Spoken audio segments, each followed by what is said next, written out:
and employability skills needed for future success. And so my office has had the privilege to welcome Kiwana Kelly, who is a 17-year-old student at Miramar High School who made... Yay! She maintains an impressive 4.4 GPA and is now a rising senior. She is actively involved in several organizations, including FCCLA in hospitality, where she continues to develop her leadership and professional skills. Kiwana also serves as a vice president of both the Black Student Union and the National Honor Society. Through her academic achievements and extracurricular involvement, she demonstrates a strong commitment to leadership, service, and excellence within her school and community. And in the future, she hopes to pursue a career in nursing. So with that, she's going to lead us in the pledge.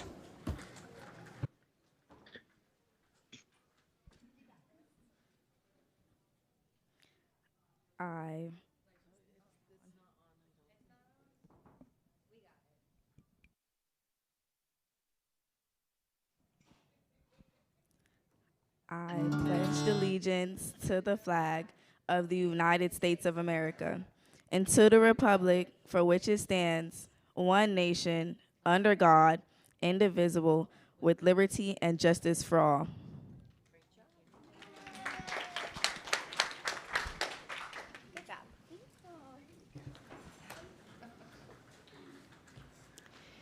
Thank you.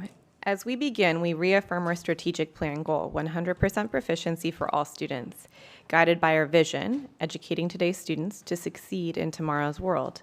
As an A-rated district, we remain committed to sustaining this achievement while empowering every student to reach their highest potential. Our theme this year is Believe, Empower, Achieve, One Broward. Today's special school board meeting will operate in accordance with School Board Policy 1020, and the board will review the items as advertised and presented by the superintendent. The superintendent released a revised agenda with certain changes for this meeting and published it on the school district's website. The chair finds pursuant to section 120.525 Florida statutes that good cause exists for such changes and accepts the revised agenda. May I have a motion and a second to close the agenda? Moved by Ms. Hickson, second by Ms. Rupert. All in favor of closing the agenda, let it be known by saying aye. Aye. Any opposed, say no.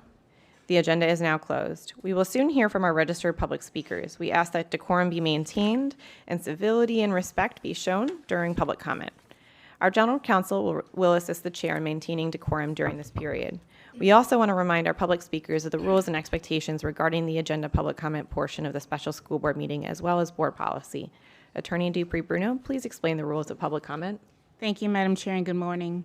Public comment is governed by School Board Policy 1020 and is intended to provide input on the board's duties, decisions, and the overall operation of the school district. The school board is viewpoint neutral during public comment. Per School Board Policy 1020 public comment procedures, speakers must state their name, city of residence, and whether they are lobbyists before beginning their remarks. All public remarks must be directed to the board as a whole. The board will not respond to or engage with speakers during public comment, and no action will be taken unless the item is on the agenda.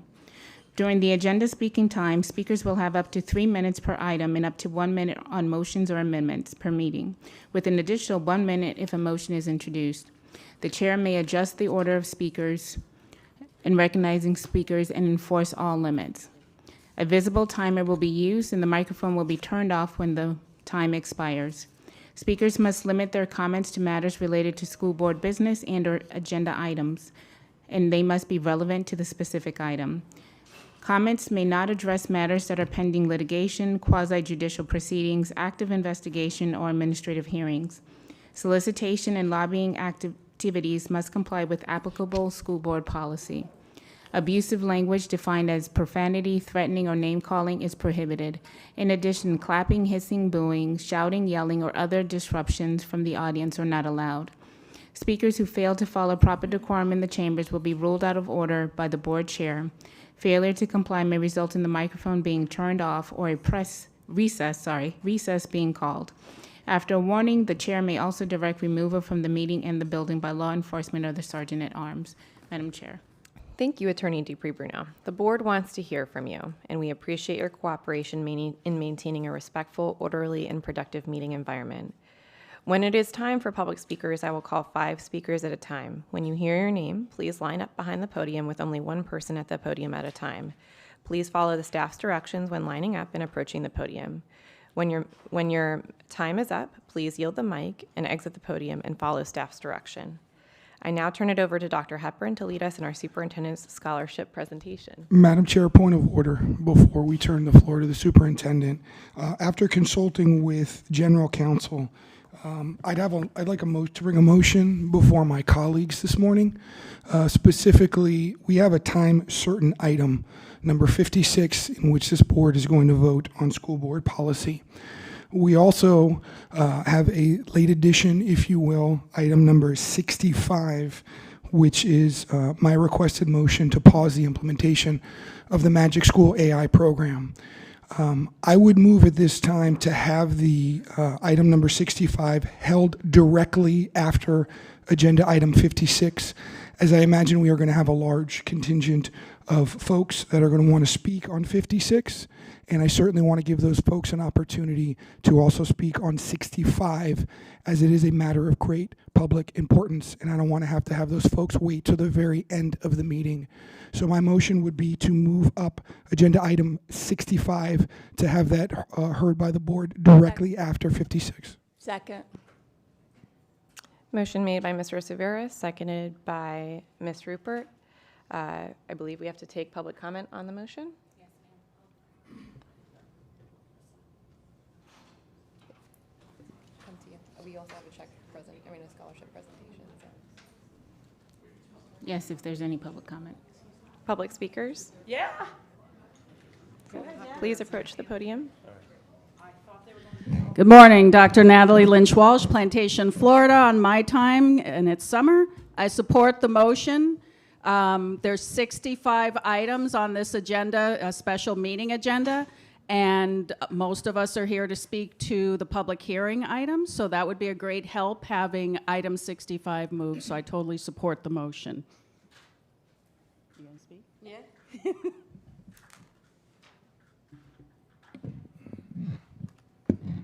Time. Anna Fusco, Broward Teachers Union President. Definitely support the motion. I hope that you guys are taking a position to take your personal feelings out of everything when you're sitting up at this dais and really looking at what this motion is about and what needs to get done for the good of the order of the 2 million residents that reside in Broward County, that every single one of you, except for the one that made the motion that is appointed, have said, this is what I run for. I'm the difference. I'm going to do what's best for the students and the community. What I need you to do is show it and support the motion. Keep reminding them why they've been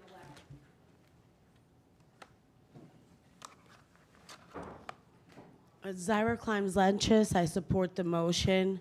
I think it's important that you guys remember that you represent other people. You're not here just representing yourselves, and the community is speaking, even though it's the summer, it's hot. I don't want to really be here, but we're here. I'm over here, everyone. Hello? Hello? Okay, thanks. Thank you. Any other speakers? Okay. For discussion on the motion, Ms. Hickson? Thank you. I don't mind doing that. I just want to point out that there's also some other time certains, 10 o'clock and 11 o'clock for proclamations. So we would have to pause and go to those because people came specifically for that as well. Thank you. Any other speakers? Yeah, so I just want to go through the agenda that I believe was sent out. And usually, you know, when board members request time certains or staff request time certains, they do that ahead of time, and I'm happy to oblige. But there is a time certain at 9 a.m. And I believe we have students waiting in the audience right now for their scholarships. That's correct. Okay. So we were going to do the time item 56 at 9. At 10 o'clock, we have a time certain that was requested. So if we hear item 56 and then 65, we would have to probably pause those items and go to the proclamation. So just so everyone is aware of how that will go. Any other board comment? All right, all in favor of the motion say aye. Aye. All opposed say no. Motion passes unanimously. I would now love to turn it over to Dr. Hepburn for our superintendent's scholarship presentation honoring our students. Yes. Thank you, Madam Chair. Good morning, school board members, students, families, staff, and community members. Today it's my honor to recognize a special group of students whose hard work, dedication, commitment to their future have earned them an extraordinary opportunity. Broward County Public Schools is proud to partner with Florida Prepaid College Savings Plan to educate families about the importance of planning for higher education and the options available to make college more affordable and attainable. Through this partnership, our Marketing and Strategic Communications Department worked alongside Florida Prepaid to raise awareness for college savings opportunities for Broward families. At the same time, our School Counseling Department collaborated with schools across the district to identify deserving recipients of scholarships. As a result of this successful collaboration, 4 Broward County Public School students were selected to receive the Superintendent's Scholarship, funded by the Florida Prepaid College Savings Plan. Each scholarship is valued at approximately $8,000 and provides 2 years of prepaid college tuition, helping these students take an important step toward achieving their educational goals and future aspirations. This morning, we are honored to recognize 2 of those recipients. The remaining 2 students will be recognized at our next school board meeting. At this time, I'm pleased to introduce our first scholarship recipient, Jada Tellis from South Broward High School.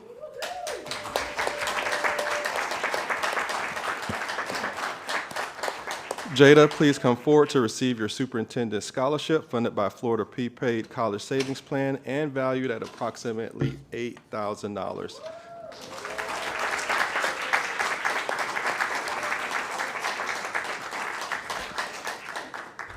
Jada, congratulations on this outstanding achievement. We're proud of your hard work and dedication, and we look forward to seeing all that you accomplish in the years ahead.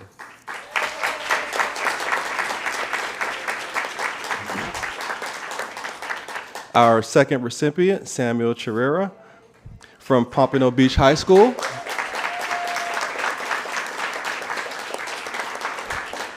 Sam, please come forward to receive your Superintendent Scholarship funded by Florida Prepaid College Savings Plan and valued at approximately $8,000.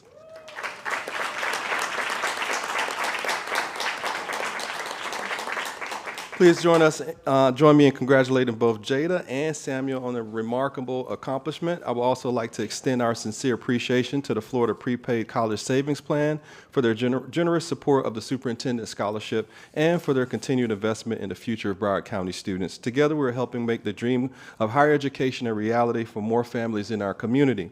Finally, thank you to the parents, guardians, teachers, counselors, principals, and school staff who have encouraged and supported these students throughout their educational journey. Congratulations once again to our scholarship recipients. Let's give Jada and Sam another well-deserved round of applause.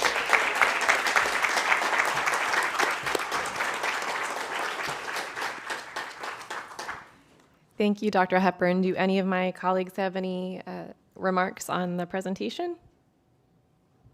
Ms. Hickson?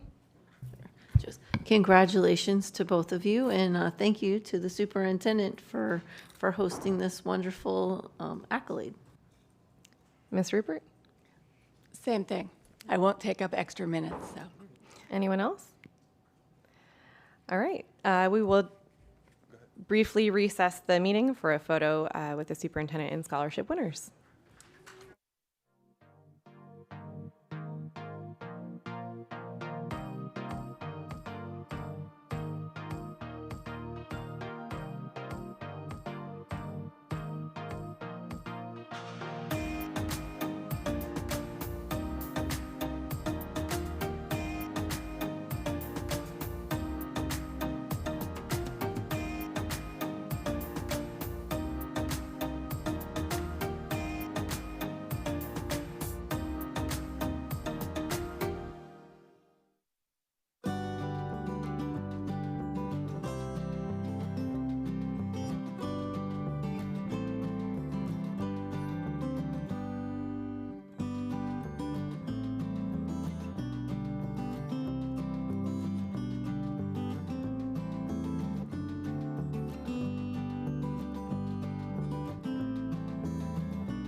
Thank you, and congratulations again. I will go now to Ms. Bullman with a moment of silence.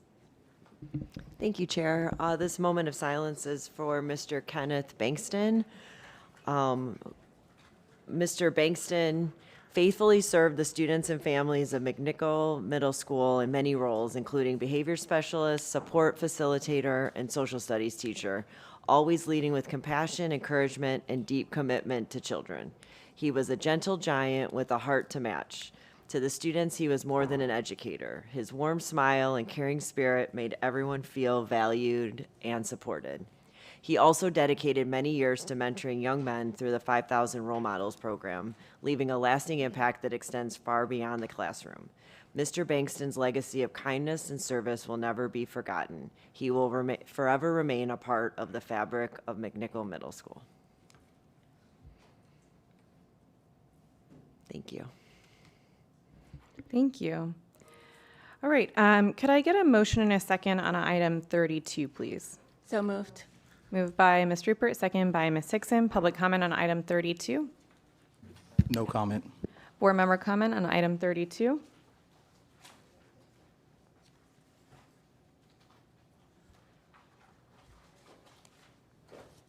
Seeing none, all in favor of item 32, say aye.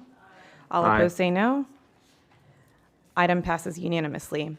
To help make today's special school board meeting more productive and efficient, given that we have 65 items on the agenda, I will group certain related items for consideration together. First are the employment agreements. Can I have a motion and a second to bring to the floor items 8, 9, 10, and 45? Second. Moved by Ms. Rupert, seconded by Ms. Hickson. Public comment on items 8, 9, 10, or 45? No comments. Is there any board discussion on these items? All in favor of 8, 9, 10, and 45? Oh, I'm sorry. We do have public comment.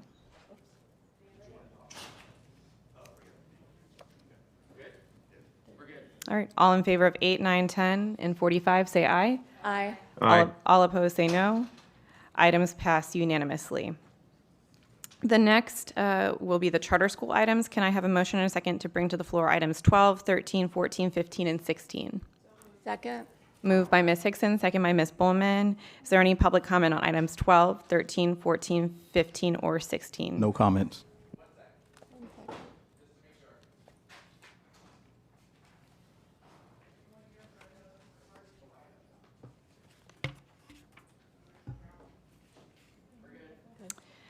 All right. All in favor of items 12, 13, 14, 15, and 16, say aye. Aye. Aye. I'm sorry, did I take board discussion on those items? I don't think I did. Was there any board discussion on those items? So all in favor of those items, say aye. Aye. All opposed, say Aye. no. Items pass unanimously. Next, we will take the university agreements. Can I have a motion and a second on items 17, 19, 20, 21, 22, 23, 24, 25, and 39? Second. Moved by Ms. Hickson, seconded by Ms. Bullman. Is there any public comment on items 17, 19, 20, 21, 22, 23, 24, 25, or 39? No comment. Any board discussion on these items? Ms. Hickson? I just want to thank all of the colleges that are participating in this. Hopefully, we build a bench of teachers and educators in our system so that we can hire them later, and just appreciate the partnership. Thank you. Anyone else? All right. All in favor of items 17, 19, 20, 21, 22, 23, 24, 25, or 30 and 39, say aye. Aye. All opposed, Aye. say no. Items pass unanimously. Following public comment and board discussion, we will proceed with voting on each item pulled for separate consideration. May I have a motion and a second on item 1, appointments, title changes, and reappointments? Moved by Ms. Hickson, seconded by Ms. Thompson. Is there public comment on item 1? One public speaker, Delvin King.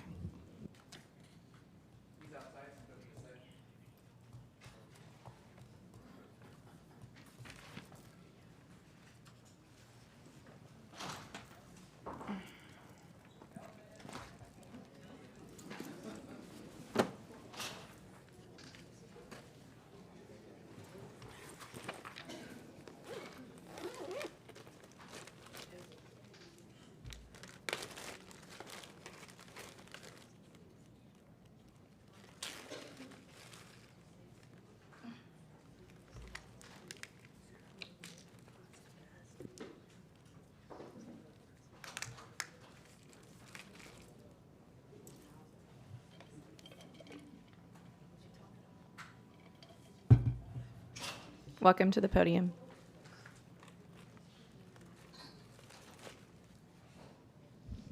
Okay, Delvin King, which item is this? We are in item 1. Item 1? Okay. So the appointments. Delvin King, Pompano Beach.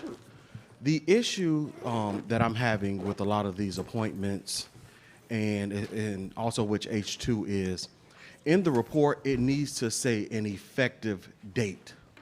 The date that they will start their positions and the date they will resign from their former positions.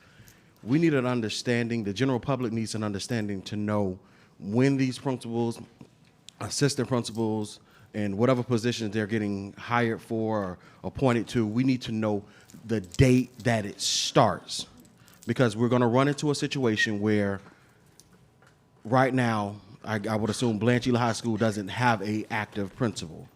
So we need to know who is, and then in the interim, who's going to be that leader, because y'all just took leaders all from Blanchard High School, shifted them all over the county. So we need to understand the effective date. It needs to say this in the backup and in the information when you give this information to the community. It's just total confusion. You approve people at the last board meeting, and they don't start until the 1st. People have resigned in the last board meeting. We don't know when they resigned. We don't know when their last day was.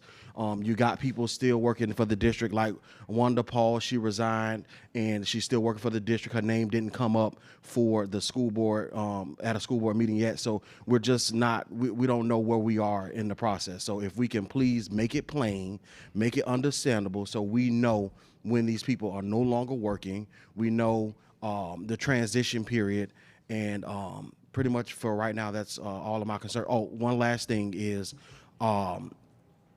It needs to, the meeting is all over the place. I'm out here trying to listen. I didn't even know y'all was on H1.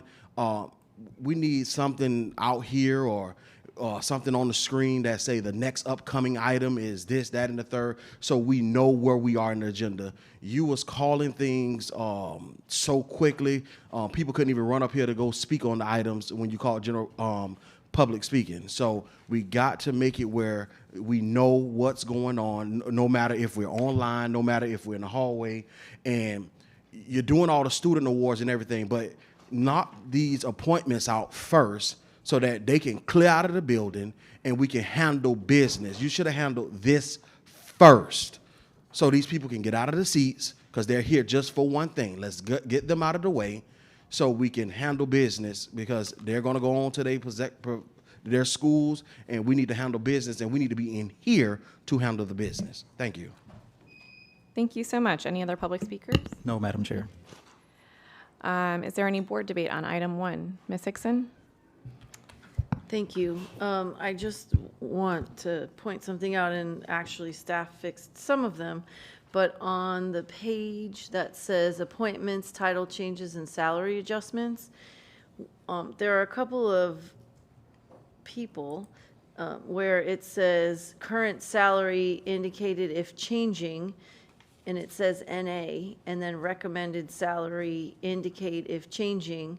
So if it says NA that the current salary is not changing, there shouldn't be any change to the recommended salary, but it says pay protected. So they fixed a couple of them, but there's 2 that are still not, and pay protected indicates that they're taking a pay cut at some point after 6 months. So can you explain, there's 2 of them still left, Michael Scott and Marissa Salido, that both still have NA as the current salary indicating if changing, and then still says pay protected, because if their pay is not changing, I'm not sure why it says pay protected. Thank you for the question, Ms. Hickson. The pay is not changing. For those employees, their pay is pretty much protected for 6 months. And during that time, we'll make a decision on what that adjustment will be and update that. But if it's pay protected, it looks like they probably missed 2 in the revision to put NA, but if it's still says pay protected, it just means that their pay is protected for 6 months, as well as the NAs. Their pay is protected for 6 months. until we make a decision of what that updated. But if they're pay. moving from, this was the issue that I had brought up. If they're moving from the same, it's a lateral change, their pay isn't going to change. That Or could. if it will, then it should be noted in there, and then, as I mentioned to you before, you could put the pay protected and say, changes in 6 months or something, but I just, people don't know what pay protected means, and if I was looking at that and noticing that I'm going from one to the other, and it says pay protected, I would be asking questions. So I just don't think it's clear enough on here. I appreciate that they left the NAs for the other ones because they were lateral moves, but they missed 2 of them. And I just think it should be more clear as this comes to us in the future. Thank you. Thank you. Mr. Cervera? Thank you, Chair. I do want to inquire about the speaker's comments. Is there a reason, Mr. Superintendent, that we don't have start and end dates on these Excel spreadsheets we get for these folks? Let's see, Dr. Lozano's. You can repeat that question. For the most part, all of these positions start on July 1. You heard the question, Dr. Lozano? Can you repeat it? Sure. I was just following up on the concerns from the public speaker. The start and end dates are not on the Excel spreadsheet that we're given in this. Is there a reason for that? Can we just add another column? We can add that, but all of these are effective July 1, the start of the next fiscal year, FY27. Every single one of them? Correct. Okay. Good. Thank you for the clarification. Thank you. Ms. Rupert? Thank you, Madam Chair. I hope that the direct appointments for AP and principals specifically, who are moving from another school, that they, while they're at that school, showed major learning gains and increased the school. That should at least be 1 letter grade or more. I believe that information should be provided so we as board members can analyze for moving forward to see, because it's always a surprise to the public, and especially this time around when we did not include community involvement in most of these direct appoints. So I think the public should have the opportunity, as well as board members and anybody else who wants to look at it, to see that they're getting a stellar principal or AP moving from A school to B school and why they're doing it. Those are very basic questions that I know people ask me, and I can't just be the only person that people ask, how come we're getting so and such? And I would like to provide the answer as, we're getting so and such because they are a mover and a shaker, and they've done really well at their past school. So since these are direct reports, Dr. Hepburn, Dr. Fulton, can you share this assertion to help me understand the effectiveness of stopping community school voices usually provided for these positions, and the assertion that these people really were moved because they were the very best to move into the next school? And I ask because Blanchili and Coconut Creek High School, we had very abrupt principals leaving, and their schools tremendous growth in both of them. So what the criteria was for the other principals that are going to be appointed. So. Thank you, Ms. Rupert. That's noted. We'll come up with a plan to, as far as movements, to make you abreast of some of the merits that the candidates that were moved to the other schools, the reason why they're the best fit. Great, and it would be helpful for me, and I'm not anticipating, since it was such an extraordinary situation, I'm not thinking that this would happen a tremendous amount going forth, because as one board member, I truly feel that the community needs that voice in all areas and all decisions, so they can feel part of the conversation and welcome their new AP and principals. So I appreciate that and look forward to the information to be up front, and this year while we take a breath, hopefully, and return back to that community involvement when it comes to the leaders of their school. So thank you. Thank you. Any other board discussion? All in favor of item 1, say aye. All Aye. opposed say no. Item passes unanimously. Congratulations to our new appointees.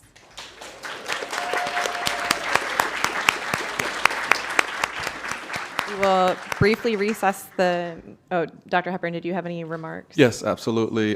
Just want to say congratulations to new team members. Got a couple of assistant principals, campus security managers, and also two principals, one for high school, one for middle school. I'm going to ask them to come up and say a couple of comments.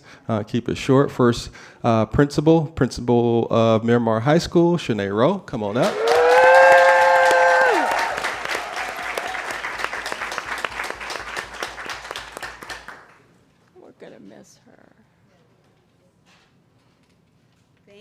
Thank you so much. Good morning, Superintendent Dr. Hepburn, Deputy Superintendent Dr. Fulton, and the School Board of Broward County. To God be the glory, great things he has done. My journey as an educator began at Miramar High School in 2010. Miramar is where I fell in love with caring for children and the possibilities that education provides to ultimately help them secure a brighter future. Although my time here was brief, the opportunity to return as principal is truly full circle, and I am deeply honored to lead the school community. The leader that I am today is a result of the people who poured into me along the way. Thank you to my late grandmother, my mother, my son, my family, my Beulah Church family, and my friends for their unwavering love and support. To the many, many leaders who have invested in my growth, thank you for the seeds you planted.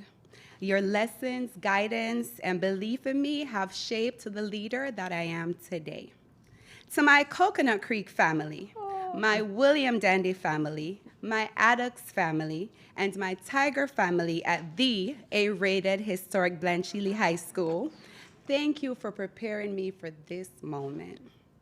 The lessons I have learned, the relationships I have built, and the memories we have shared will forever remain with me as I continue this journey of service and leadership.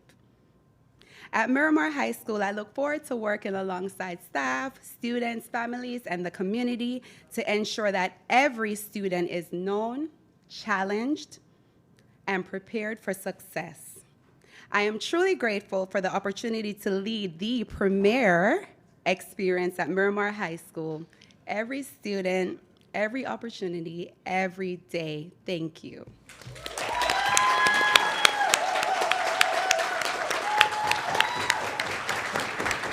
Thank you, Principal Rowe.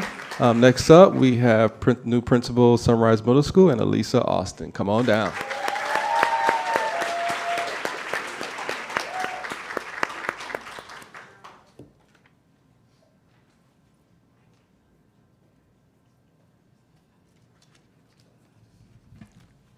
Good morning, Superintendent Hepburn, members of the school board, district leadership, family, friends, and most importantly, my Falcon family.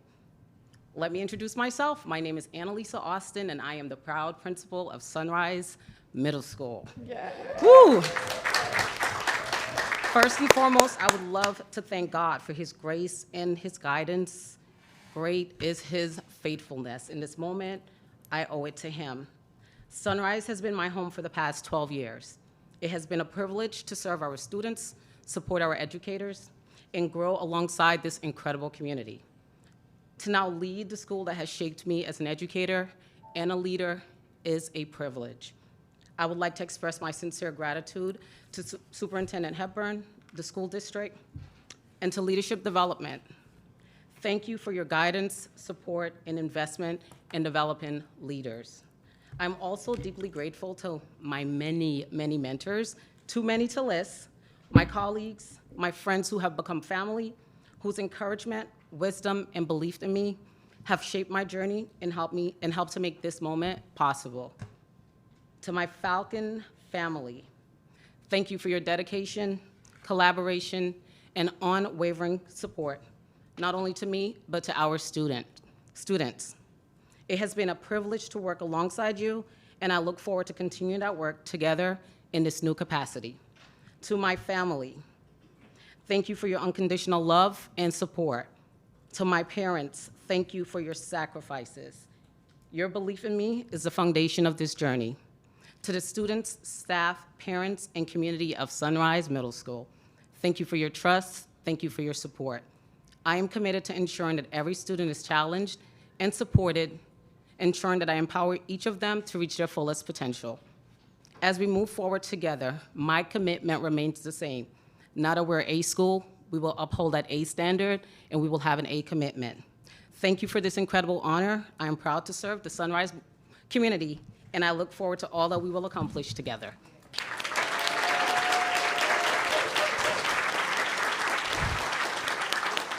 Again, thank you to all, congratulations to all of our new appointees. And Chair, I turn it back over to you. Thank you. We will briefly recess for a photo.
Thank you, and congratulations to our new appointees again. Could I get a motion and a second on item 3? So moved. Second. Moved by Ms. Hickson, seconded by Ms. Thompson. Public comment on item 3. No comment. Board member discussion on item 3. I don't think I pulled that one. Seeing none, all in favor of item 3 say aye. Aye. All opposed say no. Item passes unanimously. Could I get a motion and a second on item 6? Moved by Ms. Thompson, second by Ms. Hickson. Public comment on item 6. No comment. Board member discussion? Seeing none, all in favor of item 6, say aye. Aye. All opposed, say no. Item passes unanimously. Where's some of us? Do we have enough to vote? Yeah. Could I get a motion and a second on item 8? So moved. Moved by Ms. Hickson, second by Ms. Thompson. Public comment. I believe 8. Oh, yeah, you're right. 8, 9, we already did 8, 9, 10. Could I get a motion and a second on item 11, please? Second. Moved by Ms. Thompson, second by Ms. Hickson. Public comment on item 11. No comment. Board member discussion on item 11. Seeing none, all in favor of item 11, say aye. Aye. All opposed, say no. Item passes unanimously. Could I get a motion and a second on item number 18? Moved by Ms. Thompson, second by Ms. Hickson. Public comment on item 18. One public speaker, Delvin King. Could Delvin King approach the podium, please?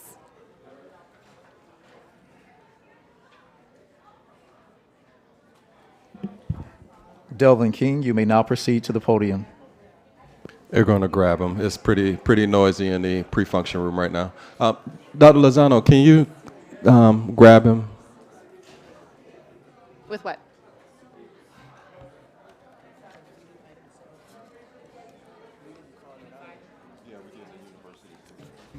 No, we did not do 26.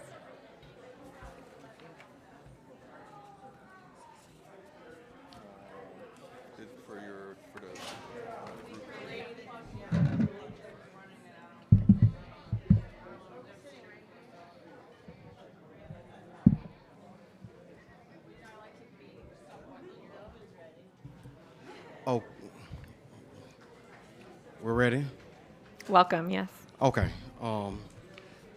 Delvin King, Pompano Beach. Okay, so when it comes down to the resignations, I think this is H2, correct? This is H2? Okay. So when it comes down to this item, we need to do the same thing.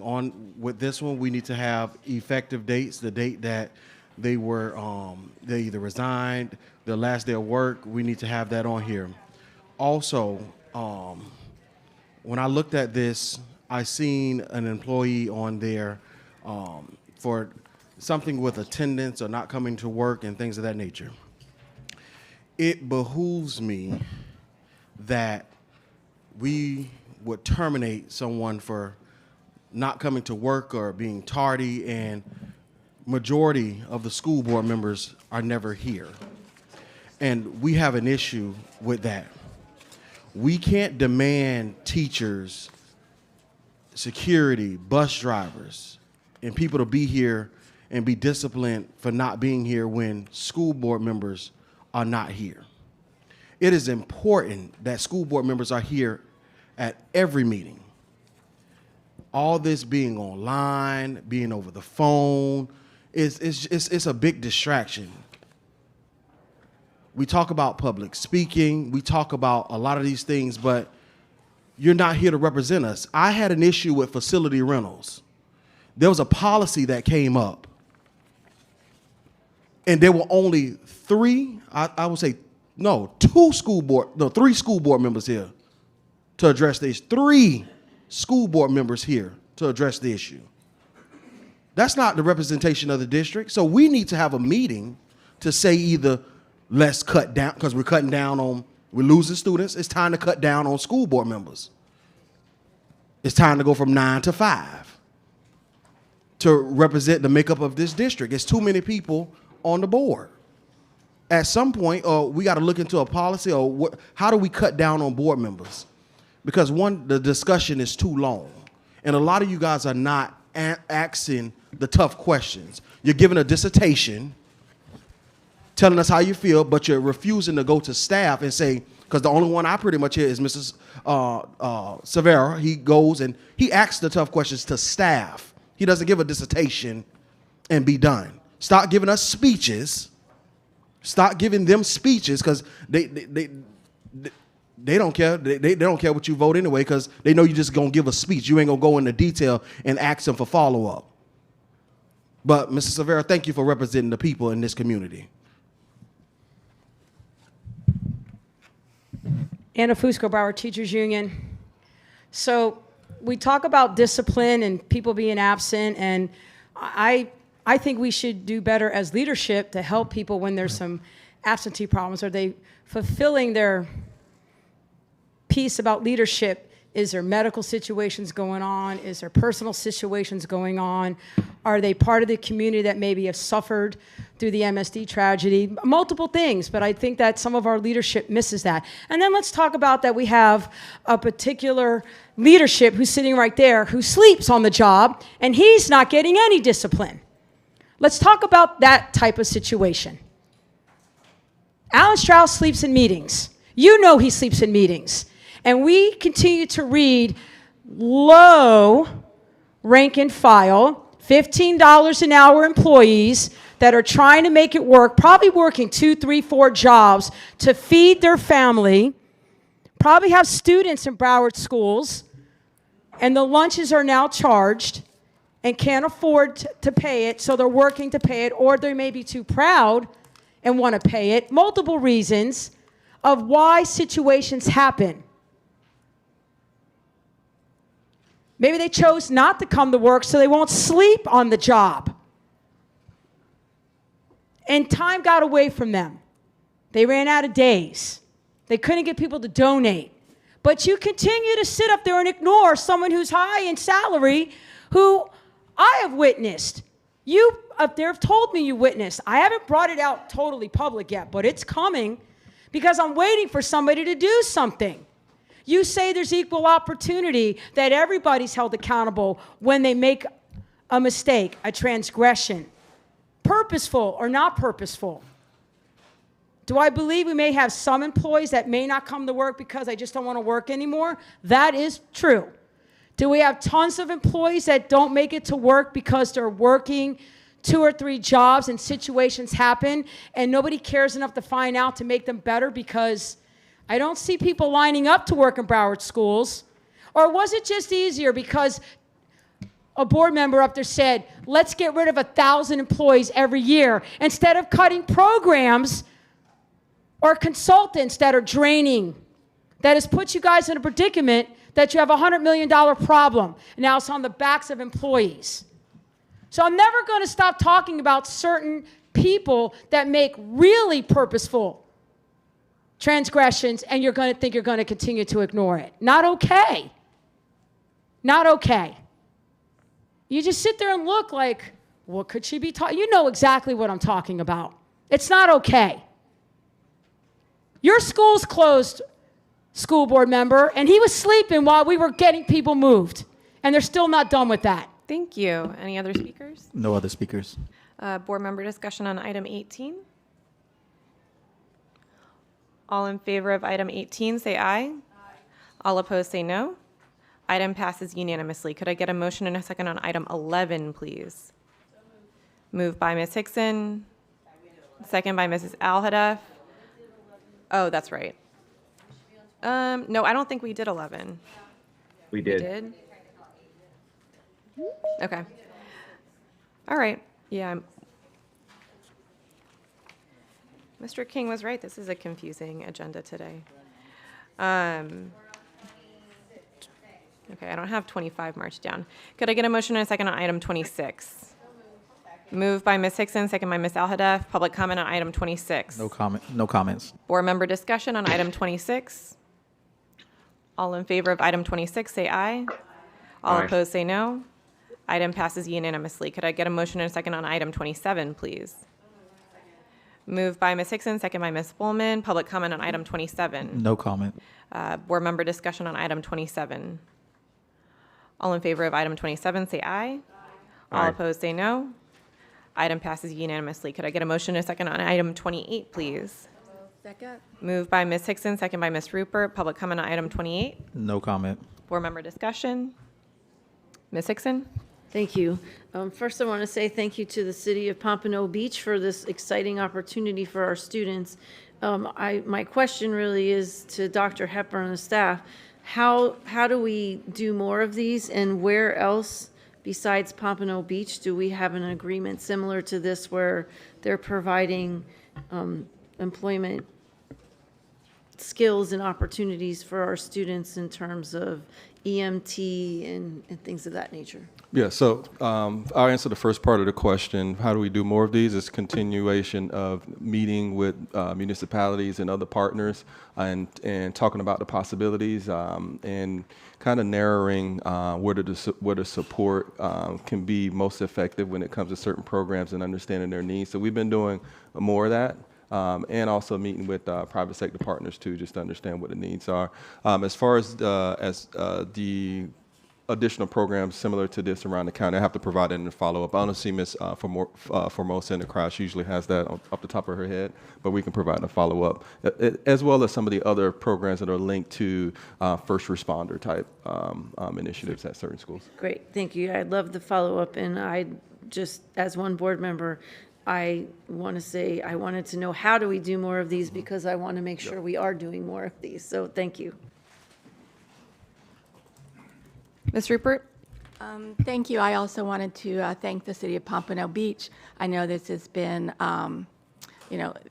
having occurred before, but I appreciate that we're doing the renewal agreement, and the education program there for the fire academy has been stellar, and they certainly have a big interest. So if we could, like Ms. Hickson said, if we could actually have more hubs like this in all of our district, it would be fantastic. So thank you so much. Thank you. Any other board member discussion? All right, all in favor of item 28, say aye. Aye. Aye. All opposed, say no. Item passes unanimously. Could I get a motion and a second on item 29?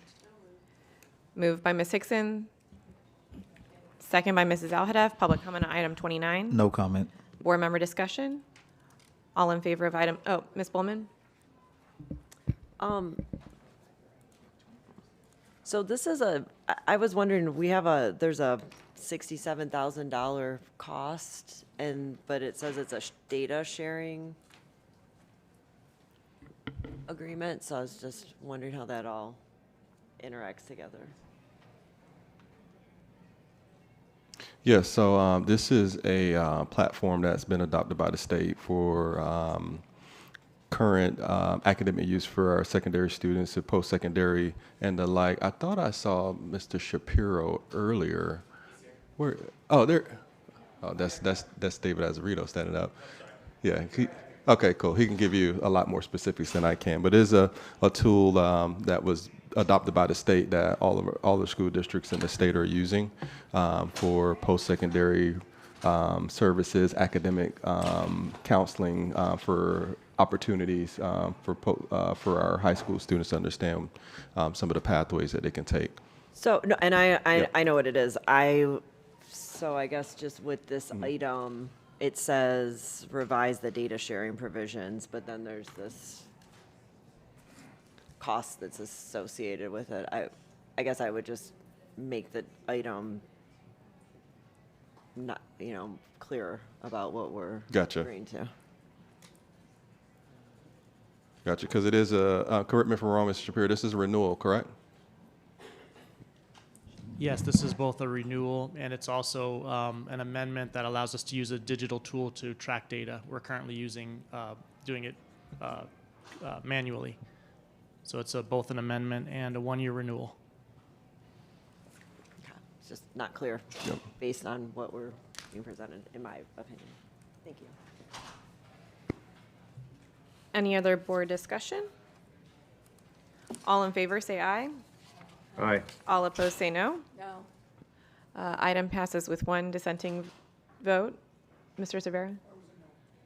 Two dissenting votes from Ms. Rupert and Mr. Severa. At this time, we will go to item 56. So I wanted to provide a brief reminder regarding the policy adoption process. Today's agenda item represents the second reading and public hearing on the proposed policies. If approved by the board, the policies will become effective June 24th, 2026. This is the first step in our in-depth policy review and conversion in a collaboration with Neola. When we last reviewed 1020, it took a year. We find ourselves in a different situation and on a different timeline. These initial batches of policies mark the beginning of a larger, more complex body of work encompassing hundreds of policies. This process will take a year to complete. As part of today's discussion, please be mindful of the distinction between technical corrections and substantive revisions to policies. Under Chapter 120 Florida statutes, a technical correction is limited to correcting citations, grammatical, typographical formatting, numbering, cross-references, or similar errors that do not affect the substance of the policy. Technical corrections generally may be made without additional rulemaking procedures. A substantive revision, by contrast, is a change that alters the meaning, intent, application, implementation, requirements, procedures, authority, rights, responsibilities, discretion, or legal effect of a policy. We are limited to technical corrections in our discussions today.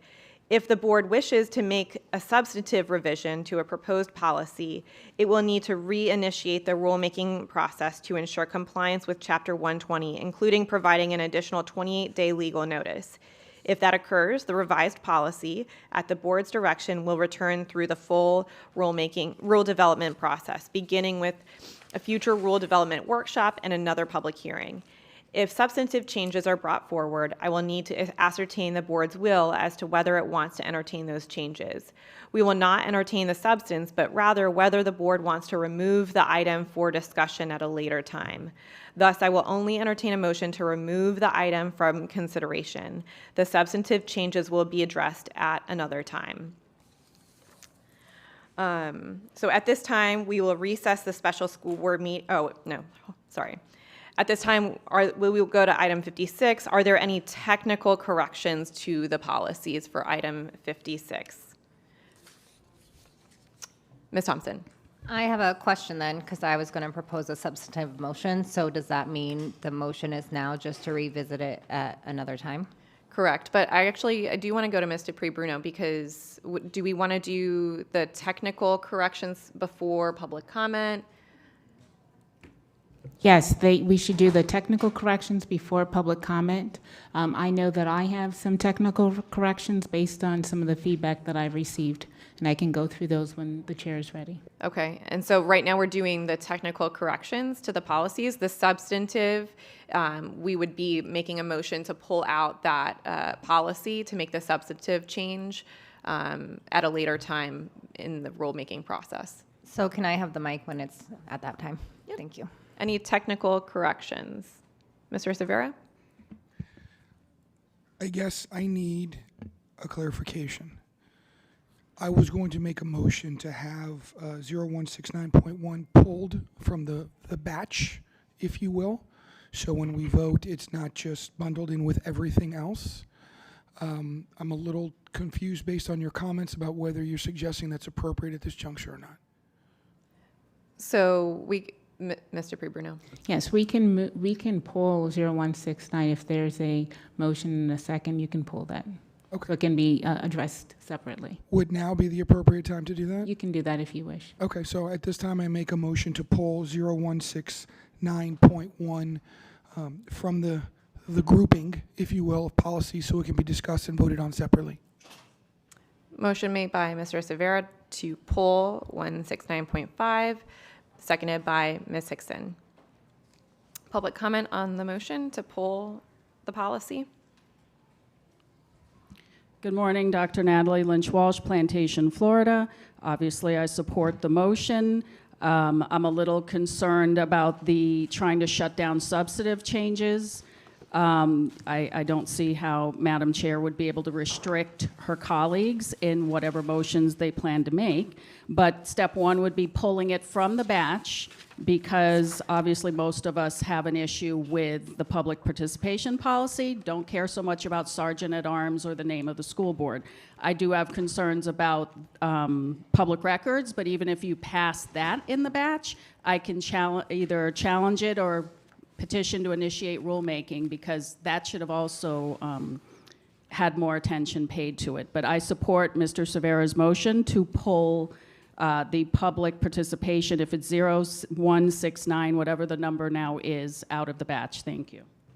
Thank you. Any other public comment on the motion? Board member discussion on the motion? Chair, Ms. I'd like to talk.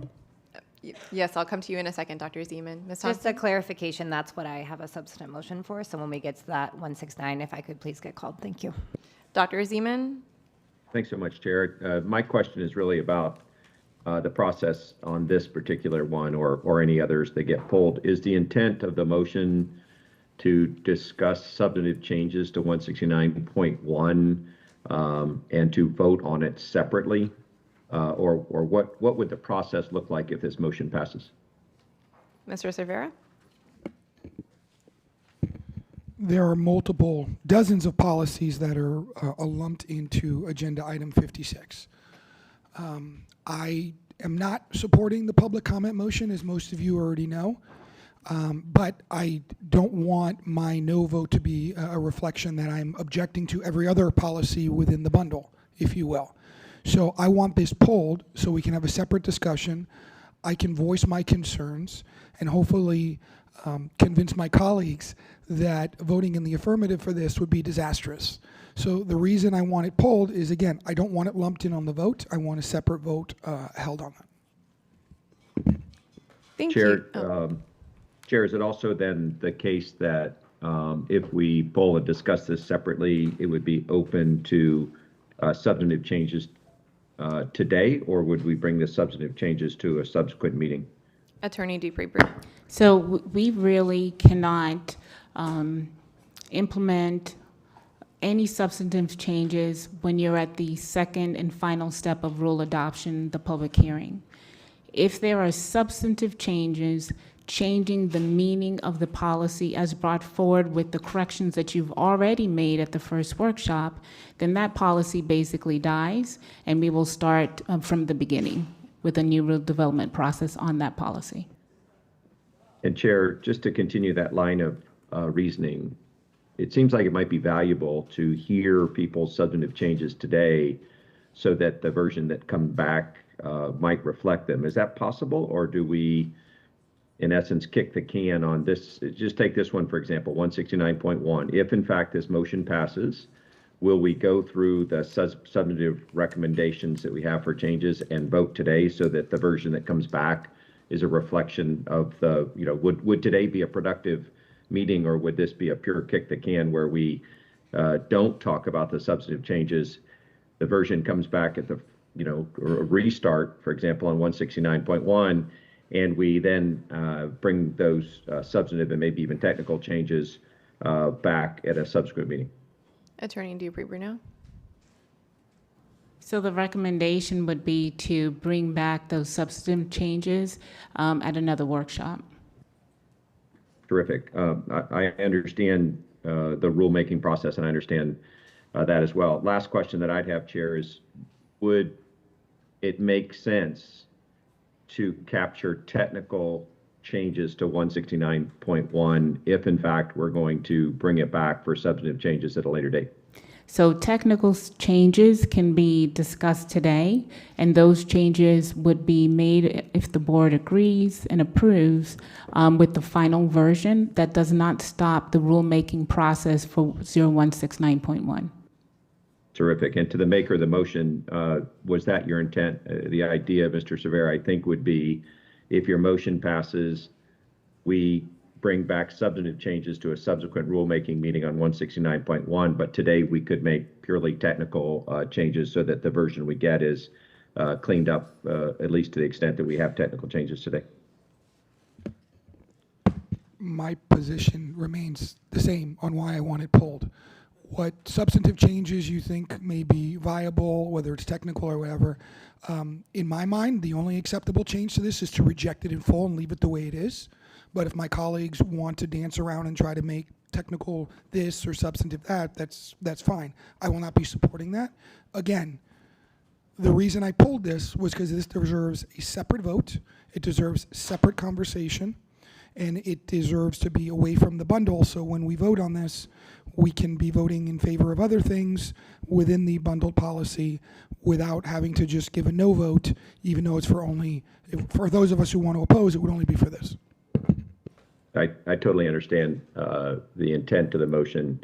The outcome of today's vote, however, is going to be pretty straightforward, which is the technical corrections to 169.1 can be offered and passed or move forward without objection, however the chair decides to do it.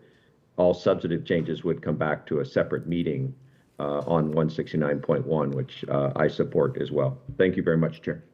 Thank you. Any other board member discussion on the motion to pull 169.1?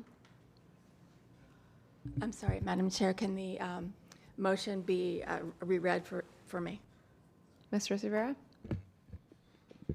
Yes, my motion is to pull policy number 0169.1 from the agenda item 56, which includes, Madam General Counsel, is it 31 policies that we're voting on today? Approximately, yes. Okay. To remove that from the 31 policies, or I guess from the 30 other policies that we're voting on, so a separate discussion can be had and a separate vote can be had, specifically directed and targeted at the proposed policy 169.1. Any other board discussion?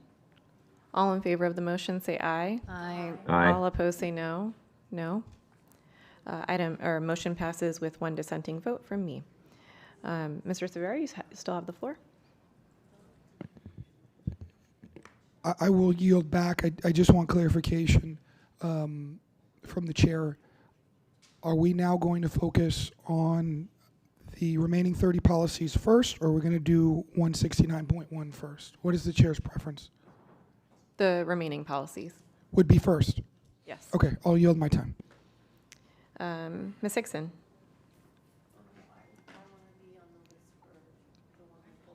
Okay. Anyone, Attorney Dupree-Bruneau?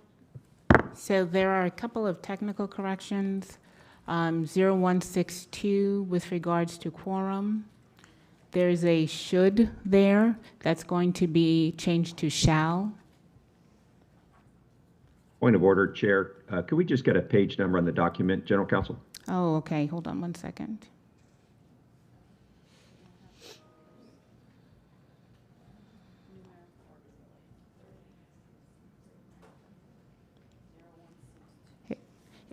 It's 0162 quorum, but we'll see if we can get you a page number, Dr. Seaman.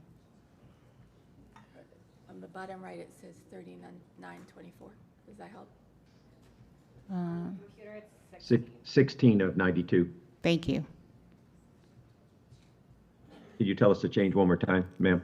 Yes, the change is, give me 1 second so I can get back to it.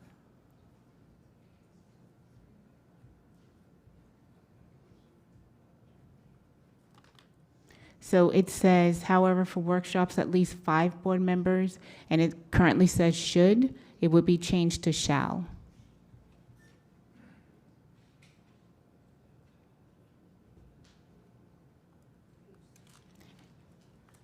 Madam Chair, I just need to know if the board is in agreement to that change. Well, actually, just want to make sure that the board is in agreement to that change. Is there any objection to that change?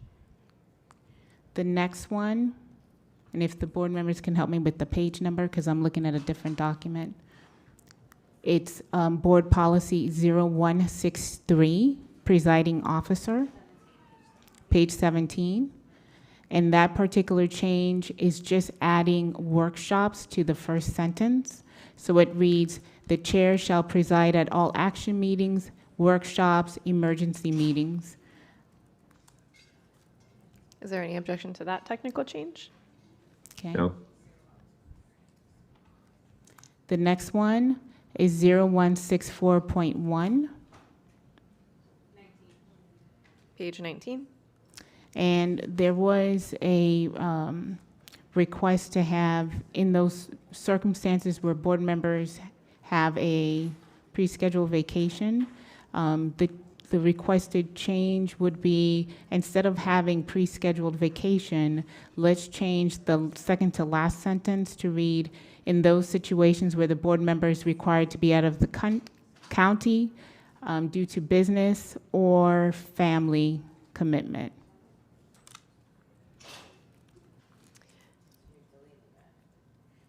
Ms. Bullman?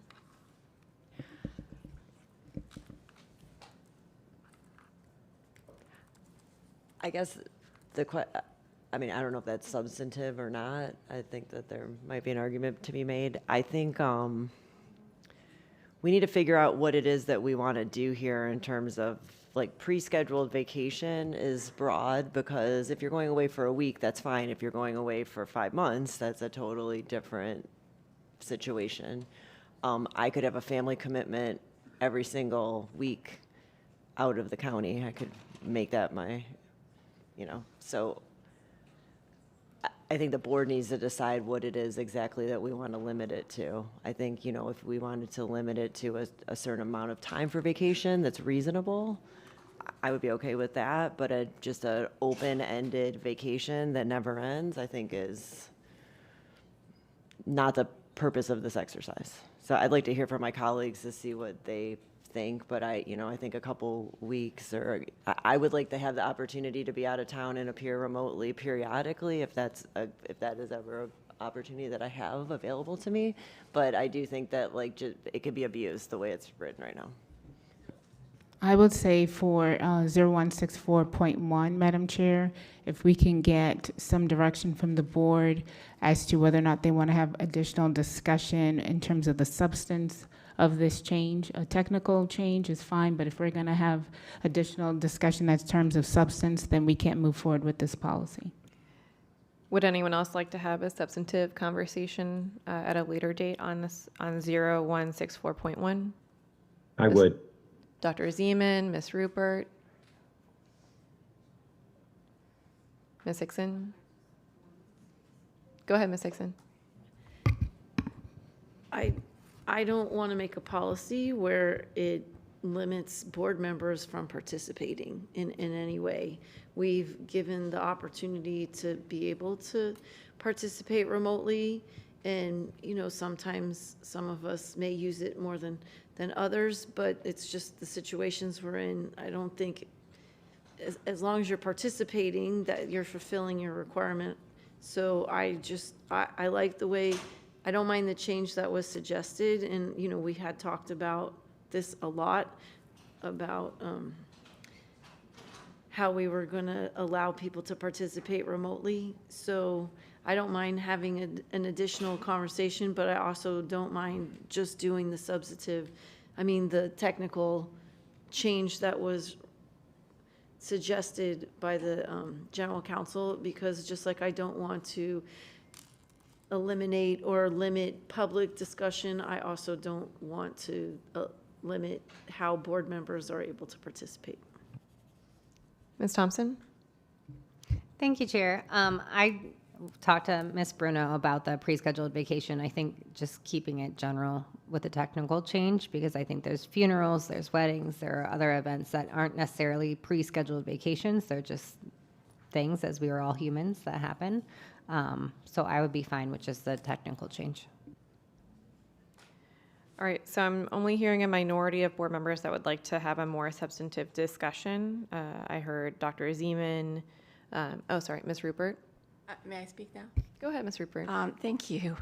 I certainly am not for limiting public discussion. I'm not for limiting any of our board members from speaking. I think the question that we have to ask ourselves is, if you do not allow people to have the part of their life that they're used to and their obligations, then we're basically cutting off a huge section of the district if I weren't allowed to actually be able to speak for my community while I was in Canada.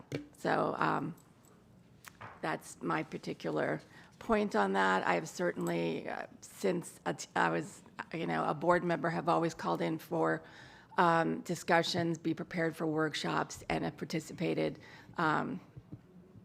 even though I was very unhealthy at the time. So thank you. Any other board members? Ms. Bowman? That's fine. I'll defer to my colleagues and conduct myself accordingly. I will as well, Chair. Okay. So we'll accept the technical change upon the recommendation of Attorney Dupree-Bruno. Thank you. And that Yes. change would be to remove, in those circumstances where a board member has a pre-scheduled vacation, change that to board members that you can vote and participate in those situations where the board member is required to be out of the county due to a business or family commitment. That's the change. All right, the next one is 0165.1. Board members, if you can help me with the page number. Thank you so much.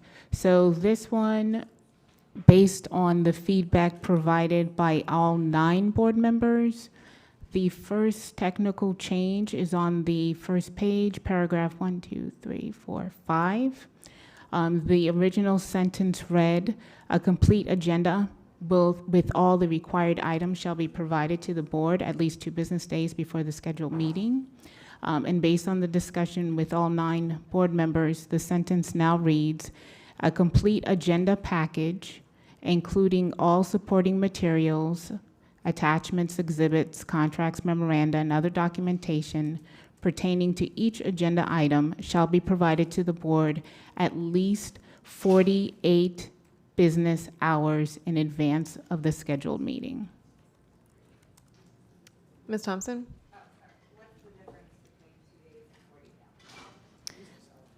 Business, 48 business hours prior to. So if the meeting is at 9 a.m., it has to be provided exactly 48 hours at that 9 a.m. mark.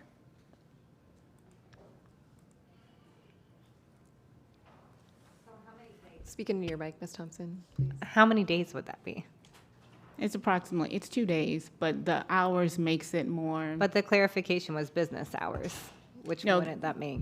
In terms of the technical correction, that was part of it, but it was also, it got a lot of feedback about the word required items. So fleshing out what that means in terms of exhibits and contracts and the attachments. I got a lot of feedback from board members on that. Ms. Thompson? Ms. Bowman? So is 48 business hours more time for requiring more time or less time than 2 business days? Because I would like the more time, because we only have so much time in our lives and this stuff pops up. The hours is more for the specification that, if you say 2 days ahead of time, it can be provided to you at 5 p.m., 4 p.m., 3 p.m. But if the meeting is at 9 a.m., then 48 hours will be 9 a.m., 2 days before. So it's more time. More. Okay, so I agree with that. Anyone else? Okay. The other technical correction in this particular policy is the word non-consent. For clarity's sake, the recommendation is to use the word action, because those are your individual action items that you will be reviewing. Any objection to that? Okay. Just a comment, Chair. Go ahead, Dr. Zeman. In a lot of agendas of local governments, it's non-consent items and action items. Is that what you're recommending, Ms. Bruno? Yes. Thank you very much. Go ahead. And those were the technical corrections that I had for this policy. Okay. Anyone else with technical corrections? Oh, just this policy. Is the board okay with me moving with Oh, those? yes, go ahead. Okay. And then the final one, well, actually, that's it that I have. Okay. Any other board members with technical corrections to offer? I think I have some, Chair. Dr. Zeman? Thank you very much. And I'll try and segment these into technical corrections. Then I have some substantive changes, and we'll see if the board wants to pull the policies to make them like we did with 169.1. On page 11, excuse me, just give me 1 minute, of the 92-page thing. Nope, that's a, that one is fine. On the 122.1, we used the word bylaw, and last time when we met, we were going to make sure that we didn't confuse the public by having policies and bylaws. So we suggested that we just use the word policy, Ms. Bruno, would that be a technical correction to change the 8 instances of bylaw to the word policy? Correct, and I apologize for that. There is a recommendation for all policies that are coming forward to remove bylaw and make it a policy. So that's just a technical correction. Thank you. Chair, do we need any Does anyone object to consent that? from the board? No. Okay, keep going. Thank you very much. On 162,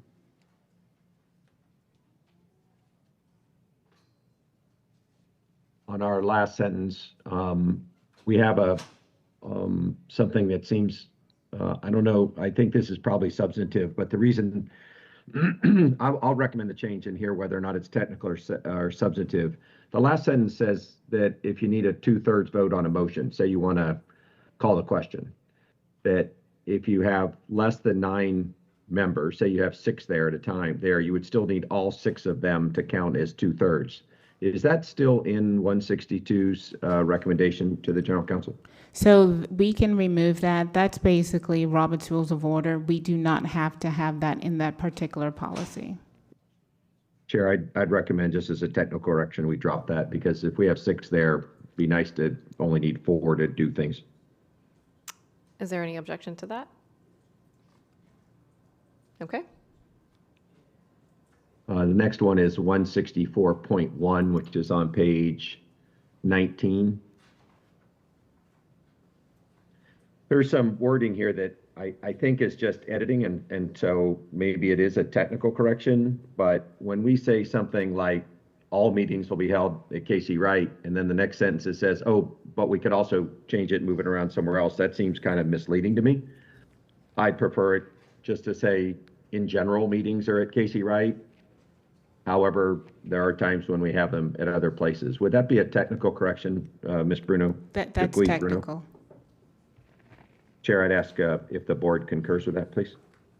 Is there any objection to that? Okay.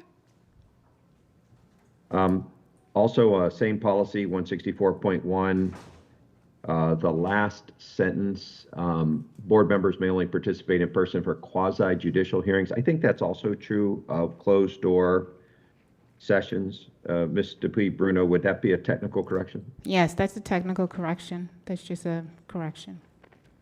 Terrific. Chair, are we good with that one? Is there any objection to that?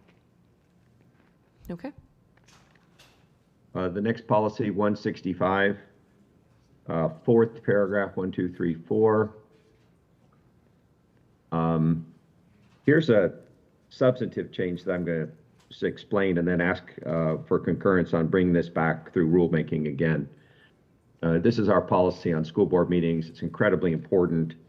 But right now, I feel like as a board, we need a little bit more pressure about getting done in a reasonable amount of time.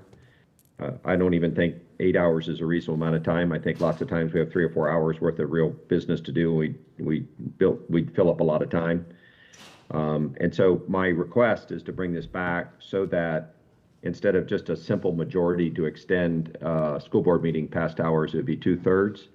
And for a workshop to extend beyond 8 hours, I would want to be able to have the debate about whether we would need unanimity to do that in a workshop. And again, the intent of these changes is to try and apply some gentle pressure to us to really put together meetings and prepare for meetings so that we can get through them in 8 hours. I just feel like extending beyond that should take more than a majority vote for a workshop, for a school board meeting, and should, take something more than that so that we, kind of in general, not only have a rule that says 8 hours, but we do everything we can to make sure that we get done in 8 hours for the sake of the school board members, the quality of our decisions, and for the public that shouldn't be excluded from attending because the meetings just go too long. So my proposal, Chair, is to bring back 165 for rulemaking. Is there a desire from the board to bring back 0165 to rulemaking? Mrs. Al-Hadaf? Yes. Ms. Rupert? Yes, as well. Anyone else? Mr. Cervera would like to. So that's 4 board members who would like to bring this back for rulemaking. Anyone else? Okay. Attorney Dupree-Bruno? So then it would not be coming back, just the technical corrections. Go ahead, Dr. Zeman. Terrific.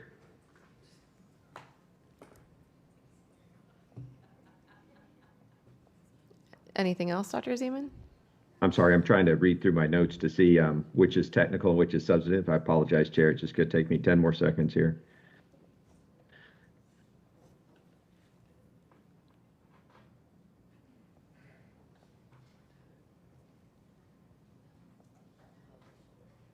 Yes, on the same one, a technical correction, 165, under special meetings, letter C. It's the same edit as before, Ms. Dupuy-Bruno, about all meetings. Can we edit that so that it doesn't say all meetings will be held in the room? Yes. Thank you very much. And then I'm assuming there's no objection to that. Okay, go ahead. Same policy. There's a technical correction under exempt meetings. There's just a hanging letter G, and it's just, we're listing examples of such meetings, and we have A through F, which are examples to those meetings. G is a general statement. I recommend, Mr. Puy-Bruno, we put that in the first paragraph, or just eliminate the letter G. It's a little bit easier. That's a technical correction, that's fine. Is there any objection to that? Okay. On 165.1, page 25 of 92,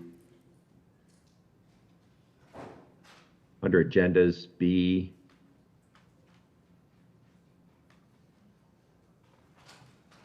I think, I don't know, this is kind of on the border for me, but in B, we say generally the agenda should be provided no later than 7 days prior to the meeting or delivered so as to provide time for the study of agenda by the member, which that last clause I think is very odd. But I don't like the word generally. I would like the resulting policy to say the agenda should be provided no later than 7 days prior to the meeting, period. So the generally gives wiggle room, and as on the last clause, or delivered so as to provide time for the study, I think is very subjective. So would that be a technical or substantive correction, Mr. Puy-Bruno? That will be technical. I mean, the statute requires us to notice properly 7 days in advance, so I don't see that as a substantive change. Chair, I wonder if we have Is there any objection agreement. to that? Yeah. Seeing no objection. Great. On number 2, I apologize. Page 2, letter E.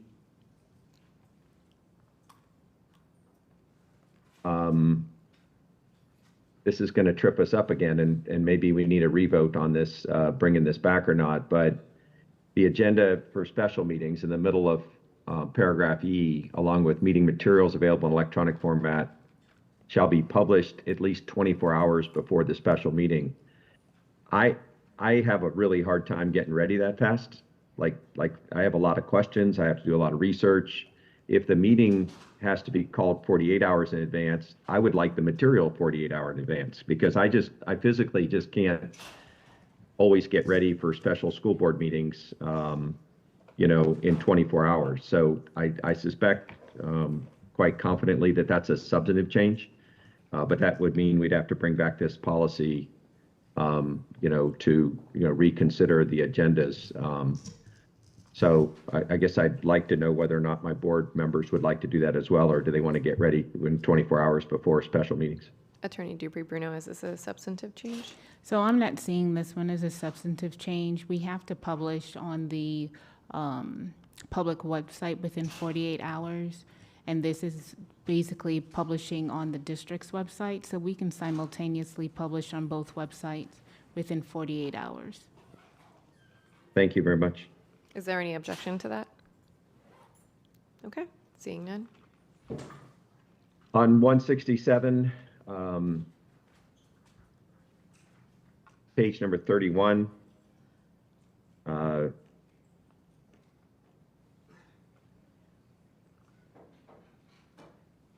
I'm, again, in my maybe comical interest in getting our meetings down to time, I wanted to propose that school board members could speak for 5 minutes and then 3 minutes for each round of discussion. So it's under time allocated for debate on page 2 of 2.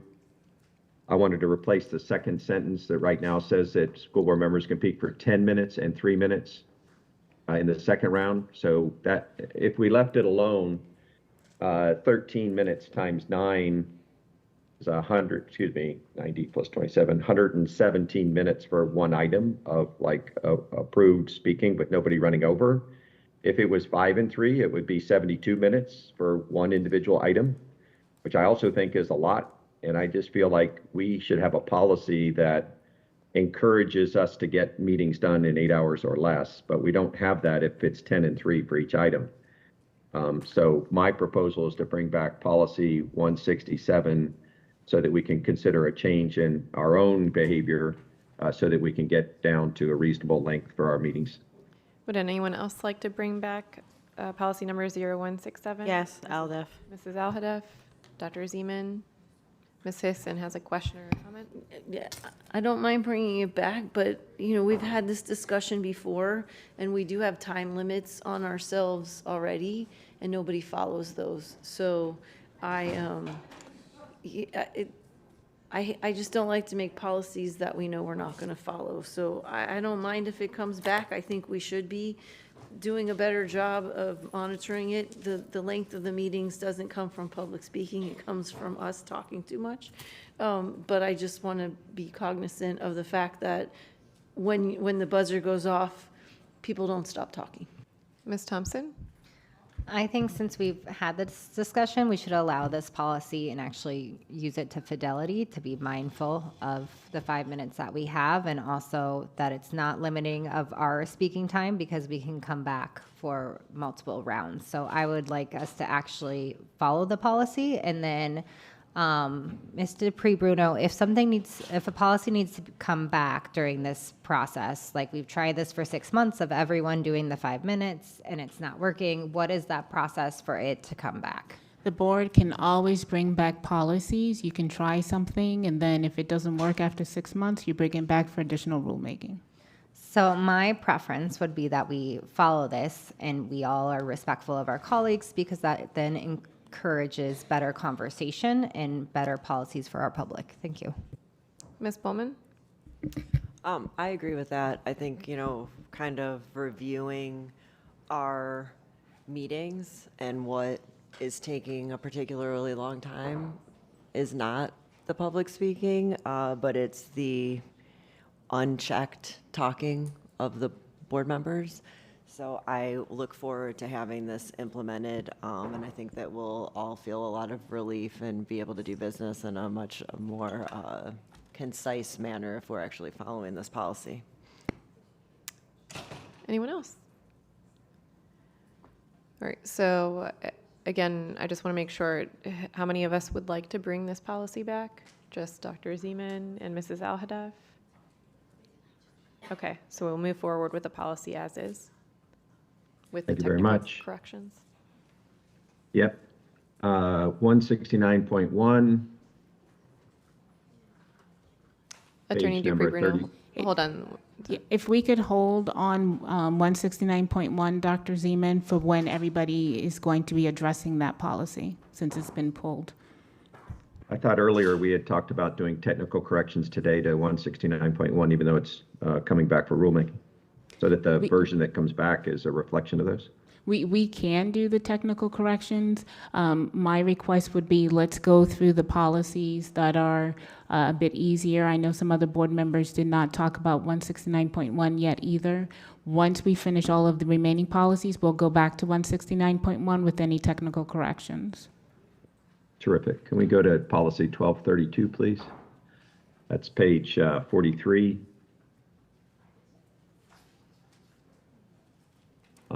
Under video, the second page, paragraph in red.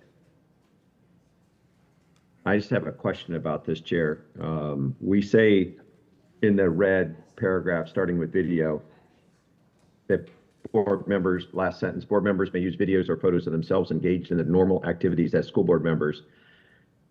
To Ms. Dupuy Bruno, would you consider speaking at a school board meeting a normal activity of a school board member?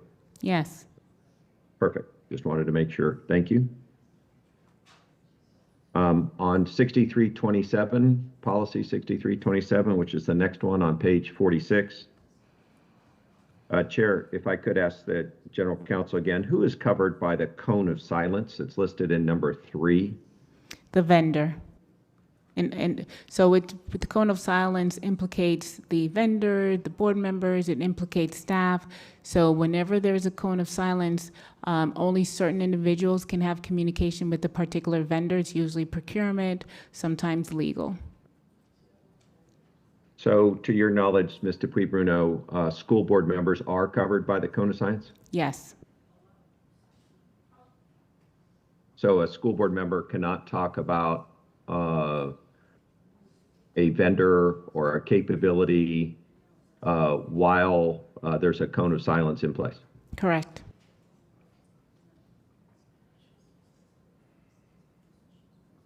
Okay, I have a technical correction on 3C on page 4. I'm sorry, maybe that's not page 4. Under public-private partnerships, there's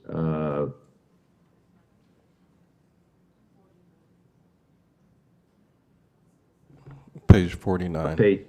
Yes, sir. Thank you. On page 5 of 17,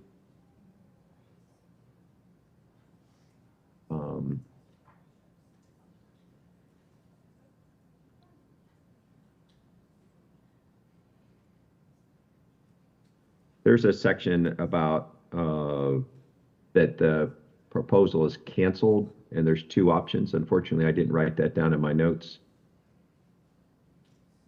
Just give me 10 more seconds, Chair. I apologize.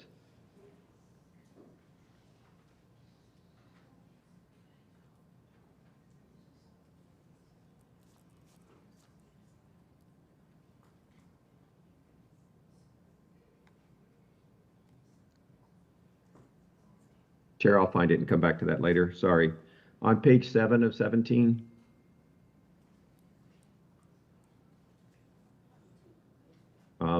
this may be substantive, and again, I don't want to, bring a lot of these back for small purposes, but on Q,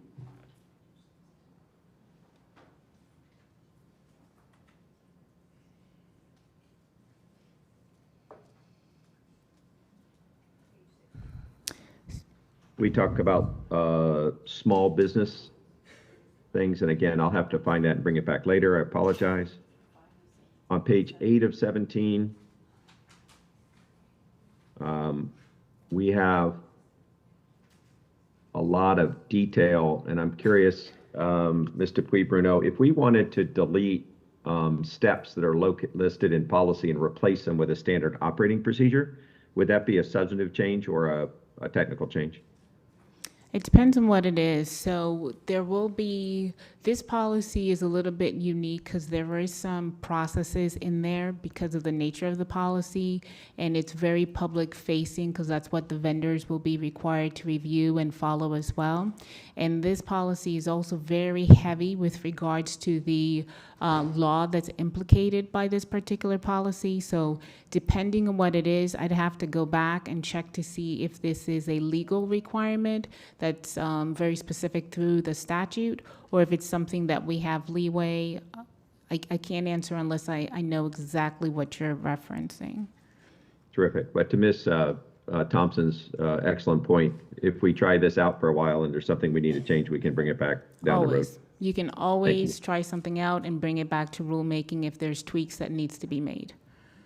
Yeah, I think it's a real interesting balance on, what you prescribe in a policy versus what you allow the superintendent to draw standard operating procedures. So I think we'll be keeping an eye on that going forward. On policy 7315 under B, trade. And this is maybe, I don't know if it's technical or not, but we say about the board may trade land or other real estate not of equal value if the board deems the trade to be in the best interest of the public. If I wanted to propose to delete that sentence, we've been working under not a policy, but a norm that the board has talked about, that we will not sell things for less than market value. We won't lease things for less than market value. This is a way that we could codify in policy what we at least have talked through and have been using as a practice or a norm, however you want to describe it. But if we have that practice or norm, it seems to fly in the face of trading land not of equal value because we think it's in the best interest of the public. Would that be if I wanted to delete that sentence, would that be a substantive change, Mr. Bruno? This one I'd have to double check because I believe, Dr. Zeman, that's statutory language. So let me pull up the statute and just double check that language. But I will also say your policy can be broad, but the board, through its processes or really the administration's processes, can be more narrow based on the board's direction. And when it comes back to the board has the ultimate decision maker in terms of whether or not you're going to accept a trade or not. I just want to make sure that this is not something that's from the law itself, so I'll double check it now. If you don't mind. And I prefer a policy that tells us we can't do that, so that when people come and propose it, we can say it's our policy that we don't give away things for less than what they're worth. Now, if we do remove it, that would be a substantive change. Terrific. I believe we should remove it. So, Chair, I'm wondering if my colleagues would like to also bring 7315 back, the disposal of surplus land and other real property, so that we can discuss taking this sentence out where we give things away for less than what they're worth. Would anyone else like to bring 7315 back? Yes. Mrs. Alhadeff would. Anyone else? Dr. Holness? Dr. Holness would. So there are 3 people who would like to bring that policy back. Anyone else? All right, seeing none. Terrific. Last one I have is C2 on the same policy, 7315.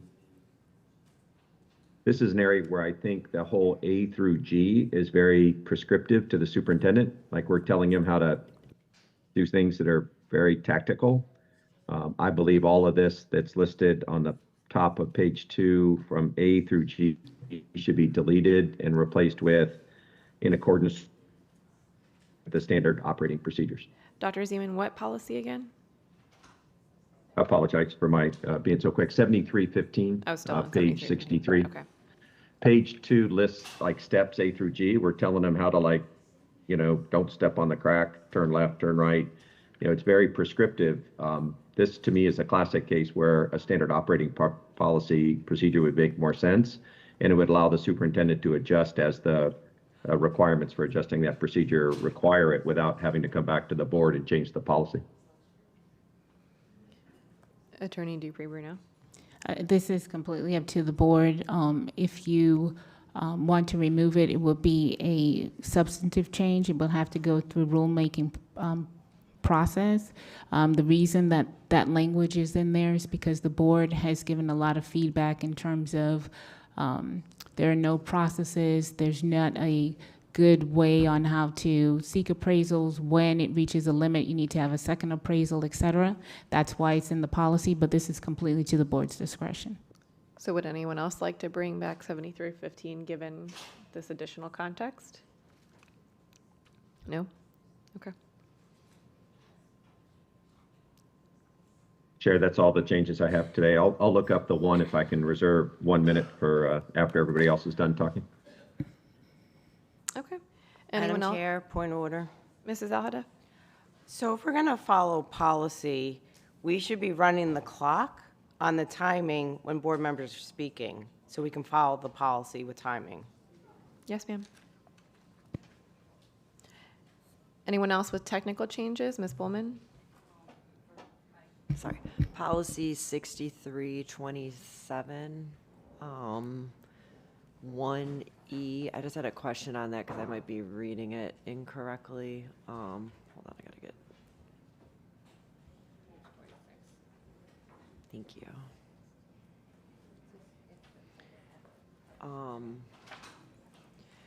The definition of lease payment. any form of payment, including a land lease by a public entity to the private entity. I just think the way that it's written is confusing. The lease is from a public entity to a private entity, but the form of payment presumably would be from the private entity to the public entity. Let me pull the statute and just see.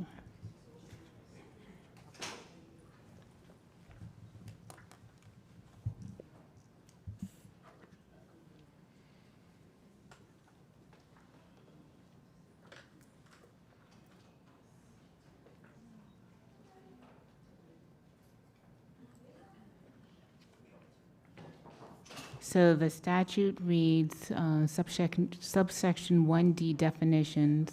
Lease payment means any form of payment, including a land lease by a public entity to the private entity of a qualifying project for the use of the project. Okay. Is that So what the statute is confusing. We will find, as we're going through Neola, we're going to find a lot of the statutes are very confusing, and sometimes not worded well at all. But we don't interpret the statute, we just put what the language is. Okay. Thank you. Anyone else with technical changes?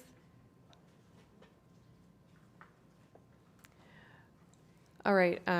Could I have a motion and a second to formally accept Ms. Thompson? I think Dr. Zeman said he had. Oh, Dr. one Zeman? more.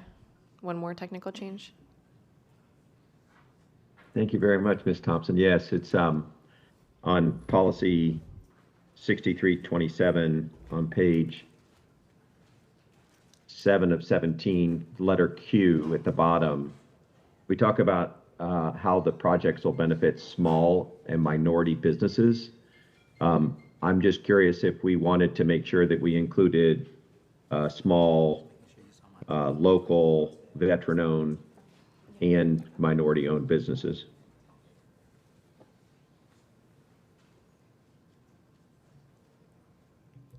Ms. Rupert? Sorry. Would the board also, if they were going to make that small change, have service people, armed service people or veterans? Service disabled veteran? Yes. Attorney Dupree-Bruno? So my recommendation to the board, because of where the board is with certain projects that are pending, I would recommend that we move forward with the policy as written, with the understanding that this P3 policy is going to come back to the board. There is some minor legislative changes as well that's going to come into play as of July 1. They're not major. It's not going to really affect the substance of the public-private partnership policy, but there will be additional definitions. So if I may bring that back at that time, but in the meantime, move forward with this policy as written. I agree with Ms. Dupuy-Bruno. Okay. Fine. Any other technical changes? All right, could I have a motion and a second to accept all of the agreed upon technical changes today? I'm sorry, point of order today, Chair. Were we going to do technical changes now for 169.1? No, we pulled 169.1 separate from the rest of the policies. Attorney Dupree-Bruno? Yes, we're just going to vote on the other policies, and then we will come back to 0169.1. So could I get a motion and a second? So moved. Moved by Ms. Thompson, seconded by Ms. Bullman. Do we need to take public comment on that motion?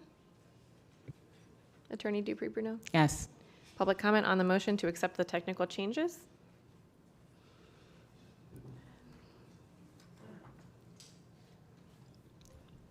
All in favor of the technical changes, say aye. Aye. All opposed, say no. Technical changes pass unanimously. We will now begin, I'll actually take the will of the board.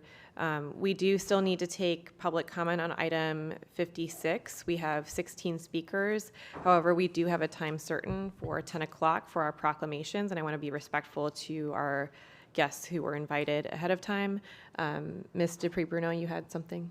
Yeah, Madam Chair, if I make a recommendation to the board, since we still have to go back to 0169.1 prior to the public hearing, maybe we do the proclamations, then come back to 0169.1, and then we can open it up for the public hearing on all of the policies. Okay. Is there any objection to that recommendation, Mr. Cervera? If we take the general counsel's recommendation, are members of the public still then able to speak prior to any vote and/or board discussion on 0169.1? Yes, we will still move forward with what it's technically legally called will be the public hearing on the policies, and that would include 0169.1. Okay.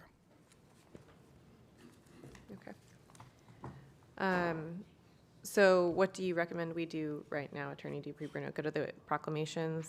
Since it's 10 o'clock, we'll go to the proclamations. Once that's complete, we'll go back to the technical corrections. I would request technical corrections first with regards to 0169.1, and then determine whether or not there are any substantive changes that requires it to be pulled. Okay, do we need a motion to table 56, or can we just? No. Okay. I think for the record, just because this is part of the rulemaking process, note that the board did start at 9 a.m. on this particular item, and we have to move the public hearing after another time certain on the agenda. Okay. All right. Could I get a motion and a second to bring item 34 to the floor, please? Second. Moved by Ms. Thompson, seconded by Ms. Bullman. Public comment on item 34. No comment. Board member discussion, Dr. Holness.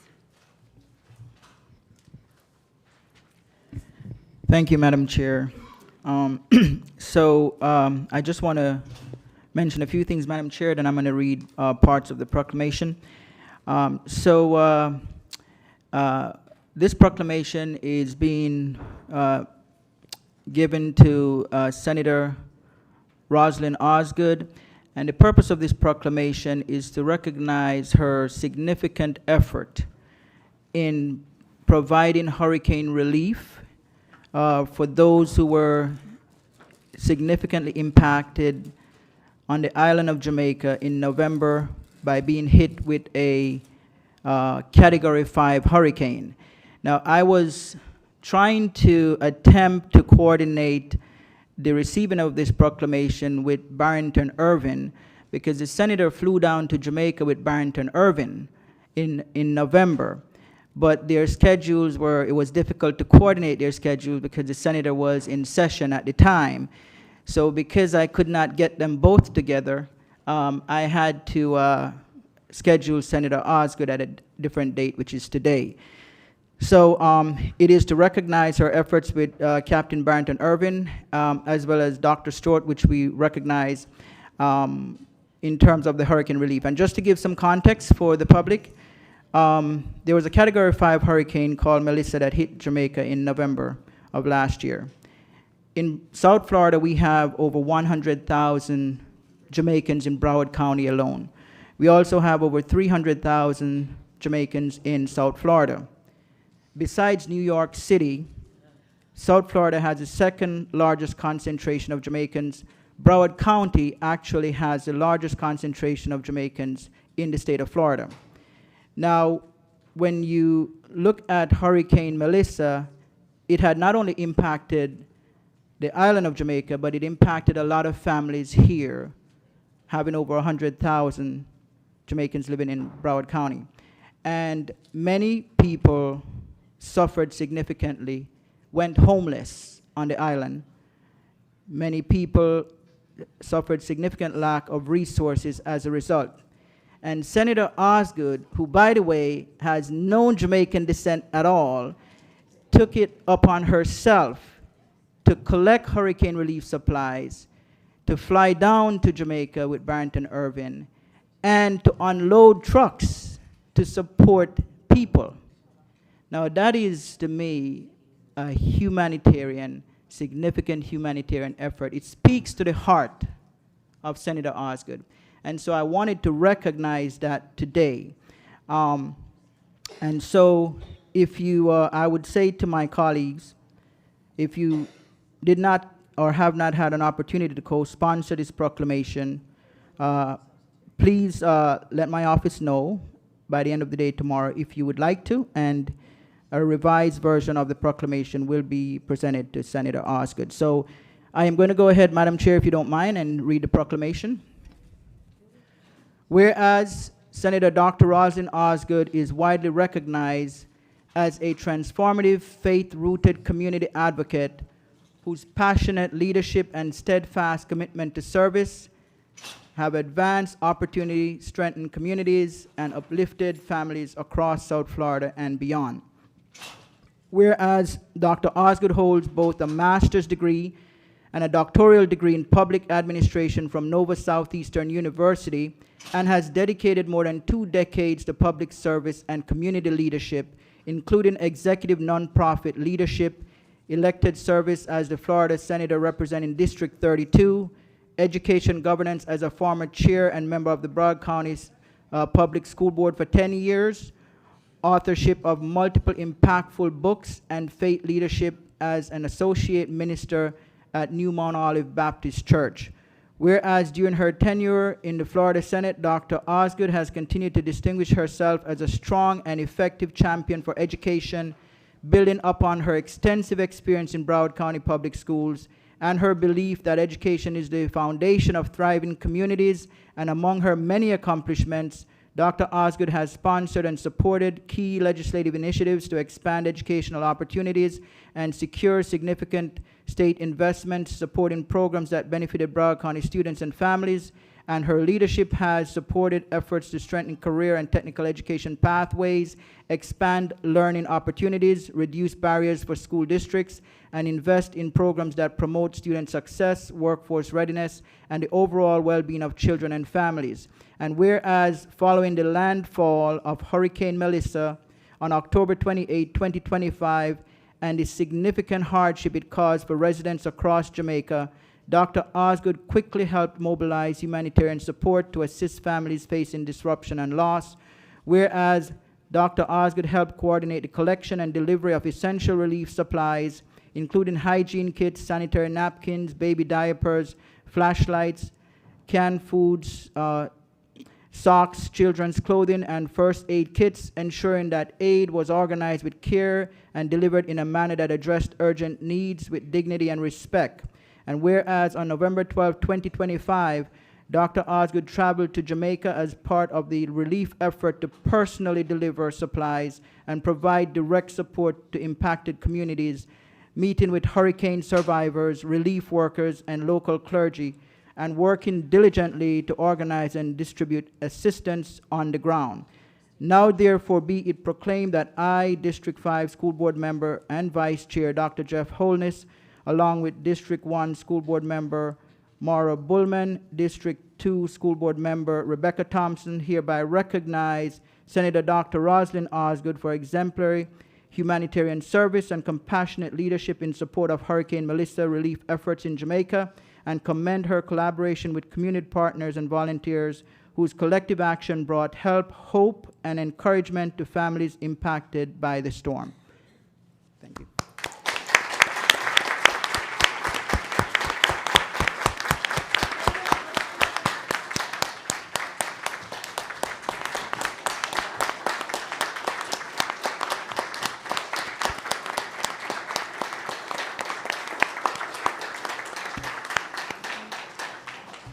Thank you, and Dr. Holness, I would also like to be on the record co-sponsoring this proclamation. Thank you, Madam Chair. Thank you so Would much. you like to recess for a photo or open up to board remarks?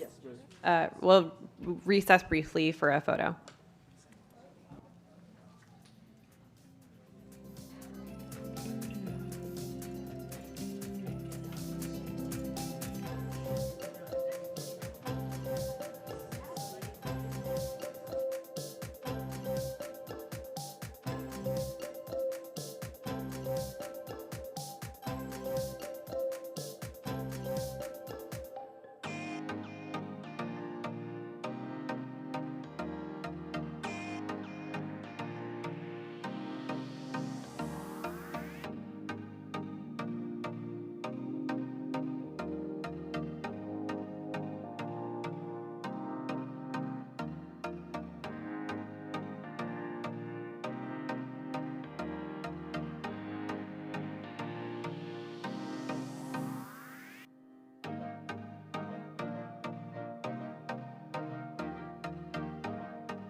Thank you so much. And I do want to recognize and call up to the podium Senator Osgood to give some remarks. And thank you again so much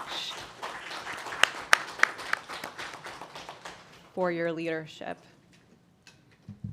Thank you, Madam Chair, and thank you to the school board, those of you that were in support of the proclamation. I thought about the 2010 hurricane that hit Haiti, and we took in a number of students who didn't speak English, but graduated, many of them first and second in the class. This school district has always been a welcoming district to those that are in Jamaica and Haiti, and I just felt it was the right thing to do. I want to thank the women of Alpha Kappa Alpha that helped me collect all those goods.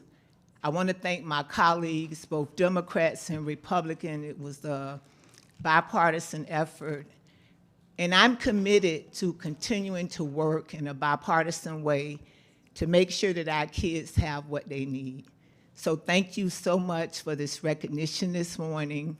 I appreciate it. I've been a little under the weather, but I'm happy to be here this morning. Thank you to School Board Member Holness, the NAACP, and all that continue to support me in my quest to make the world a better place for our children. That is my why.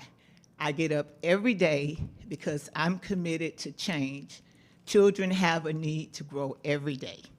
And we all have a responsibility to make sure that we're creating those opportunities for our children to grow every day. Thank you again. God bless you. God bless America.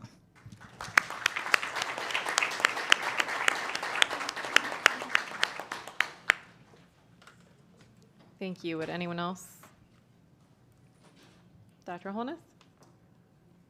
Madam Chair, that's it. Thank you so much. Thank you, Senator Osgood, for being here. Appreciate it.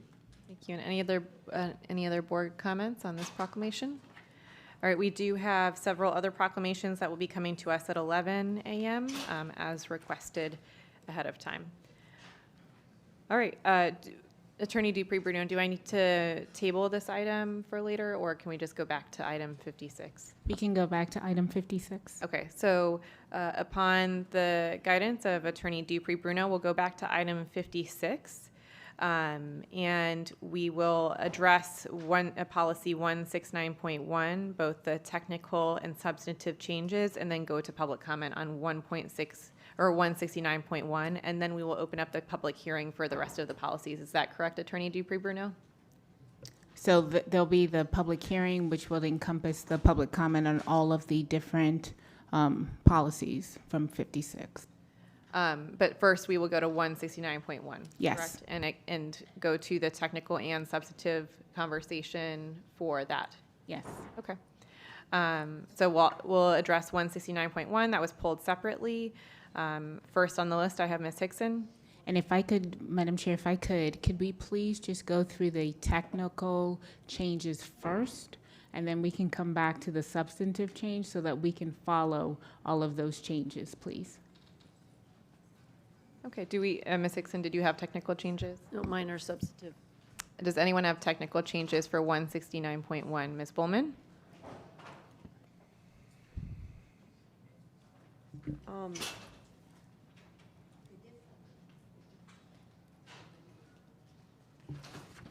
Well, I don't know if this is going to be, okay, so in number 1, or I guess it's I2 on page 4.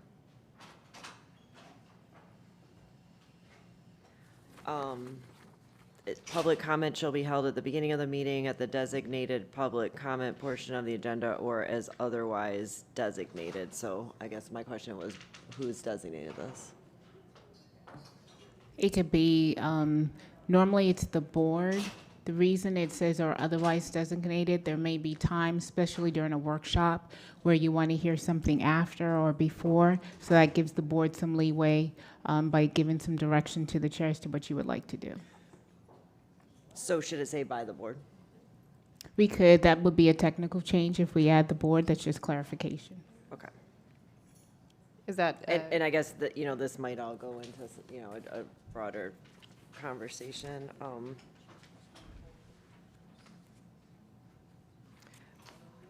Probably I'll reserve my comments because I think we're going to get into substantive, and if that's the case, then they might be irrelevant. Thanks.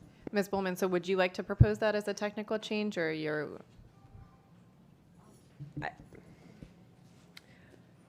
I guess I'll reserve, I think we should probably go to the substantive first, because if we're going to change a provision, then I could go and give you the technical changes, but then if we're not going with that provision, I guess we don't. Ms. Thompson? I just have a clarifying question about this, because if the substantive change that Ms. Bruno is proposing we can do is only to pull this item to redo rulemaking, then I would like to propose that so that we can end this discussion. Okay. So I would like to make a motion to pull 169.1 to redo rulemaking. Second. Motion made by Ms. Thompson, seconded by Ms. Bowman. Public comment on the motion to reinitiate rulemaking for 169.1.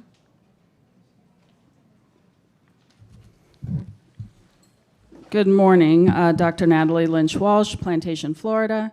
I'm in support of the motion. And we need some clarification. This is a public hearing on top of it, which means we get to ask questions.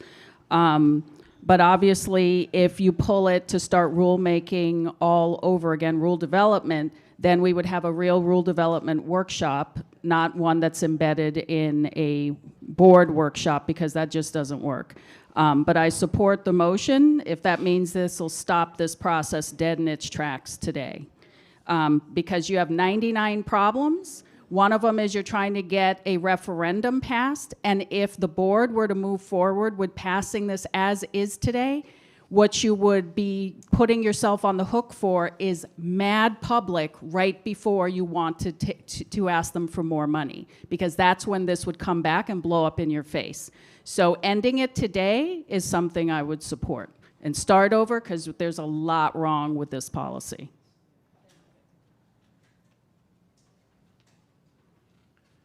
Good morning, Alan Bushkin, Sunrise, Florida. I am in full support of pulling this policy and taking it back to rulemaking. I can't describe how many issues I have with it. I'm glad some of you are starting to see reason in this. I'll reserve my other comments for later, but I do appreciate it. Thank you. Good morning, Brooke Bordy, Plantation. I support the motion. As we saw this morning, the public is not the problem in terms of the use of board time. Thank you. Thank you, Jackie Luscombe. I'd just like to say that this whole policy is the mother of all hot messes from the hot mess department. It's a hot mess that need not have happened, and doing what Ms. Thompson has proposed would unhot mess it. Thank you. Trudy Germanovich, I'm in full agreement with also redoing this, but I think you should be very careful about when you bring it back. I would suggest you wait until after the election. Thank you. Liliana Ruido, BTU, and I support the motion. Kenneth Minshew, BTU. I definitely support the motion. Shafiza Muna, BTU. I also support the motion. Nicole Morris, Coral Springs. I support the motion, and I would ask that you bring it back at a time when your customers, your parents, and your stakeholders can be here to speak on it. This item is to hear the voices of our customers, which are our parents, and right now it is summertime, so you're not going to get adequate public participation on this. Thank you. Anna Fusco, Broward Teachers Union President, also Broward County resident. My son's a product of Broward County Public Schools. We want to keep talking about what you guys say. We're an A-rated district. It's about the students.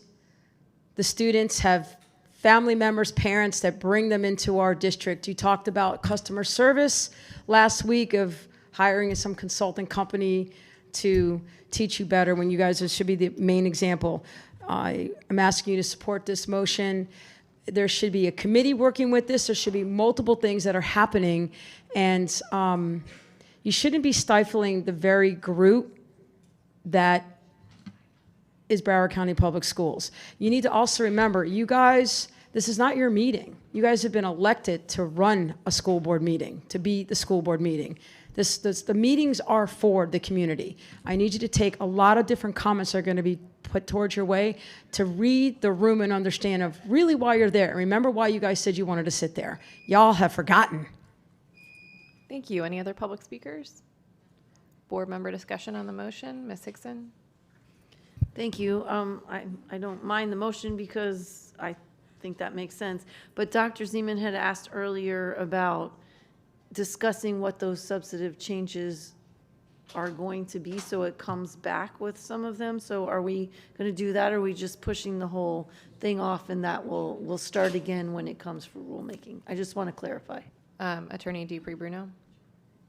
So we'll just push it off. Board members can submit their substantive changes, and at some point, it will be brought back for the board to have a discussion.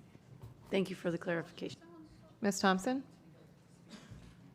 That was my question, basically, to get clarification, but also not structure it as pushing it off, but structuring it as giving us an opportunity to hear more from the public.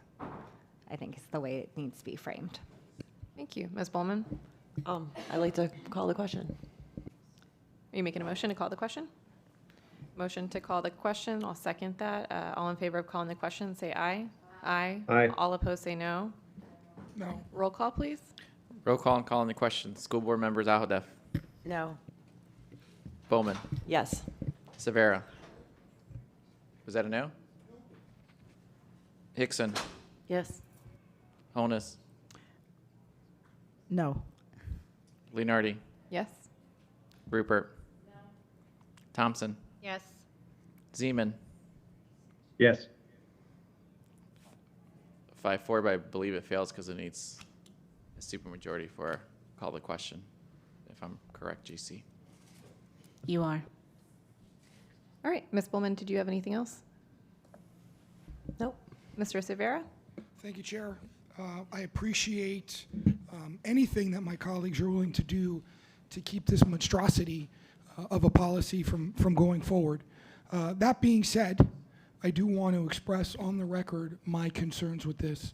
And when we ultimately vote on it, I will say it again, but I will continue to scream this from the mountaintops as to why I'm vehemently against these proposed changes. Let's be very clear about what's at stake here. This is not just a policy about meeting management. It's a policy about whether parents, taxpayers, teachers, students, and community members will have a meaningful opportunity to speak directly to the people that they elected. Public comment is not a courtesy. It's not a favor. It's not a box to check before the board moves on to business as usual. Public comment is one of the most important safeguards in local government, period, full stop. But these proposed changes move us in the wrong direction. They would limit general public speakers at regular meetings and remove the ability to have a full public engagement. In a district as large and diverse as Broward County, this simply cannot fly. This district serves hundreds of thousands of students, thousands of employees, and communities with very different needs. Limiting public speaking sends the wrong message. It tells parents and it tells taxpayers, we don't have time for you. And in my book, that is simply unacceptable.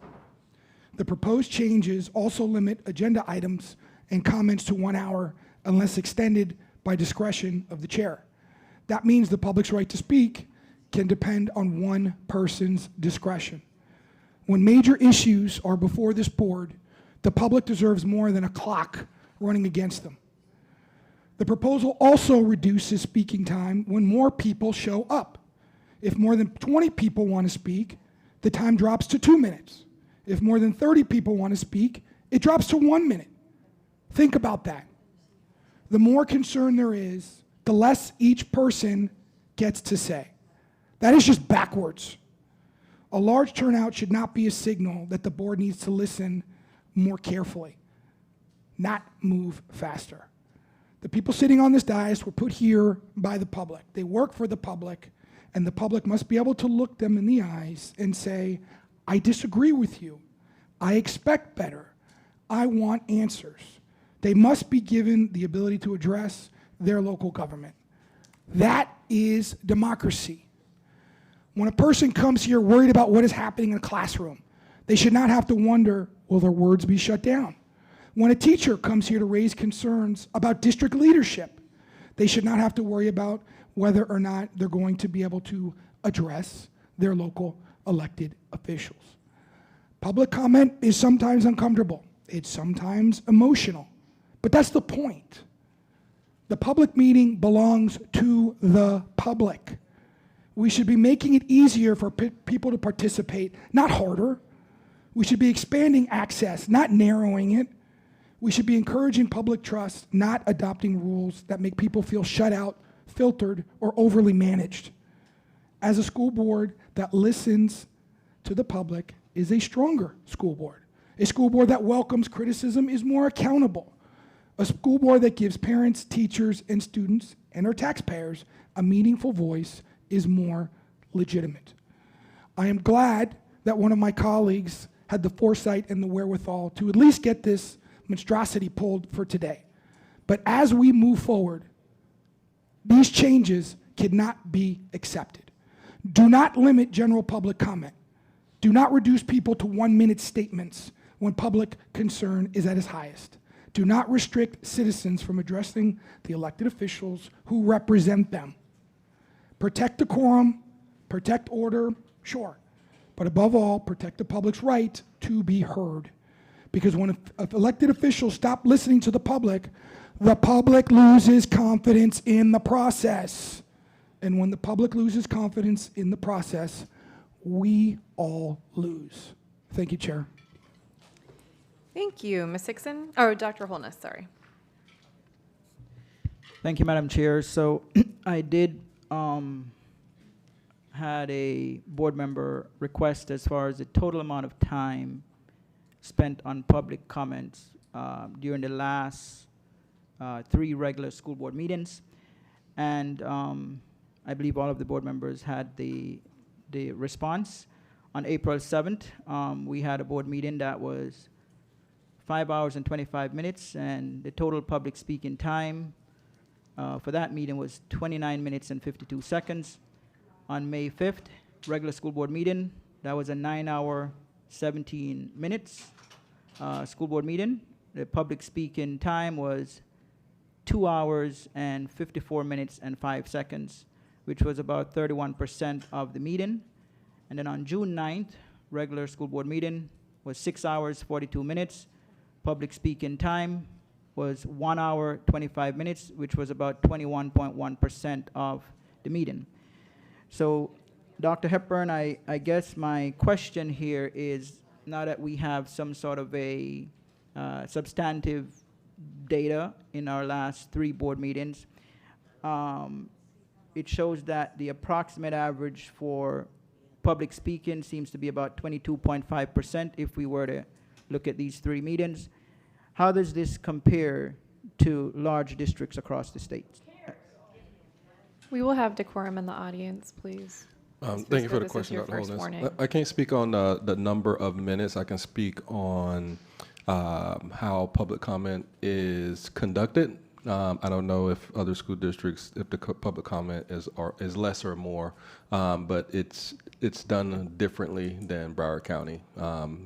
Similar to what the current policy suggests is how the majority of school districts across our state actually conduct their public comment. Okay, so the next question I have, it seems as if the average here, if you look at these 3 meetings, is probably maybe an hour and 40 minutes or so. So with the recommended changes that are here in this policy, what would be the public speaking time for the current recommended changes maximum? I'll defer that to Mr. Bruno. I don't think we can answer that, right? Because every time there's a issue that the public is very interested in. It's going to impact the change in terms of how much speaking time that the public has. So that's difficult to quantify, and I don't have that data. The only thing I could add to this particular conversation is I agree with Dr. Hepburn's explanation that most districts, they do not do public comment the same way that we do it.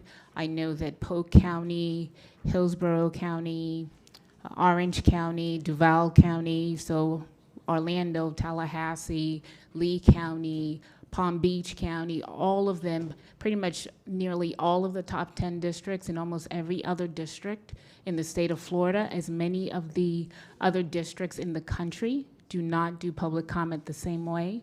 The best practice for public comment when you're looking at how districts comport themselves for both, one, to make sure that the public speaks, because sometimes we forget that public comment is not the only avenue for the public to speak. Broward is actually unique in that its public comment actually includes written public comment. Most districts do not have that. The policy would retain the written public comment, so I know the board members review that as well. In addition, Broward would also be a little different than the majority of the other districts in that it would also have the general public comment time as part of the meeting for AM and PM, which most districts do not have. And many of those that do have it, they actually do that outside of the meeting, before the meeting begins or at the end of the meeting. So Broward is definitely unique in that, and even the policy would include some of Broward's uniqueness in public comment. Okay, so Ms. Bruno, I understand that Broward may appear to be an outlier in terms of how the meetings are conducted as far as public comment, but the rationale for making the change has to have some sort of a positive impact, right? Regardless of what anyone else is doing, even if we're doing it differently. So I guess what I'm trying to determine what that rationale is, regardless of who's doing what would be the benefit to the district? Are we concerned about time? Are we concerned about effectiveness of governing? Even if our process is different from other districts, what are we gaining by making the change? If time is the concern, and that's the reason I asked my question, right? If time is the concern, and the changes, I believe, says 30 minutes of public speaking time, and I believe there's an hour for commenting on items, that would be an hour and a half, right? So besides time, because it doesn't seem, when I look at the last 3 board meetings, it doesn't seem as if we've lost a lot of time with public speaking the way it's being done now as compared to the changes. So what would be the rationale besides time that would necessitate making this change? Is there a concern with effectiveness of governing outside of time? Because time was one of the variables, but that doesn't seem to be a factor when we look at the data from the last 3 board meetings. So what is the next factor that would rationalize this change? It's the best practice with regards to effectiveness of governance. The districts, you normally would put public comment at the beginning of the meeting so that all of the comments are provided to board at the same time.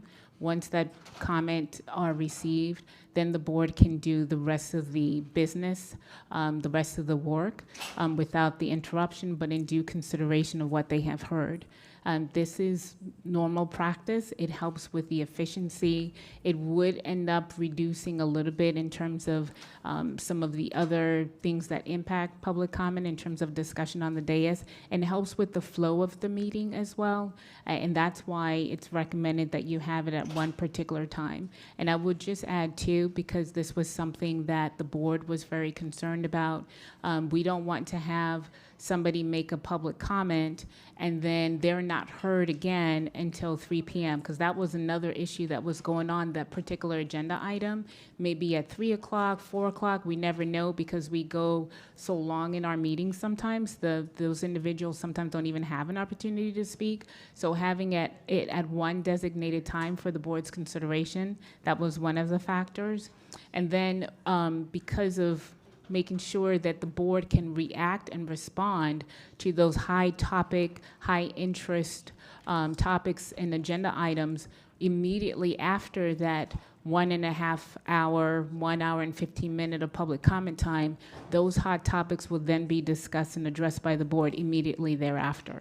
So that's how the policy was drafted, so that all of those agenda items that the public is very interested in would be answered, resolved. The board will discuss it. The public would see the vote, and then the board can move forward excuse me, with its regular action consent agenda items. Okay, so Ms. Bruno, is there, and I don't mean to be difficult, but this is an important item to vote on, but is there any measurable, and I heard you in terms of the effectiveness of governing, but based upon any comparable districts, is there any measurable evidence to suggest that governing is more effective with these changes?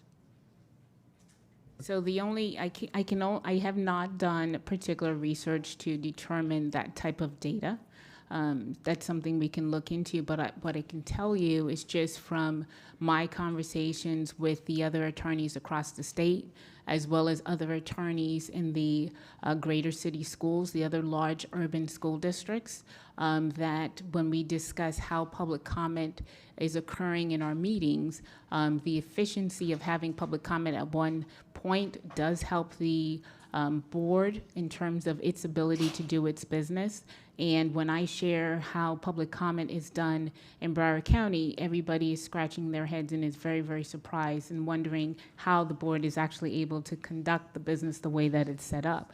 Not saying that it's not possible, because clearly we have been doing it, but it's really the efficiency in terms of how those meetings are run and operated. Okay, so Dr. Hepburn, for me, a very important piece, because my concern was, and I didn't know, the way we're doing it, did it significantly create an anomaly in terms of the time spent for public comments as it would compare to other districts? So that's the reason I made the request to look at the time for the last 3 meetings. And it seems as if the average time is about 1 hour, 45 minutes, which is what the proposed change is also recommending. So time is not significantly impacted. The other factor was governing, the effectiveness of governing. And it doesn't appear as if we have measurable data or research. It may or may not impact governing efficiency, but we don't have measurable data to which to rely on to make that conclusion. So I wouldn't necessarily say I'm for or against the changes, but I am not sure if we have adequate information to go ahead and make the changes as far as whether or not this would be a benefit to the board as opposed to the consequences that it may cause beyond our decision. So I would like more information on measurable data as far as the variable pertaining to efficiency of government. I believe we've concluded that time is not significantly impacted by just looking at the last 3 board meetings. Not sure if governing efficiency is, because we don't have measurable data, even though, yes, you know, when you look at other districts and when you communicate with them, it appears that we are doing things differently than they are.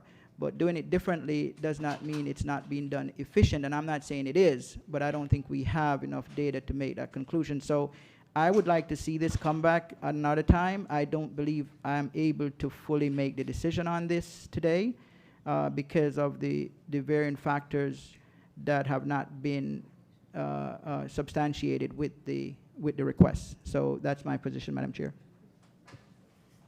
Thank you, Ms. Hickson. Thank you. Just quickly, I think using the last 3 meetings probably skews the data a little bit, because 2 of those meetings were about org charts and people losing their jobs. So I think the April 7th 30-minute average is probably, like, I think we would want data, if you're asking for data, way beyond that, so that you get a better picture of that, because I think the other 2 are anomalies. But, you know, as I said when I didn't agree with the changes in the workshop, our problem with long meetings doesn't come from public speaking. And we're here as elected officials, and we should hear from our public. I know that they can email us and they can call us, but I think sometimes there's power in numbers, and seeing them come and like visually show us that there's an issue, or even if I'd love if they came when they liked something, to tell us that they liked it also. I think just visually, it's a community that's involved, and it's really important for us to acknowledge that and appreciate the fact that they come to speak. And again, traditionally, it doesn't make our meetings that much longer, except when it's big items. So I appreciate that this is going to come back and that we'll have time. And also just, I'll say it again, but I don't think when we're talking about limiting time or what the time frame looks like, that we should say at the discretion of the chair, because it doesn't give consistency. And that puts a lot of pressure on a chair, because if they decide, yes, this group can have longer time, but no, the other group can't, it's just not consistent. So I just want to put that out there again, to say our policy should be consistent and not say at the discretion of the chair. Thank you. Thank you. Mrs. Alhada? Thank you. So I would say that public comment has really evolved through the years. I know when I was the chair, we had a lot of public comment. I think in the last 2 years, there has been less public comment and people coming and speaking at our meetings. The problem necessarily is not the public. The problem is us. The problem is us talking and talking and talking. And the problem is it's not being timed. I even asked for it to be timed, but it's still not being timed. So we have to govern ourselves. We don't need data. It is very clear. Our meetings go over by hours and hours because we do not govern ourselves to speak in a timely manner. So unless that changes, and we abide by our policy to speak on the time limit, have it timed, not ask for extra time, because you get another round if you want to speak again. And it's not fair to your colleagues who are waiting hours to speak on an agenda item. It truly isn't. What I would recommend in somewhere, whether we put it in our procedures or the policy, is to have a timed item if it's a really hot topic. Make it 4 hours. I don't care, because we'll speak for 7 of it if we don't. Thank you. Thank you. Ms. Thompson? Thank you, Chair. I just wanted to briefly, and I'm going to time myself because I can't see a timer, well, they're not working and I can't see it. Regardless, I think the reason we were having this discussion to begin with needs to be reframed and understanding from the point is if you have a set time to come speak, then the moms and dads who have to rearrange their schedule to come, to the teachers that might not be able to come at a certain time, that gave them the ability to start it at 9. And I had originally had some hesitation, as I think a lot of us did, because if you come and speak at 9, but the item doesn't come back until 4 p.m., then you're hanging out all day. So I just wanted to kind of bring that back into perspective, that it wasn't about silencing public comment. It was about putting some structure so that those people who don't typically come, or the people who come with their kids, because I see them in the audience and then they take them in and take them out and take them in because it's hard to keep little ones entertained during this, have the opportunity to come speak and then go about their day-to-day. And then I also wanted to bring up a point, because we keep talking about what the other school districts do. Well, when you think about it, Broward County government has it structured very similar to how we have it currently, where the public can speak per item. They don't have general comment like we do, but I would like to maintain that.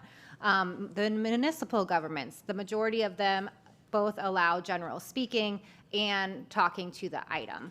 So I think when we're looking at the best practice of governing, we are similar to those bodies as well. And just to remember that the local government, our local governments are the one closest to the people, and so we are made to be more responsive to the people. And I know we were supposed to save all this to the workshop, but since we don't govern ourselves, that is my comment, and I look forward to talking about this again when it comes back. Oh, can we get a timeline on that, or proposed timeline? Are we ready to give a timeline on that? Attorney Dupree-Bruno? So I'm really going to need some guidance from the board, because based on the comments that I've heard, it doesn't seem that the board is inclined to make any real substantive changes to the policy. So are we bringing the policy back to make changes, or do we want to just keep what we have? I really want to know from the board what that direction is. Do we want to keep 1020 as is, which is completely to the board's directive? Completely to the board's directive, whatever the board wants to do? Or do we want to try to make some changes? I just need direction. So I believe we weren't giving you direction because you told us that the substantive change that we could make was only to reinitiate rulemaking. So that was my motion. I have substantive changes, but my understanding of your direction was that we weren't supposed to go into that. So my motion is to bring this back so that we can have that, unless your advice has changed. No, my advice hasn't changed. I was really just listening to what the board was saying, and that was what I was getting from the conversation on the dais, that there may not be an appetite. And it's, again, completely up to the board. So if you want me to bring something, I'm completely to the board's discretion. Send me individually your thoughts, and then I'll try to craft something that incorporates everybody's thoughts and bring that to a workshop at some point. So, Attorney Dupree-Bruno, do you need the guidance now, or are we still sticking to the motion, Ms. Thompson, to bring it back? If that is the process that we're supposed to follow, then I would like to bring it back. If the process that we follow is to start doing it now, then let's dive into it. But I'm just trying to follow the recommended process. Okay. Lily? Okay, I was just curious, do we allow video public comment? Like, can someone submit a video? That is not currently in policy, no. Okay, maybe that's just something to like consider, especially I know we had mentioned the parents who might not always be able to come in, or teachers, or even our students who, you know, are stuck in school.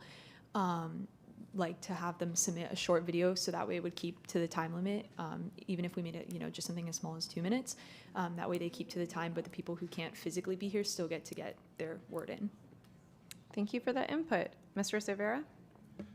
Thank you, Chair. I have a couple comments, and then I'm going to have a substitute motion, Mr. Dupree-Bruno, that I think, if passed, will give you the direction that you need. First and foremost, I want to comment on this notion about what school districts are doing in other parts of the state. And I want to be very clear. I don't care about Palm Beach. I don't care about Dade County. I don't care about Duval County. I don't care about Orange County. I don't care about Lee County. I don't care about Collier County. I care about Broward County. We are very unique. We are a very special place here, and we need to do what is in the best interest of our constituents. And if they do things differently in Palm Beach, kudos to them. I don't live in Palm Beach, and I'm not on the Palm Beach County School Board. So quite frankly, and with all due respect to them, I don't care. I only care about this county and this board. Number two, in regards to what is going to happen with your guidance about when this needs to come back. Madam Chair, I'd like to propose a substitute motion, and I realize Ms. Thompson's motion is still on the floor, but I have a substitute motion that this be tabled until sometime in 2027, and this not come back within the next 6 months, so my colleagues can think very hard about this, so we can continue to have conversations with our constituents, and so that we are not forced like this. We feel that this has been forced down our throats, as this policy is extremely important to me. I know it's very important to my constituents. So my suggestion for recommendation, Mr. Dupree-Bruno, as far as timing is, we need to hold off on this till 2027. So my motion would be just that. Motion made by Mr. Cervera, seconded by Ms. Rupert. I believe per policy we need a date. So I don't know if you have a date ready, Mr. Cervera. Mr. Superintendent, when do the kids get back from Christmas break? Staff. Looking at the calendar.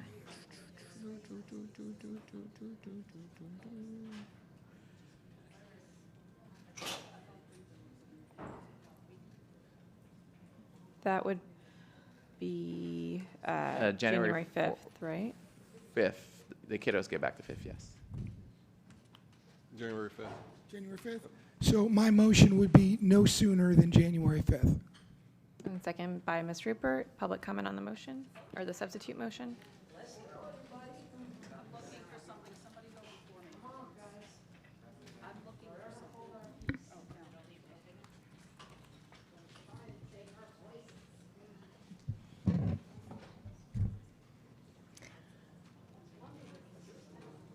My name is Dr. Trudy Germanovich. I wholeheartedly approve of Mr. Severa's substitute motion, and the reason is we need to stop this.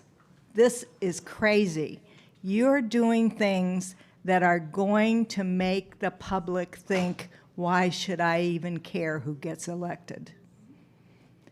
That's right now. I'm sorry, you don't have any time for this. Your policy's fine on public participation. Leave it alone. Have it go through the committee process like we always did, and we cautioned you to do that, especially on policies that affect the public. So please vote for this. Thank you. Dr. Natalie Lynch Walsh, Plantation, Florida. I support the motion because, yes, this does need to be put off, and it'll buy you time for a couple of things. And just so Ms. Dupree-Bruno is aware, one of the things that makes Broward unique compared to other districts is I'm pretty sure we're the only ones with 4 grand jury reports. 4, and counting. And the 5 board members recommended for removal. Hasn't happened anywhere else that I'm aware of. So no, you don't get to behave like everybody else. Negotiated rulemaking. That's recommended when you have complex rules or strong opposition. Hello, but that didn't happen here. The looping policy, which is ironically, I think, called public engagement and communication, still a policy that you're not following, which would have required this to go to DAC. In favor of this. Thank you. Next speaker. Hi, Dana Sanders, Davie, Florida. Why are families leaving Broward County Public Schools? This is why. People are leaving because we're facing a crisis of declining enrollment. Why are they leaving? I'm a parent. I've lived my whole life in Broward County. My children go to Broward County. And you don't care what we say, what we think, what we're trying to tell you. We will listen to you guys for 9 hours, but we get a minute. Honestly, it sends a loud, unmistakable message to every parent in the district that our perspective is an inconvenience. And if parents can't find a voice in public schools, why do you think that they're leaving? All of my friends with school-age children, this is what they say. You don't listen. You don't care. And it's showing. But my minute's almost up, so I'll continue listening to you guys.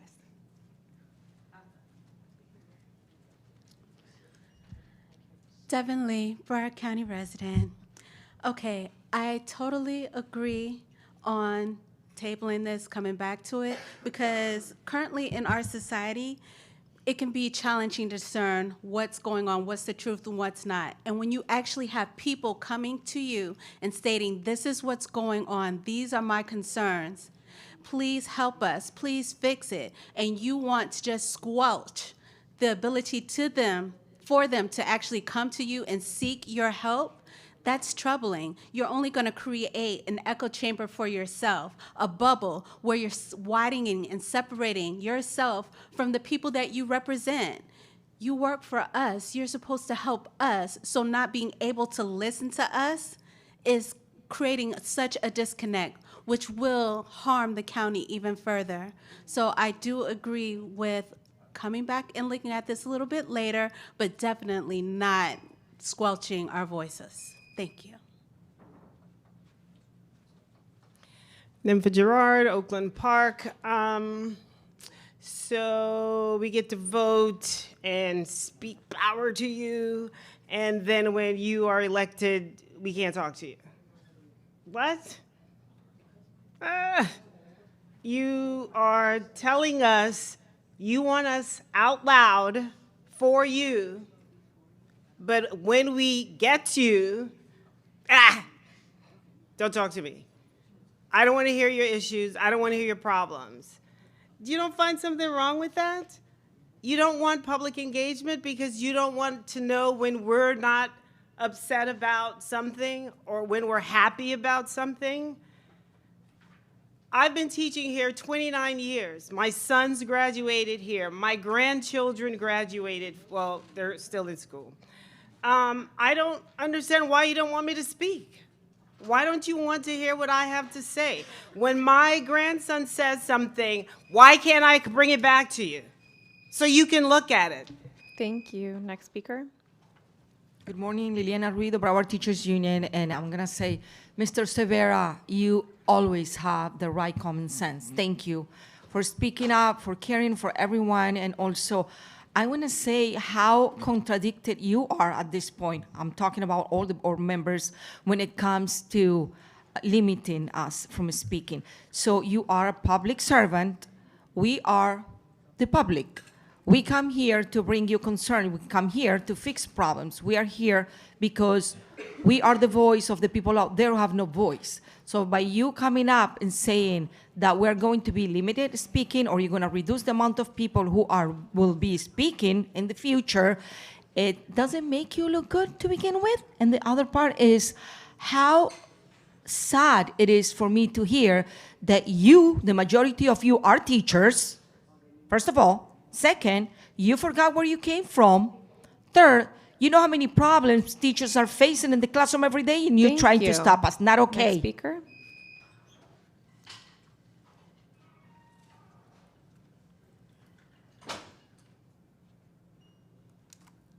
Welcome. You can begin your remarks. Welcome. How you doing? This is Roosevelt McClary, Broward Teacher Union, ESP Vice President, and I do support this motion to table it. One of the reasons is this is the main issue, that public comment is not the issue. You spending more time talking about this agenda is the waste of issue. This is not effective. We're talking about more, even when we look at the data, we're showing that the data that more the majority of the time is the board speaking, hours and hours on one agenda, on one thing. And that's showing that the effectiveness. So if you want to be more effective, maybe you guys got to consider ways of being more effective on the board, how you can get things done more efficiently and more better.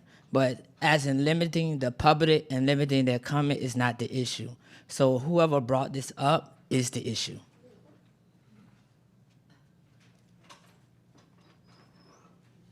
Good morning, Alan Bushkin, Sunrise, Florida.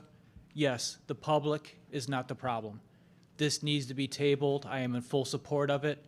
There are a number of issues that need to get fixed first. I see the timer going off on me. Ms. Aladev said, why isn't the timer going off when you guys speak?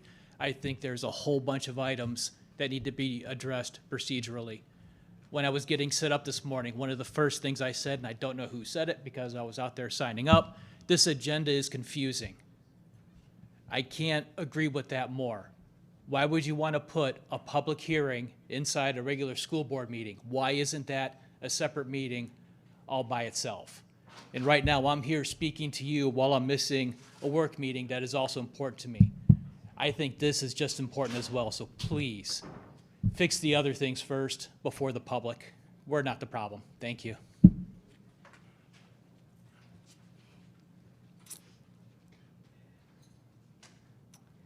Hi, my name is Shafiza Munab. I'm from BTU, and I'm also an employee at Broward Schools. I want to remind all of you of something. Do you know how many times I've been at the school board meeting and public speakers come up to speak, and then right after they share their concerns, the superintendent and various school board members will stop the meeting and say, okay, hold on, I need to talk to this person. This is a concern. This is an issue. It needs to be resolved immediately.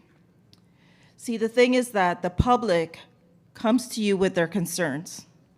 And instead of bringing the public down, you should celebrate that they want to come here and share with you with what's going on, with their concerns, what they need to allow our school district to be successful.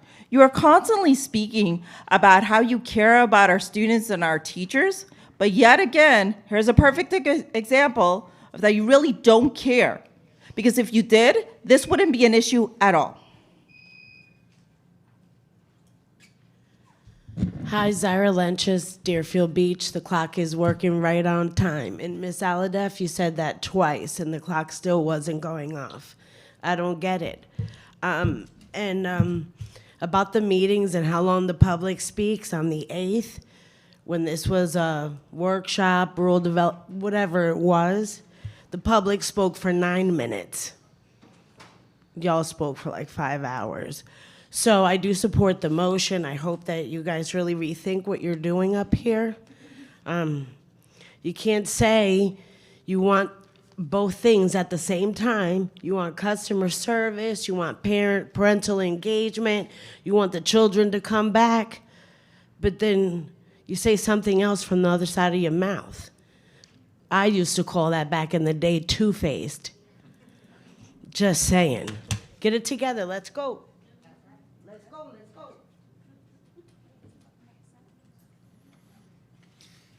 Kenneth Minshew, Plantation. Mr. Severa, I need you to know I like that hat. I too support public speaker time. Thank you, sir. The rest of you, where's your hat? Board members, please keep public speaker time the way it is. Last time I checked in this country, we have freedom of speech. I cherish that right. I believe you all do too. Limiting public speaker time gets in the way of the public from exercising their speech. Don't do that to us. Don't do it to the public. This isn't Cuba, North Korea. You ran to represent your constituency. You can't do that if you don't allow us to say what needs to be said and what's on our mind. What are you guys thinking? Shortening public speaker time sends a bad message. Thank you. I support the change.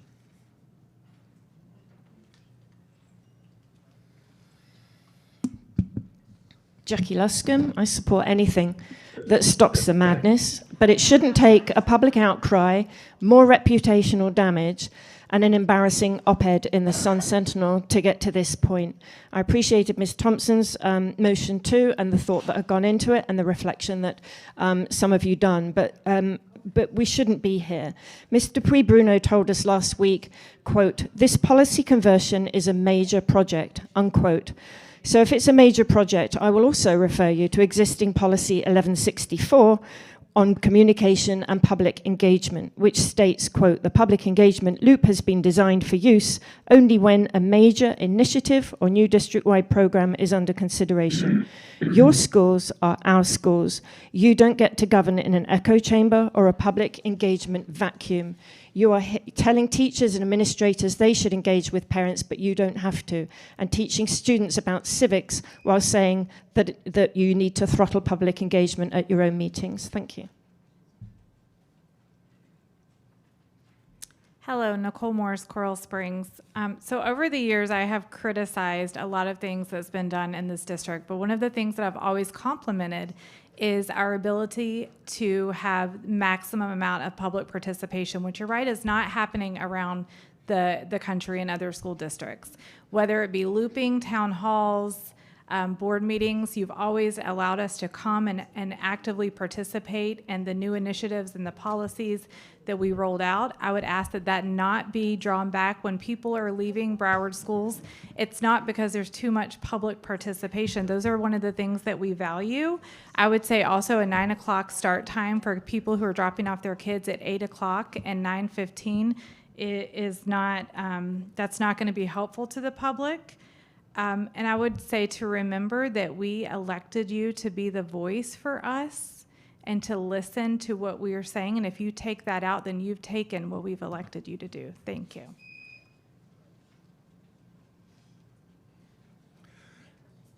Hello, school board. Well, I came in to talk about something different, Chris Nelson, and you guys are trying to take away free speech again? Really? Come on. Like, we've been through this a bunch of different times. I remember years ago when you've been trying this, or people have been trying this for a long time. This is like the most fun I have. Like during the week, I had a day off today, get to come down and talk. And really, honestly, you guys were the last one to talk because it's really because of you guys that like these meetings run for hours and hours and hours. You guys talk a lot. And, you know, a lot of people, you know, we get to hear Natalie Lynch-Walsh, we get to hear Anna Fusco talk. And I mean, you want to really take that away. You should be making policies that give more public comment because, I mean, really, like, what would this school board be if we didn't get to come in here and share our grievances with you? Thanks.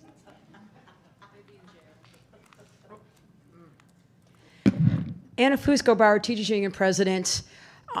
Speaker time is still very limited, but we need to keep it as is until we can get some newly elected people on the board and maybe can get up there and make some positive changes that actually want to get the Broward County Public Schools out of the, what is it, $80 million problem?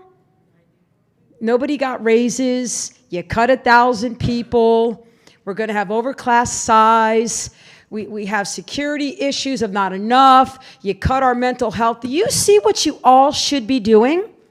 Those are the problems that you should be solving.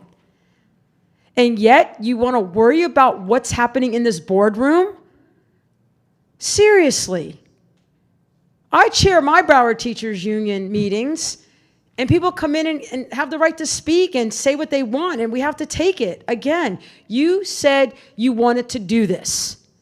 Do it, and stop bringing things backwards. Thank you. Any other public speakers? We have a time certain for some proclamations at 11 o'clock. So I do know that Ms. Hickson, you had some people who were waiting in the audience. So we'll just table this item for a few minutes so we can honor the people who are here. So we will go back to item 34, I believe, and I'll turn it over to Ms. Hickson. Thank you, Chair. Yes, I'll just be a few minutes. I wanted to take some time to recognize two amazing educators that have given over 40 years of dedicated service to students. So first, I'd like to recognize, I would like to give a proclamation recognizing Ms. Deborah Ray Sparacino for her 46 years of service, dedication, and commitment to Broward County Public Schools. Ms. Sparacino, if you could come on up to the front. So the proclamation reads, whereas Ms. Deborah Ray Sparacino began her teaching career in Hazel Crest, Illinois at Robert Frost Junior High for 5 years before continuing her distinguished career in education at South Broward High School for the past 41 years. I'll just mention that Ms. Sparacino was a teacher while I was attending South Broward, and I had the pleasure of being her co-worker once I became a teacher as well.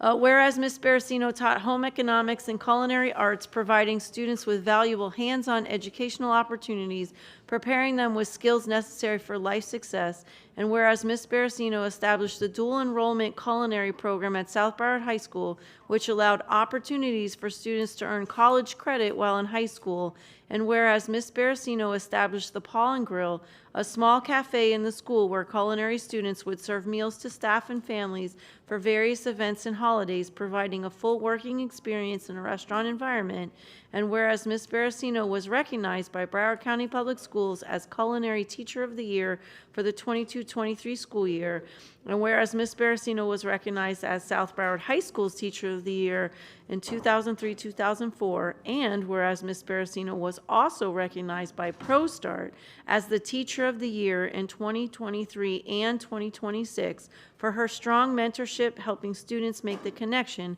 between their present performance and their future career, and whereas Ms. Sparacino enabled thousands of students to earn the Serve Safe Industry Certification, preparing them for viable careers in the culinary and hospitality industries, and whereas Ms. Sparacino dedicated long hours for 46 years to the field of education, and positively impacted countless of students throughout her years of teaching. And whereas with the ending of the 2025-26 school year, Ms. Baracino has now retired from the Broward County Public Schools after 46 years as an educator and mentor, leaving her mark on the schools and students she taught over these years.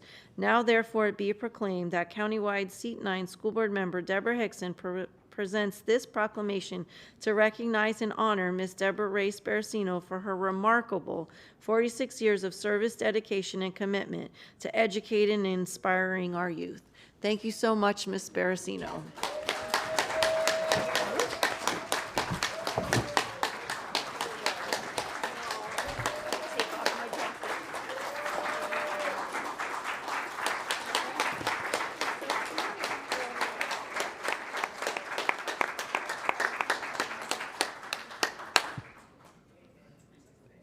We'll briefly recess the meeting for a photo.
Okay, Board Member Hickson has another proclamation, so you can go ahead. Thank you. The two Debbies. So this is Debbie number 2.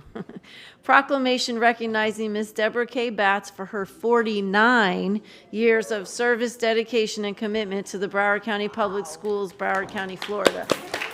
Come on down. Whereas Miss Deborah K. Batts began her teaching career at Henry County High School in Newcastle, Kentucky for 16 years, then at Johnson & Wales University for 1 year, and then at South Broward High School for 32 years. And whereas Ms. Batts taught early childhood education, allowing high school students to earn their Child Development Associate CDA industry certification while working hands-on with 3 to 4-year-olds in a preschool within their high school. And whereas Ms. Batts taught exploratory teaching and was an advisor for the Florida Future Educators of America for over 25 years, allowing students to intern under staff members at their high school to gain real experiences within the classroom and school setting. And whereas Ms. Batts was recognized in Kentucky by Carleton Business and Professional Women's Club in 1984 as a young career woman, and whereas Ms. Batts was recognized as Woman of the Year in 2013 by the Fort Lauderdale Alumni Panhellenic Club, an organization that focuses on and supports educational opportunities for under-youth privilege, and whereas Ms. Batts was recognized as Teacher of the Year in 2025-2026 from the South Broward High School, an award bestowed upon her by her coworkers for the exceptional educator she is in her field, and whereas Ms. Batts has also dedicated herself to doing charity work with the Winterfest Boat Parade, helping to raise money to further support children, education, arts, and water safety initiatives in the South Florida community, and whereas Ms. Batts continuously went above and beyond mentoring her students, supporting her colleagues, and fostering a positive school and local community for everyone, and whereas with the ending of the 2025-26 school year, Ms. Batts has now retired from the Broward County Public School System after 49 years as an educator and a mentor, leaving her mark on the schools and students she taught over these years. Now therefore be proclaimed that countywide seat 9 School Board Member Deborah Hickson presents this proclamation to recognize and honor Ms. Deborah K. Batts for her remarkable 49 years of service, dedication, and commitment to educating and inspiring our youth.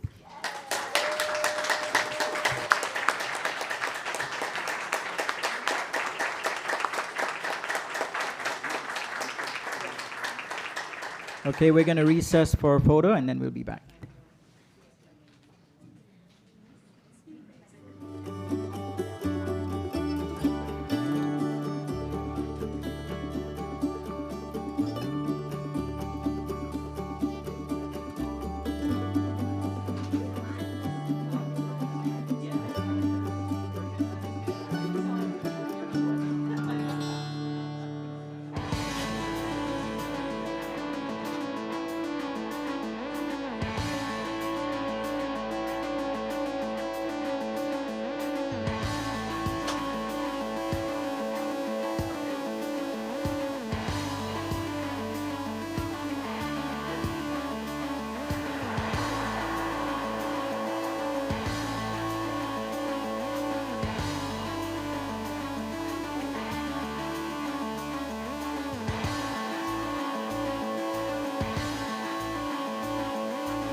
Okay, we have now resumed our special school board meeting. Board member Rupert also has a proclamation. So board member Rupert, you have the floor.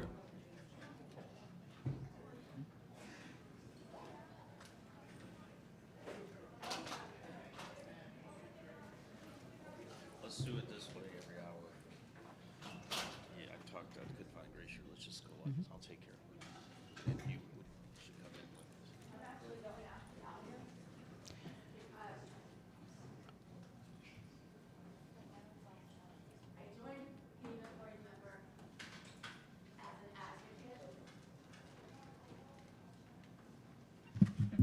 And I want to leave the same way.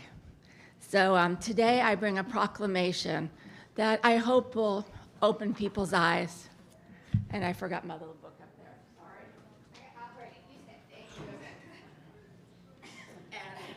Sorry. It was important for me to do this because not only will it maybe stop some of the conversation that is going on around me, but also it will help other people in this world. So I have been very blessed to have had the honor of sponsoring resolutions over the years for women's heart health, breast cancer, foster care, adoptions, tomorrow's rainbow, but this one today is very personal to me, and it is critically important for women to really listen. I'm not going to take the time to read the entire proclamation. It's attached to the agenda, but autoimmune disease affects over 50 million Americans, mainly women, at 80%, and are among the top 10 leading cause of death in women under the age of 65. It acts differently in everyone, and many people, like me, have multiple systemic diseases at the same time. We need more awareness, more research, and more hope for all of us. And if you are tired, if your bones ache, if you can't see and your eyes are getting worse, and the pain in your body, and then it affects your red blood cells, just had to get transfused. These things happen. Not everybody acts the same with this disease or any of the autoimmune disorders. And then there's a very special group of them.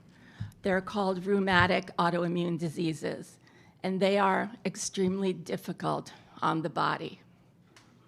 I suffer from several at one time. So I hope this helps somebody, especially a woman. 8 out of 10 of us have an autoimmune disorder. That's a lot, and we really need to know more about it. So if you're interested, need more help, one of the particular autoimmune diseases I have is called Sjogren's, and it's in the lupus family. So you can reach out. I'd be glad to talk to you, and I will be here through my last meeting in October, still fighting, but looking forward to having advocacy on this side of the podium as well. So I thank you all today. Thank you.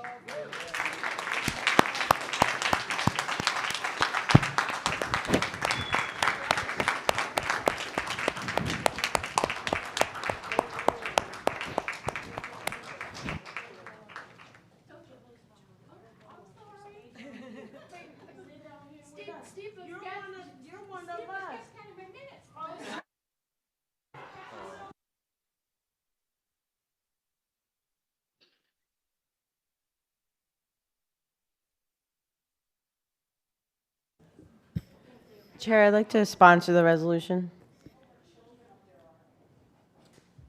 So board member Adef will be sponsoring the resolution. I am sponsoring as well, and is there anyone else who'd like to sponsor the resolution? I would like to sponsor the co-sponsor as well as Ms. Hickson's proclamations as well.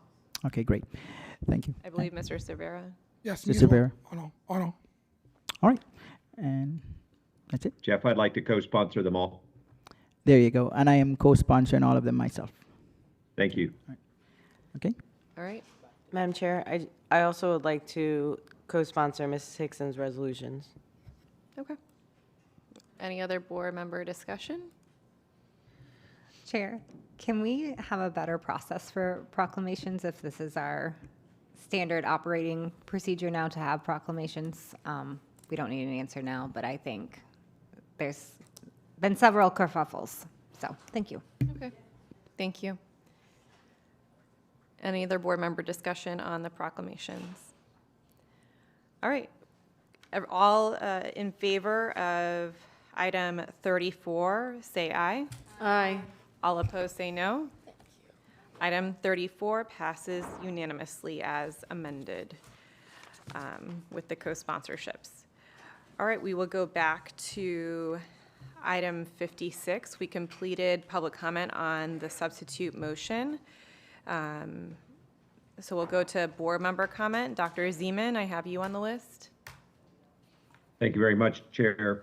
Are we at the point where we're still talking about the substitute motion? Sorry, say that again. Are we still discussing the substitute motion made by Mr. Severa? Yes, we are. Terrific. I just wanted to speak in favor of it and look forward to the vote. Thank you. Thank you. Ms. Hickson? Thank you. I appreciate it, but I don't know that I want to wait until January to come back to the item, especially if we're in a process of passing the different policies. But I also wanted to speak to Ms. Dupree Bruno.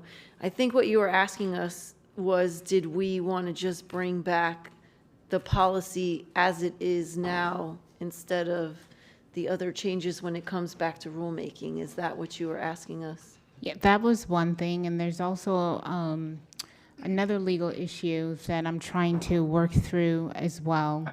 And I don't have an answer just yet, but I will hopefully shortly.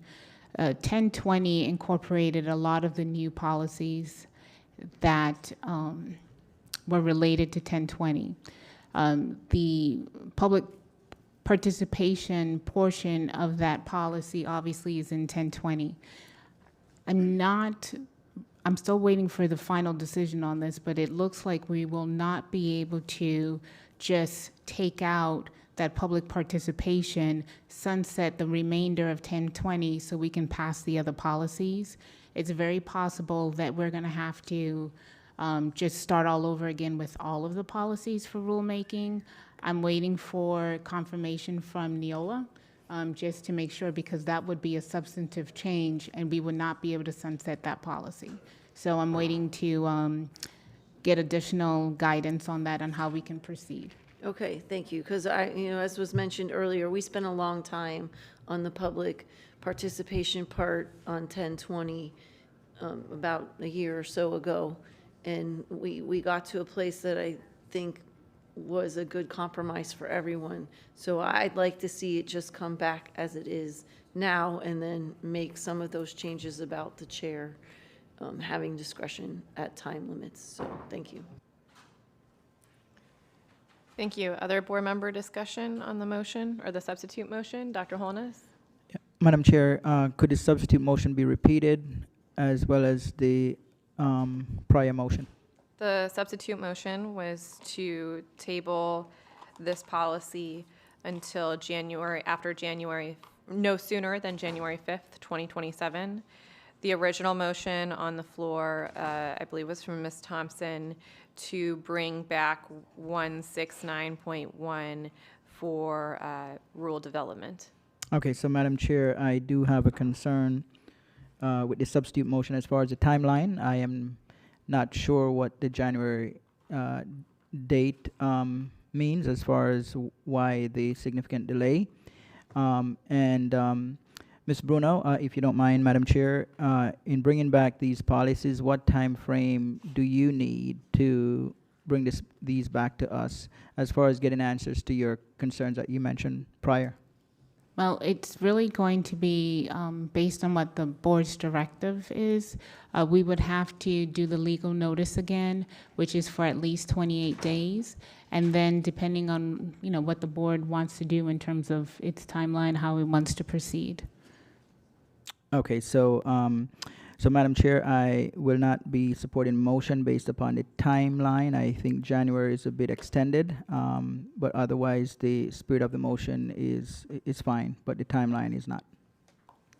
Thank you. Mr. Severa?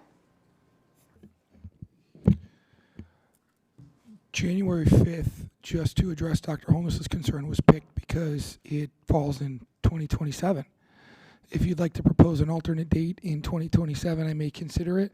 But in light of where we are with this, I think at the very least, we need at least 6 months to refocus ourselves, figure out a way to address the litany of concerns within the current version of the policy. So if you have another date in 2027 you'd like to propose, I'm all ears. But January 5th was just picked because that's the first date that the kiddos come back from school within the new calendar year. Madam Chair? Okay, so Ms. Bruno, with this timeline as far as January, how will that impact, because you're bringing to us significant number of policies over a period of time, how will that impact what you're trying to do as far as policy changes and adjustments with Neola? Are you comfortable with January? Will that have an impact on the objective that you've established in terms of revising these policies and the volume of these policies that we are looking at? And if January seems to be a bit extended, do you have a recommendation to the board? So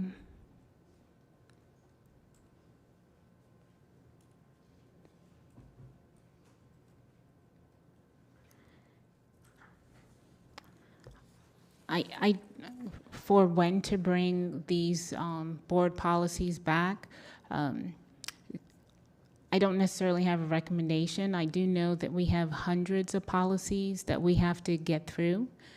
We have paid 100 for 140 hours, and I asked Neola, because it was really 120 hours, and I asked Neola for an additional 20 hours to work with us to get these hundreds of policies through.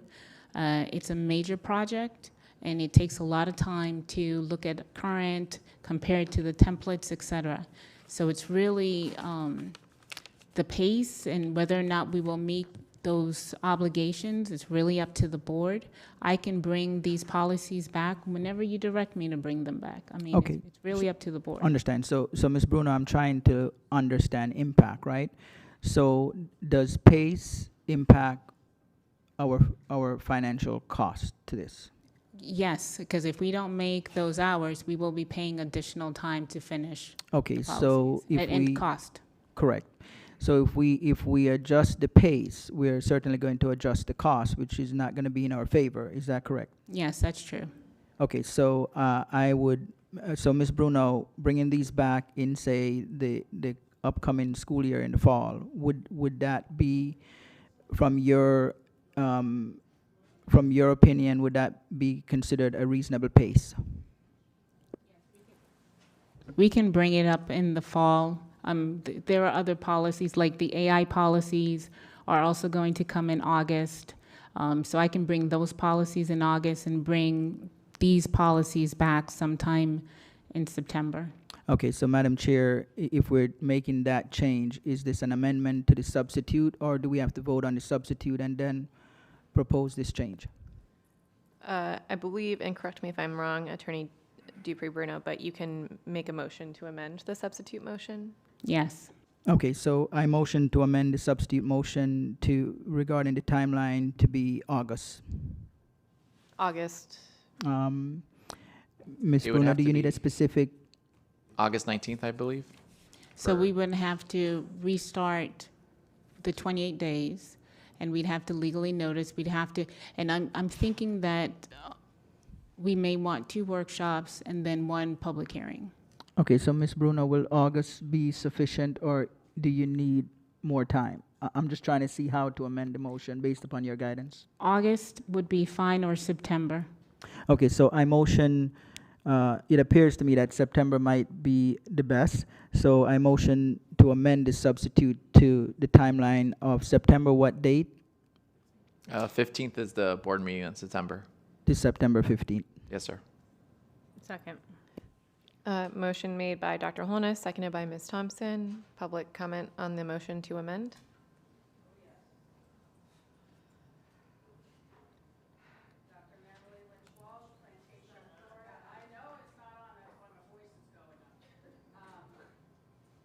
Can someone please make sure the mic for public comment is on? Dr. Natalie Lynch Walsh, Plantation, Florida. I do not support this amendment. The reason for the initial motion is to give you time to sort yourselves out so that you're in compliance with your own policies, state law, and just as a side note, because I don't know what you guys are going to bring back. The way it is now, unless Mrs. Hickson was saying to bring the current policy back, as opposed to this fakakta business that is being proposed. Section 286.0114 requires members of the public to be given a reasonable opportunity to be heard on a proposition. I have a Florida Bar article that explains how that gets impacted on situations like this, where you amend and change and change. So that's something you guys need to fix. So I do not support this. People will be gone. And again, why are you trying to get the public mad at you right before we vote on a referendum? Think, chess, Thank not you. chess. Next speaker.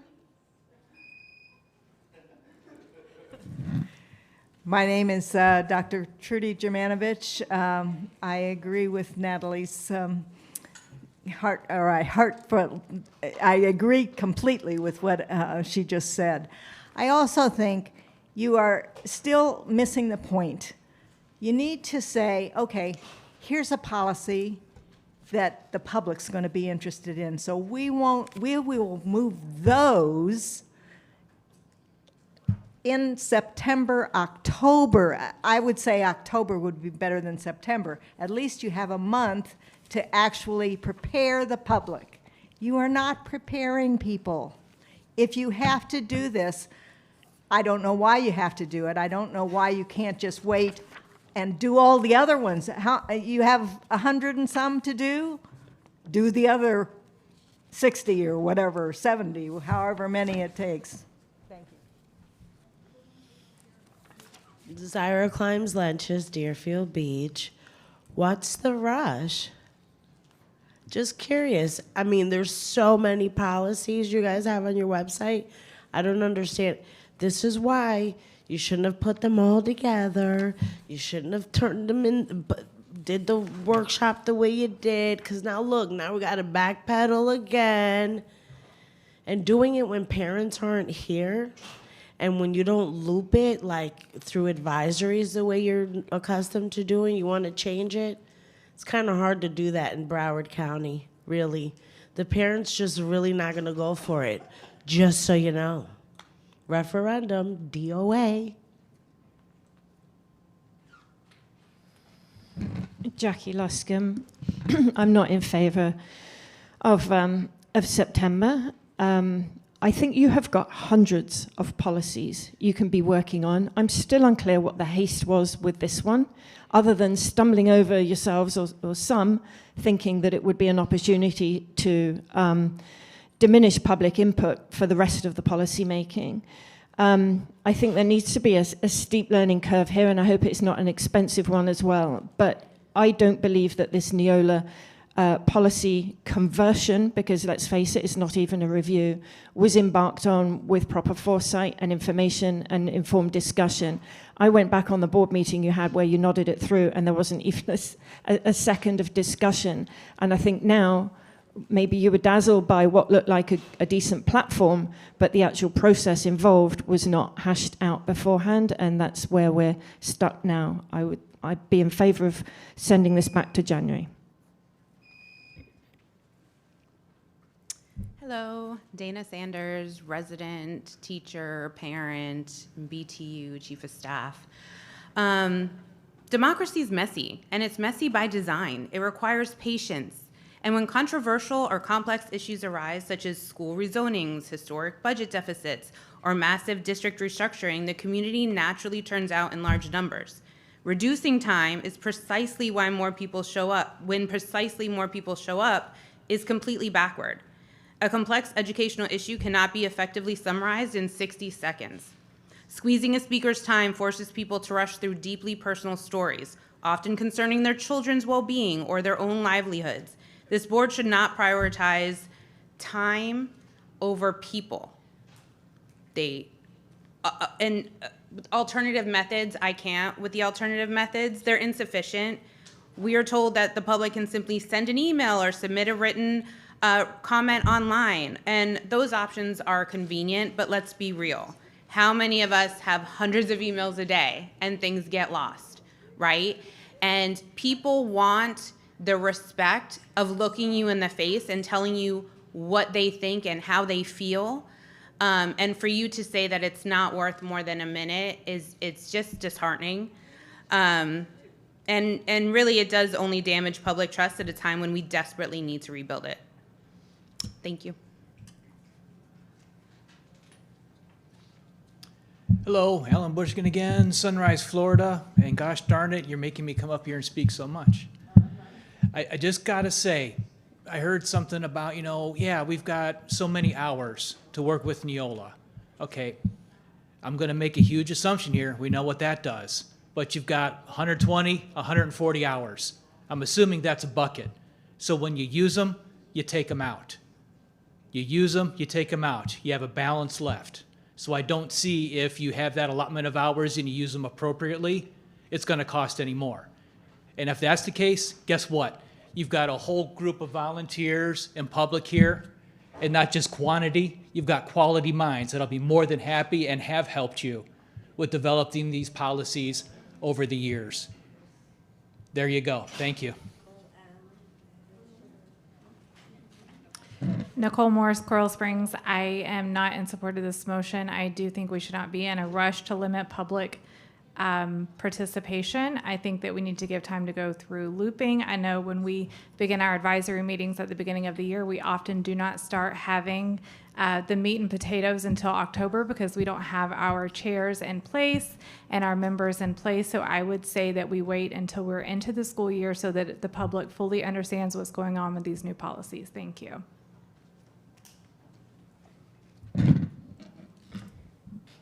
Anna Fusco, Broward Teachers Union President. I think the rationale of why it was asked to move it is to give you guys more time to have fruitful conversation. Whoever's working with you, that group that you guys have decided to pay an outside consultant with to do the job, instead of the employees that we have here in Broward County Public Schools. I want to talk about, we're going to start tracking all the wasteful spending that you guys have approved. Pay attention. We're paying attention. You guys want to rush things through that are really important, and then you have a group of people that are making you rush things through to keep approving. Again, we're going to be using these terms, wasteful spending, a lot. We've got elections happening, and we're trying to get the community to trust you again so we can get the referendum won. If that referendum doesn't come through, I'm blaming you.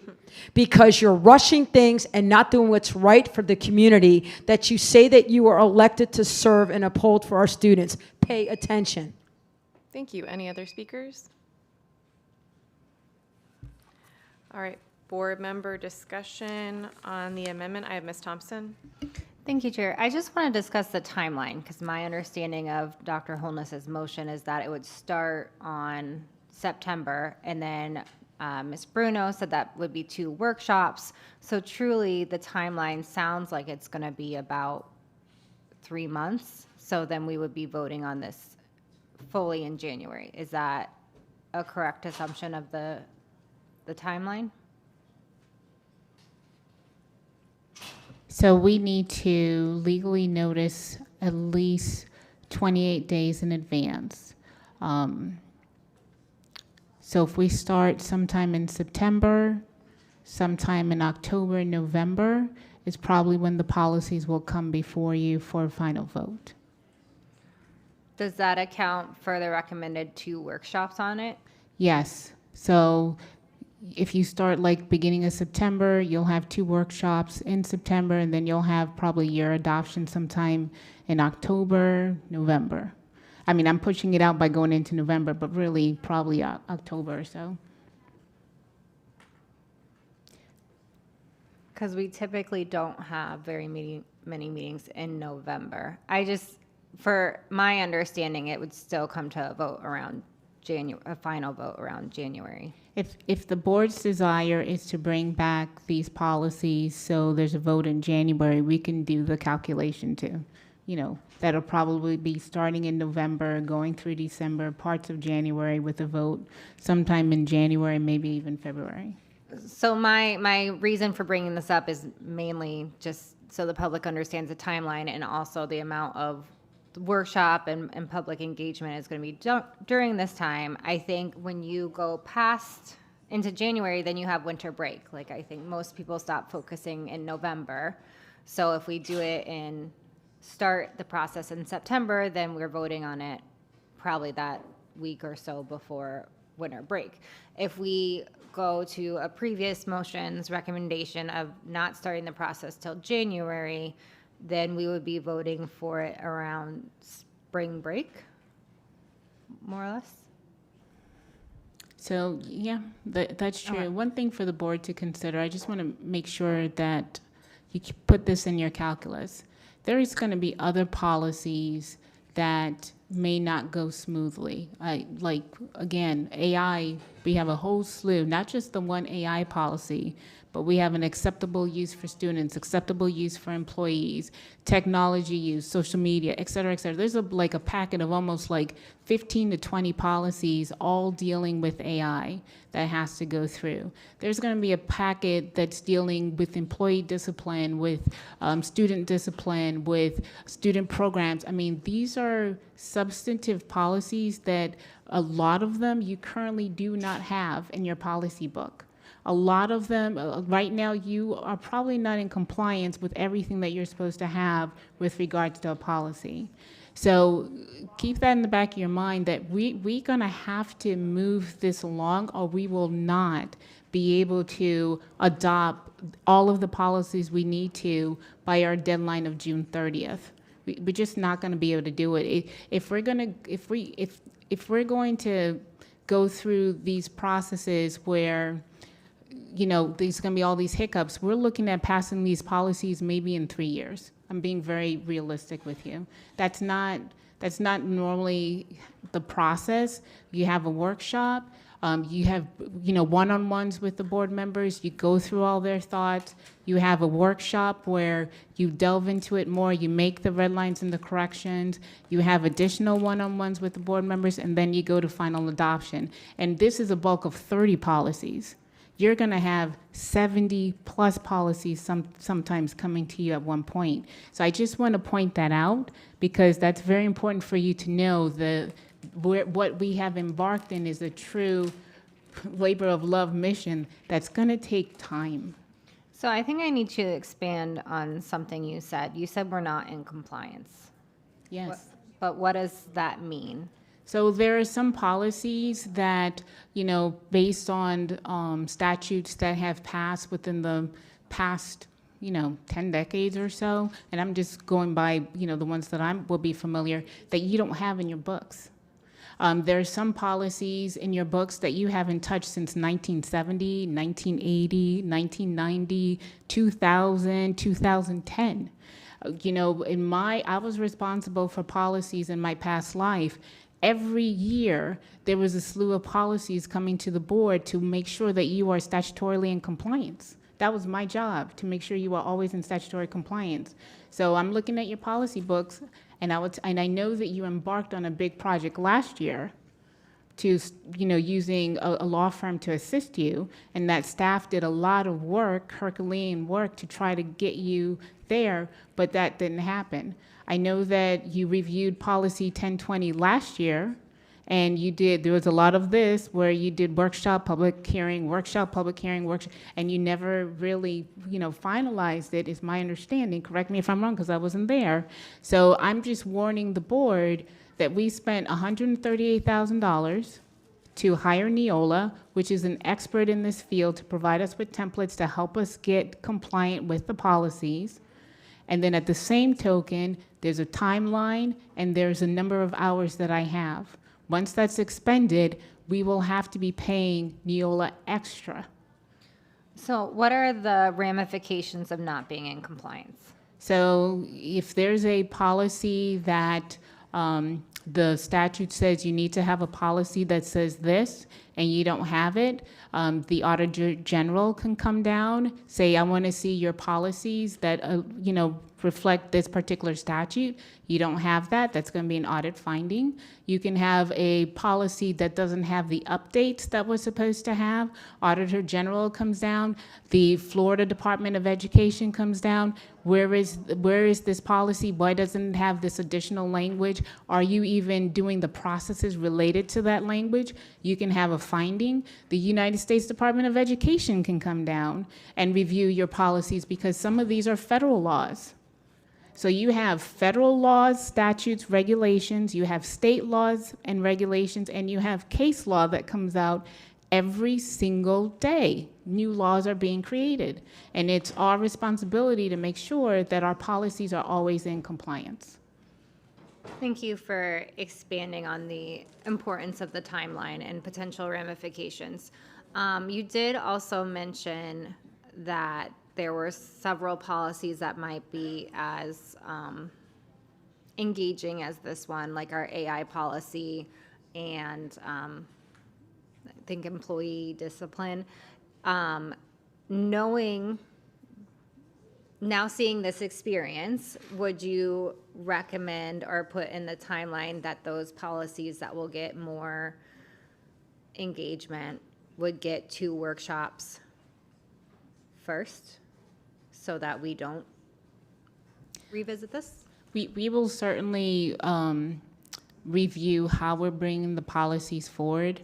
My concern is still, I can have 5 workshops, and if the board does not make a decision, then I'm still back to square one where I began.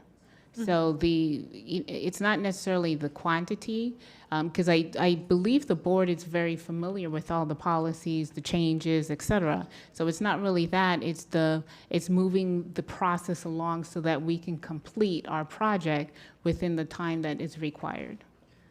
Thank you, and that was just a thought process, so thank you for that feedback. And then did you get a response from Neola on if we pull 169.1, if we can move forward with the rest, or do we have to restart everything? The recommendation, the best option that I have right now is just to restart everything.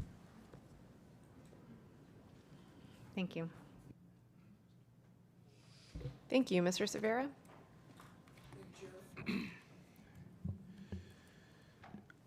We're going round and round on the timing of when this should be brought back and whether it should be this year or next year.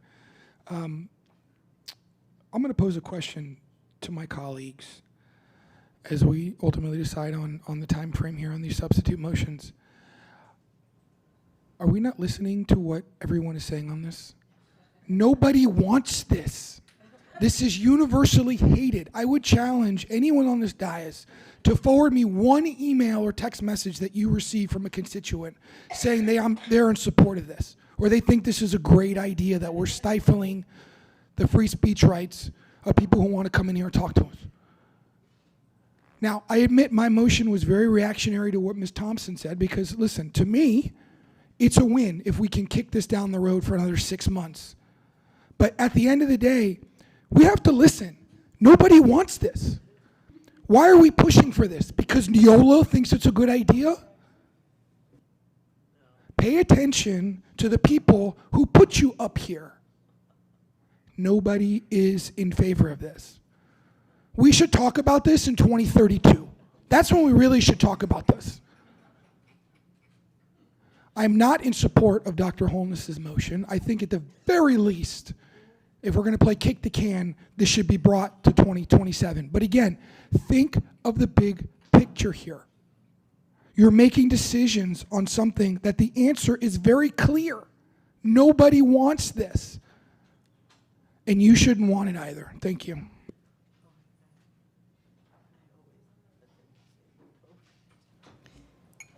Thank you, Ms. Bowman. Thank you.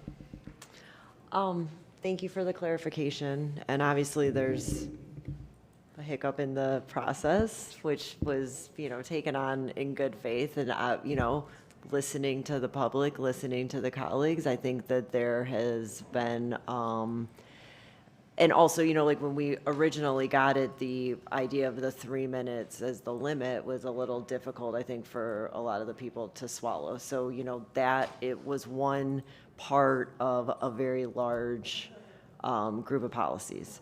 So as we revisit this now, though, having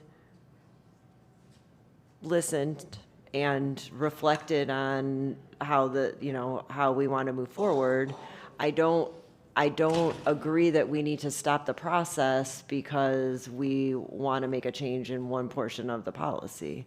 And particularly if we're out of compliance with a lot of other things, and particularly if we have AI, which is coming whether we want it or not, we need to have those policies. So I disagree that nobody wants this. I think nobody wants the limitation, the speakers here particularly don't want the limitations on the public speaking.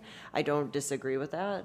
I think that there needs to be revisions to that policy, obviously.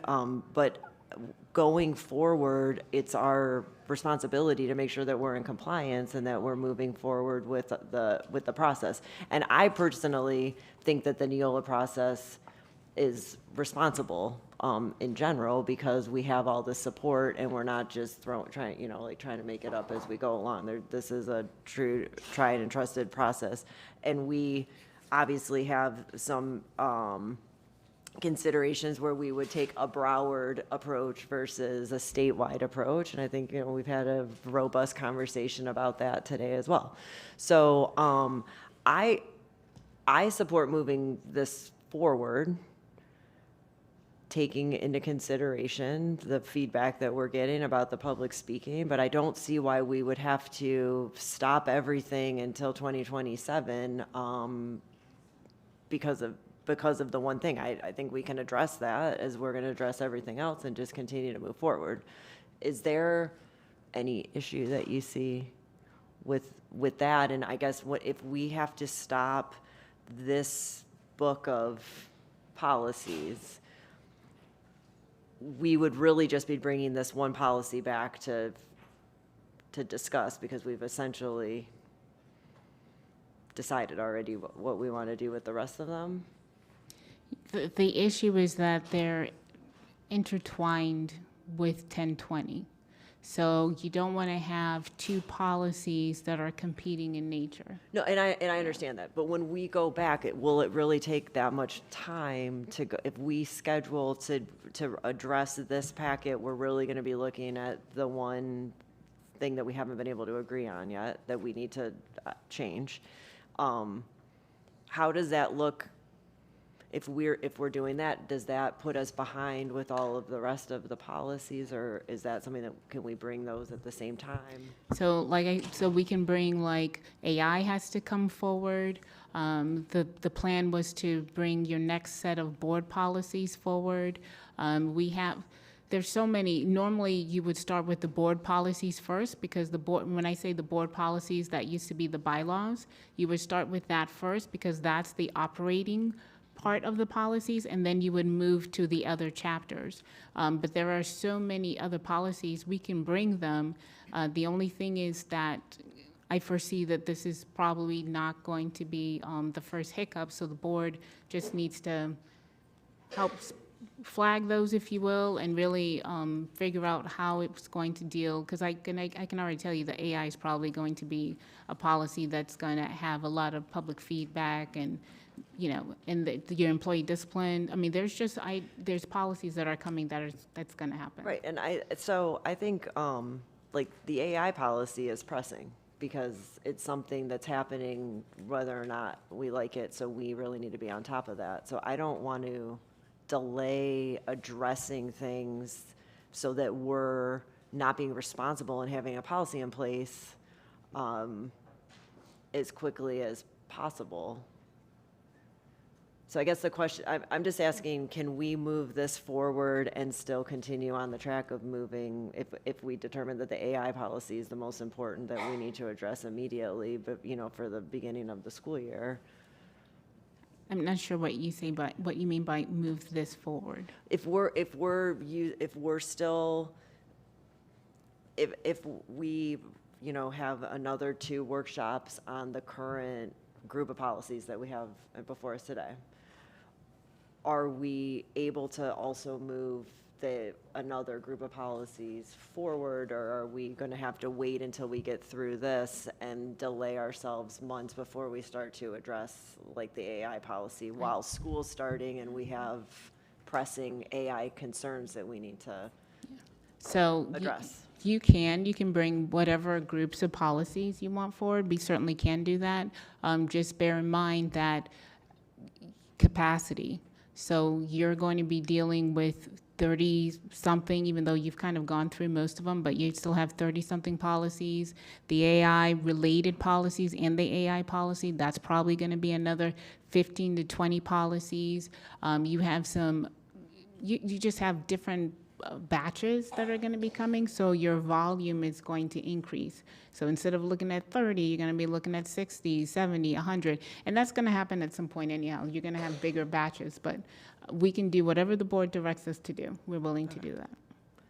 I mean, for me, I think we move this along because I think we have heard from the public and we know, you know, I know what I want to do with that, and then we continue to move along with the next set as well.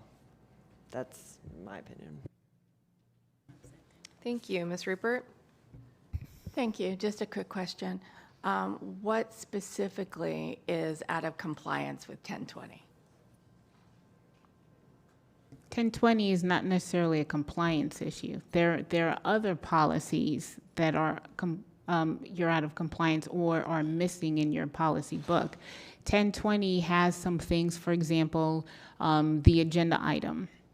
We were changing how agenda items are placed, you know, versus the 00 and the single, so we'd have one in the beginning. So there are different things in terms of more, and that's what I was saying. Most of the time you bring your board-related policies, your board functioning, your governance policies first, and that sets the tone for the rest of the policies to come forward, because those policies are your operational governing policies on how you actually conduct your business, if that makes sense. It does. I think what would help is if you could at some time give us a list of those compliance issues per policies, you know, as an asterisk.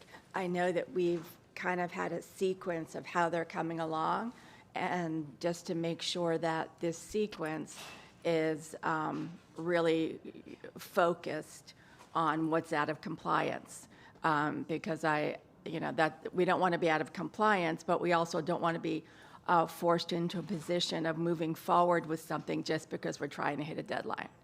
So for me, it would be helpful to have that list of those initial things that we need to do for compliance for whatever items they are, for what policy. Okay, thank you. I'd appreciate that. Thank you. Dr. Holness? Thank you, Madam Chair. So, you know, certainly every delay is a cost. With the September 15th date, as mentioned, this will be voted on likely in November. And this batch of policy is just the tip of the iceberg. There is a whole lot more coming. And, you know, efficiency is contingent on our pacing with these policies, which impact cost. So as Ms. Bruno mentioned, this could take now 3 years if we don't keep up with our pacing, which will be, that would be 3 times the cost, Ms. Bruno, wouldn't it? It will definitely add significant cost to the... It will add significant cost, right? So Yes. we did hear the public's input as far as the meeting, the public comment timing. I believe moving forward at a good pace is important because it's going to end up costing us a whole lot of money with all of these policies. So I don't really see, why we would need to go into next year. I think if the process starts September 15th, the vote takes place November, we would be on a good pace without having to pay more to Neola. And it doesn't mean it negates the public's comments today, because certainly we hear the public comments today. I believe other board members may have additional suggested changes that may be outside of what we discussed today. So I don't see why we need to delay this to 2027, knowing for sure this is going to cost us more money, knowing for sure that this could extend us into multiple years, and we don't have money. So I am encouraging the board, because I don't really see the impact negatively starting September 15th, voting in November, as opposed to starting January. The impact is going to be cost, and we should try to avert that by moving ahead at a good pace. So I hope the board will support it. Thank you. Mrs. Al-Hadaf? So the board often gets faulted for kicking the can down the road. And the board, years ago, was possibly going to do Neola and decided not to, and we decided to go in a different direction. And now we are here today with Neola. And so this process is important, and then obviously we have a timing. One of the things, General Counsel, that is a huge red flag for me today is that you're telling us that we are not in compliance with certain policies. So to me, I don't know if that's all these policies here today, if there's 100 policies still in the pipeline that we're not in compliance of. What I would ask the board is that we ask General Counsel that whatever those policies are that we're not in compliance with, that they are a top priority to be approved by this board stat. It should have been today. And again, I don't know how many that is, but I would like a board follow-up to know exactly what the policies are that we're not in compliance with, and the names and numbers, and then when they're going to be brought forward to us. The problem we have today, and I'm not processing, Ms. Dupree, Bruno, why we can't vote on all the policies except for one policy on public participation. Why does that one policy hold us back? It's the way the rulemaking process is designed pursuant to Florida Statute 120.54. Basically, it's the same thing we were talking about earlier in terms of technical changes and substantive changes. In order to move the other policies, there's some of those policies that are also embedded in your current 1020 policy, such as agenda, for example. That's one. So in order to move forward with your new agenda policy, you have to sunset 1020 that contains your current agenda policy. And that's why we are not able to, because we can't sunset the entire policy. So we'll have to go through that rulemaking process again. And then going back to your other requests, because I just want to be very transparent, I am not going to be able to go through the 600 Neola policies that we have and compare it to your 286 policies to make a determination completely as to what is not in compliance. There's no way. I'm doing it by sections. I'm trying to go as quickly as I possibly can, but that's a large task, and I can't do all of it at the same time and then review all of the Florida and the United States regulations and statutes. I have to do it step by step by step. I'll try to do the fires, like I know AI is a fire. We have decorum. Audience members, if you need to have a conversation, please step out so we can hear the discussion. I'll try to do it step by step and try to get the fires as much as possible in front of the board. And then, as I shared prior, the Neola process is to go through chapters one at a time. So right now we were going through chapter 0000, and then we will go through the other chapters. They don't necessarily piecemeal policies to target this or target that. You have to go through their process. So maybe this comment might be pertinent to the agenda today, someone's item, but why can't we use AI to cross-reference these policies with compliance and state statute? Very good question. So I had that conversation, believe it or not, with Neola yesterday, and they told me that we have a contract. Their templates are copywritten, and in the contract, it specifically says that you cannot put their policies into large language model that will be able to get their content and train their company. I just had that conversation with them yesterday evening. So we are not allowed to do that.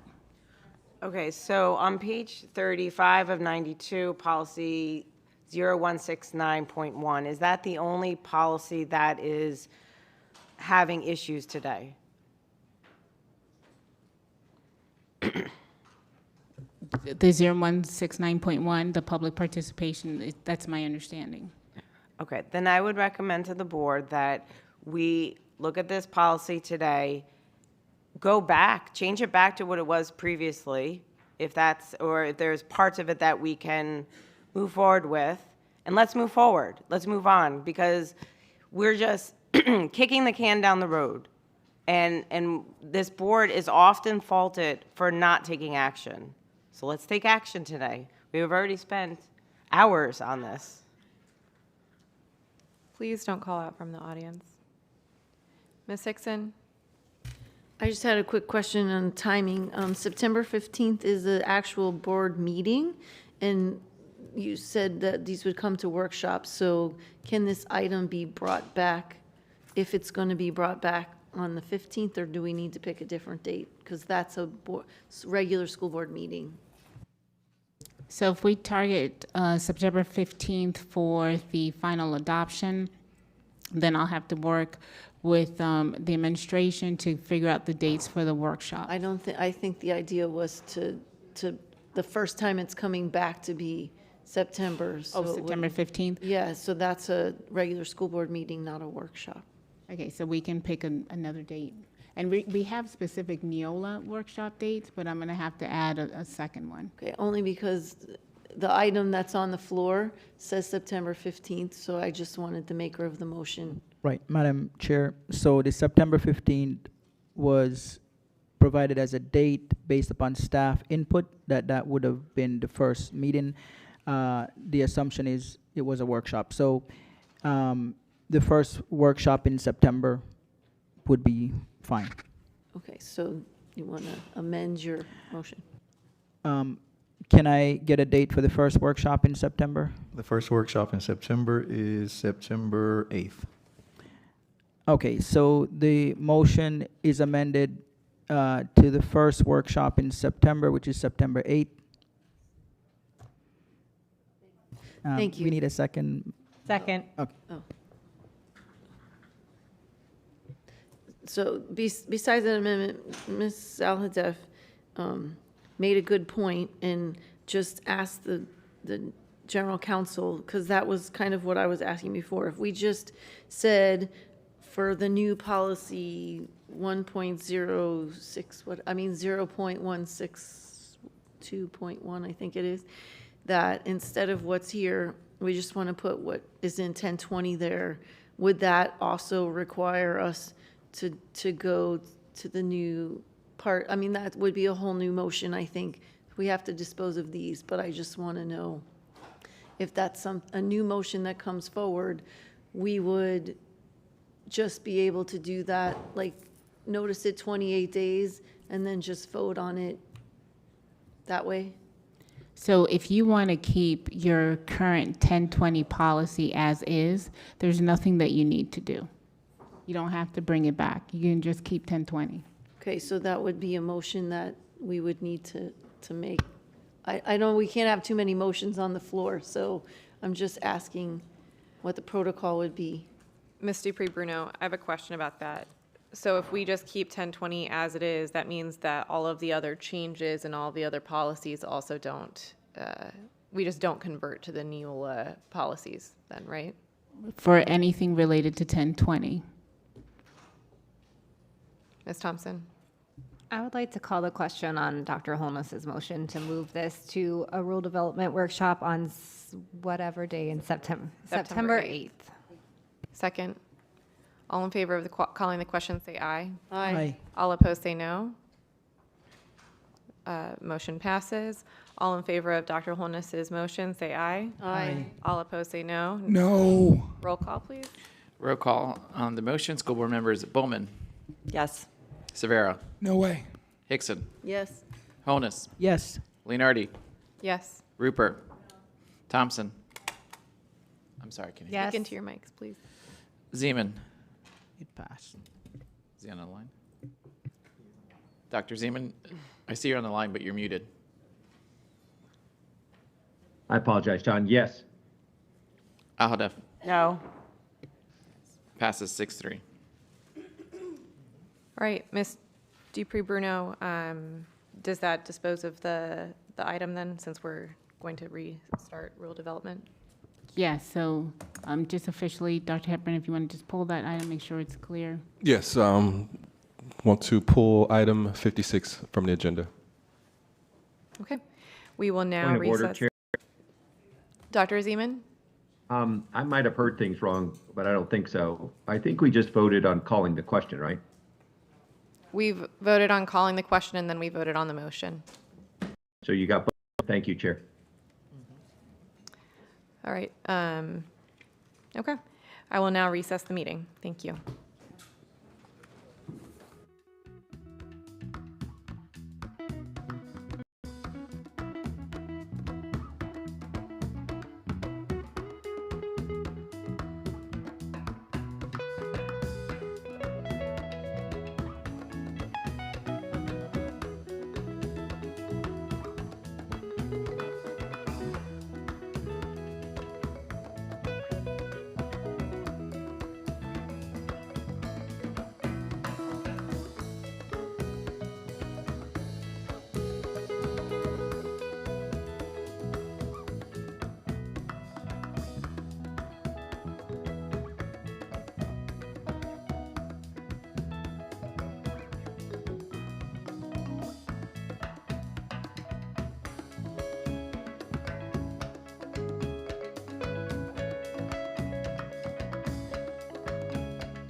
Thank you. Could I get a motion and a second on item 65? Second. Moved by Ms. Thompson, seconded by Mrs. Alhadeff. Public comment on item 65. I have 13 speakers signed up, so I'll read 5 names at a time. If you could approach the mic or approach the podium when you hear your name.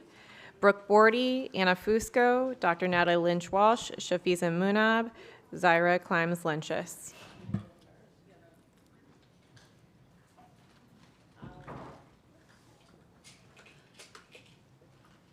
Hello, Zaira Climes-Lynchus. Madam Chair, Superintendent, and school board members, I'm here to speak in strong support of Board Member Severa's proposal to place an immediate pause on the district-wide implementation of Magic School AI. This isn't about being anti-technology, it's about protecting our students, teachers, and our taxpayers. As detailed in the document, we cannot afford a full-scale rollout without clear answers on student privacy, data security, and the true fiscal cost to this district. Trust is built on transparency, not on rushing unvetted platforms into our classrooms. We need to hit the pause button until the district addresses 3 critical areas: student security and parent rights. We must have an ironclad cybersecurity assessment. Parents deserve complete transparency regarding what data is collected and explicit rights to review or opt out. Equity and accessibility. We must evaluate on how this platform impacts our most vulnerable learners, including ESC and ESOL students. Artificial intelligence must never replace the highly specialized human-centered instruction these students require. Teacher autonomy. AI should never be an optional support tool. We must ensure it does not undermine or replace a teacher's professional judgment, classroom autonomy, and lesson design. Let's not fast-track a trend just to be number 1 at the expense of our children's privacy and our educators' autonomy. Please vote yes on this item. Let's pause, investigate, hold public workshops and forums, and put the necessary safeguards in place first. Thank you. Thank you. Next speaker. Dr. Natalie Lynch-Walsh, Plantation, Florida. I don't know why I thought this item was going to come much earlier in the day. So I support the item strongly, and before the district embarks in AI, you need to look again at policy 6313, which governs research and program evaluation studies. I don't know if anyone on the AI task force is aware of this policy. I suspect not, since staff did not include the policy anywhere in the item from, I think, last week. But you need to become, this addresses a lot of Mr. Severa's concerns about things like informed consent. You cannot implement AI without the parents knowing, and I don't mean sending them something to tell them what you've already done to their kids. It's that they have to consent before it happens. So I support it because you need to pause and really, really, really do due diligence on AI and any other, whether it be policy, AI, or anything else. Due diligence matters. It's never faster, it's never cheaper, and it's never better. So I support the item. Thank you. Thank you. Next speaker.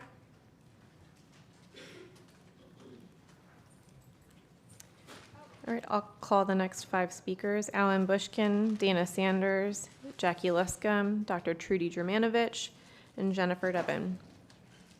So if you heard your name, please approach the podium.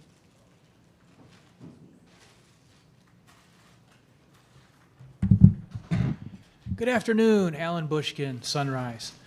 I am in full support of Mr. Severa's proposal to put this on pause. I think first and foremost, I think we've been reminded by the General Counsel that there are still a number of policies that don't exist yet regarding AI.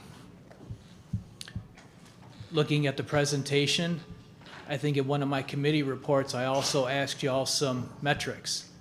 I did not see anything inside that presentation that was demonstrable. What has been shown to you guys that proves to you that AI is safe? Have you tried to break any of those tools? Have you tried to break through the guardrails? Has any of that been done? Has any of this been broken down by grade band as far as what's appropriate?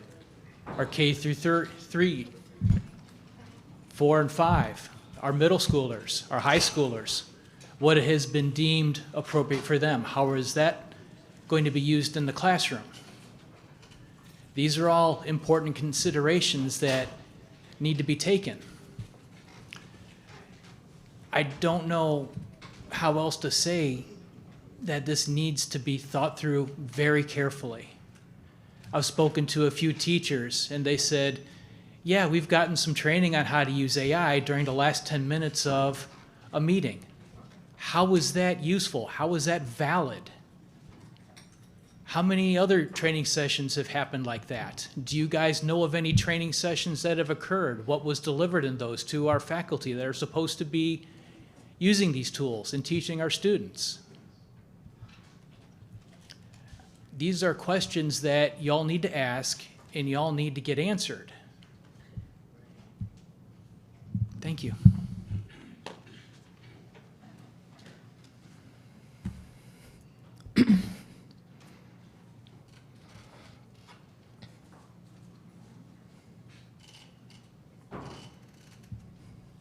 Welcome. Thank you, Jackie Luscombe. Debbie Hickson said earlier that we rarely come, or you wish we would come to the microphone more and talk about things we like. So I'm going to talk about something I like, and it's the AI initiative with caveats. I totally share or understand concerns from folks who have concerns about it. I support this motion in that I think it could help lay to rest some concerns and structure the forward path more visibly for the public. I think you need to set a timescale and set an urgent one. I think instead of faffing around for hours over policies about dodging public input, you could have been using that time more fruitfully for making a start on setting a pathway for policy making for the AI policy, which is crucial. And getting that on a fast track could have helped preempt some of the concerns that are out there. I'm not diminishing anybody's concerns. Everybody has legitimate right to be fearful, to be probing, to be asking questions, and to be making these incisive comments. So I'm not dissing on that. I just feel that if some of those questions had been taken with urgency and responded to, have a web page, have a manual, have a report, all the things that I've tried to suggest at Technology Advisory. Use your technology advisory. Have webinars, have parent demonstrations online where they can see a cursor moving across the page, what it is their kids are going to be provided access to. What I've seen, I love. Have demonstrations, take it around all the advisories, show us the training plan, show us the capabilities. Have a Q&A on the website and a plan for communication and parent outreach, and really as well getting on top of the myths. I think of the 4 big asks in Mr. Severa's report, where he talks about the need to ensure that student data is protected, that teachers remain in control of instruction, that inappropriate and harmful content is effectively blocked, and that implementation won't undermine student learning, critical thinking, or sound education. Staff could answer those right now. Let's make a start on answering those, rather than just saying, well, let's make a plan to make a report to do this and that. Let's start writing that down. Let's start getting it on a web page, busting myths, showing people what some of the realities are so that the concerns can be boiled down to what still is a legitimate problem and an issue that needs to be hopped over, got around, guaranteed, unsecured, and what's not. Thank you.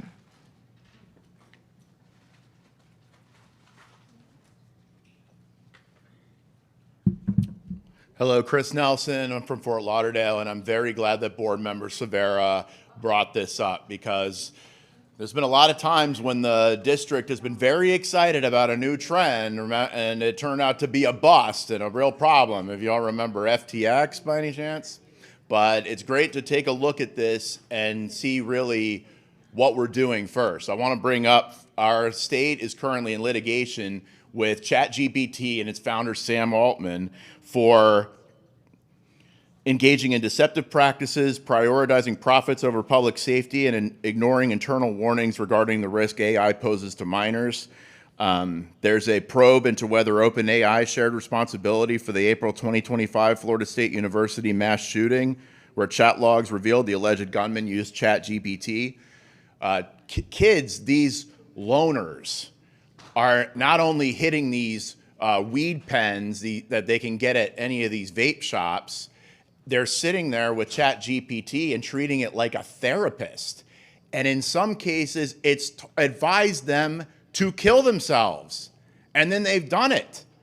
I mean, you got to think, like, does AI really mean good all the time? It's really garbage in, garbage out.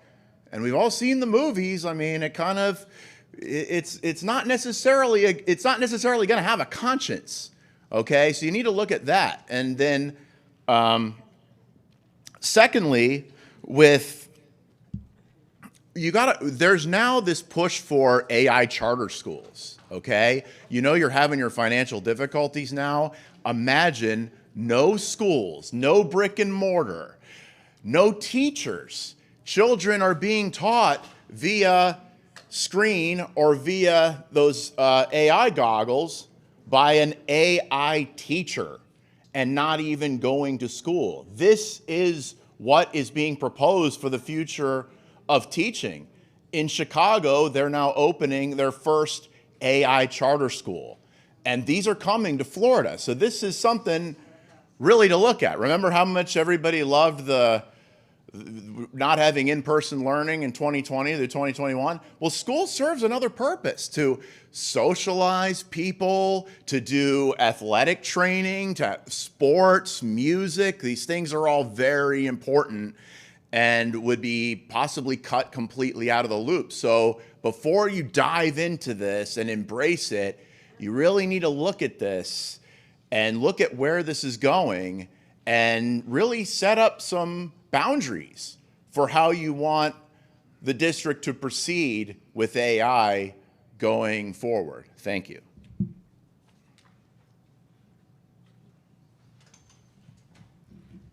Hello, my name is Jennifer Dubin. I'm a Coral Springs resident, a parent of a second grader, and I'm here to support the PAWSA and the Magic School AI. First, I want to express my immense gratitude to Mr. Severa, Ms. Leonardi, Ms. Thompson, Ms. Hickson, Ms. Autohoff, and Ms. Rupert. Thank you for taking the time to engage in these critical conversations about educational technology and generative AI at BCPS. You've been incredibly generous with your time, listening to a passionate parent who loves what technology can do, but firmly believes our children must be allowed to form foundational cognitive skills before we introduce generative automation. I'm looking forward to having more open, meaningful conversations with the rest of this board. None of us can predict the exact future work, but we can all agree we want our children to have the skills of the future. Paradoxically, as we break more technological boundaries, the premium on raw human capability is skyrocketing. There is an increasing importance on solid analog foundations. The future doesn't require children who know how to prompt AI. It requires adults with cognitive endurance, critical thinking, and analog problem-solving skills that no machine learning model can simulate. From a cognitive developmental standpoint, an AI interface cannot build neural pathways. In fact, outsourcing the fundamental struggle of writing, calculating, analyzing to an algorithm actively prevents those pathways from forming in a developing brain. For too long, the edtech industry has preyed on institutional anxieties regarding academic and professional preparedness. They commercialize student data and addict administrators to superficial dashboard metrics under the guise of predictive success. Meanwhile, public tax dollars are continuously siphoned away to private entities. Every dollar BCF spends or is donated or not on unproven generative AI or edtech licenses is a dollar we steal from proven interventions such as reducing class sizes and ensuring our teachers' salaries keep up with the pace of the cost of living. Research studies consistently show human-led small classroom environments, not software interfaces, are what drive true academic achievement. I urge this board to pass this item to pause the Magic School AI implementation BCPS and let us apply a critical data-driven eye to how we allocate our limited resources, ensuring we prioritize our students' cognitive safety, data privacy, and genuine academic success. Thank you. Hello, everybody. Dana Sanders, Davie, Florida. Yes, pause AI. Absolutely. In fact, get rid of a lot of it that we have. We don't need more technology and AI in our classrooms. We're flooding schools with software, yet student performance continues to decline. Educational research shows that every hour a student spends on a school device, 38 minutes are completely lost to off-task behavior. More and more studies are showing the correlation between an increase in technology and a decrease in student learning. More importantly, let's look at our financial reality. Broward County Public Schools is facing a massive 80, 90, I don't know how many million budget deficit. The board just voted to cut 1,000 jobs, including vital school social workers, counselors, support staff. If this district is in such severe financial distress, then why are we forcing layoffs? Why on earth are we spending taxpayer money on expensive tech contracts and software licenses? Yes, I know that there's a grant for this one.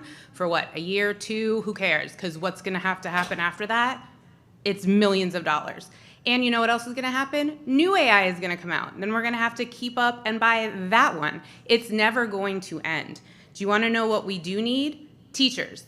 Experienced, dedicated teachers to teach students. A chat box cannot inspire a struggling child, manage a classroom, or provide emotional support. Software cannot replace a teacher. True learning requires human connection, direct instruction, and trusted mentors. Stop funding tech programs. Start investing in people, the people who are actually in charge of shaping our youth. My kids, your kids. We don't need technology. If it was that easy, everyone would be at home with AR or whatever, and we wouldn't need teachers at all. And a teacher's job is to teach. That's literally our job. But we have to be there. You know what we need more of? Paper, books, reading material that they can underline in, actual pencils and paper that they could write things on. Not more computer programs, computerized tests, AI this and that. You need to focus on what's important, and that's teachers. And I know that you say most of your budget is spent on people. You know what? Your whole budget should be spent on people if it's not adequate. But it definitely shouldn't be spent on extra AI programs. Thank you.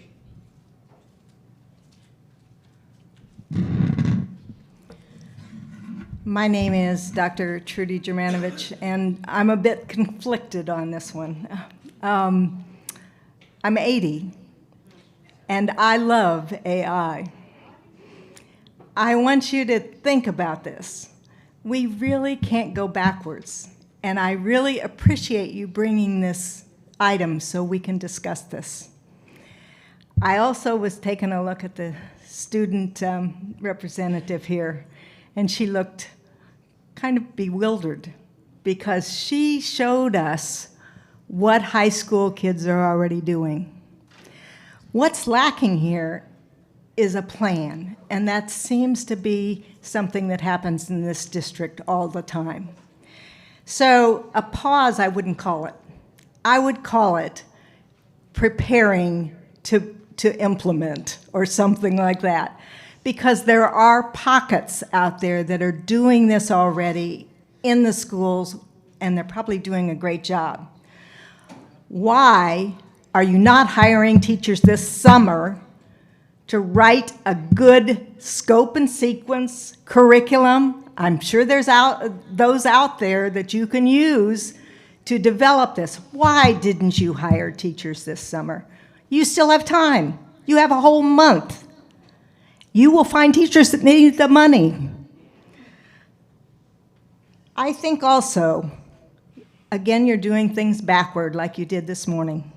Why wasn't the AI policy being the first one when we got that grant? Why wasn't that the first policy you addressed? That was the one that needed to be done. So work on that. I know it's coming, but I don't know how quickly. So I would set this up so that the schools that want to use it can be the, quote, pilot sites. But let it be a decision of the teachers in the school and the SAC committee. Have it go through the parents and the teachers and let them be your pilots. Thank you. Hi, everyone. Shafiza Munab, employee and BTU representative. I wanted to talk to you about why. Why is it that in Broward County schools, we are flying a plane while we're building it? Why? Why do we keep making mistakes that hurt our educators and, most importantly, our students? Why are we not doing our due diligence to begin with? You know, this policy, if passed, will directly affect our teachers and our students. I encourage all of you to look at the AFT guardrails. You simply have to Google AFT guardrails. It will come up with a list of guardrails that teachers and students and organizations such as our school district should be following. If you look at the policy that you are trying to pass, that Mr. Severa is against, it violates every single standard in the AFT guardrails. I want you to look at it very carefully. In particular, the student data privacy, cybersecurity, and vendor risk. I've been here long enough to know that when a few years ago, not a few years ago, about 6 years ago, when we had a data breach, it wasn't only my data that was breached, but because my children are on my insurance, their data was breached too. And so I take this very, very seriously. This company has not been completely vetted by the school district. It is extremely important that it's vetted and it has everything legitimized, and our student data, along with our teacher data, is protected. It is a huge concern. Finally, if you look at any AI tool, it is updated on a monthly basis. Magic School is no different. But you know what is different? Copilot. Copilot that we already have. Copilot that has a lesson plan section, an agent for our teachers to use. Copilot that we already own the sources for that we are already paying for. So we do not need to implement something new when it's already there. You know why teachers aren't using it? Because they are not trained on it. It was something that was pushed down their throats and said, here, use it. They're not trained. Not every single teacher in the school district was legitimately trained. It is extremely important that if you ask an educator to even voluntarily use a new product, that you legitimately train them to use it efficiently. Because at the end of the day, it's not your lives that's in jeopardy. It's our students' education. Therefore, the future of the state and the nation.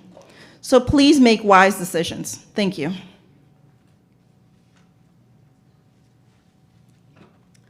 Hello, greetings. Devin Lee, Broward County residents. I would just like to encourage everyone to consider pausing AI until you find out more information and truly understand what you're getting into. It's very important that you have the proper guardrails and truly understand what AI is.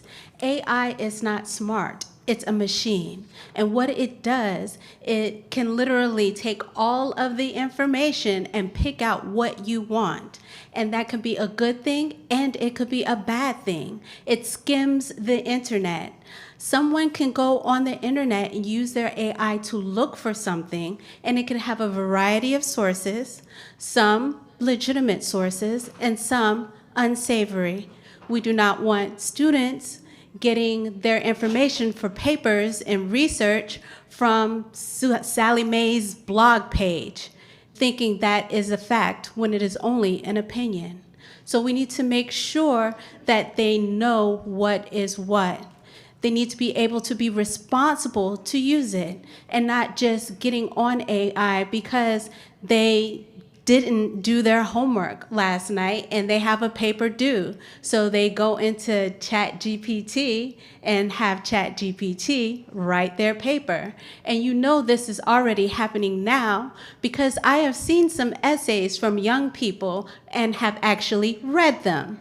And when I have read them, I stated to myself, this child does not speak this way. Therefore, it is highly unlikely that they would honestly write this way. Most people write in the manner that they speak. And true, you can switch it up, but when you have vocabulary words that you do not use and probably do not even know how to spell, the chances are very slim. Many children will take advantage of this. And then they're going to have your educators so bogged down with all of the work that they have to do and get done, will they be able to really put their eyes on it to see if that child's work is legitimately theirs and that AI did not do it for them? There are many things that need to be looked into when it comes to AI. It can do some wonderful things, but you have to have the guardrails in place, not only for yourselves, but for the young people, because it does more harm than good when you put something in place which they are not ready for, because you will then have a group of students going through school and they're not able to accomplish anything. You already know young people who lose their mind when their cell phone goes off. Thank you. And there are some additional speakers I have not had a chance to call yet. Lisa Reyes, Heather Vasquez, and Nicole Morst. Lisa Reese from Parkland, Florida, former educator with a master's in educational technology, and I have 2 children in BCPS. I support the pause on the AI implementation at this point. There is a saying, measured twice, cut once. I believe we need to take that same approach with AI, the implementation in our schools. Before rolling out such a powerful tool, especially one that will directly affect our students, we need to ensure appropriate safeguards, checks, and balances are fully in place. Moving forward, despite a reported 31% failure rate in identifying inappropriate content, would be irresponsible. It would also be irresponsible to proceed without meaningful input from the people who will be most affected by this decision: the teachers, the parents, and students, including elementary-age students. Our children's mental health, cognitive development, and academic success are far more important than being recognized as one of the first districts to implement AI on a large scale. BCPS should use this pause as an opportunity to observe and learn from other districts and organizations that have further along in the AI implementation. We continue to hear stories of AI being promoted as a revolutionary solution, only for significant problems to emerge later. We are also seeing a growing number of lawsuits and concerns related to AI's impact on mental health and well-being. Rather than pushing forward, BCPS should evaluate real-world evidence, learn from the successes and failures of others, and focus on strengthening the work already underway, implementing evidence-based curriculum with fidelity, and providing teachers with consistent, ongoing professional development on the programs and instructional tools already being used in our classrooms. We are not asking for AI to be rejected outright. We are asking for a pause so the district can carefully evaluate the full impact AI may have in the classrooms, including the additional monitoring responsibilities placed on teachers, the potential reduction in academic rigor, and the shift away from proven educational practices. Before moving forward, we should ensure that the benefits clearly outweigh the risks and that the people most affected by this decision have been fully heard. I'd like to end with a quote from a show called Hacks. "This is why I hate it, the forced inevitability. People like you are always saying it's happening, whether you like it or not, but you're the ones making it happen. And you could easily stop it if people could say that they didn't want it, but you don't want to give people a choice." Thank you for your time.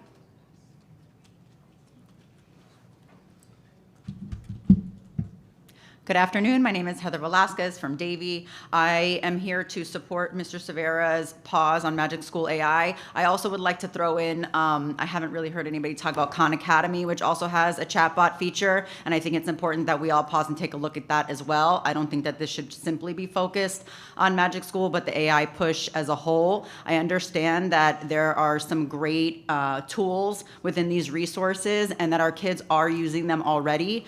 I am an elementary parent. My child isn't using anything with AI, and when I spoke last week, I expressed a lot of concern about having the ability for the young children to have the ability to develop the rigor, the cognitive foundation, and keeping things a little bit more analog.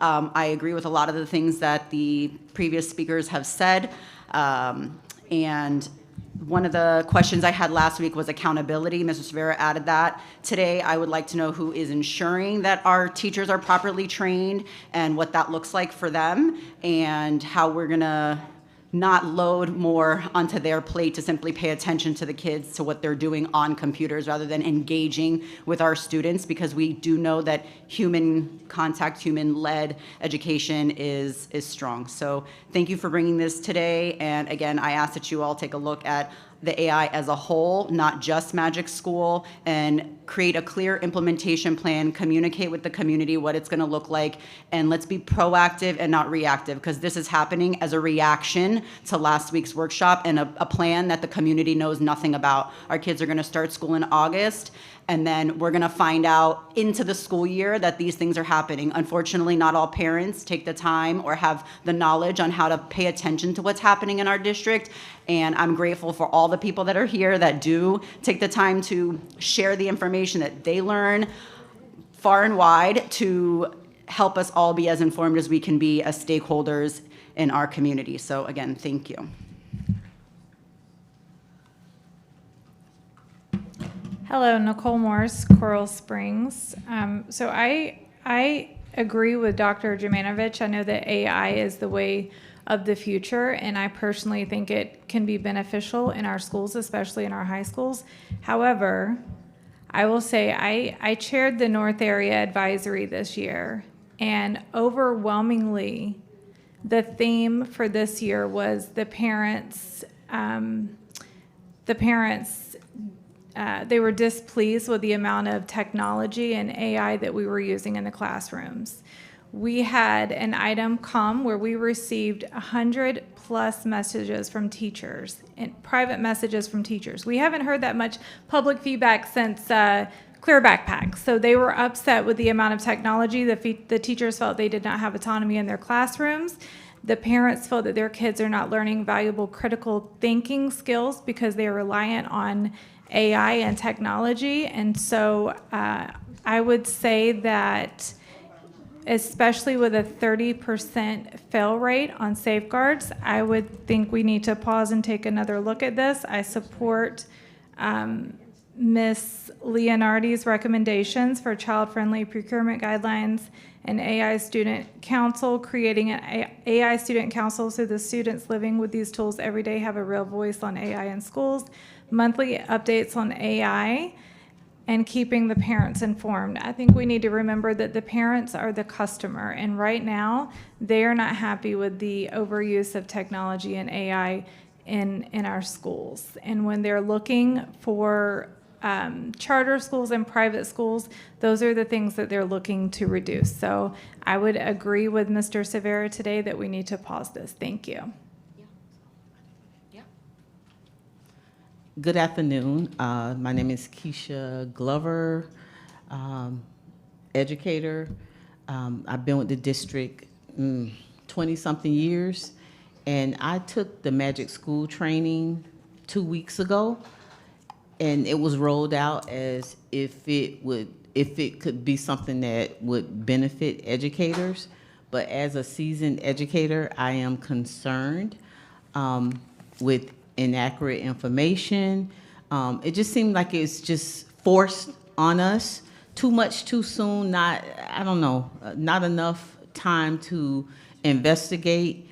I don't know who's monitoring. It's still going to be more work, because even though it may seem like it's a convenience for us to use for lesson plans or whatever. But again, as a seasoned professional, there are some things in there that are possibly inaccurate.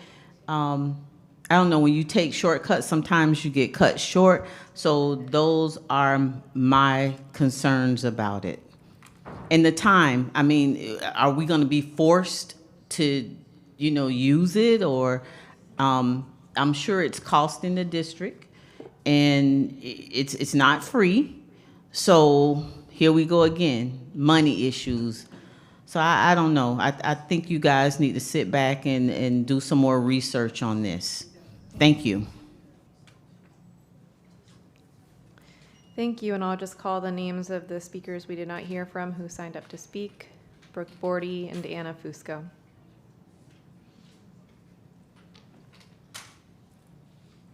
So Anna Fusco, Broward Teachers Union President. I stand on the position that this needs to be paused. This is another program being pushed through without any type of real research and accountability of what it can do.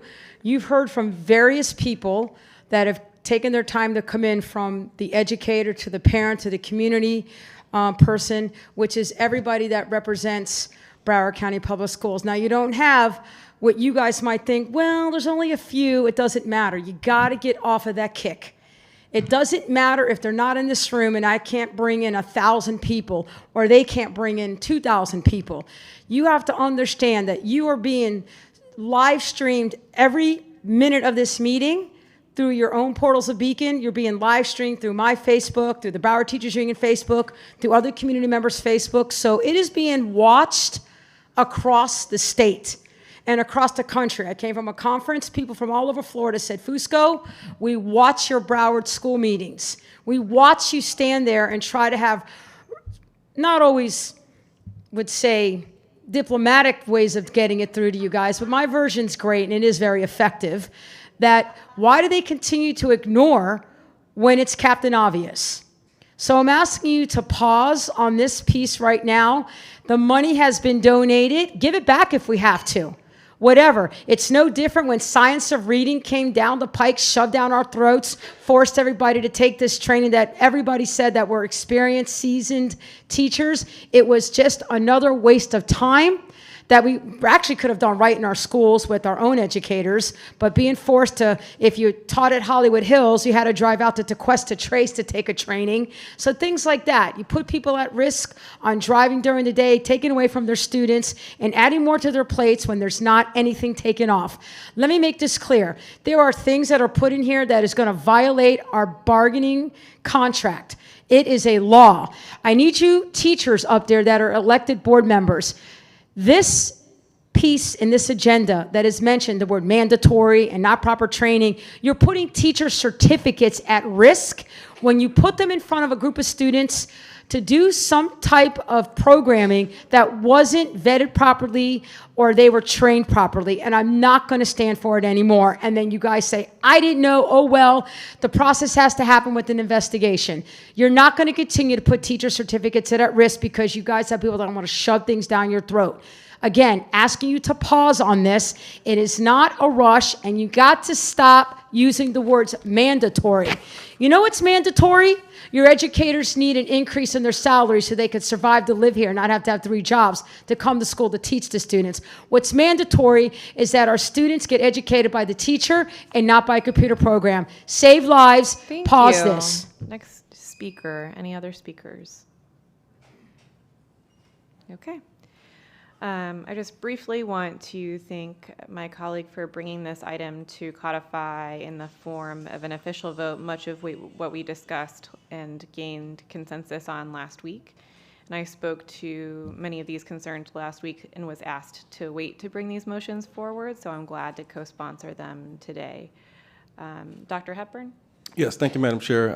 If I may first, before I move on about the actual item, Usually don't correct the record, but I feel a need to correct the record on this from what I heard from a speaker about our student performance or student achievement declining. Our student performance, student achievement, one thing we get right here is our core business, which is educating kids.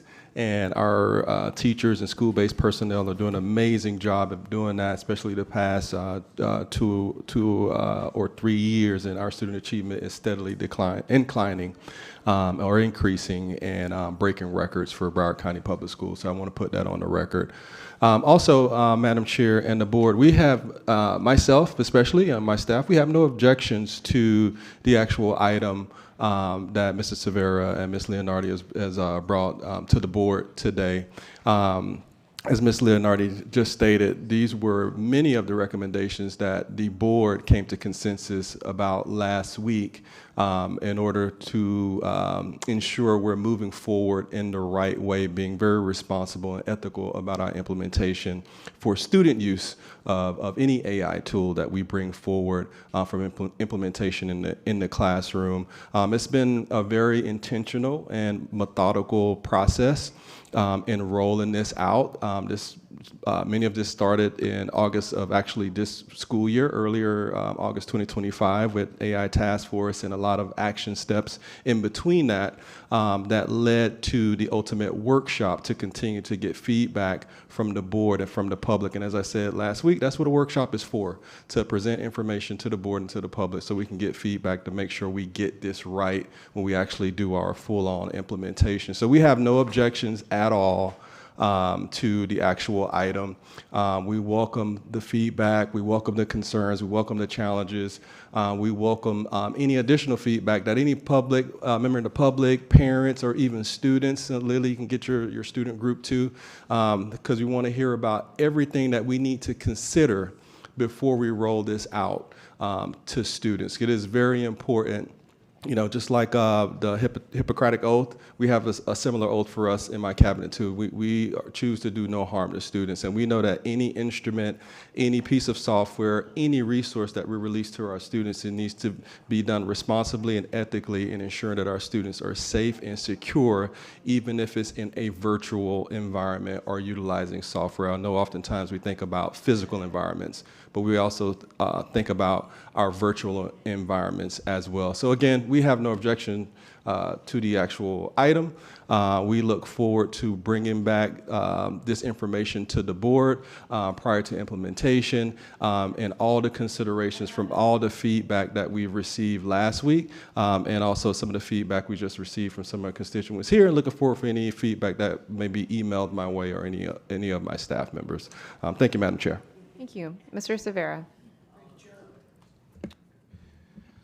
First off, I want to start by thanking all the public speakers for coming out today, letting your voices be heard.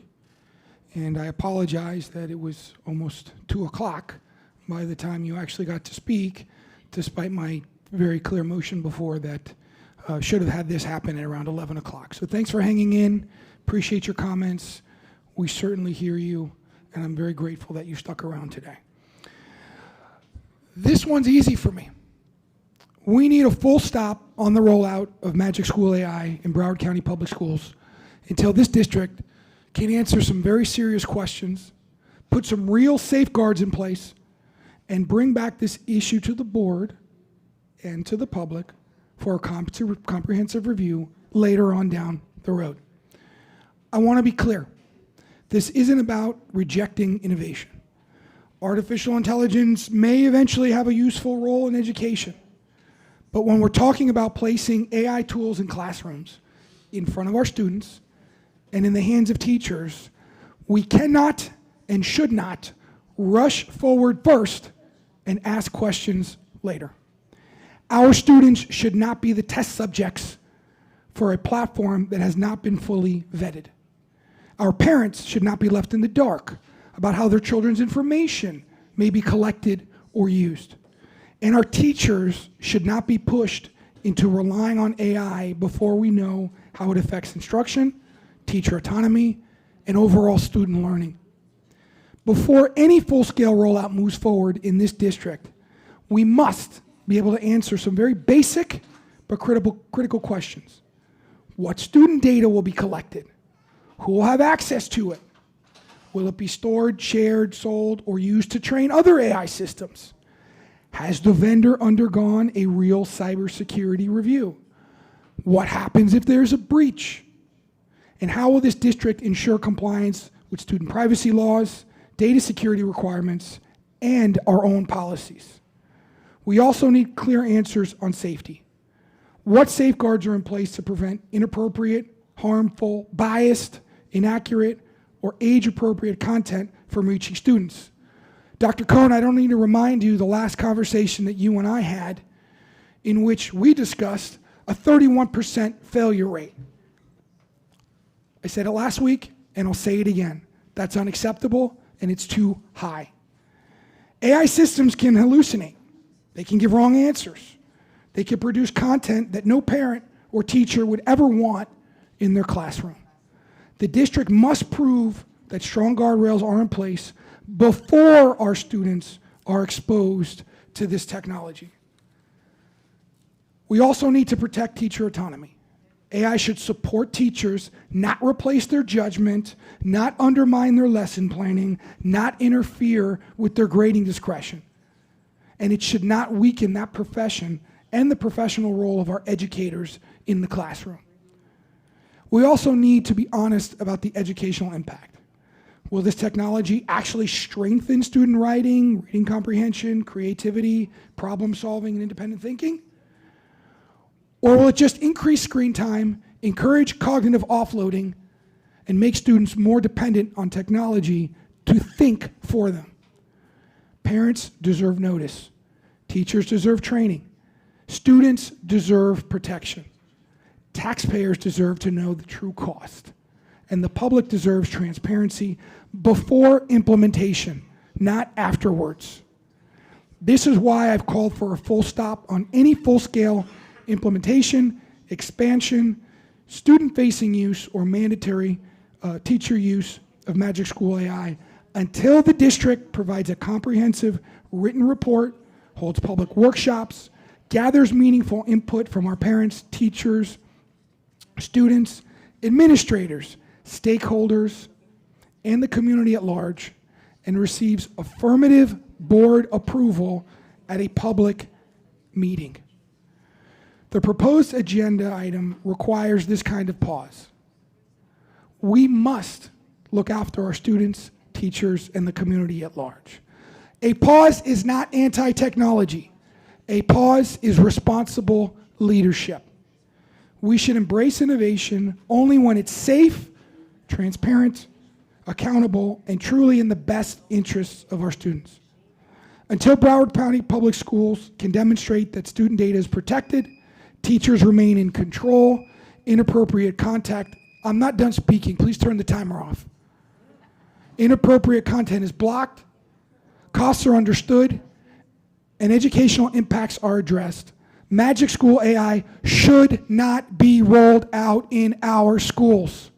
Parents, teachers, students deserve answers before implementation, not after. I'm urging my colleagues to vote in support of my motion. Do the responsible thing here. Pause the rollout, complete a review, release our findings. Let's hear some more from the public, and only move forward on this if we can prove that this technology protects our children, strengthens instruction, respects teachers, and earns the trust of Broward County families. Mr. Superintendent, I heard a comment from the president of BTU regarding some potential legal ramifications. And I think my understanding of the concern was that if this motion were not to carry today, which I'm hopeful that it will, and this rollout were to continue, and our great teachers were forced with some sorts of mandatory usage of this Magic School AI in our classrooms, that would violate the collective bargaining agreement between this district and BTU. What say you, sir? Thank you for the question, Mr. Severa. So we've never used the word mandatory, so I don't know where the BTU president gets that from. We didn't use the word mandatory last week. As with many of our supplemental instructional resources. These are additional tools that teachers have autonomy to implement, just like with Microsoft Copilot as well. These aren't mandatory resources that a teacher is required to use or have to go to mandatory training. Many of the Copilot trainings over this past year were not mandatory. They were actually voluntary by any staff members, teachers, admin staff at district offices or in schools as well. So we haven't used that term at all. Ms. Fusco, please come back to the mic. Attorney Dupree-Bruno. So we have to be really careful about. I want to know where the confusion. Mr. Severa, is on this. I called Attorney Dupree-Bruno. She has the floor, and then you can respond to what she has to say when she's done speaking. Thank you, because our rules are that we don't engage with public commenters. They make their comment, and then the board has a discussion.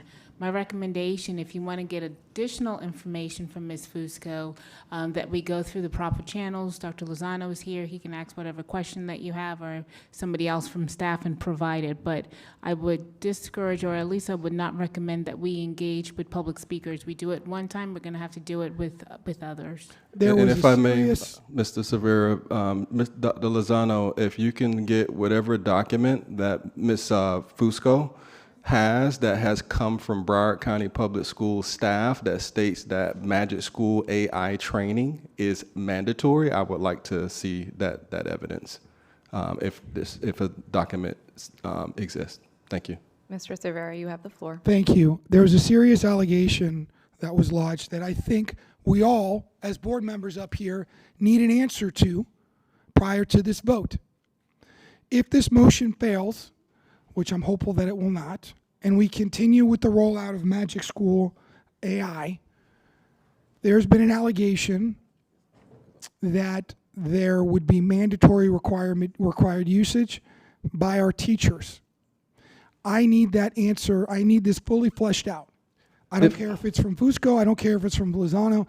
I need to know where this is coming from, and if that's the case, certainly myself and my colleagues have a right to know that there's been an allegation lodged.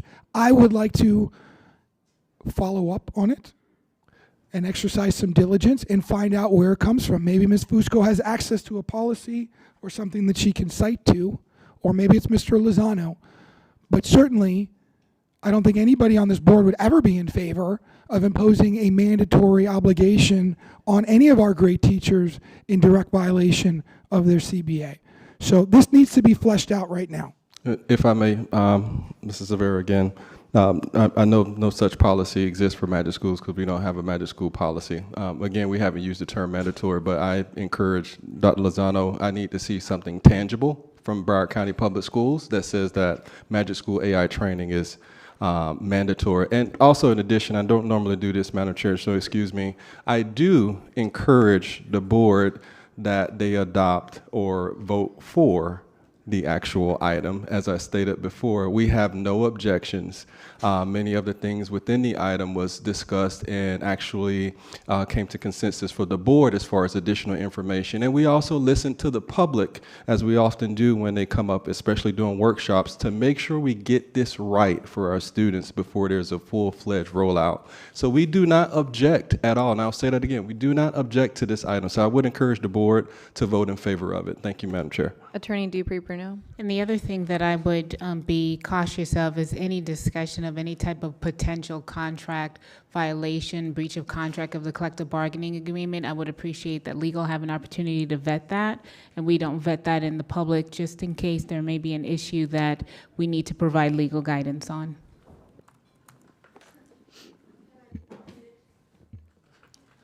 Ms. Fusco, this is your first warning. My request remains the same. There was a serious allegation that was lodged, and I think I have the right to get to the bottom of it. Whether we want to allow Ms. Fusco to direct us to where she's coming from, or whether you want Lozano to get up, which I still think he's sitting. I don't know if he wants to get up and talk to him. Ms. Fusco, this is your second warning. Please don't call out from the audience. Dr. Lozano, were you able to get a copy of the issue? I was directed to look at the two documents attached to the item, and I do not see in either of those documents a memorandum or information that came from the district making anything mandatory. Why don't we do this, Madam Chair?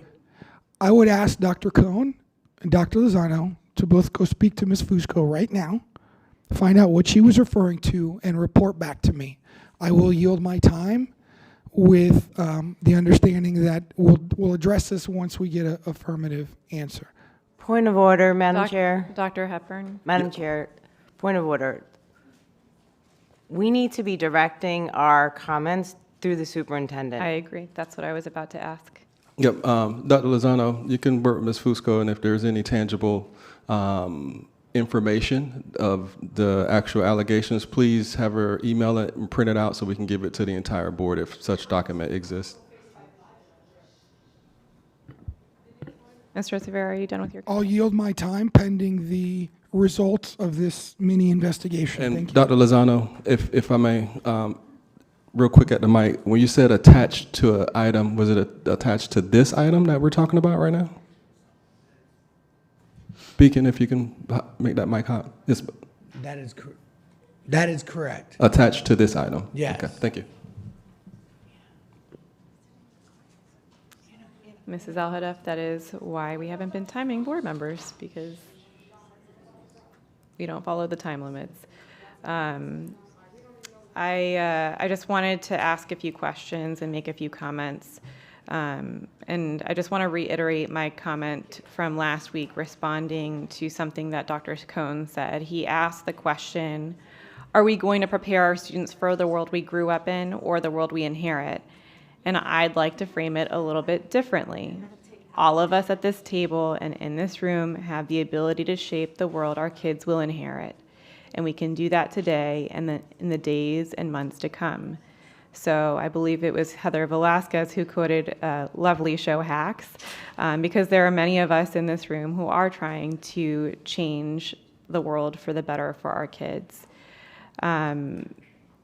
I have a question to my colleagues. Has anyone used Microsoft Copilot 13 Plus ever? The district's student-facing AI tool. Has anyone been able to use Copilot 13 Plus? So not the same Copilot that we have access to as board members, but the student-facing tool. Okay, so that was something that we asked for, or we gathered consensus on last week, was to give board members student access to these tools so we could use them and see how they're used.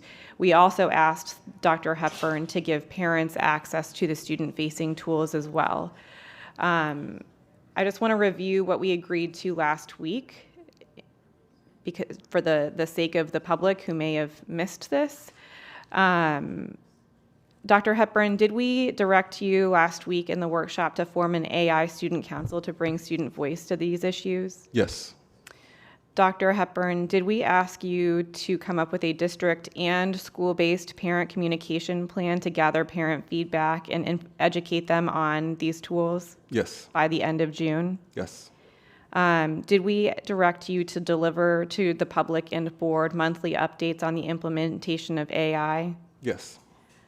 Did we direct you to implement child-friendly procurement guidelines? Yes. Okay.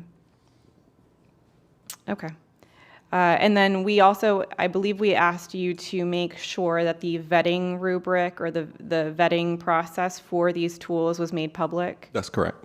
Dr. Hepburn, is Magic School being used by students right now? No. Was Magic School for Students going to be rolled out in the fall? That's correct. Okay. But I had a different understanding of that, but okay. I have some motions that I'd like to make towards the end. Some of the things that I was asking last week that I was asked by my colleagues to wait on. So I will turn it over to Ms. Hickson now. Thank you.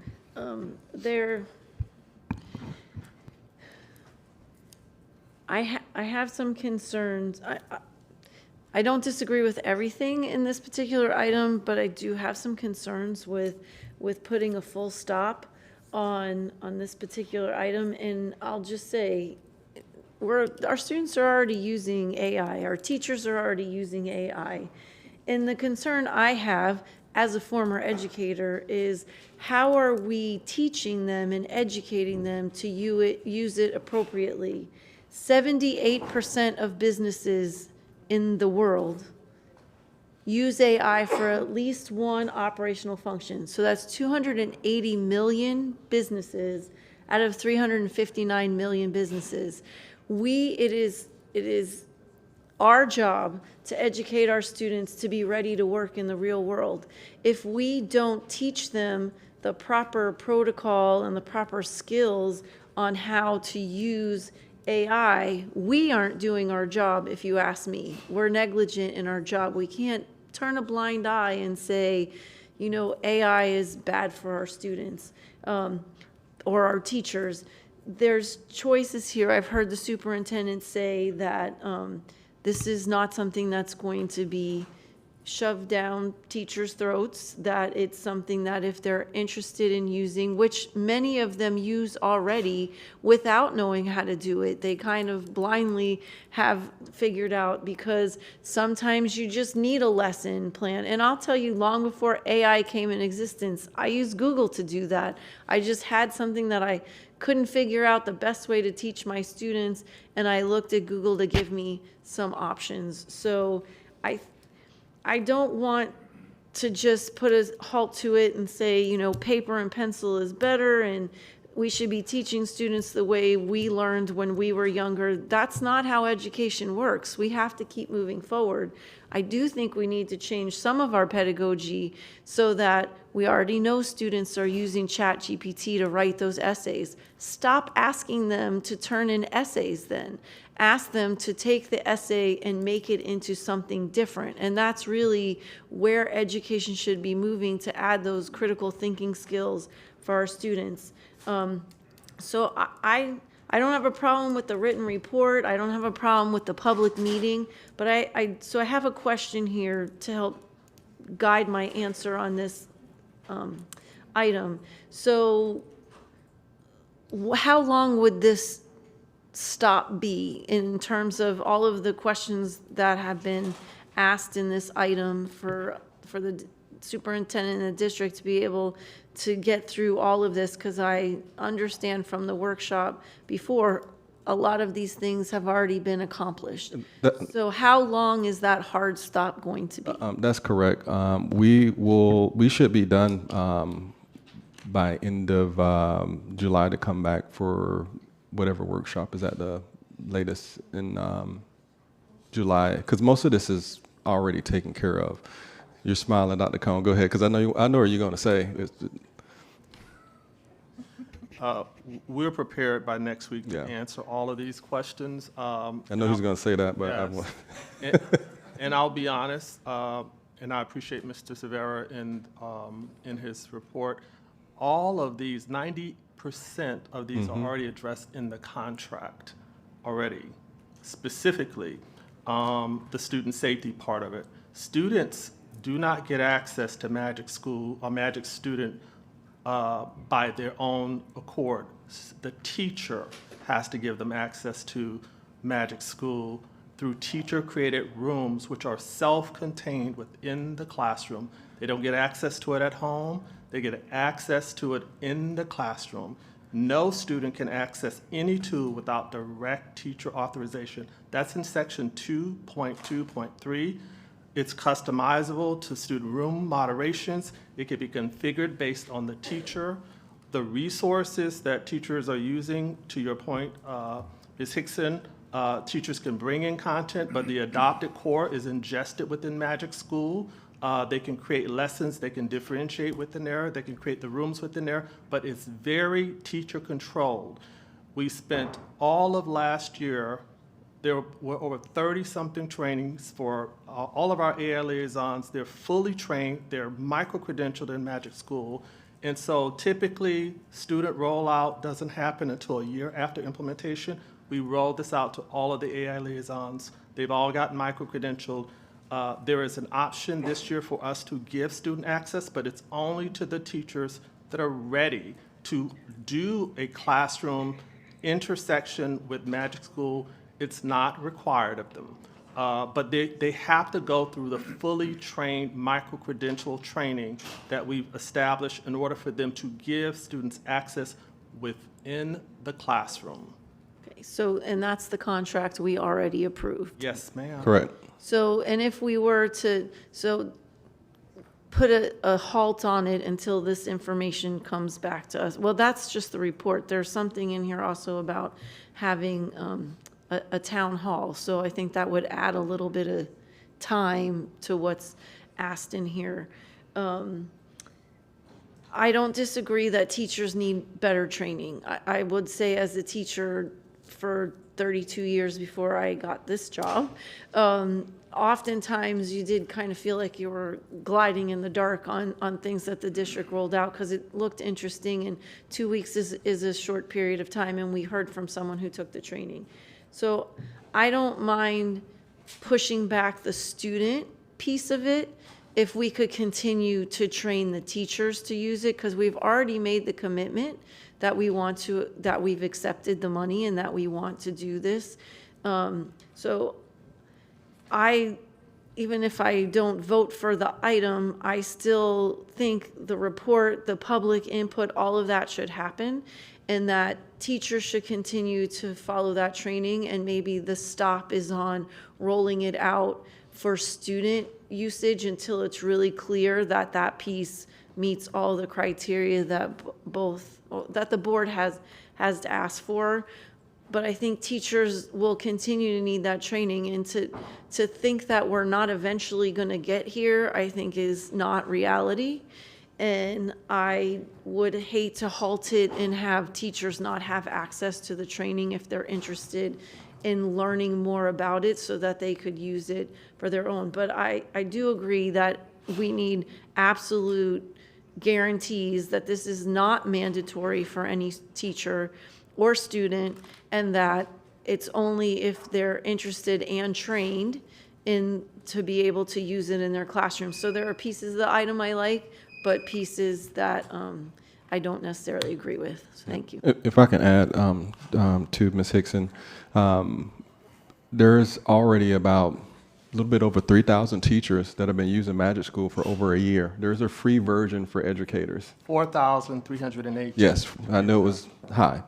So we already have about a quarter of our teachers already using this, the free resource of Magic School. So this is going to expand the opportunity. But as Dr. Cohn said before, students won't be able to use it until a teacher is ready, has been trained, and that's voluntary. That's not something mandatory. It's voluntary. So it's up to the teacher if they want to dive into it, if they want to get the training, be comfortable enough. But we won't allow student access unless that teacher is ready to be able to facilitate that opportunity with their students. I just have one more thing to say, and I appreciate that, because that's what I'm saying. We already have AI. Nova has an AI academy that's been running for quite some time. So I just don't think people realize how embedded it already is. But my last question is, Dr. Hepburn, will Magic School or any AI platforms that we have, do we have any plans on using that to replace teachers in the as a chat box in the classroom? No, I think it'll probably replace me way long before it replaces a teacher. Our saying from the beginning with Broward powered by AI, and the second phrase of that is what, Dr. Cohn? I am a human in the loop. Exactly. You can't utilize the functions of AI without the human being in the loop. The human being is actually doing the level of assurance to ensure everything's accurate, it's above board, especially when it comes to student use. So that's been our motto for Broward Powered by AI since we initiated this journey starting last summer. Thank you. And I'll just reiterate that. No one is going to end up in a job that doesn't require them to understand and be able to use AI. None of our students are going to move into a job that doesn't have that somewhere. It's important for us to help them be the human behind it that asks questions in the right way. And those are skills that we have to teach our students. And that's getting lost, I think, in here, and we're getting really wrapped up in the bad parts of AI, but it's shame on us if we don't teach our students how to be successful when they move out into the real world. So thank you. Thank you. Mrs. Alhadeff? I love AI, and I truly believe that it is going to bring our students' education to such a different level beyond what we can even imagine what it can be. And so it is important for us to make sure those safety measures are put in place. Very, very important. I think it's lacking right now. At the last workshop, I clearly said, pause on this until January 2027. So I appreciate this item being brought forward today. One recommendation that I would make, and I think this is a part that we trip over our own feet, like every time a big item gets brought forward to this district, is that we skip the looping process. And when we have items like this that's so big, do a full loop, a complete looping process where we're going out to all of our committees and having those conversations and vetting it through the students and the different unions. And I think we wouldn't be in this point today if we did our homework, if we did that looping process. Because then we would all be here cheering the same song and wanting to implement AI successfully for our students in a very safe way. So I'd like to make an amendment to the requested action, and that is to add a full looping process.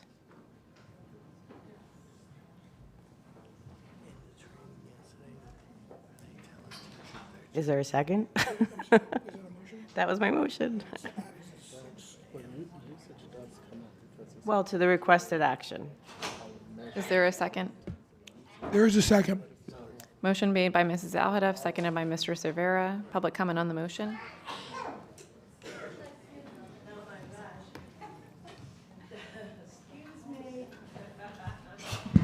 Dr. Natalie Lynch Walsh, Plantation, Florida.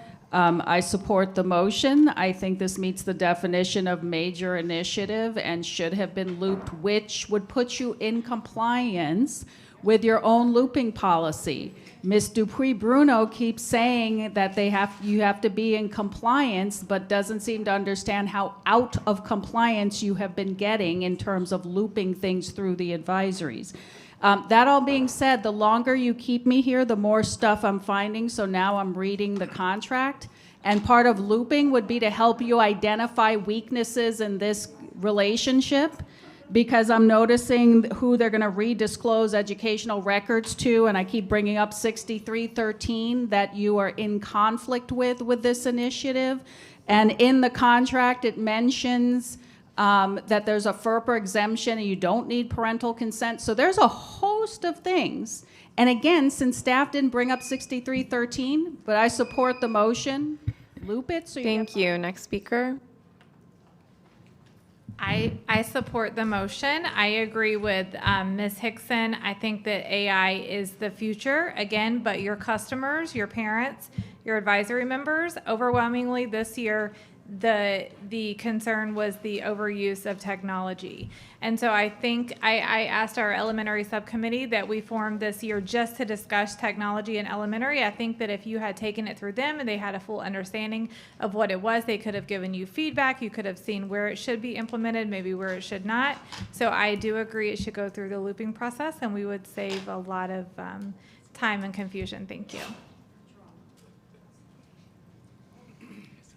Hi, Dana Sanders. I absolutely believe that we should all be involved in making these decisions. So yes to looping, absolutely. You keep saying it's for teachers. It's only if teachers want it. It's only if teachers want to get trained. If only if teachers want to implement it. Have you asked teachers? Have you asked teachers if this is something they need? I took the Magic School training, and do you want to know what it is? It's Copilot. Number one, we already have Copilot. I have a free version of Copilot. And guess what? I could do every single thing that is in that program. Every single one. I love AI. I use it all the time. Almost everyone in here has used it. I know because I AI'd some of my remarks, and I saw the same things that AI came back with for me, with some people on the board and some people in the audience. Everyone's using AI. I get it. But students need to learn how to learn first before they can use AI. They need to learn that process of thinking before someone else or something else spits it out for them. Really quickly, you said it's only if teachers implement it. All I heard was teachers are going to get blamed for it. Hi, Shafiza Munab again. Dr. Cohn said earlier that teachers are going to allow their students to use this tool in their classrooms. So, the rule of thumb with using AI is students under the age of 13 years old should not be utilizing AI. It hurts their creativity. It allows them to think in a way that they should not be thinking. It takes the humanness away from the child. And so, yes, looping is necessary because you need to hear from every single group, including the Broward Teachers Union, because it's important that you actually hear facts. Please understand that children under 13 should not be using this on a daily basis. It is absurd to do that to a child. You will hurt their educational future. Zyra Lenches, Deerfield Beach. Thank you, Ms. Alada, for the motion. I do agree with looping through advisories. If you guys just did that in the first place, you would have so much less drama going on here. I don't know what happened, but not too long ago, that's just what it was. It was looped. You spoke to your bargaining units. Everybody kind of knew what's going on. Yes, some people are not going to support it and so forth, but you had buy-in from your teachers, your parents, students. If you don't have buy-in, which you haven't had for months and months and months and months, it's not gonna go well. Just saying. Good afternoon, Liliana Reed of Broward Teachers Union. Let me see how this sounds to you. Hi, Broward educators. You've been made it to the finish line, and we are heading into summer with some exciting news. Broward County Public School has officially partnered with Magic School, and your account is already waiting for you to use. All it takes is one login through Clever to activate it. And then, through the training, they said, this is a mandatory training, and we are looking forward that all of you will take it. And everybody is kind of concerned, especially the teachers, when it comes, when you ask the teachers to do something and you put that word mandatory is a big deal for them, they're concerned to begin with. The other part is that they are saying that you're saying right now is not mandatory, and out there everybody's watching you, and they know that in every meeting, before they left, they say you have to take it because it is mandatory. There you go. Jackie Luscombe. I think we need to define what we're talking about when we say looping, because I disagree that it's just looping that we need. Some of it actually was looped. If you look at the presentation that staff gave you, was it last week or the week before, and which committees or advisories it had gone through to an extent, and I think it could have, there could have been maybe some more thorough discussion of it and more time given. But no, I disagree that we should just be looping it. Back to what I said before, I think we need a proper communication plan drawn up with people who know how to communicate.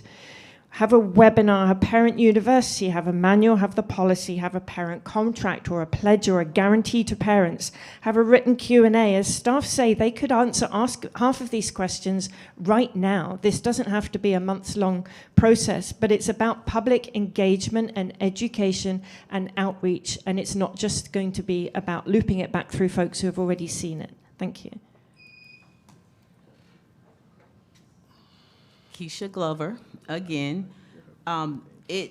may not have, well, I didn't see anything that said mandatory, but there were a barrage of emails. And if you've been with the district for a while, you know that eventually it is going to be mandatory. So I'm speaking on behalf of the way that I felt. So I felt obligated to take the training. 2 reasons. Number one, I want to stay on top of the game. Number two, I just felt like it would be something that would later be a mandate. So several days, there were emails in the morning about Magic School, emails in the afternoon. As a matter of fact, we made a joke about it, Magic School Bus, because it was so many emails flying in to us. So it may not, I didn't see anything to say mandatory, but it had a feeling as if something's coming down the pipe and it's going to be mandatory. Hi, Heather Velasquez of Davie. I'm going to agree with Ms. Aldev and ask to add the looping process. I'm kind of new to all of this, and finding out information what seems like late in the game hasn't been helpful. There are a lot of really intelligent and very useful people in our community that can provide amazing feedback. So I think if it goes through the proper channels, and not just going through the proper channels as they may be, maybe explaining when questions do come up about, well, who did see this? I was a part of some meetings that we didn't get questions answered. And when you say the questions there are answers for those questions, it doesn't seem like they're so readily available. So that feels a little bit misleading to the public at times. So if we can have more open communication, like Jackie said, with parent universities and a pledge, or just a different form of communication, different modes of communication would be extremely helpful. Thank you.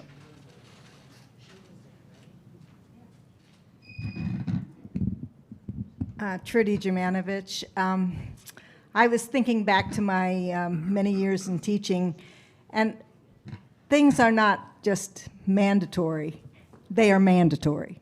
In other words, if you want your evaluation to turn out right, you better take this. And that's what's happening. Whether you want to admit it or not, and whether there's an email with the word mandatory, it becomes mandatory. Now, all of this is because of miscommunication. And I believe Dr. Hepburn gets evaluated on communication skills as one of the things that you all gave him an A on. I don't think anybody didn't give him an A. Think about that. The buck stops somewhere. Thank you. Anna Fusco, Broward Teachers Union President. So let me clarify that the insinuation of mandatory that I was referring to was what other things that were put down the pike to come to the teachers that were always said it wouldn't become mandatory. And then it becomes mandatory because your colleagues on team 5th grade are using it, but yet Fusco, you didn't. You didn't get to the training. I get a lower data mark in my evaluation. That is a sign of mandatory that I need to go take it to get into the game. So stop playing with words. I wish all of you weren't looking up every which way because you're just tired of hearing me speak. And this is just the beginning of me speaking.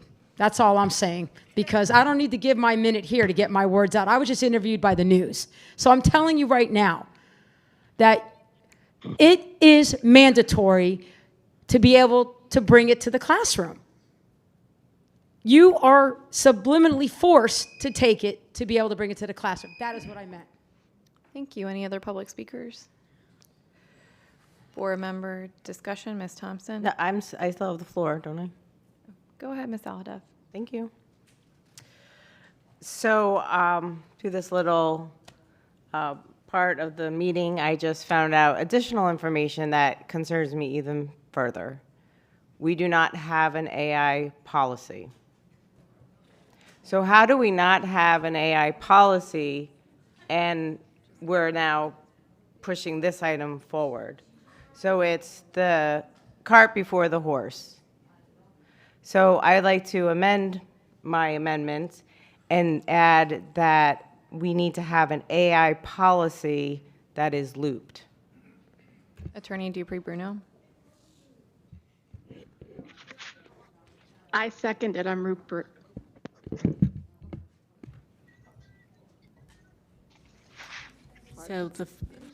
So we need to, there's multiple motions on the floor right now.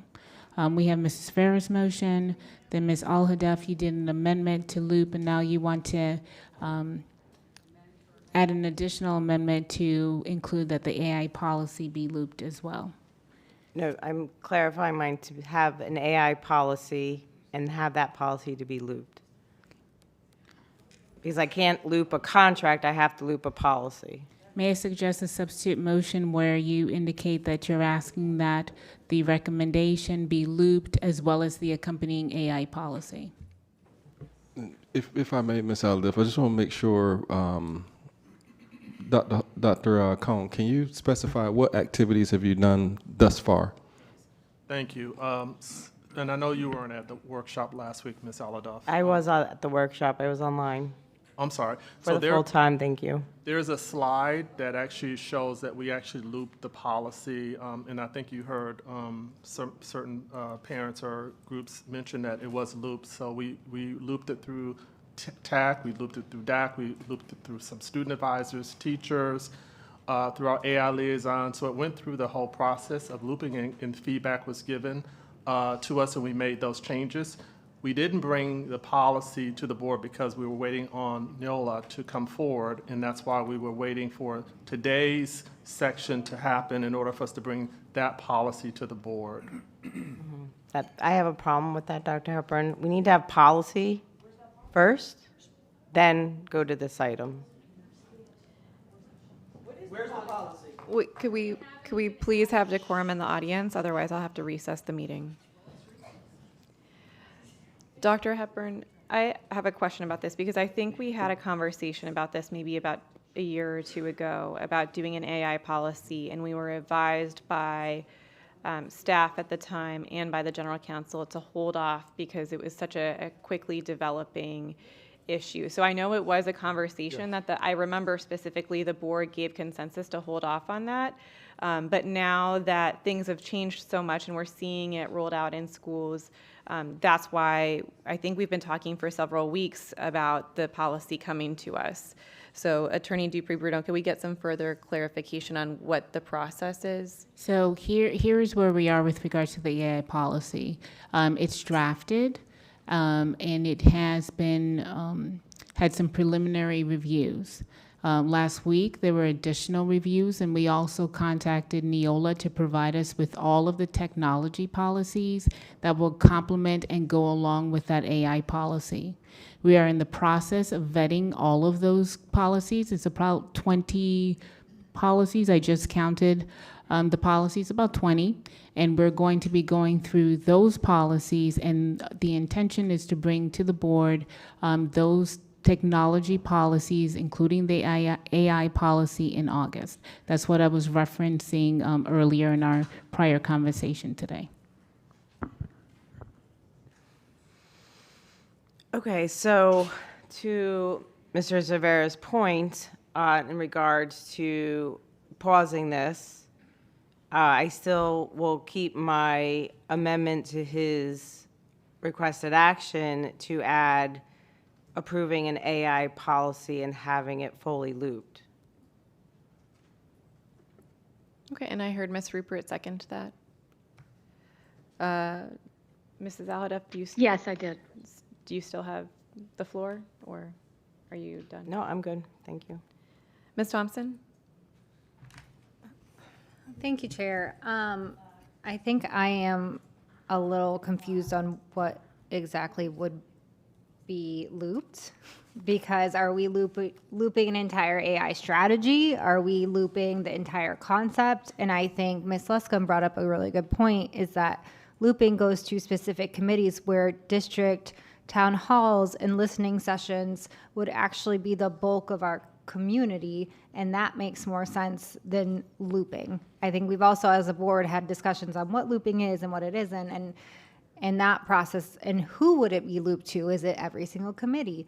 I think we are kind of getting ahead of ourselves in a lot of ways. But that would be, I'm not in favor of looping it. I think Mr. Severa and Chair Leonardi's item of having town halls kind of address that issue. We are getting the AI policy. We've been talking about getting the AI policy, so I would rather see that since it went through different channels before thinking it needs more looping. If I may, Madam Chair, go ahead, Ms. Sullivan. Yeah, I just wanted to add, I guess we would need clarity on the full looping because there's several committees. And also the other challenge we're going to face if it is going to be looped, committees they don't meet in July. So the earliest you can loop if their committee agendas would allow would be sometime in August. Well, I think in addition to that, the policy has been looped, and the AI specific to Magic School plan of implementation has been looped. So I guess it's in addition to what Dr. Cohn listed. If he's listed several advisories that's been looped through already, is there additional advisories we want this looped through is the question, because it's already been looped. Policy's been looped? Yes, he can go back over that again. Dr. Cohn, if you can go back through what advisories the policy has been looped through already. Yeah. So we went through the AI task force, the steering committee, the district advisory, the technical advisory committee, the regional leadership teams. We did share it with BTU. We didn't get feedback from them. School administrators, career technical and adult community education leaders.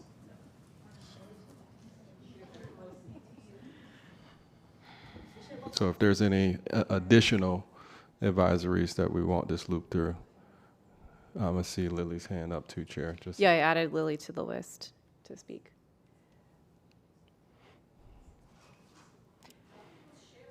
We didn't take public comment on my motion. I thought we did. We did. Attorney Dupree-Bruno.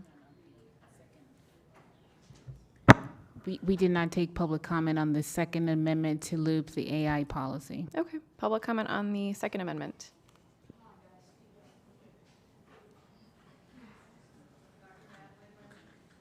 Please ensure the mic is on. Dr. Natalie Lynch-Walsh, Plantation, Florida. I support the substitute motion. What I have found very interesting about this AI policy everyone keeps referring to is I can't seem to find where the district has provided notice of the development of the proposed rules, meaning they're going to bring it to you, but you're not even in rule development yet.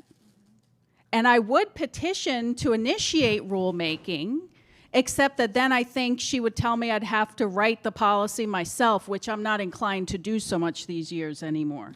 So if they could initiate the process, then you could loop it.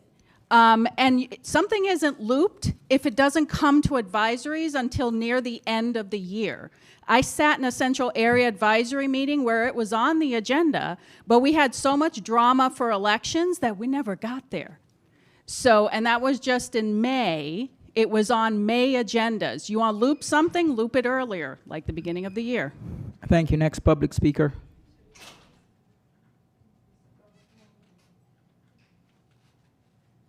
Yeah, again, we're using this term looping as a kind of catch-all term for just let's consult the public.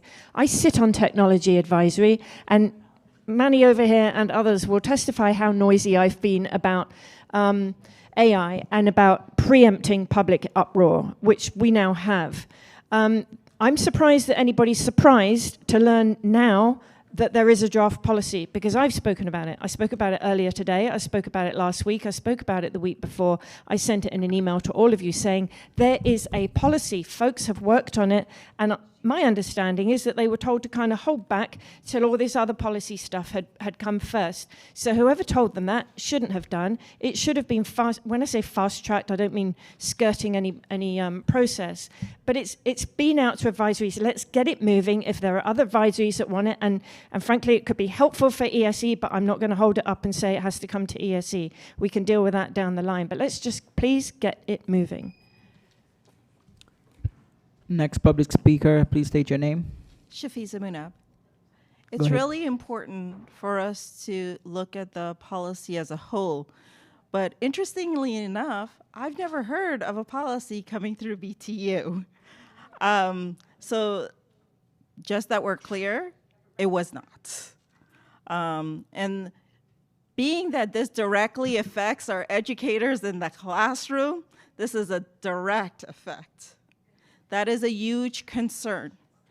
Just to let you know, I asked the district 3 times to be on your task force so that the teachers' voices can be heard collectively. Still no response. My other coworker asked to be on the task force. Still no response. Where's the communication, folks? We need to work together. We should be working together. And that's not being had with this, and it's very disappointing. Thank you. Next public speaker. My name is Trudy Jamanovich. This is now getting conflated between rule development and looping, and everything is out of whack. And what you need to do, I think, is to step back and look at this and say, okay, we really haven't looped it. So it's going to have to be done correctly. You might have had it done somewhat, but in order to get started on the policy, I think, don't you have to advertise it? And I hope there's some kind of question answered about that. Thank you. Thank you. Next speaker. Zyra Climbs Lunches, Deerfield Beach. I was just looking at this policy 1164, communication and public engagement. If you guys have a policy for looping, how is it then optional if you loop it or not? Like, I don't, or it doesn't say to whom, but it says here that staff shall initiate when there's a major initiative or new district-wide program is under construction. So if it's a policy, I mean, why are we arguing about policies if you don't follow the one you got already? What difference does it make? Let's just do whatever we want. Thanks. Next speaker. Anna Fusco, Broward Teachers Union President. No policy conversation has come my way at all. I'm the Broward Teachers Union President. I would just stand before any of you. Either you don't like the way I message things, you need to stop about that. When have I ever misled you? When have I ever been untruthful? When have I ever lied? And quite frankly, when have I ever really been wrong? Eventually you come back around and say, damn, Fusco, you were right. So I stand in front of you and I will not accept at all that I am making something up, that I am lying, that I'm bringing forth something that is not accurate. Listen, you all have been elected to represent the Broward County Public Schools. You guys took an oath to do the right thing. I don't come forward and bring you a bunch of BS. Yet you have a group of staff that convincingly always does. That falls on you. This pause has been asked for multiple reasons. Why you're so adamant that you want this shoved down students' throats is beyond me. Now, you had a legal advice about policies. Where is it? What's the progress of it? When was it started? When did it come to me? Give me a date, something. Thank you. Do we have any more public speakers? Okay, we'll go back to board member comments. Board member Hickson. Thank you. There's a lot of confusion here, so let's see if we can clear some of it up. So we've heard that the policy, the proposed or the policy idea has been looped, and Dr. Cohn mentioned quite a few places where it landed. So General Counsel, can you explain to us for any policy that is a new policy, what should that procedure be? Are we following the procedure, or should rule development have started it? Can you explain that to us? So policies get drafted, they get reviewed, they get revised. As Dr. Cohn said, this particular policy was shared with other individuals. At that point, because we are going through a process, it was sent to legal to review as well, and legal is working with the administration on trying to review that policy as well as additional policies that are related to this particular policy. Those policies are not ready to be shared in a rule development workshop. They are still in the process of being reviewed and drafted. The goal is to bring the policies to a meeting in August, which means that the policies will be legally noticed sometime in July, as the statute requires us to provide the 28 days, and we will do that. And if we still need to do additional work in-house prior to bringing the policies forward, then we will do that. It will come later in August, but the goal is to try to bring them sometime in August, and we will provide the mandatory required statutory 28-day notice. Thank you. So it sounds as if for new policies, this is traditionally what happens. It goes out, people review it, then legal reviews it, and then it's presented to the board. So we're not doing anything out of the ordinary that we've done for any new policy. Is that correct? No, we're following the regular process. Great, thank you. Dr. Cohn, can you tell us who the drafted policy was sent to at the Broward Teachers Union? And when it was sent?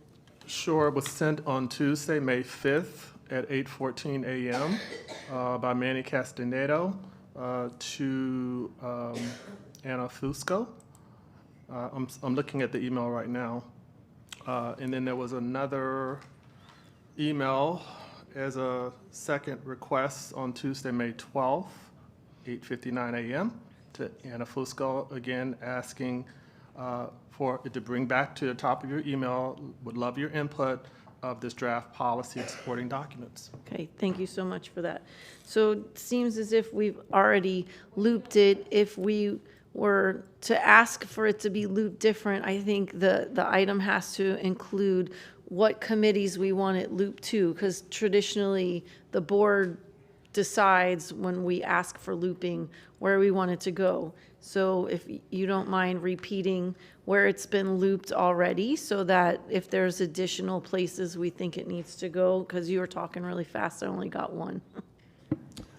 Thank you. Yeah, we looped it through our AI task force, which represents a larger group of teachers across the district, our steering committee, DAC, technical advisory committee, regional leaderships. We had principals look at it, and our CTACE educational leaders through workforce looked at it. Okay, thank you. So if there's any other places where board members think it should go, then I think the item has to be more specific to where else we would like it to loop to. And again, it seems like it's moving in that right direction, but besides all of that, I think it makes sense, as one public speaker mentioned, was to do, and is actually in Mr. Severa's item, to do that parent university. We did a parent university when we were talking about budget, and there were some concerns, and it was very well attended, and I think people really got good answers to that, so it asked the superintendent and to do that regardless of where it ends up. But also there was a suggestion to do a question and answer, like on the front page of the school board website, to be proactive.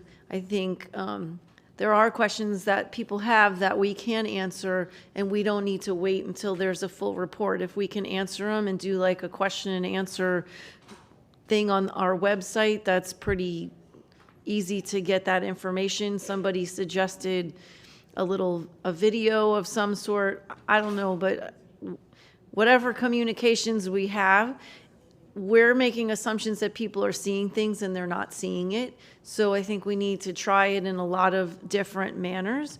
And so again, I'm not sure I agree with the new motion or the original motion. There are parts of it I like, but I don't know that I agree with it overall. So thank you. Thank you. Lily? Okay, so this is mostly just to respond to what Dr. Hepburn was saying earlier. First of all, Dr. Cohn, thank you. I know you had said you got some student input on the original setup for Magic School and all of that.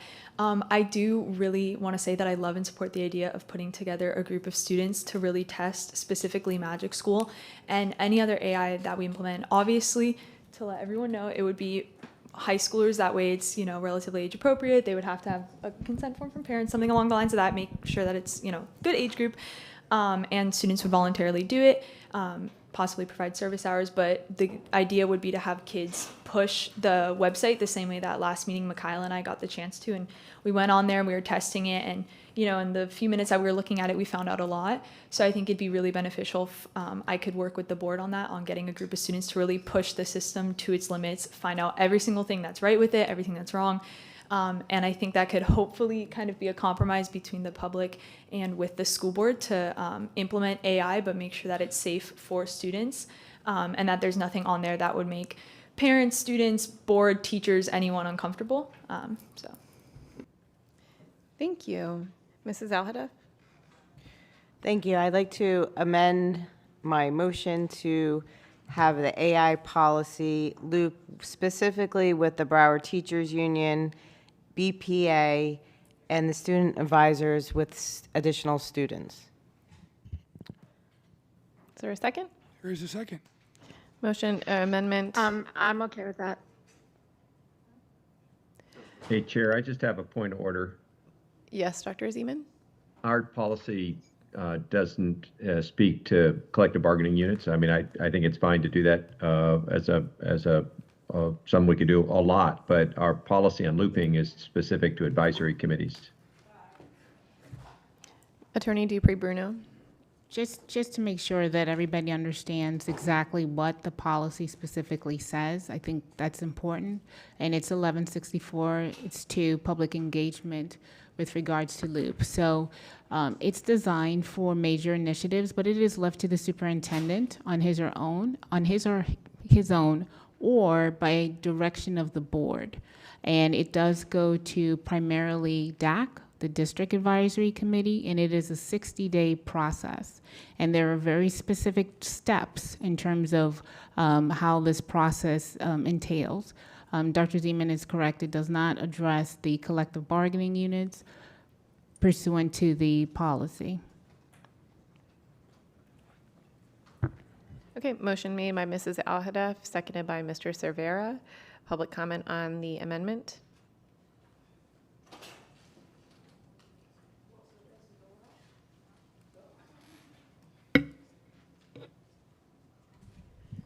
Dr. Natalie Lynch-Walsh, Plantation, Florida. If this is in addition to, then I support it, but just to be clear again, and it sounds like even Anna didn't get the email. I mean, if you're going to use an address she hasn't used in 10 years, when you loop it, it doesn't count if it comes at the end of the school year, when you're doing elections and people are wrapping up. Looping counts when you have time to loop it through the different advisories. So I support adding, but not bypassing anybody else. Adding? Okay, good. Thank you.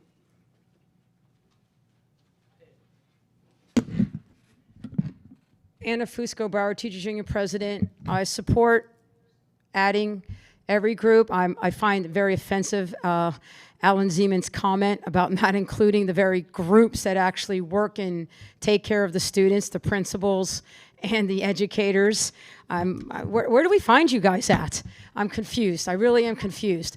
And I would like to know where this, you said my name. You said there was an email sent to me. I would like to know what the email said and where it was sent, because I do not see an email sent to AFU S as in Sam, CO at btonline.com.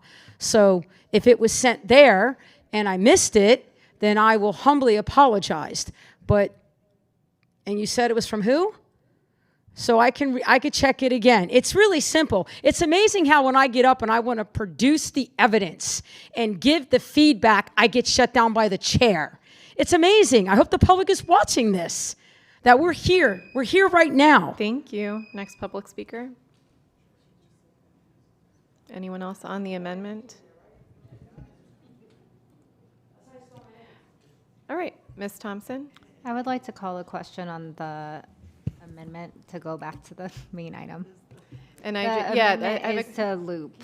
Yeah, and Attorney Dupree-Bruno, so I think we have 3 amendments on the floor for the motion. So help me understand, like if we vote on this last amendment, does that take care of all of the amendments that were made? So, Ms. Al-Hadaf, your last amendment was to loop the AI policy and the B item to all of the collective bargaining units, BPA, BTU, et cetera. If that's in replacement of your prior amendment, which was just to loop. So it's a substitute? Yes, and the student advisors with students. Okay. So the amendment that's on the floor, because she's substituting, is to loop the AI policy and the B item to all of the collective bargaining units, as well as to the student advisory. Okay. She was specific BTU and BPAA because we have more than just that. Okay. If you say all collective BTU, bargaining. thank you, Dr. Hepburn. BTU and BPAA. And the student advisors, is that capturing your amendment correctly, Mrs. Al-Hadaf? Okay. So now we vote on the amendment. So we're voting on calling the question, correct? Yes. Yeah. All in favor of calling the question, say aye. Aye. Aye. All opposed, say no. Aye. Calling the question passes unanimously with Dr. Zeman and Ms. Rupert online. All in favor of the amendment, say aye. Aye. All opposed, say no. No. No. Aye. Roll call, please. Roll call on the motion. School Board Member Severa. Yes. Hickson. Yes. Honus. No. Leonardi. Nope. Rupert. Yes. Thompson. Zeman. No. Al-Hadaf. Yes. Bowman. No. Fails. 4-5. Okay, we're back to the item. Mrs. Al-Hadaf, you still have the floor. Disappointed. Okay, Dr. Zeman. Thanks so much, Chair. I like this item. I just want to get some facts out. Chair, what is different in this item than the decisions that we made last week at our workshop meeting? I think there are some additional pieces there. So I could go through the list. Is that what you want me to do, Dr. Zeman, or did you want to speak to? I'm just, I would, maybe if you can highlight it at the end of my talk, I'd appreciate it. It's not pertinent to the beginning. Also curious, Chair, Magic School has not been mandated. I know we've answered that. We also have answered that the Magic School access called Magic Student has not been provided to any Broward County student. I understand with this item, which, I like pause. I like thinking about this, and I'm going to offer just one change at the end. But if this passes, what's the earliest date that we would share access to the students? Dr. Hepburn? I know the goal for us is to bring this back to a public meeting. As Dr. Cohn mentioned earlier, a high percentage of these concerns are already addressed, and so we'll just finalize that plan, bring it back to the board, hopefully in the late July meeting, and see if we can get this fully implemented based on teacher readiness of who wants to actually use it and facilitate the use with their students by early fall. So hopefully at the beginning of the school year. Dr. Hepburn, while you're talking, would you view the decision to roll this out to your faculty at school and to students, the purview of the school board or the purview of the superintendent? This is curriculum and resources, the purview of the superintendent. Thank you, and I'll come back to that at the end. Dr. Hepburn, third question to you. At the beginning of next month, there's a Council of Great City Schools conference. I know that some of our senior staff are attending that. On the last day of the session, Amanda Bickerstaff, who has worked a lot with districts on AI adoption, is giving the concluding session. Can we get a commitment for you that the people that we're paying to go to that conference will attend that session? Sure, I'll find out who's actually on the team is actually going to the session. Actually, Dr. Cohn just raised his hand, so he'll be there. So we'll make sure and follow through and attend that session. Thank you. And I would love, whenever it's possible, and I'll submit a formal question on this just to get a summary of that session. I've listened to her a couple times, and she's absolutely remarkable on the subject. I wish she was here today. She could add a lot of clarity to the discussion, and I'm going to try and add a little bit of clarity myself. Dr. Hepburn, do you know how many districts in the United States have implemented Magic School so far? I don't have that data on top of my head, but I know it is quite a few across the country. We're at the tail end of other districts that have already implemented Magic School AI plus some other suites. Well, we're 1,298th. And I'm not saying that they did it right. I'm not saying that they did it too fast. I'm not sure that they did it as carefully as they want. I like the item in terms of what it asks you to report back on. But I also think that there's a lot of districts to learn from. Being 1,298 is a lot. Florida alone, by the way, has 900 schools on Magic School already across 11 districts. Again, I'm not saying that they got it right. They could have had 11 district failures for all I know, but I do know that there's a lot of lessons out there that we can learn from. Did Broward County, Dr. Hepburn, put Magic School through a student-facing AI adversarial testing? Yes. What were the results of the latest adversarial testing results across the 8 dimensions? Yep, I got Dr. Cohn and also Mr. Castaneda in here. If either one of you guys want to answer that question. I'll let Manny start and I'll jump in. Thank you. Manny Castaneda, Executive Director, Analytics and Intelligence.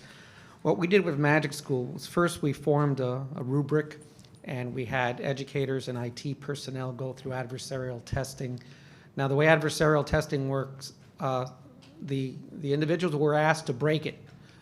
They were asked to be very creative. They were given several guidelines across the different domains of how to try to break it using techniques such as prompt injection, etc. We established a rubric that looked for several items where if it failed in any of the specific safety items, it was a hard no or a complete, it was not going to be considered.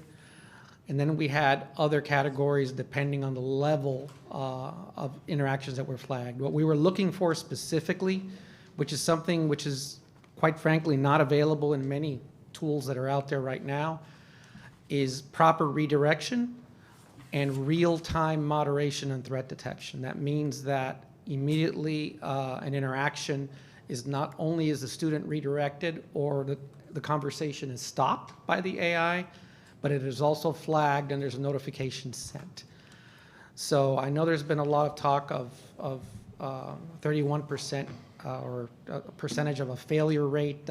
I'd just like to clarify what that means. When we ran through this, we ran through 31 separate detailed interactions. There were 6 that were flagged for further review, which were not outright failures or evidence of actual improper information. They were edge cases. One had to do with one of the very creative prompters that was querying the system in Portuguese and in Spanish, and the system actually was able to reply, but that was flagged for further review. One was a student that asked for, well, not a student, it was a prompter as a student asking for advice on how to sneak out of their house. The AI did not provide a response, jailed the transaction, but didn't flag it. So that was flagged by us as something that we needed to review further, and those results were provided to Magic School so they could improve their model. So we took it through very thorough testing to vet it. I will say, and this is important, and because we have partners in AI and we all believe in deploying AI responsibly. But Microsoft, which is our key partner, they offered to deploy Copilot 13 Plus to all students free as part of our investment with them. However, when we realized that Copilot 13 Plus does not offer this level, the level of real-time moderation or threat detection that Magic School provides, we kindly refuse that offer. And that's why we were proceeding with Magic School, and we'll try to deploy it next year, and we definitely agree with the recommendation that we continue to loop it and vet it, but we did run it through this very detailed process. Well, obrigado and gracias to you, Manny Castañeda. But one question that I have for you is, based on these test results, would you feel safe having a relative of yours who's teaching in Broward County schools to use the Magic School teacher version? Yes, in fact, I would feel safer than some other districts that have deployed other larger tools that I know for a fact don't offer these kinds of safety features. And Mr. Castañeda, if you had a student in Broward County middle school or high school, would you feel comfortable with the repairs that Magic School did, allowing them to use Magic School version for students called Magic Student? I would, under the current parameters, which Dr. Cohn mentioned, that it is all teacher initiated. So despite the fact that there is real-time moderation and threat detection, it's all controlled by the teacher, and the teacher engages and creates the group and allows the students to interact and can turn it on and off on demand. Thank you very much. And the reason I kind of wanted to go through these questions is that I still support the pause. I still support answering these good questions. There's one amendment that I'm going to propose here in a minute, but this testing has been appropriate. It's been good. I'm not convinced that it's comprehensive in every aspect, so I'm looking forward to the formal report. Am I right, by the way, Dr. Hepburn, you said there's 4,318 students, teachers who have been active in Broward County on Magic School. That's 1/3 of our teacher load, if I got the number right. Yes, that's correct. For more than a year, actually, when we actually inquired about the data to see what existing teacher use there is in the district for their free version of Magic School. And I know we have AI liaisons in all of our schools, which I think is great. I think the contract is great. We need to fulfill it. I think the testing is going to be even more rigorous before we get this report back. I think that if there was any criticisms that go beyond needing to complete all of the tests, it's really about agile program management and communicating to the school board and communicating to the community. We need the data. We need much better communications, looping to advisory groups. Going to meet with our collective bargaining units is great. I just objected to using the word looping. I think we need a thoughtful, intentional plan, and more importantly than anything, we have to execute with fidelity. So we're going to get a mandatory report. Chair, I think one of the things we did approve last week was a monthly report to the board, which obviously can be shared with the community. Is that correct? That's correct. Yes, that's correct. Thank you so much. So at the end of the day, I use the AI like 10 to 12 hours a day. It's a big, big part of my professional life. It is something to appreciate. It's an amazing technology. It is something to fear, particularly when you think about students and their amazing agility of their own mind, getting into places where they shouldn't go and getting responses back. Magic School, though, is a particularly easy case. It is purpose-built for educators and for those being educated. It is not, a general purpose chatbot, like ChatGPT or Claude or Google Gemini, any of those common ones, which is much harder to get right. But purpose-built programs are contained, and I'm tickled that we're going to ask for this report and we're going to take a pause, it sounds like. I do want to offer one quick amendment, though, Chair, which is the 3-page item that came with the item says number 5 is that to come back and ask for board approval required. I just don't think that that's the purview of the board as Dr. Hepburn recommended. I think the report is important. I think the discussion's important. I acknowledge that Dr. Hepburn is going to take our feedback and act on it with fidelity. But I don't think we should be in the operational role that's described there of approving a full-scale rollout. There isn't even really a full-scale rollout. It's a teacher rollout. It's probably high school students, then middle school students. I don't know if we'll ever get to elementary age students. But I believe that that's really a judgment call for the superintendent, and he ought to get a lot of feedback from us when he makes the report. But I move to amend the item to delete number 5 that approves where the board approval is required in order to implement. Is there a second? Seconded by Ms. Hickson. Public comment on the motion to remove item number 5, board approval required, from the item.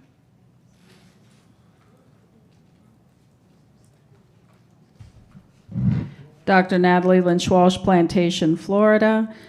I don't necessarily agree with this. You had to approve the contract back in March. So they needed your approval to approve the contract, but now you're finding out that there are a lot of holes in the implementation. And when something comes to a workshop, you have to give direction and consensus. So this sounds similar to me, whether this is a board item or it comes to a workshop. You should be on board with what is happening and be aware. So I don't support the motion to remove this unless it looks like the majority of you are not going to go along and we will waste yet another hour on amendments only to have you vote them down when you're not even following policy in the first place. Please become familiar with 1164. Shafiza Munab, I'm going to humbly ask that you vote that motion down, simply because at the end of the day, each one of you is responsible. And so you need to be in the know in what's going on. And this is AI is going to change the way we teach as educators and the way our students learn as students. It is extremely important that you as the board have the final say. Because at the end of the day, it's going to be your face in front of the Sun Sentinel answering for what happens. Thank you. Anna Fusco, Broward Teaching Union President. I'm confused that you want to take away the board to approve something. You approve everything. It has to come through. It's not operational. It was a contract. So now we're moving it forward. And policy, there's a lot of things here. I urge you to not do that. It would be really in bad faith. 2, the piece about AI that Alan Zeman talks so strongly that he loves it, he has to work on it 15 hours a day, that makes me feel of how and why he speaks or writes. Is it him or is it AI? So we know how I speak because I have nothing in front of me. And again, this is not about the adults. There are adult things to do. Smoking, drinking, driving, other things, vaping. There are children things to do. This is another one that we shouldn't be shoving down. And I will stand on the position that it is in part of mandatory, and I don't like it that it's teacher this, teacher that. Again, it goes to their contract. I mean, it goes to their certificate. Teachers up there, please. This is really serious. Thank you. Any other public speakers? Board member comment on the motion? Mr. Cervera? Okay, so let's break this down and digest what's being proposed to this board by Dr. Zeman's motion. We're going to go through everything on my agenda item. We're going to pause implementation. We're going to have written reports done on 13 different categories to make sure that what we're doing is just and proper and safe. We're going to hold public workshops. We're going to have stakeholders give us our input. And then we're just going to what? Let the superintendent decide what he wants to do with it, and this board has no control over what happens? The linchpin to this entire agenda item is number 5, which Dr. Zeman now is desirous of getting rid of. This is 100% something that this board should be able to approve. It's a contractual thing that we signed with Magic School. And in the ultimate event that we decide to ultimately get rid of this, I'm going to assume that there's a termination provision in that contract, hopefully, Madam General Counsel, like there is in all of our contracts. Why go through all of this work to have these reports and this input and this community involvement only to have it come back to the board and what? Have us not be able to do anything? I don't support the motion. I hope my colleagues will not support the motion. And I would just ask to think about what my intent was when drafting this. Do all these things so this can come back to us as the board and we can make an informed decision on how to proceed forward. Thank you. Thank you. Any other board discussion? All in favor of the motion, say aye. Aye. All opposed, say no. No. Motion fails with one vote in the approval from Dr. Zeman. Dr. Zeman, you still have the floor. I yield the floor. Thanks so much, Chair. Thank you. Ms. Thompson?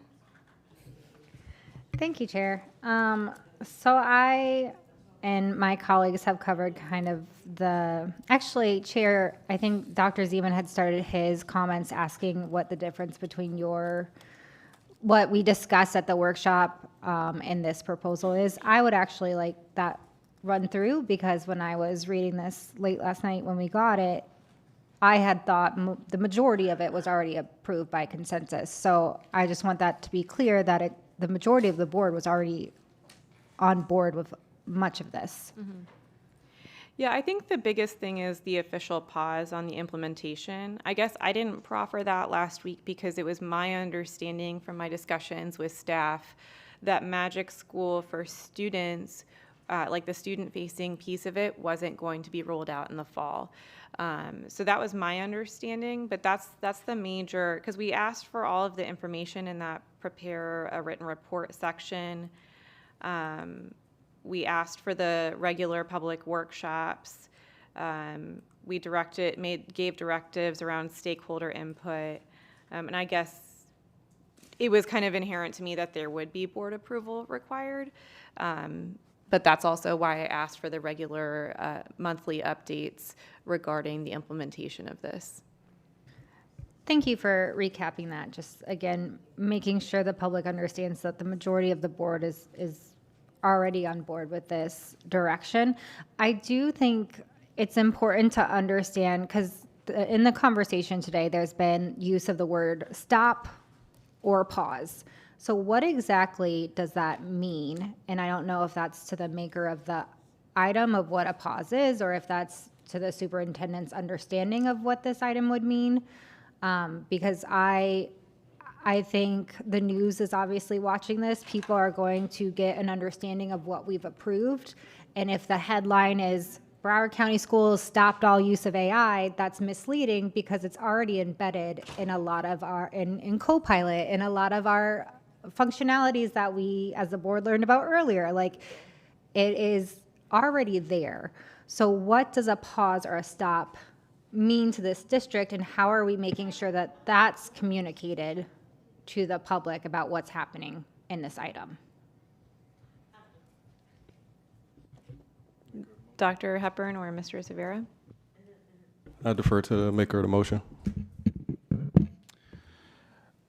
My proposed motion initially called for a full stop. I know we had some editing, and now it's called for a pause. But in layman's terms, there will be no more expansion, no more student-facing use, no more mandatory or voluntary teacher trainings in regarding the rollout of this, no more full-scale implementation.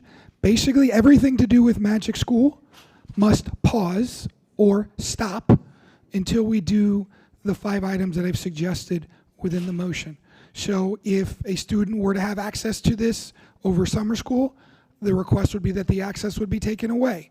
If a teacher has a training, whether it's mandatory or voluntary, if there's a training that Dr. Cohn's team has required that our teachers take, I ask that that be canceled until this is resolved.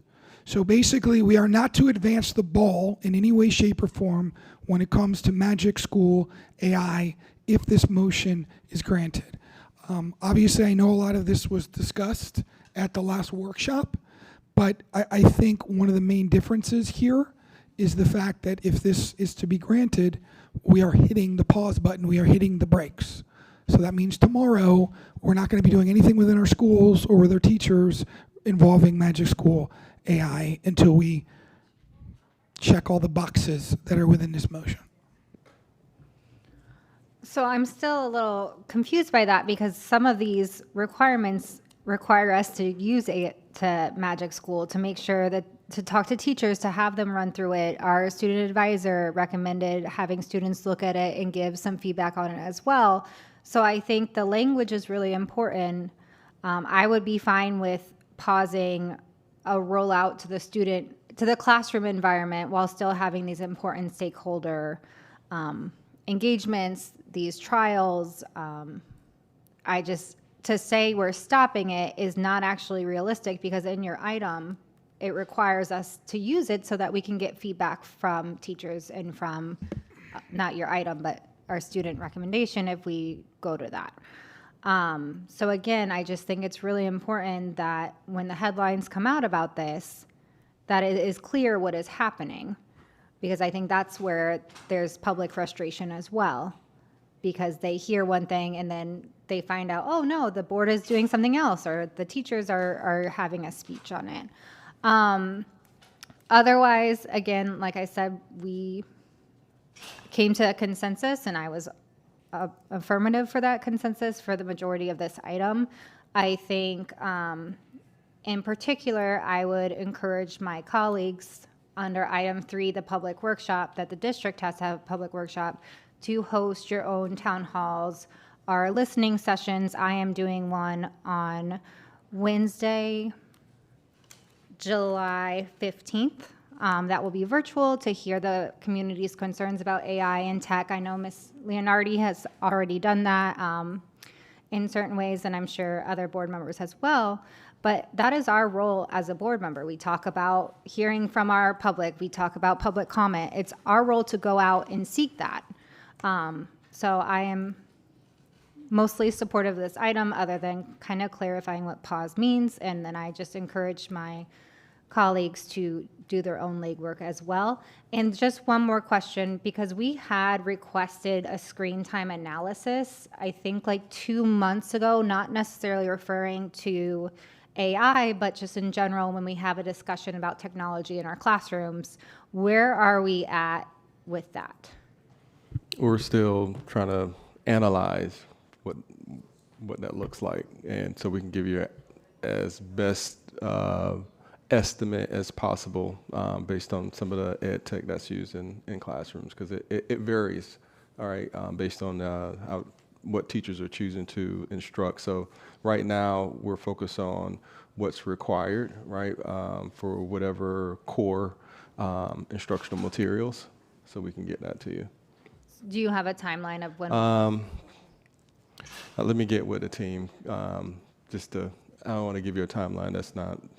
No, I understand the straightforwardness. I think that's important because I really look at this conversation we're having as 3 different parts. So there's data protection, there's AI, and then there's technology use in general. And I think some of this is getting convoluted, but we do have to have a larger conversation about it. Thank you, Chair. Yeah, and if I can add, before you yield the mic, Ms. Thompson, and also Mr. Severa. So thanks for the question and the explanation, Mr. Severa, as far as how you perceive the motion to be. The only concern I have is that we have a third of our teachers already on Magic School. They've been using it for over a year, so I think it'll be a disservice to those teachers or anybody else who may be using a free service in the future that we don't provide training to them as far as the type of use they can have with it and how they can actually implement it with some form of fidelity and impact to our students, since they're already using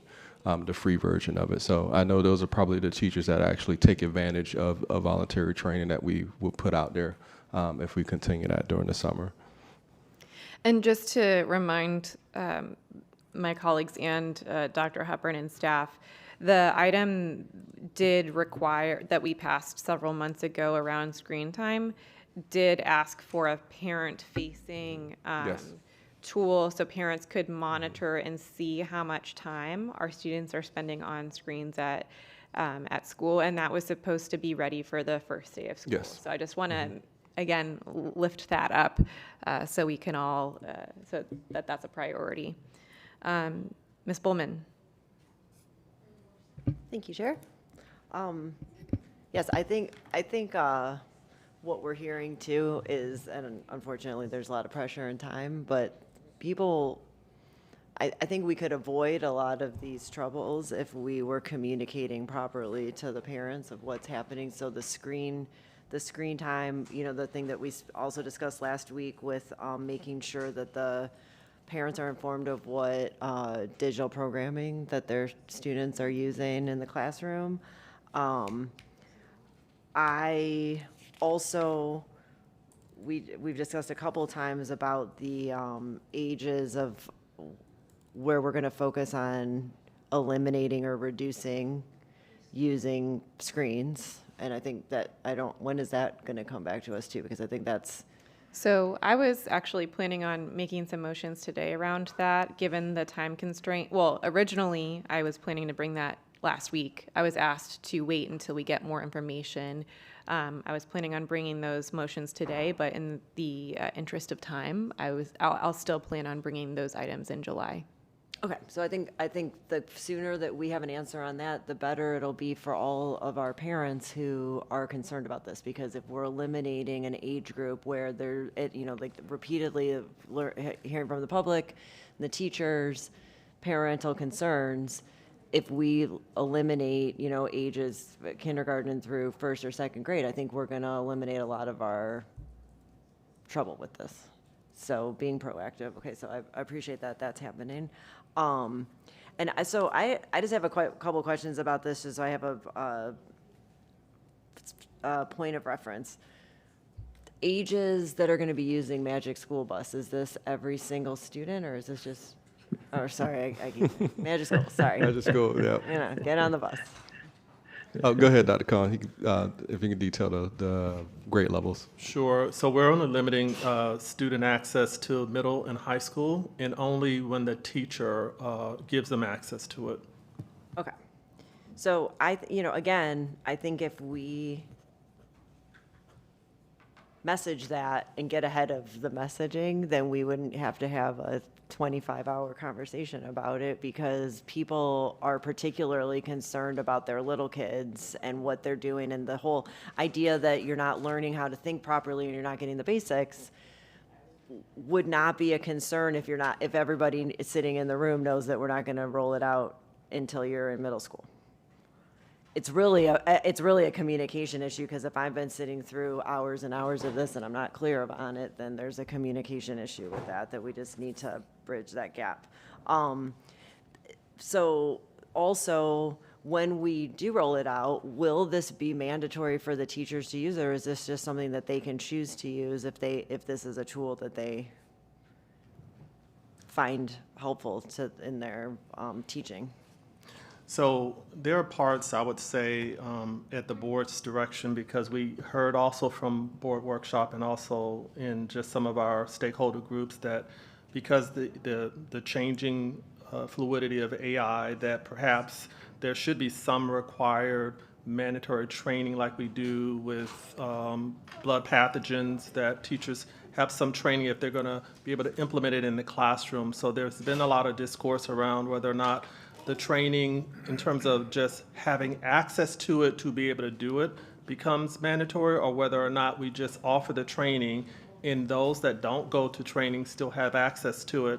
Those are some things we're talking through. But right now, all of the training is optional.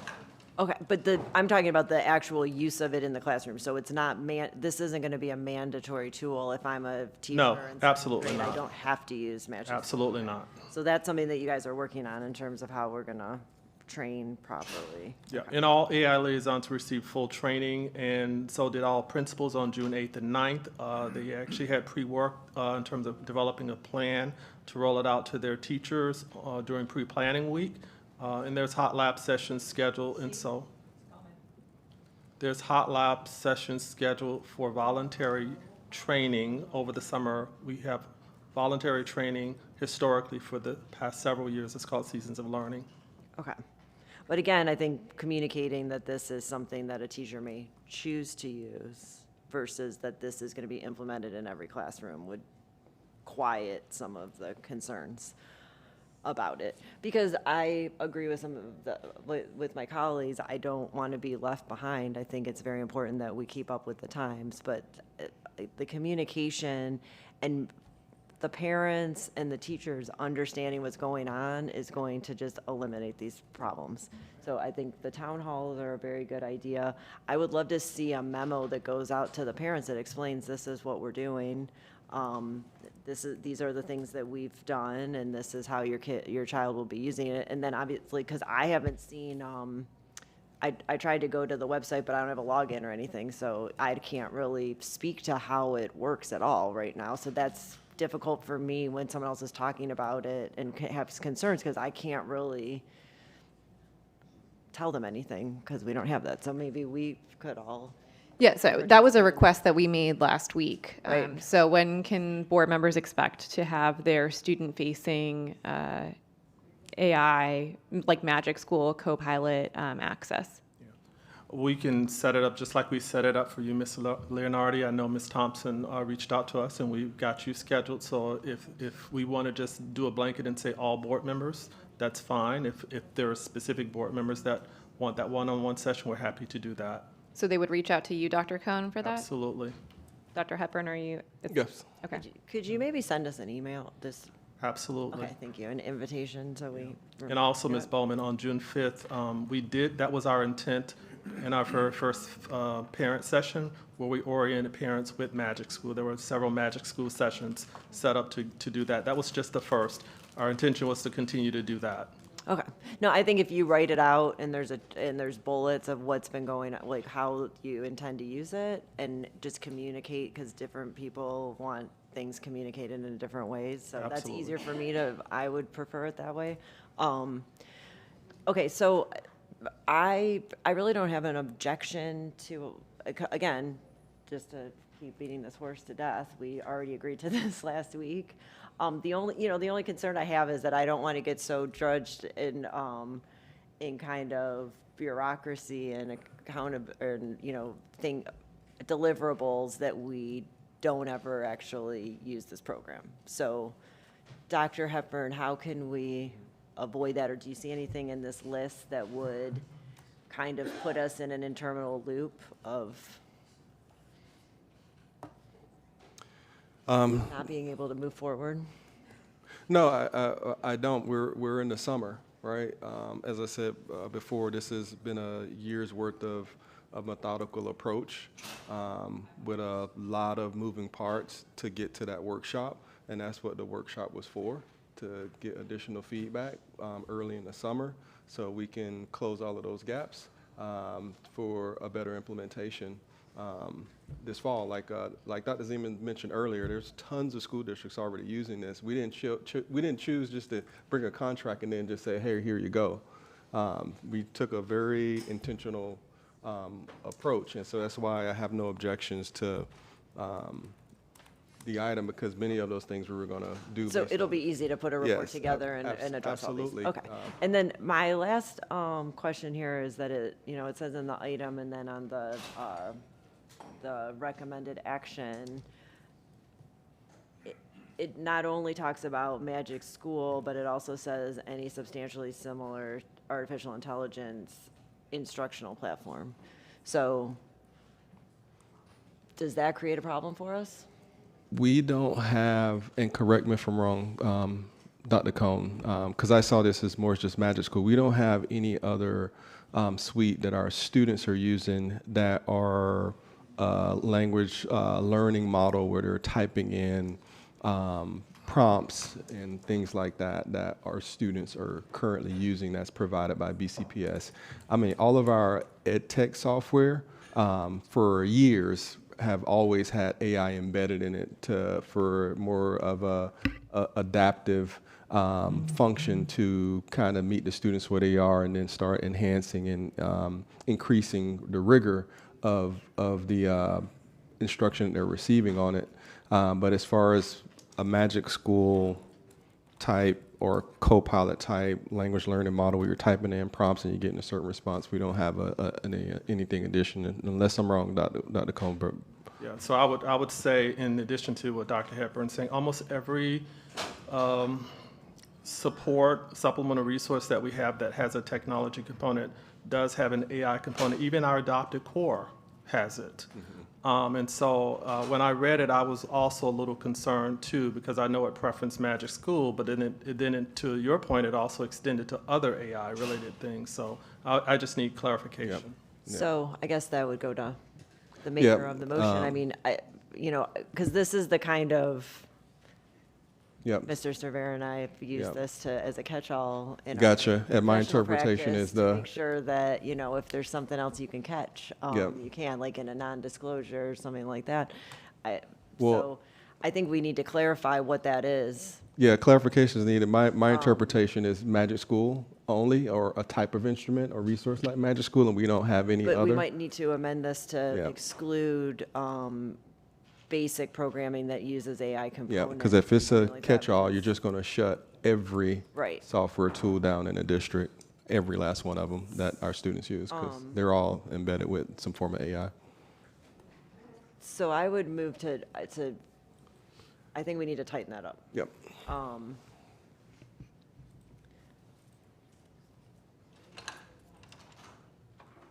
So if if it says,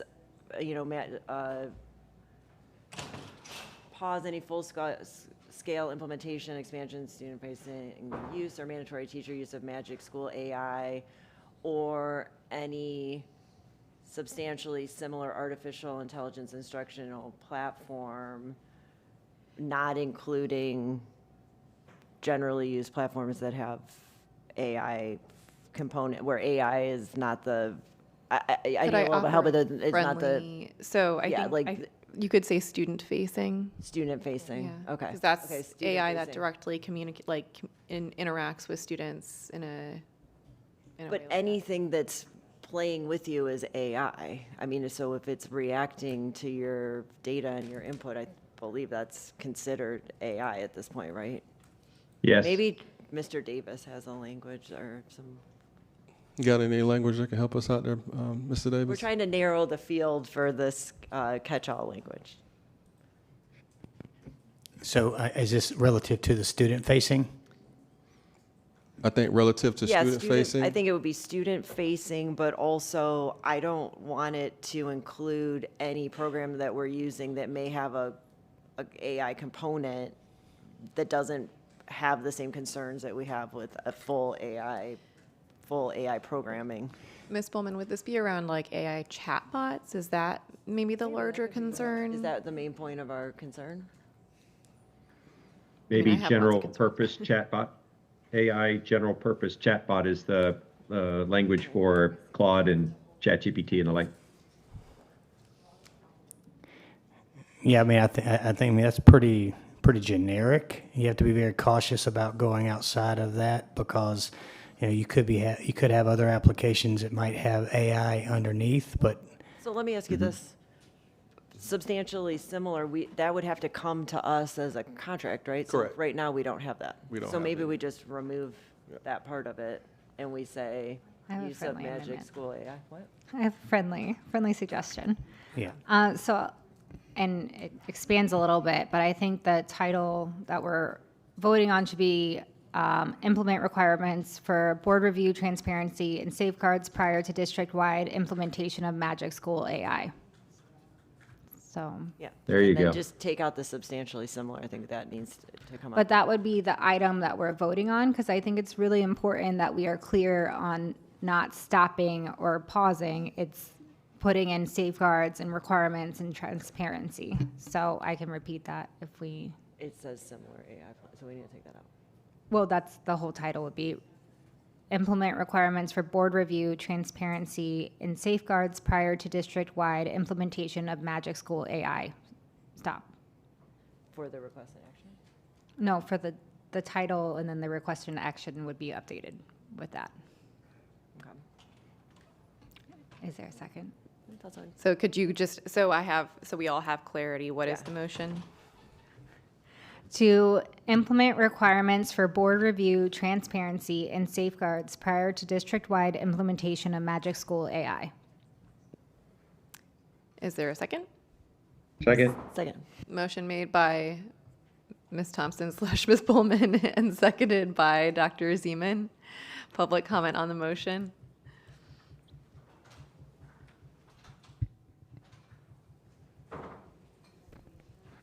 No public comment? Board member comment on the, oh, we have public comment, I believe. Repeat the motion. It's implement requirements for board review, transparency, and safeguard prior to district-wide implementation of Magic School AI. Is this a substitute motion? No, this is a regular motion. Go ahead with your public speaking. It's a regular motion. It's not replacing the hold? It's, if we're not clear on the motion, please don't start my time. This is not about you guys. This is about understanding. I'm trying to. I'm not yelling at you. I'm talking through the chair because I don't understand why you guys don't want the public to start trusting you. Please, just explain the motion. So we don't go back and forth with public speakers. I think Ms. Thompson, God forbid, you was, guys should do something human. Was, maybe AI should replace all of you. Ms. Fusco, this is your first warning. You don't Thank have the you. floor. Ms. Thompson was very generous in repeating the motion, so I called for public speakers on the motion. Please deliver your comments.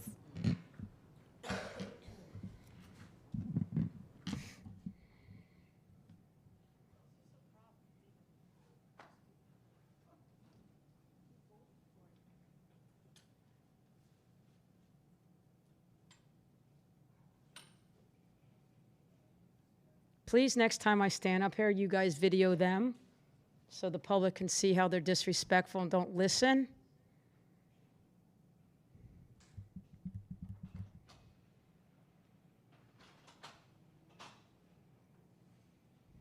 I'm back on the phone now. Nora, I want you to know if you can explain the motion when you get the chance to speak. I'm not talking. That's a waste of time talking. They don't listen. They all started chatting when I got up here. Disrespectful. Imagine if our teachers did it to the parents and the students. Any other public speakers? Board member discussion, Dr. Holness? Thank you, Madam Chair. So, Board Member Thompson, the motion you made, is this under the item where if the school board votes yes? Am I to assume that this is replacing that first bullet under if the school board votes yes, the superintendent would be directed to immediately pause full-scale implementation? Is that replacing that paragraph? What your motion is?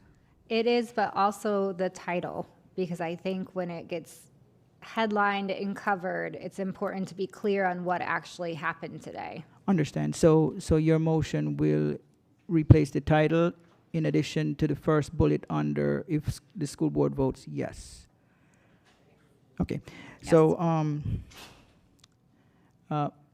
So I somewhat support the motion, and I personally would have preferred to, and Dr. Hepburn, I'll ask you a few questions. I would have preferred to just get rid of that first bullet if the school board votes yes. So Dr. Hepburn, let me ask you a few questions. You mentioned that 90% of what's suggested here is already being done. You're going to bring back a report, and you can bring back a report as early as July. Is that correct?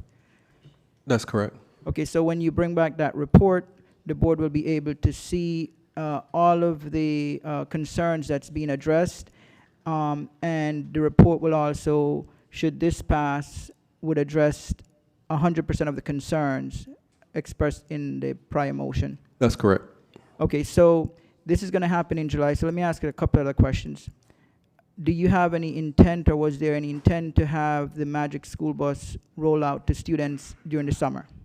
No, not during the summer. Okay, so if this is coming back in July, and the board is going to look at the written report that you're bringing back in July, we don't need to, why do we need to pause anything or stop anything if it's not being rolled out to students at all? Because, well, here's my question. You're currently putting some things in place. Should it roll out to students in the upcoming school year, that foundation and that framework is already laid. Is that correct? That's correct. You make a valid point. Okay, so there's no student facing or anything like that in That's terms correct. of Magic's, right? You're just building the framework. Should the board approve it, it would happen in the upcoming school year. Correct. Okay, so the only piece that we're really missing is that report being 100% conforming to the suggestion by the prior motion, and that will come to us in July. If we have any concerns with that report, then we can address those concerns before it's rolled out in the fall. That is correct. Okay, so it would make sense to me that since we're not having any student face time, there is no rollout to student currently taking place. This is going to come back in July. Why do we even have to discuss, or why do we have to include stopping and pausing of anything? We could just direct you to bring back the report in July, and then we can make the decision then if we roll out or we don't roll out. Isn't that correct? Correct.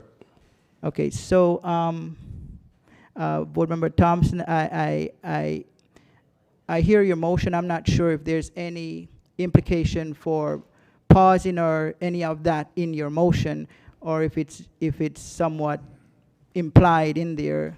It's the removal of that wording, because I think the removal of the pause or the stop is important so that the community understands what's happening. That's Okay. why I changed the wording. Understand. So Dr. Hepburn, can you explain to us what you understand Board Member Thompson's motion to be, as opposed to what's currently here? And I hear the motion, but I will likely support the motion, but I also believe it's not even necessary. We should just remove that whole bullet part and just direct for a report to come to us. But if you could explain what you understand the motion to be. Thank you for the question. So I'll give it my best shot. For what I'm understanding, what Ms. Thompson is proposing as far as her motion is to make sure we have two separate lanes. One lane is specific to Magic School AI or any similar model that the district may be using, which we are not. Language learning models that require people to put in a specific prompt or question and get answers that may be not meeting the board's approval as far as what students are exposed to. And Ms. Thompson is removing all the other software that we use that has the back end of AI used to continue to up the rigor for students, making sure they're continuously challenged every time they put certain information or answer a certain question a certain way. So if I'm, go ahead, Ms. Thompson, if I got you correct. So the hope was to address the two concerns. My concern of being making sure we're transparent with the public about what happened, and then Ms. Bowman's concern about it leaking into other things. So by taking out the pause or the stop addresses my concern, then limiting it and saying specifically Magic School AI hopefully addresses the concerns that Ms. Bowman was bringing up and staff was bringing up about other AI functionalities. Yep. Okay, so Dr. Hepburn, will the motion on the floor somehow limit your continued framework development of the rollout of AI to Magic AI to students in August? No, sir. It doesn't limit all the things that we plan on doing over the summer based on the feedback from last week's workshop. Okay, so everything you're doing will continue regardless of this motion? Correct. Okay, and Board Member Thompson, I just want to understand, so the motion would also imply that the rest of the item that's there in terms of the report, that would continue? Yes, it's only changing that just for better transparency with the public on what's happening and to address Ms. Bullman's issues. But Understand. the rest of the items stays. Understand, so I think we got there in different paths, so I will be supportive. Ms. Bruno, I have a couple of questions. With the current AI framework being built out for rollout to students, are there any legal concerns that you have? As we build the policy, those legal concerns will be addressed. Okay, so the upcoming policies that you mentioned in August will address all of those concerns. So I just want to also mention, and Dr. Hepburn, have we done any type of, as we are moving forward with Magic AI, have we done any kind of student survey, teacher survey, parent survey regarding implementation of AI in Broward County schools? I have Dr. Cohn provide that information. I'm not aware of surveys. I know they've done kind of task force type settings for feedback. Yes, Dr. Holness, we've done some surveys. We could do more. Specifically also during the June 5th parent session where we had a little over 150 parents register for it, and they attended the sessions. We also collected survey data on their perception and the reality of what the goal and the plan was to deliver AI, including Magic School. We got a lot of feedback from them. 94.8% of the parents that attended found it favorable in terms of our plan to execute Magic School. They attended a lot of the sessions that we offered. They wanted more. They wanted some Q&A sessions. So that feedback we got from tons and tons of parents. We can do more. And so our plan is to offer more and more of these sessions. Okay, so Dr. Hepburn, here's what I would like. And you said that was 150? Over 150 registered. And they are the ones who received that survey? Yes, directly. Okay, so Dr. Hepburn, I would like it to be more far-reaching as far as district-wide. I would like to get, and I don't necessarily have a timeline on this, but I think it would be valuable feedback to get from students, teachers, and parents, if we could do district-wide and capture what their concerns are, how they feel about AI, whatever the instrument is to do it. Because I think that would also be valuable feedback to us. Not that it would necessarily change the course of how we implement AI, but I think it could provide added information that may be valuable to us. So I would love to see it to be more far-reaching than 150 students or families. Yeah, and we have more. So there were parents, administrators, and teachers at the sessions. And again, we started this since March 2025. So we've gotten a lot of feedback along the way.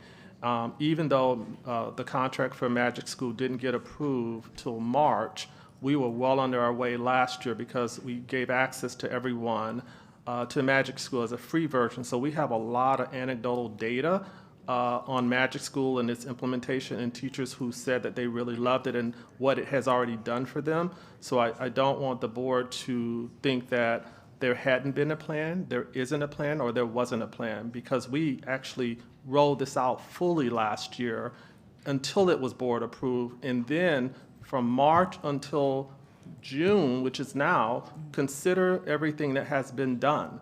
A policy has been created. We've had parent sessions. We have teacher training. We have credentialing. We've engaged students. We've engaged looping. So we've done a lot in just a very short period of time. No, I fully understand that. I guess what I'm looking for is, as you roll it out, I want to know how students feel, how parents feel, how teachers feel. I am a parent of a student in Broward County Schools. I want to receive one of those surveys. I want him to receive one of those surveys when you roll this out. Yep. As far as ongoing monitoring of feedback, even though the feedback may be subjective, it would still be important, I think, for us.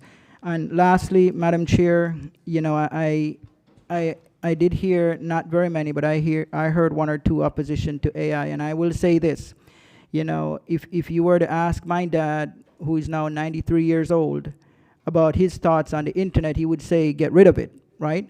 While I respect his opinion, it doesn't mean he's right? Because I tell you, if we get rid of internet, I will be out of business in many other ways. Now, Lily's generation, Lily's still here. Lily's generation is not our generation. Some of us would say to Lily, get rid of AI. But I'll tell you this, are we preparing Lily and her generation to survive and compete in her generation? Are we sealing her fate and her peers in terms of looking at what we see as fitting through our lens? I rather have foresight than hindsight when it comes to our children. What I'm comfortable with, maybe I'm not comfortable with AI, but I can't tell my son not to, because his generation is not mine. And I have to have that foresight to make sure he and his generation can compete nationally and globally. So I think we have to have a shift in our thinking, regardless of how we grew up, because the way to compete is going to change, and it's going to change rapidly. And so I am very supportive of AI for the interest of the next generation, and I don't want to look in hindsight and say, did we do them a disservice? I want to have the foresight now to know that we prepare them for the future. Thank you, Madam Chair. Call the question. All right, all in favor of calling the question, say aye. Aye. All opposed, say no. No. Calling the No. question passes with 2 dissenting votes. No. No. 4 dissenting votes. Mrs. Alhadeff, you have the floor. I'm ready to vote. Ms. Hickson? On calling the question? No, on the amendment. Oh, thank you. I hate to ask this, but could you read the motion again, just one more time? Sure. So to implement requirements for board review, transparency, and safeguards prior to district implementation of Magic School AI. Great, thank you. So my question to that is, changing the way it's worded now, would that allow us to continue teacher workshops and those teachers who are already using the free version to continue what they're doing? Yes, so the only change is that part of it, to take out the pause so that the public is clear on what is happening and to limit it to Magic School AI. But every other item in Mr. Severa's item is standstill. Well, I appreciate that. I really need that information, because when you read what it says here for Mr. Severa's item, it would lead you to believe that they could continue teacher workshop, but when he discussed what this item did, he said it stopped workshops as well. I'm not okay with stopping the workshops, so I want to make sure whatever I'm voting for is allowing teachers to continue to take workshops as they like, not mandatory, but voluntary. And we've already been told there's 4,000 teachers using the free version. I don't want to stifle that either. So I just want to make sure if I vote in the affirmative to your motion that those 2 things can continue, because based on what Mr. Severa said, even though that's not how the item reads, his original item would put a pause on those as well. So taking out the word pause allows them to continue. Yeah, everything else stays the same. Okay, great, thank you. All right, anyone else? Mr. Severa? Thank you, Chair. A couple things. If you don't pause or stop this, what's the point? We're just going to keep doing what we're doing. Nothing's going to stop. You'll get a report.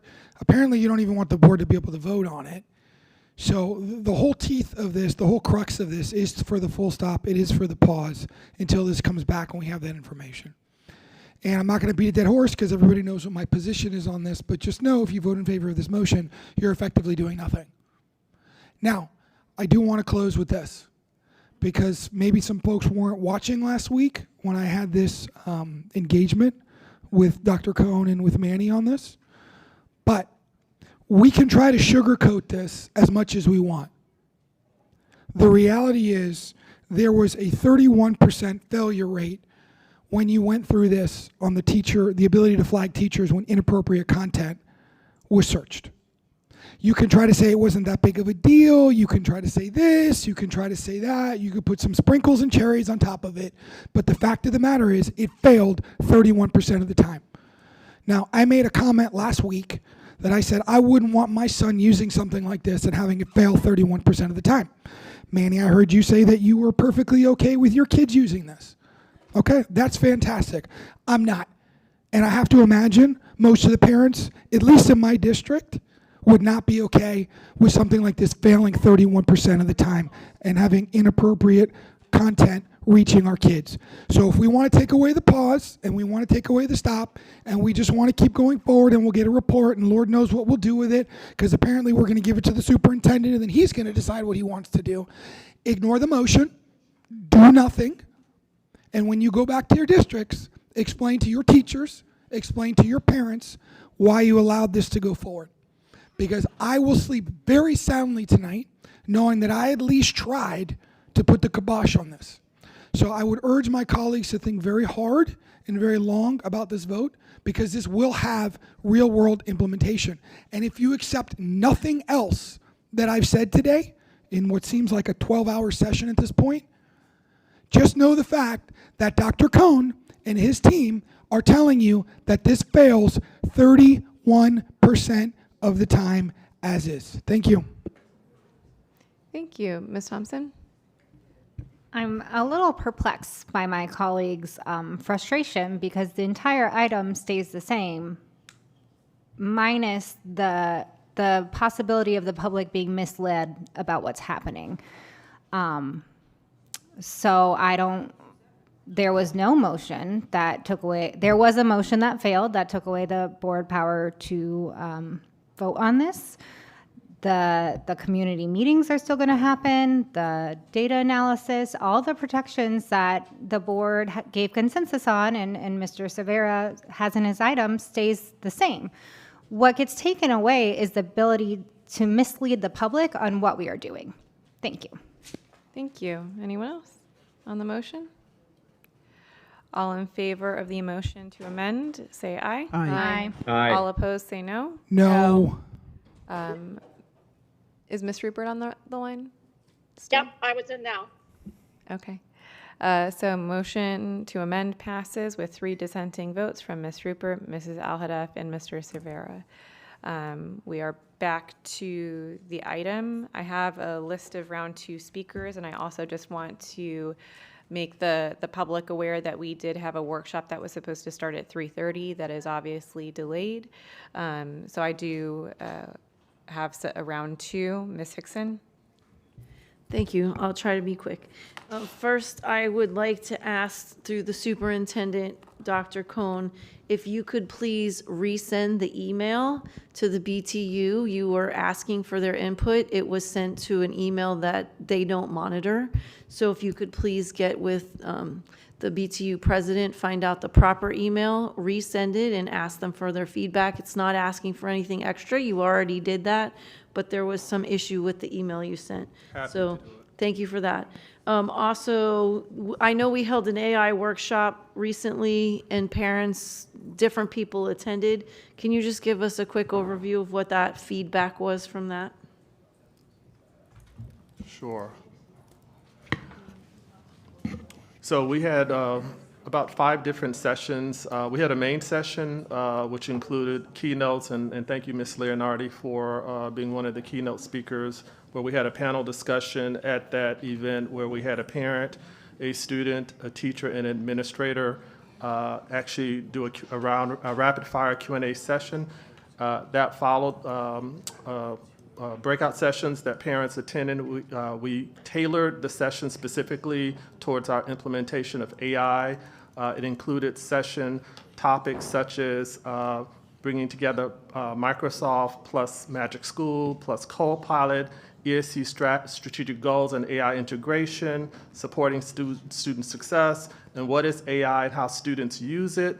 And those parents that attended those sessions, we asked them to rate the session with 5 different questions and parent responses. Overwhelmingly, 94.8% of the parents rated the sessions favorably. They wanted more sessions. The average recommendation was 9.23 out of 10 responses, so that gave us a positive indication that parents were favorable to the sessions. They wanted more of that, and they loved the fact that we were engaged in the feedback, and we will continue to do that. Thank you.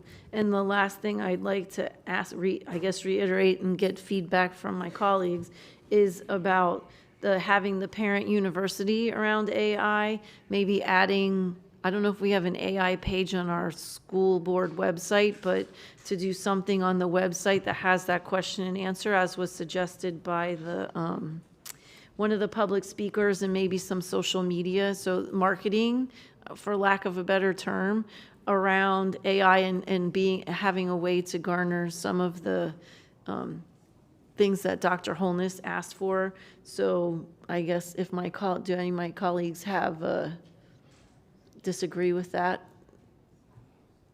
We're good?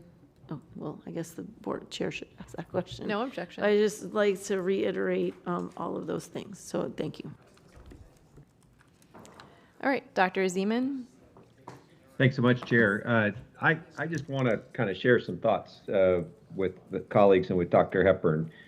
I think one of the things we've learned through this exercise last week and this week is that there's much greater fear about AI than maybe we had planned, which means that even if we executed the plan exactly the way we intended to, with looping to some extent, with sending emails to people, with doing parent sessions, teacher sessions, student sessions, it wasn't enough.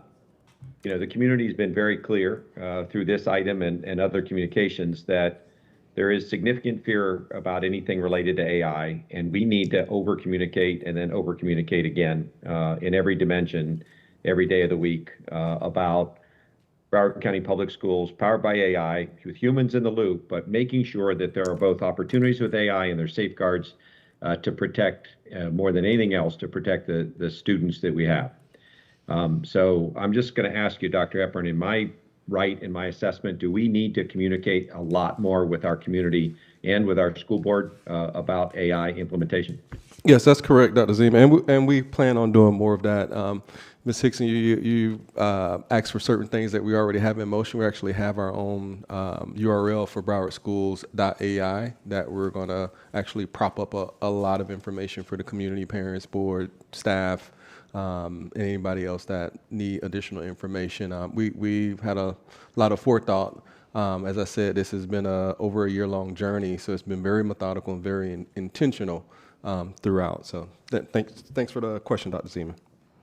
I appreciate that. Just as a quick suggestion, you might think about an AI chat line on the homepage of Broward County Public Schools, and just let people walk right in and ask questions and learn all kinds of things about our policies, our meetings, or what boundary they're in for different schools, anything they want to ask. It would save us a lot of time. I think we have, when I asked Mr. Sullivan about this a while ago, 4,000 pages worth of content on our website. That's just a lot. And a little chat window at the very beginning would let people drill through that in a second and learn a ton about who we are and how hard we work to try to fulfill our mission. The reason I ask that, though, is we can't measure what we do by how hard we work or how many people we talk to. We have to measure it by what outcomes we achieve. And what we've learned from the community is one outcome we have not achieved is that they trust us to implement AI without lots of discussion about the tests that we did, very clear descriptions about it. Rather than saying a test failed, maybe we could say it was flagged. And we have to be just really crystal clear about what all these words mean, because so many people are walking through this AI journey with us for the first time. And part of what we're going to do is help parents and help students understand what it is and what it isn't. And the better we communicate, the better we hear back from them that they actually heard what we needed to tell them, I think the better off Broward County Schools is going to be. But thank you very much for your attitude and for your staff's attitude today. This is a tough item, and we got through it, and I think we're going to chart a great path forward. Thank you. Mr. Cervera? Ms. Thompson? All right, anyone else before we vote on the item? All right, All in favor of item 65 as amended, say aye. Aye. Aye. All opposed, say no. No. Can we do a roll call, please? Roll call on the item as amended. School board members Hickson, Yes. Holness, Yes. Leonardi, Yes? Rupert, No. Thompson, Yes. Zeman, Yes. Alhadeff, No. Bowman, Yes. Severa. No to the watered down version. 6-3. Item passes. All right, could I get a motion and a second on item 64, please? So Moved. Second. Moved by Ms. Hickson, seconded by Ms. Bowman. Public comment on item 64. No comment. Board member discussion on item 64. Mrs. Alhadeff. This is the Parkland land? Yes. Yes. Okay, so I have a clarifying question. The $850,000 will go back to the city of Parkland, correct? Repeat that. $850,000 will go back to the city of Parkland. Kathy, Mr. Pre Bruno left 850,000. Dr. Wanza or Ms. Jock Adams, do you have that information? I don't know that's in the. Through the chair, let me take a look at the agreement to take a look at that provision. Okay, I'll move on to my next comment / motion. On page 34 in the Eagles Haven exhibit, I like to make a motion. So where it says purchaser has agreed to make a charitable donation, so I move to add donation of $1.5 million. Second. Motion made by Mrs. Alhadeff, seconded by Ms. Hickson. Public comment on the motion. Board member discussion on the motion. Ms. Thompson? Can you clarify? I'm confused. Mrs. Alhadeff?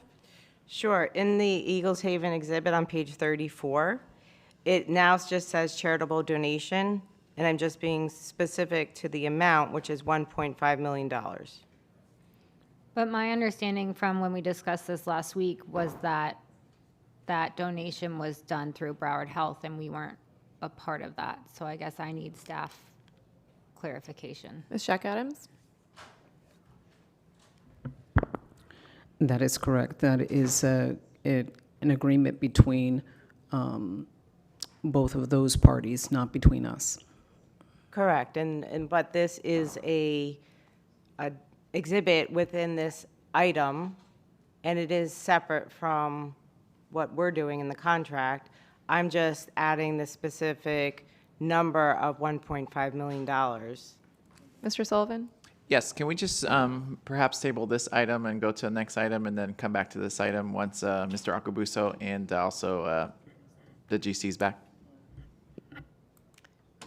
Could I get a motion to table the item? Motion.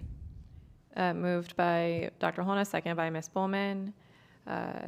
Public comment on the motion to table the item. Board member discussion. All in favor of tabling the item, say aye. Aye. Aye. All opposed, say no. No. Motion to table passes with 2 dissenting votes from Ms. Hickson and Mrs. Alhadeff. Could I get a motion and a second on item 46?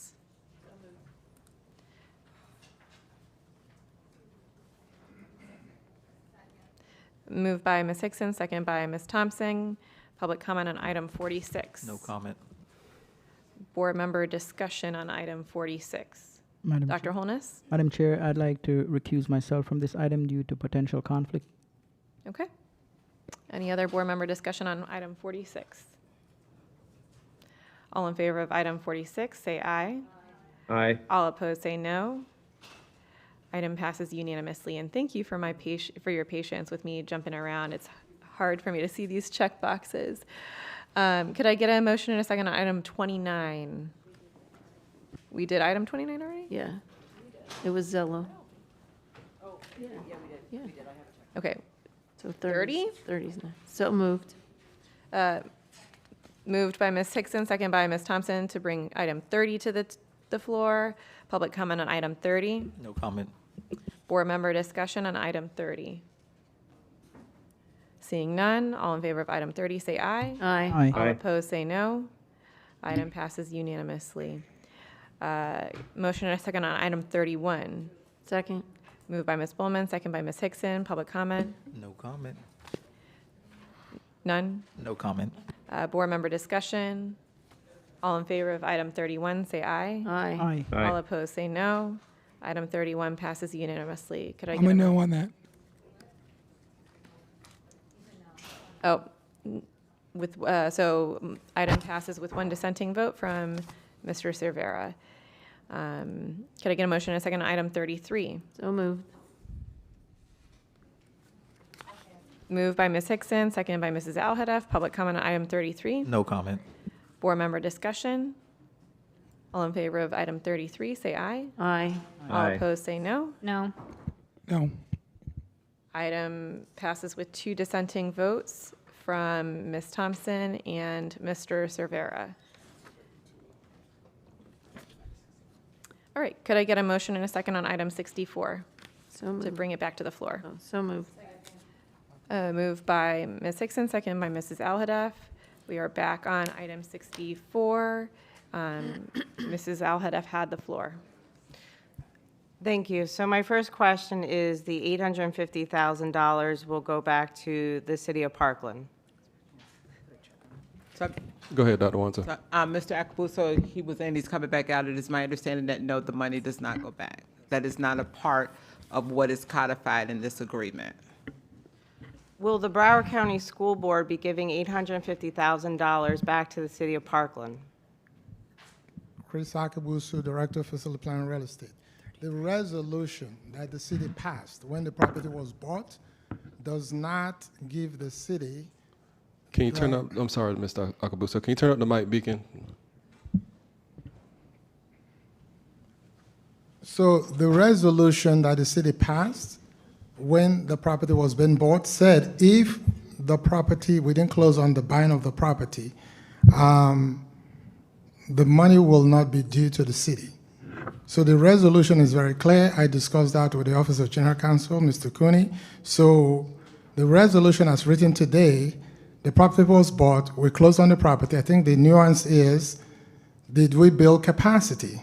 We did not build a school. So the resolution has passed. It's not explicit. That's the only thing I can say. There's a resolution that was passed.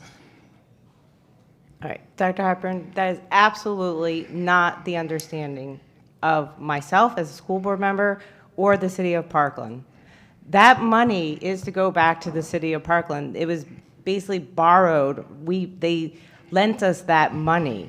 So I don't know what he's talking about a resolution, or it's speaking in a way that can go either way. Absolutely not. I am flabbergasted right now that we are even having this conversation right now. So this needs to be fixed before this is voted on. And the city of Parkland, Mayor Rich Walker, the city manager, they need to be notified about this immediately.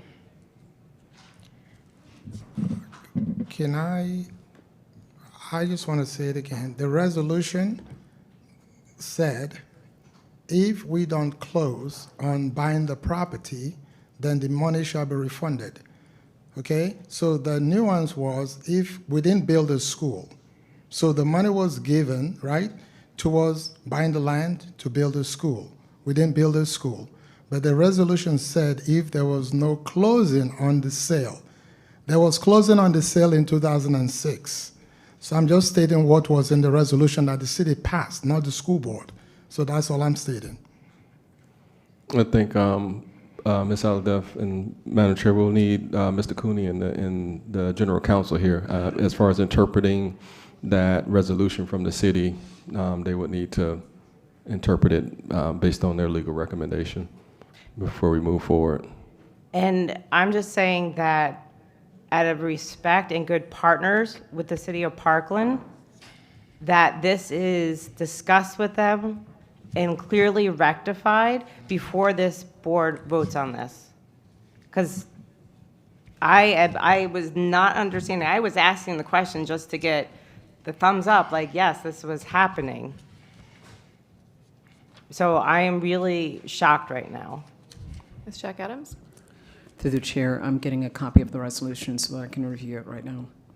And I don't know if there's a different strategy that the board can take. I know as far as the deal between Broward Health and Broward County Public Schools, it doesn't have anything to do with it. It's a little bit, it's separate. So I don't know if we close this deal and then the board can make a different decision as a board corporate on settling or doing something different for the city of Parkland. And so I would extend that to the GC's office to see if the board can do something separate, because I know the deal before us right now is between us and Broward Health.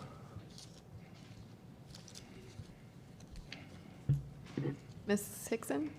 Well, I think before I go, Mrs. Al-Hadef had made a motion about adding something to the exhibit. I don't know that we finished That's correct. that. So are we still on that? She has the floor. I'll repeat the motion. On amendment for the Eagles Haven exhibit, page 34, where it says purchaser has agreed to make a charitable donation of $1.5 million to the Jewish Adoption and Foster Care Options. Okay. DBA Eagles Haven. So I think it's fine to put it in there. It's not part of our contract. It's just part of an exhibit. It could be in parentheses, so far. It's not changing what our contract is. But I know Mrs. Bowman had a concern last week about how do we know they're really going to do it? So if it's at least somewhere in here, we know that they've said publicly that they're going to donate that money. But the exhibit isn't part of the contract. It's just like saying they're going to donate the money to that.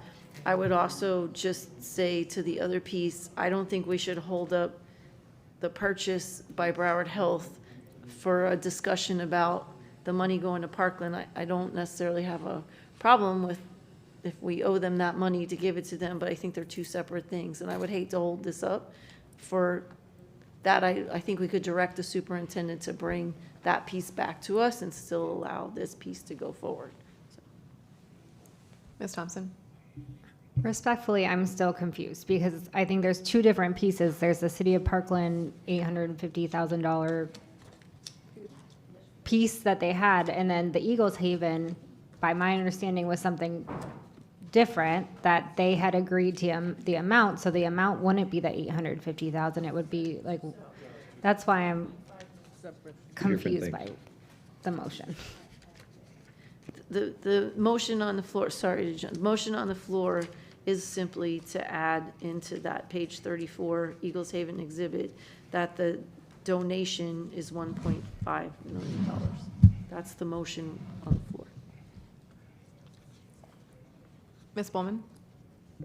My understanding as of Friday was that our general counsel and counsel for Broward Health had come to an agreement that the documentation was sufficient for both parties to make the donation, so that Broward Health had proper documentation and that we did as well. Is that true? Does that remain true?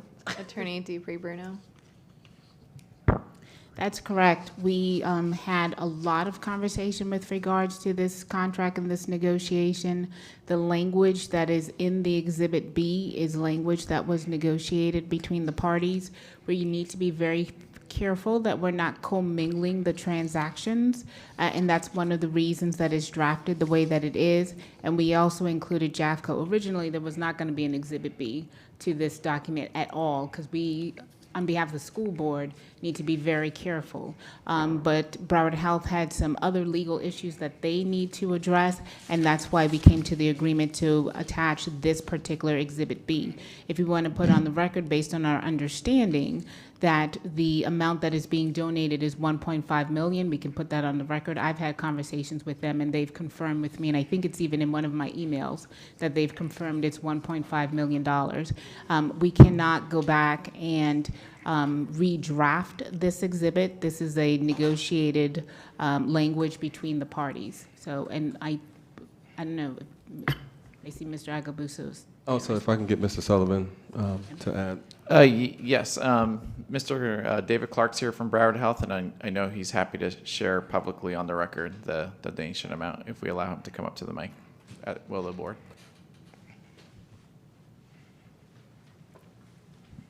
Good afternoon, Commissioners.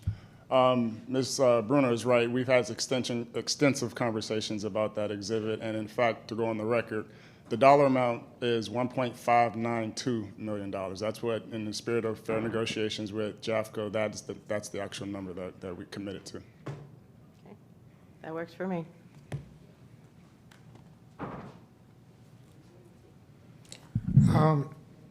Through the chair and the superintendent, I have a follow-up that was sent to the board on February 14th of 2024. Mrs. Aladiff, you actually asked the question regarding the money, right? So the question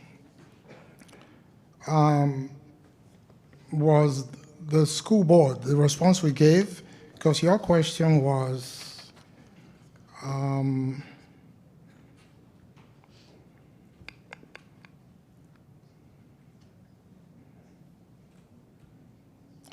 anyway, the answer we gave, because I have the actual resolution quoted. So we said the school board does not have a contract with the city regarding the site. Rather, the school board closed on the site to buy the site in 2006 as a component of the purchase transaction, and then the city contributed $850, right? So the city commission resolution said, the city commission hereby authorizes city manager to release $850,000 being held pursuant to the agreement solely for the purposes of facilitating the closing of the purchase contract to enable the Broward County School Board to purchase the property as described herein. Any payment shall be made only with the express understanding that if the transaction does not close, the $850,000 payment shall be returned to the city. So we closed on the transaction to buy the property. That's what I was stating. That's what the city motion said. So again, the city did a motion, the school board didn't do a motion. The city, did a resolution.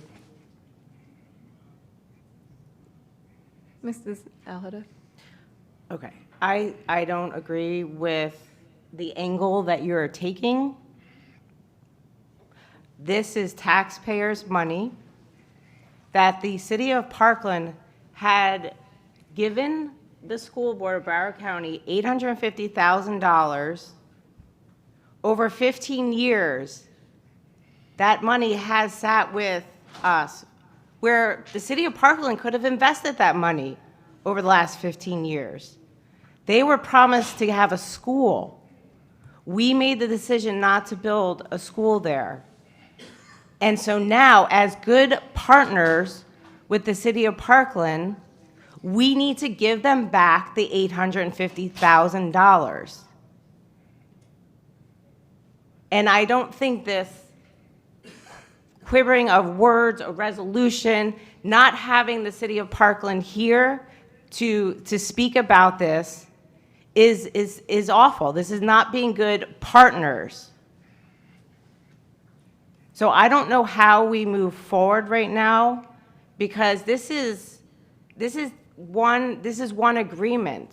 Part of the agreement, and you see it in the background history, is speaking about the $850,000 contributed by the city of Parkland. We didn't live up to our end of the bargain. We didn't build an elementary school there. We're not building it. Broward County Public Schools is the one that's getting the $15 million. And so we need to be good partners with the city of Parkland and give them back their $850,000 that they have clearly invested with us for the last 15 years. So may I make a recommendation to the board? Another 2 different transactions. I see the resolution, I need to digest it a little bit more and read it a little bit more thoroughly and talk to my team. With regards to the sale of the land to Broward Health, I don't think this is going to impact the sale. Now, what we do with the proceeds from that sale, I think, is what Ms. Al-Hadaf is asking about. So maybe we move forward with the actual sale of the land, and then we'll come back with a follow-up in terms of what is our legal obligation and what the board can do and any recommendations we may have at that time. You still have the floor, Mrs. Al-Hadaf.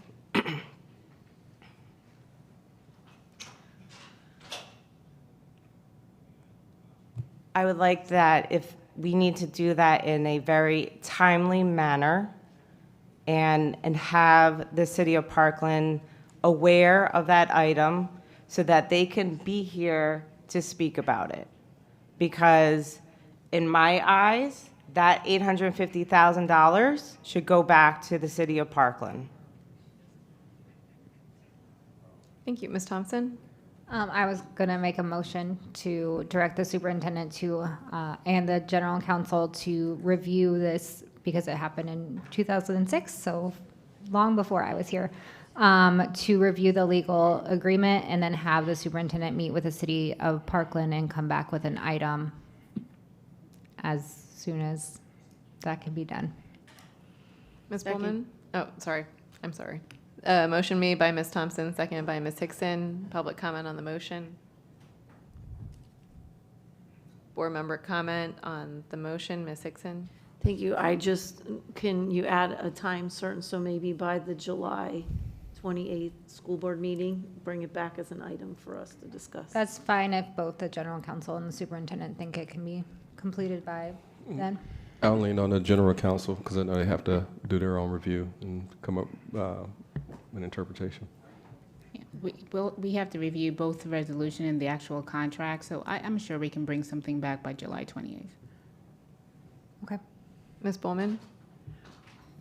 I think the protection that, in addition to obviously getting the legal review, is that we move forward with the sale, but we're not spending the $850,000, so that will be put away pending the determinations of the parties, so that everyone can feel comfortable with that.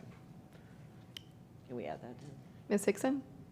I had you on the list. No? Madam Dr. Holness? Yeah, Madam Chair, based upon Board Member Bowman's suggestion, I believe she wanted to inquire if Board Member Thompson would like to add her feedback as a part of the item, that the $850,000 is reserved. I don't know if that's going to be from the sale of the land, but that it is not spent until we come back and have a discussion. Yeah, I can, hold on. So my motion was to direct the general counsel to review all legal documents related to this $850,000 and then direct the superintendent to meet with the city of Parkland, and then also to hold that $850,000 separate until that discussion is brought back to the board. Okay. Board Member Thompson, just for clarification, when you say hold that $850,000, is it being held from the Just sale? don't spend it, guys. But is it being held from the sale, or is it from the sale of that? I just want to, so do you want to include that in the motion? Sure. Okay, so $850,000 being held from the sale of the park trails? Okay, got it. Second. Ms. Hickson? I just want to, because that kind of made it a little confusing. It isn't that Broward Health is taking $850 from the sale. You're just saying, once we get that $15 million, $850 is going to be put, okay, because the way it's worded could go my mind went a different way. So it doesn't affect the sale. This is something completely separate. No. Madam Chair, I'd just like to finish. So, the understanding of the motion is clarified by Board Member Hickson. So that's my understanding as well, and that's what I'll be voting on. So I second the motion. Thank you. Anyone else on the motion? All in favor of the motion, say aye. Aye. All opposed, say no. Motion passes unanimously. Mrs. Alhada? Ms. Hickson? I just want to say thank you to Broward Health for stepping up to do this, for hearing the intent that we had for the community to make sure we could make a sale of a land, but partner to make sure the community is strong and healthy. And thank you to my colleagues for supporting it. Thank you. Anyone else? Ms. Bowman? Thank you. I really appreciate that we were able to come to this resolution and check all the boxes in a creative way. Thanks. Thank you. Anyone else? All in favor of item 64, say aye. Oh, as amended, say aye. Aye. All opposed, say no. Item 64, as amended, passes unanimously. Could I get a motion and a second on item 35, please? Moved by Ms. Thompson, second by Ms. Hickson. Public comment on item 35. No comment. Board member discussion? Mr. Cervera? Thank you, Chair. Just want the public to be completely aware of what we are doing with this $250 million in short-term tax anticipation notes. I'm going to regurgitate, I guess, to the superintendent, and Dr. Superintendent, you tell me if my understanding is correct after I've reviewed this. I believe the purpose of this is to address short-term cash flow by borrowing to pay district operating expenses before our anticipated tax revenues come in for the next tax cycle. And I believe this is in conformity with Florida Statute 1011-13, which basically allows us to negotiate these kind of loans, if you will, when school funds are expected to be insufficient during the course of a fiscal year. Is that summary accurate, sir? Yes, that's accurate. Okay. So we're basically borrowing against next year's tax dollars to pay for our bills this year? No, that part isn't accurate. I'll let Ms. Johnson kind of clear the record. Oh, the CFO, of course. I apologize. I should have directed this to you from the get-go. Through the chair, we do this every year. We go issue a TAN note for cash flow purposes. This is how our revenue comes into the district, as sometimes we're low until we get our tax revenue in December start flowing in. So this is usual. So this is kind of like a liquidity short-term borrowing type of resolution? Yes. And you've said we've always done this in the past? Yes. Okay. Whether we are financially strapped or not, we always borrow and we invest the money to make more money. Are there... Based on the rates that where you can get the 10 at a lower rate, then we can actually invest our money. Understood. Are there any associated interest costs with this? Yes, there's interest costs, but it's a flat rate. Okay. What is that flat rate? I think it's around $5 million, but we usually invest and get like $7 million back. So it costs us $5 million to do this? Yeah, but we invest our money and we earn more money than we're borrowing. Okay, so by purpose of the investment, we'll receive an ROI of $7 million, so we'll be a net at $2 million. Correct. Okay. Thank you for the clarification, Madam CFO. And I'm not going to give you any credit, Hepburn, because you're directing me to her, but thank you for answering the first questions, too. Okay. Any further board member comments on item 35? Okay. Those in favor of item 35 say aye. Aye. Those opposed say no. Okay. Item 35 passed. I need a motion and a second on item 36. Okay. Moved by Board Member Thompson, second by Board Member Hickson. Any public comments? No comment. Very good. Any board discussion? Item 36. Okay. Those in favor of item 36 say aye. Those Aye. opposed say no. Okay. Item 36 passed. Need a motion and a second for item 37. Okay. Moved by Board Member Bullman, second by Board Member Hickson. Public comments on item 37. No comment. No public comment. Board discussion, item 37. Okay, Board Member Thompson. Thank you, Vice Chair. So I had a question about this item related to teacher costs in the classroom. We got an email June 22nd that the teachers are being limited 1,000 copies per teacher per month. Is this related to this item, and was that directive given? Sue? Yes, I'm going to turn it over to Mr. Bradford. He'll be able to respond to the question.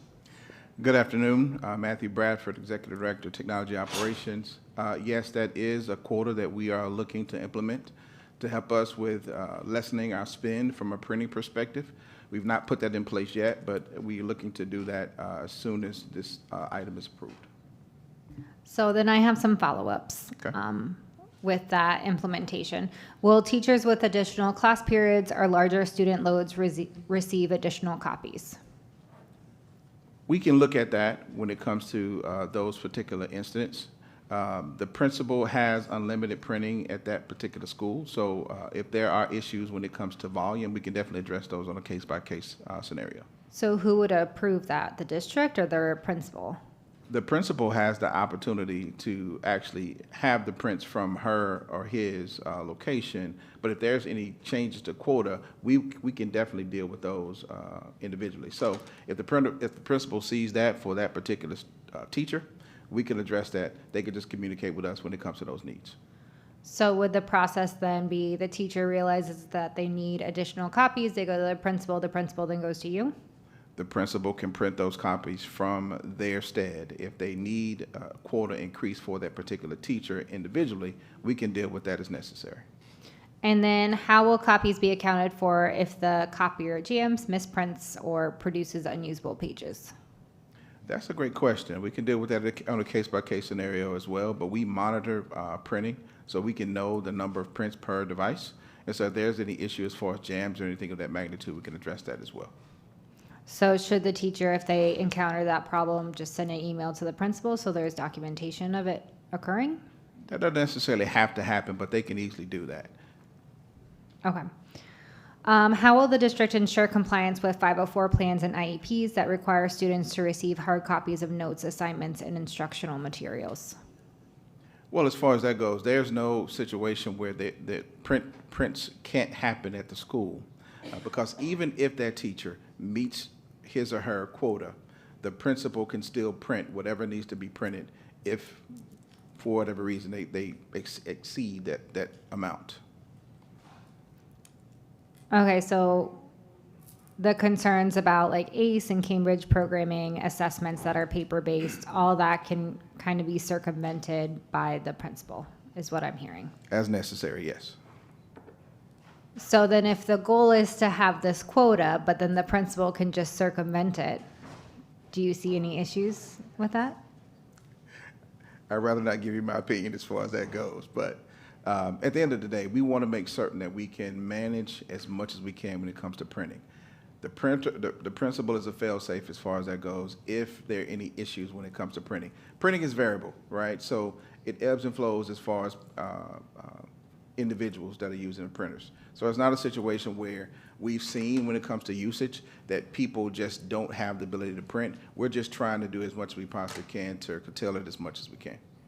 And I understand, and I think just from an environmental perspective, it's good to have less printing, and to know that there is that flexibility for them within their school environment, I think will ease some teachers, hopefully will ease some teachers' concerns about it. Thank you. Thank you, Ms. Hickson. Thank you. I also have a couple of questions, and I appreciate all of that feedback because I can tell you as a teacher, when Kinko's was in business, I was probably their best customer because we had a limit on what we could print. But I have a question on the financial worksheet. So originally this item was $15,500,000 and it was for 3 years. And then it says total invoice to date was $10,654.69. $654,691. So there's an unused portion, which is $4.8 million.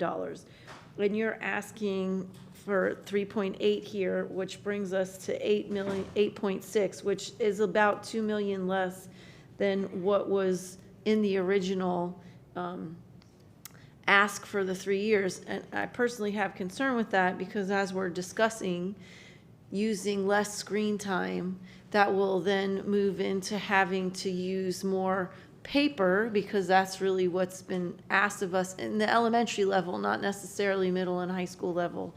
I have a concern, but I know that it's possible if we don't have enough money for you to come back and ask us for more money. And I'm very environmentally conscious, so I'm not trying to just say we should use a lot of paper, or plastic, by the way. But I just have concern that we're looking to do less, but ultimately moving towards asking them to use paper more. So I hope that this is enough. If it's not, I hope that you will not lay it on the teachers to say, hey, there's no more money, but you would come back to us and say, you know, based on the changes that we're making in screen time and software use and all of that, that it's just, there more money needs to be put in there because it does fall on the teachers. When your limit is up, you go to Kinko's or wherever makes copies now. I don't know where they do it. I was never aware that principals had unlimited supply or how I could go to the principal, and I bargained with my neighbors around me. So I just have a huge concern about how this affects teachers in the classroom if it's not enough money. So thank you. Thank you, Mrs. Alhadeff. Thank you. So we're talking about paper being used at the school level and then also paper being used at the district level. Right now, for the money that's being asked, how much money is being allocated for the district?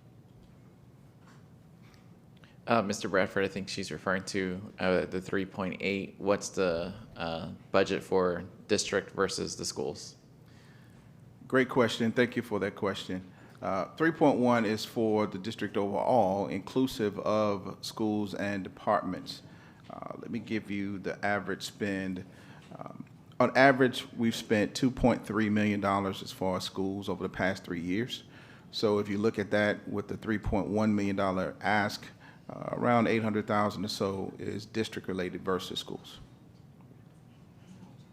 Okay, so I would like to, I'm going to make a motion, the $800,000 to the district to cut that entire budget and have the district go 100% green using zero paper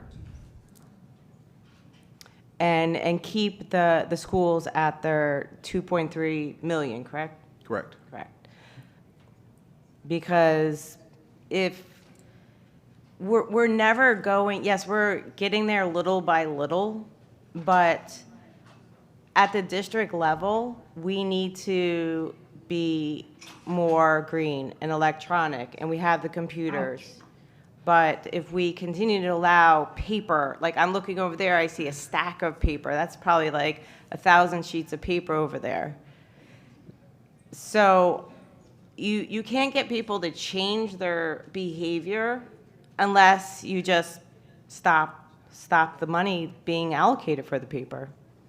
So I move to cut $800,000 from this item, cutting the entire district paper budget. Is there a second? There is a second. Motion made by Mrs. Alhadeff, seconded by Mr. Cervera. Public comment on the motion.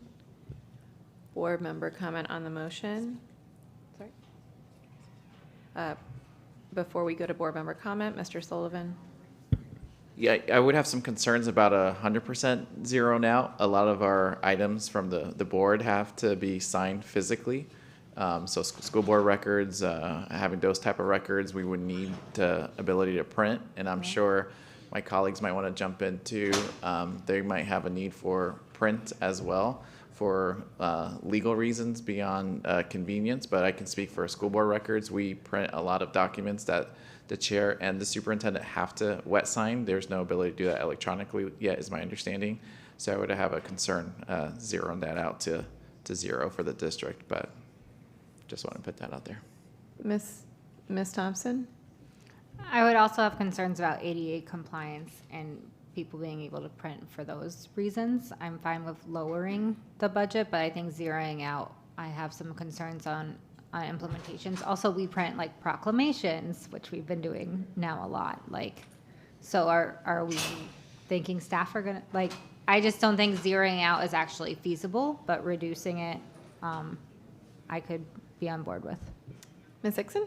Thank you. I agree. I was going to say, I know there's a lot of legal documents that require a wet signature, so to zero it out completely doesn't make sense. Maybe cutting it in half or cutting it by a third and moving along to do that. I understand your point, and I don't necessarily disagree, but education sometimes requires paper, and I appreciate you're not touching the school budget, but people in this building are also doing education. Remember, there's a whole group of people that go out to do workshops and things of that nature. So I wouldn't agree with zeroing it out, but I would agree to some kind of reduction. Okay, so I'll amend my motion to leave $200,000. Public comment on the amendment? Okay. I had a question with regards to this because I would very much like to not have to wet sign all of those papers in OSBR. Why is it that we can't do an e-signature, given that, like, I did that for my mortgage? I would have to get with the GC, but there's some documents, my understanding, legally they need to be wet signed. But I can get with the GC to see if what we can streamline in terms of it being electronically versus signing it digitally. Okay, yeah, I mean, I think to everyone's point, like, to be able to start streamlining that and do as little on paper at the district as possible would be lovely. Any other board member comments on the motion? Oh, and Lily wants to speak. Okay, so the only concern I'm going to say with that, because I was going to ask about this earlier, is our ACE classes, as the exams for ACE are completely on paper, they're not digital, and it is extremely important that our students practice strictly with paper because the actual exam is on paper unless the student has a different plan for that. So that's just something I want to make sure we also consider with the printing, because I know that if teachers can't print the papers that you need for ACE, that might hurt our students. This isn't touching schools, just the district. Ms. Hickson? I'd like to make a friendly amendment to make it $400,000. Accept it. Accepted. All in favor of the motion, say aye. Aye. Discussion, Sorry, Madam Dr. Holness would like to ask some questions. I am so sorry. Through the superintendent,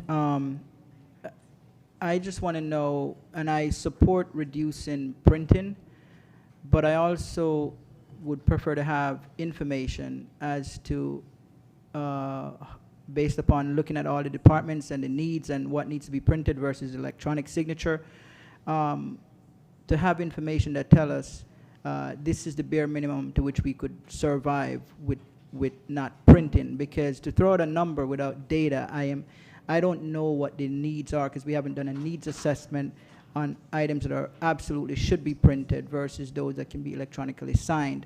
So is this an item that has to be passed today, or could we get information back on this? I believe we do have to pass it today. If Mr. Bradford, if I'm incorrect, just speak up. I believe with the reduction of the half for the district, we'll see if that works, and we could always come back and add more money, ask the board for more money, but I believe it does have to pass for the schools today. Okay, so Mr. Sullivan, with the $400,000 being here in this motion, can staff speak to that as to whether or not they anticipate problems? I mean, I don't want where you run out of the opportunity to print and you have to wait 2-3 weeks for a board meeting, that is now going to impact the functioning of the district, because I don't have any data. I am voting on something up in the air, just a number throw out there. I prefer to have information to make an informed decision. Mr. Bradford, if you have anything to add, please. Thank you again. At the end of the day, we've not necessarily done an assessment when it comes to district spending, when it comes to printing. But what I can offer as a suggestion, as we are putting quotas in place for schools and teachers when it comes to 1,000 prints per device, we can leverage the same type of quota when it comes to district spending as well, district printing as well, to kind of see what that reduction would be versus giving a hard number. We can limit what's printed at the district level to kind of see what that looks like, and then we can communicate what the savings are on the back end of that. Okay, so here's my question, right? I run a small business. If someone says to me, here's the money to run your small business, I can easily say, this is not going to work. I'm going to shut down in 2 weeks. What do you think is the number, besides what we're discussing here, that will allow you to function? Without doing that assessment, it's very difficult for me to give you a So no one definitive knows. answer. But this item has a number in it, right? As far as district spending? Yeah. Yes. We're looking at around $800,000 that we spend annually when it comes to printing at the district level. Okay, so you're looking at $800,000. We are deciding on $400,000, right? So how that's cutting it by 50%. Do you foresee any issues doing so? I absolutely do. But it's very difficult to know definitively without having an assessment as Okay. to. All right. So here's another question: the 800,000. Would you say that's excessive? That 800,000 is doing more than what you actually need if we start to do electronic signatures on those that can be signed electronically? I mean, that would lessen the footprint from a printing perspective, but I wouldn't say it was excessive. Okay. So if we reduce the 800,000, because you sort of implied 400,000 might be problematic. If we reduce the 800,000, what would not be problematic? Would 600,000 not be problematic? Again, without doing an assessment, it's very difficult for me to accept a specific number. Okay, so it's very hard for me to make a decision, and I wish we could actually come back with this item because we don't have information. Because staff is saying 400,000 could be problematic, 800,000 does the job. What's the in between? What is the balance? I really don't know. I don't have information. Mrs. Alhada? I think it's about changing behaviors, changing culture, and changing just willy-nilly excessive printing. Again, I just look around this room and I see thousands of pieces of paper being printed when everybody has this computer in front of them that could be looking at the agenda. So if the board doesn't take a hard stance, then the behavior will not change. It will stay the same. Any other board member discussion on the motion? All in favor of the motion, say aye. Aye. All opposed, say no. No. No. Motion passes with 2 dissenting votes.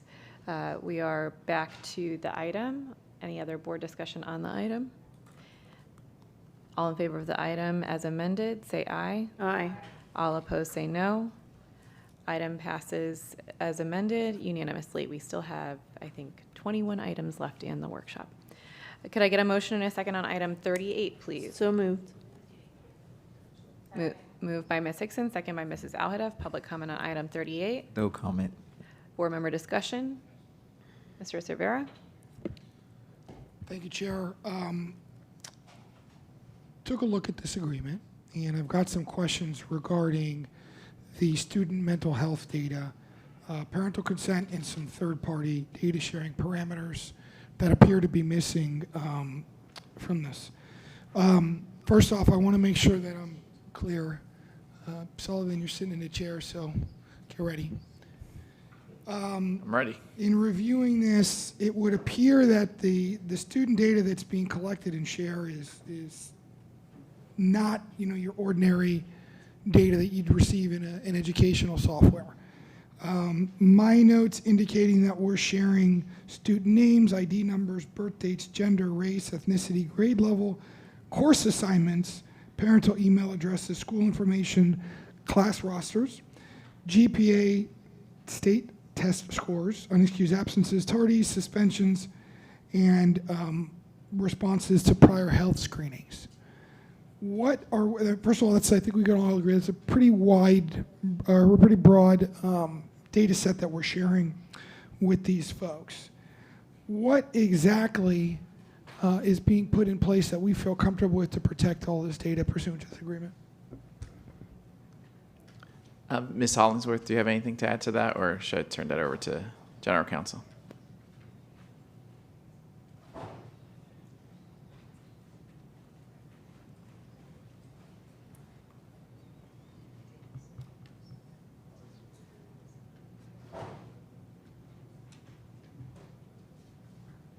Oh, I was turning it over back to General Counsel, sorry.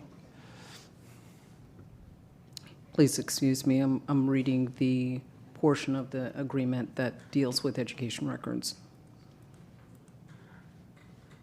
I would like to make a general statement that whenever a contract is being reviewed, it is always reviewed and approved by the district's privacy officer.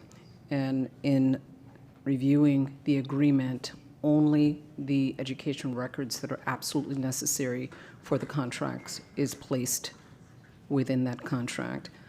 And then also in section 2.8, there is a vendor safeguarding of the confidentiality of the education records. And that is a very robust provision that safeguards each and every one of the records. It even has safeguards as to IT security. Okay, so your response is it was looked at by a safety and security officer, presumably approved if it's gotten to this point, but nothing really out of the ordinary with this contract. Anything else? The way that we review our contracts, the privacy officer only includes the education records that are absolutely necessary for this particular procurement. So each procurement for each contract is different. And so these education records that's listed in 2.7.2 are the education records absolutely necessary for this particular procurement. So you feel comfortable disclosing this much of our student data to a third party, Ms. Chuck Adams? Ask that question again. You feel comfortable based on the language of the agreement and the review of the privacy officer? I apologize. I improperly identified him as a safety and security officer instead of privacy officer. But you feel comfortable in releasing this data based on the privacy officer's findings and the text of this contract? So the privacy officer did sign off on this, and I'm looking at the provisions, and they are the standard safety, standard safeguarding provisions. And these safeguarding provisions are very robust. It even has a provision in there with regards to redisclosures and the safeguarding of those redisclosures. I also noticed in this agreement that it expressly allows for Terrace Metrics to redisclose educational records and information to Midas Education, Inc., to create a dashboard for our staff to monitor the behavioral health and academic status. The metrics folks, the Terrace Metrics folks, are ultimately tasked with being responsible for how third parties comply with the agreement, but I noticed that Midas Education, Inc. was not a signatory to the agreement. My understanding is that a party is not a signatory to the agreement unless they are a third-party beneficiary, and I'm not sure if that's what Midas Education's position is. But my understanding, if a party does not execute an agreement, it's hard to bind them to said agreement. So what can we do to ensure that Midas Education, Inc. is properly guarding this data? So through the chair, there is no privity between ourselves and Midas. The privity is between us and Terrace Metrics. And within 2.8.3 liability, there is a full indemnity for the education records that we provide to them that they somehow mishandle. And then also in section 2.10, Terrace Metrics takes full responsibility for any negligence or omissions. So our privity is with Tiers Metrics, so if there's any type of impropriety, we would handle that with Tiers Metrics. Well, that's a good segue into my last question. You mentioned an indemnity agreement. My notes indicated that the liability on here is limited to $1 million for a litany of instances, including a cyber breach, or I think they call it cyber liability coverage. Are you comfortable with only $1 million in coverage in the event of a cyber breach of this type of information with our students? Let me take a look at the liability. So there is an insurance provision with certain limitations, but the general liability and indemnity in section 2.25.2, there is no limitation. Okay, so perhaps I misinterpreted the contract. There is no $1 million cap on any of the cyber liability coverage under this agreement in the event of a leak or breach. I see no limitation of liability in this agreement. Okay, thank you for the answers. And well done to just jump in there and be put on the spot. I appreciate you. Not a problem. Any other board member discussion? Just a quick one, Chair. Go ahead, Dr. Zeman. Thanks so much. I noted in this contract when I read it before that there were 55,000 students covered. Which 162,000 students will not be covered with this capability? Mr. Sullivan? Ms. Hollingsworth, if you don't mind. Good afternoon, Simone Hollingsworth, Chief Student Services Officer. Dr. Zeman, the 55,000 students we identify through the data sets of the schools and students that have the highest SRA and BTAs. So that's how we're identifying those tier 1, really truly in the other direction students, and looking at the 162,000 students in regards to really early intervention, prevention, and identification other ways, because we want to make sure that all individuals can identify warning signs of our students. So these are really for those schools and students that we see as needing a higher level, so we can connect them with more intense resources. Terrific. Am I right, Dr. Hollingsworth, that this is limited to 15 sites, or is it really for all 224 schools that we have? Well, sorry, my microphone went out. We do target 15 schools, but we have the ability, because it is parent consent driven, so if we don't use those 55,000 site licenses, we can look at other locations as we organize that with the schools. I'm sorry, just to be clear, this contract does not limit us to 15 schools? Correct. We identified 15 schools, but we have the 55,000 site licenses, so we try to start with the schools that have the highest SRA and BTAs, but then we will expand because we want to be able to, utilize and engage with as many students as possible per their parent consent. Okay. I don't like the way the contract reads because it doesn't sound like you have more than 15 sites, but I will take your question at face value. Thank you very much. Thank you. Mrs. Alhada? Could we get a list of the 15 schools? Yes, Ms. Hollingsworth. We can do that, yes. Thank you. Anyone else? All in favor of item 38, say aye. Aye. All opposed, say no. Item passes unanimously. Could I get before I do that, I do need to entertain a motion to extend the meeting. I would say an hour, moved by Ms. Bowman, seconded by Ms. Hickson. All in favor of extending the meeting, say aye. Aye. All opposed, say no. No. Motion to extend the meeting by an hour passes with 1 dissenting vote, 2 dissenting votes. No, I'm not dissenting. I'm just wondering what's supposed to happen with our workshop. Did we decide on that? We have to go to that when we're done with this meeting, yes. Okay. Okay, passes with 1 dissenting vote from Dr. Zeman. Could I get a motion and a second on item 40, please? Moved by Ms. Thompson, second by Ms. Hickson. Public comment on item 40. No comment. Board member discussion. All in favor of item 40, say aye. Aye. All opposed, say no. Item passes unanimously. Could I get a motion and a second on item 42? Moved by Ms. Thompson, second by Ms. Alhada. Public comment on 42. No comment. Board member discussion. Ms. Hickson is saying that 42 was withdrawn. It was added. Board member discussion on item 42. Ms. Hickson? Thank you.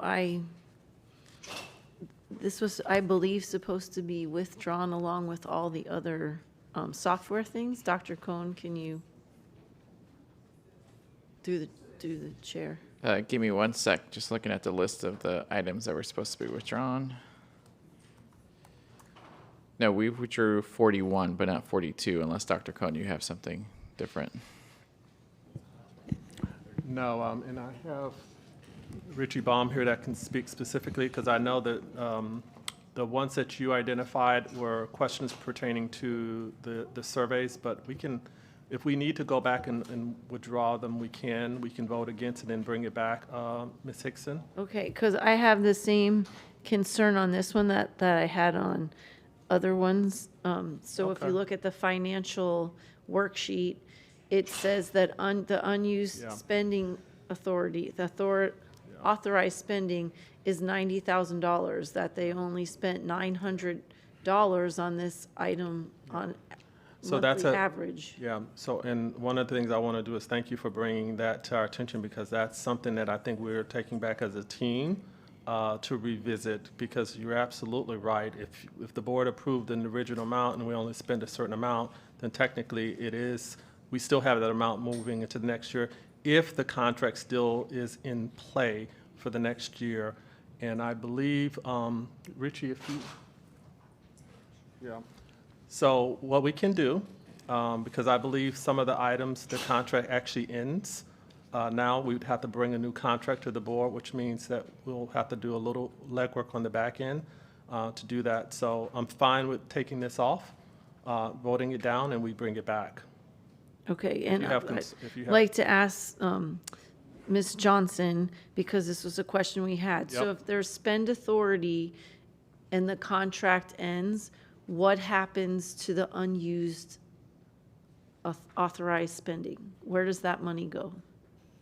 It flows back into the fund balance. So that would increase what's available in our fund balance, so possibly at the end of the year, it would be higher based on that, because that money does get set aside, so it's counted as spent already, or do you wait? There was a whole issue between authorized spending and then coming to us to actually spend it, so. If it's in a budget and they don't spend the total amount of the contract, it goes back to the fund balance. And then when they come back based on their budget for the next fiscal year, we have to see if budget available for that spend. Okay, thank you. So I personally, I think this should have gone with the other, they all have the same issue. So I guess, does it make sense to table this and bring it back with all the other ones, or just vote it down? I don't know. I'd like to make a motion to table this item till the July 28th school board meeting. Second. Thank you. Motion made by me, seconded by Ms. Thompson. Public comment on the motion. Board member discussion on the motion. All in favor of the motion, say aye. Aye. Aye. All opposed, say no. Motion passes unanimously. The item is tabled. Could I get a motion and a second on item 43, please? Second. Moved by Ms. Thompson, seconded by Ms. Hickson. Public comment on item 43. No comment. Board member discussion. All in favor of item 43, say aye. Aye. Aye. All opposed, say no. Item passes unanimously. Could I get a motion and a second on item 44? Second.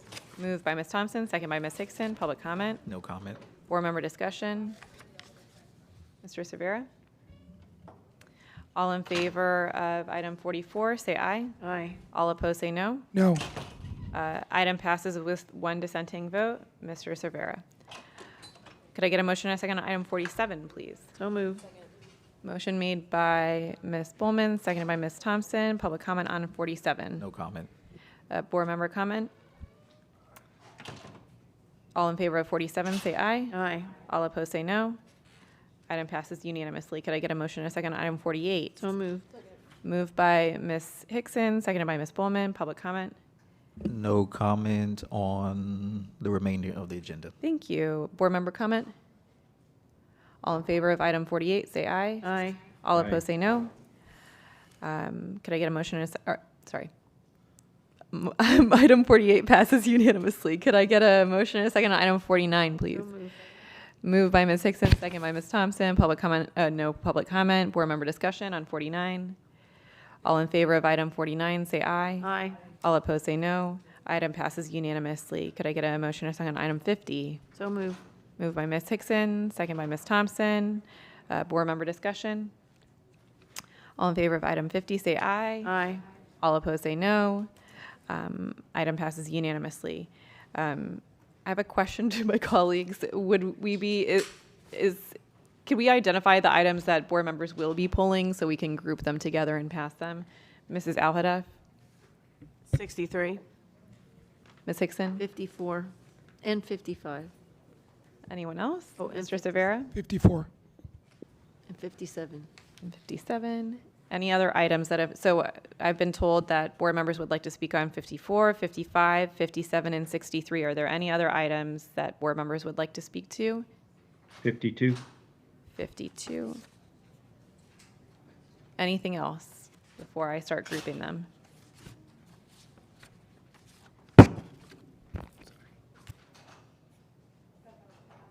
Okay.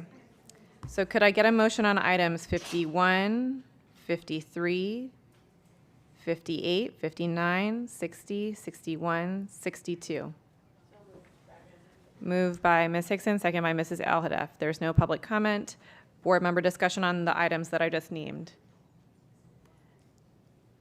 It was, again, 51, 53, 58, 59, 60, 61, 62. Seeing none, all in favor of those items, say aye. All opposed, say no. Items pass unanimously. Could I get a motion and a second on item 52? Moved by Ms. Thompson, seconded by Ms. Bullman. Public comment on, no, seeing no public comment. Board member comment, item 52. Chair, I asked to talk on this. Dr. Zeman? Thank you so much. This and the substitute teacher contract are real opportunities for us to think a little bit differently. We hire contracted substitutes and we hire contracted speech language pathologists because we have to. And a couple years ago, we tried to give a bonus to SLPs and see if we could recruit enough of them. My only request to the superintendent would be that we try and think a little bit holistically about, particularly the SLPs. Did we not increase their pay enough for those that work for Broward County? Are there other opportunities like paid internships for the college? I think there would be graduate level SLPs that need to do internships somewhere. But just spending $17 million to hire SLPs while it's critical to our students seems like a very expensive thing to do when we know that by increasing their pay, we did get more SLPs hired and we were able to pay a much closer to market rate for those. So the only thing I'm asking for the superintendent is just respond back within a month to the school board with any ideas or amendments that you'd like to make that would be analytical about what are the other things we could do that might not cost us $17 million so that going forward, if the school board needs to increase the bonus or increase the additional salary, needs to fund internships that we don't fund before, needs to think differently about how we market Broward County to graduates of graduate programs from SLPs. I would just like us to get a good kind of human capital analysis of this so that we know that $17 million is really the best way to go. What this leaves us with is $17 million worth of contracted SLPs and, a grunch of money that pays Broward County SLPs. And that's a real problem because they compare each other notes with each other.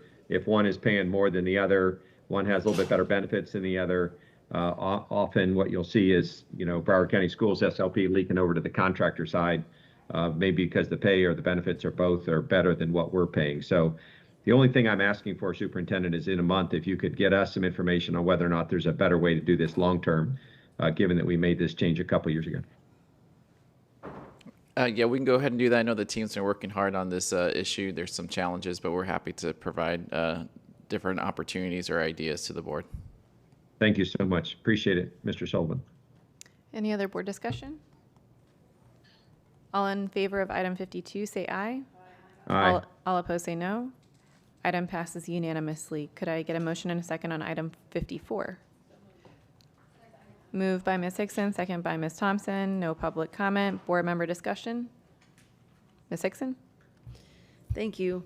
I appreciate the spirit of this, but I know that we are looking for master planning, and I really don't want to mix into that before they get all of this information and direct the superintendent to do things that we don't know make sense. So I appreciate that we want to build some state-of-the-art replacement schools as we consolidate campuses, because we've been talking about it, but I personally am not ready to make a directive to the superintendent until we have a master planner in place and we've looked at all of the pieces first. So, thank you. Thank you. And I know this is Dr. Holness's item, so I don't know if you wanted to speak to it, Dr. Holness. Thank you, Madam Chair. And I also, because I had some discussions with staff as well, so if the superintendent, I would love for him to be here if he can be, to provide some input. This particular item is basically as we continue to redefine schools, to look at the possibility of utilizing some of these schools for building state-of-the-art schools. I've had a thorough, detailed discussion with staff, including the superintendent. And so I'd like to also have the superintendent give his input on it as well. The goal is for us to continue to not only redefine schools, but to come up with initiatives and plans to attract students to Broward County.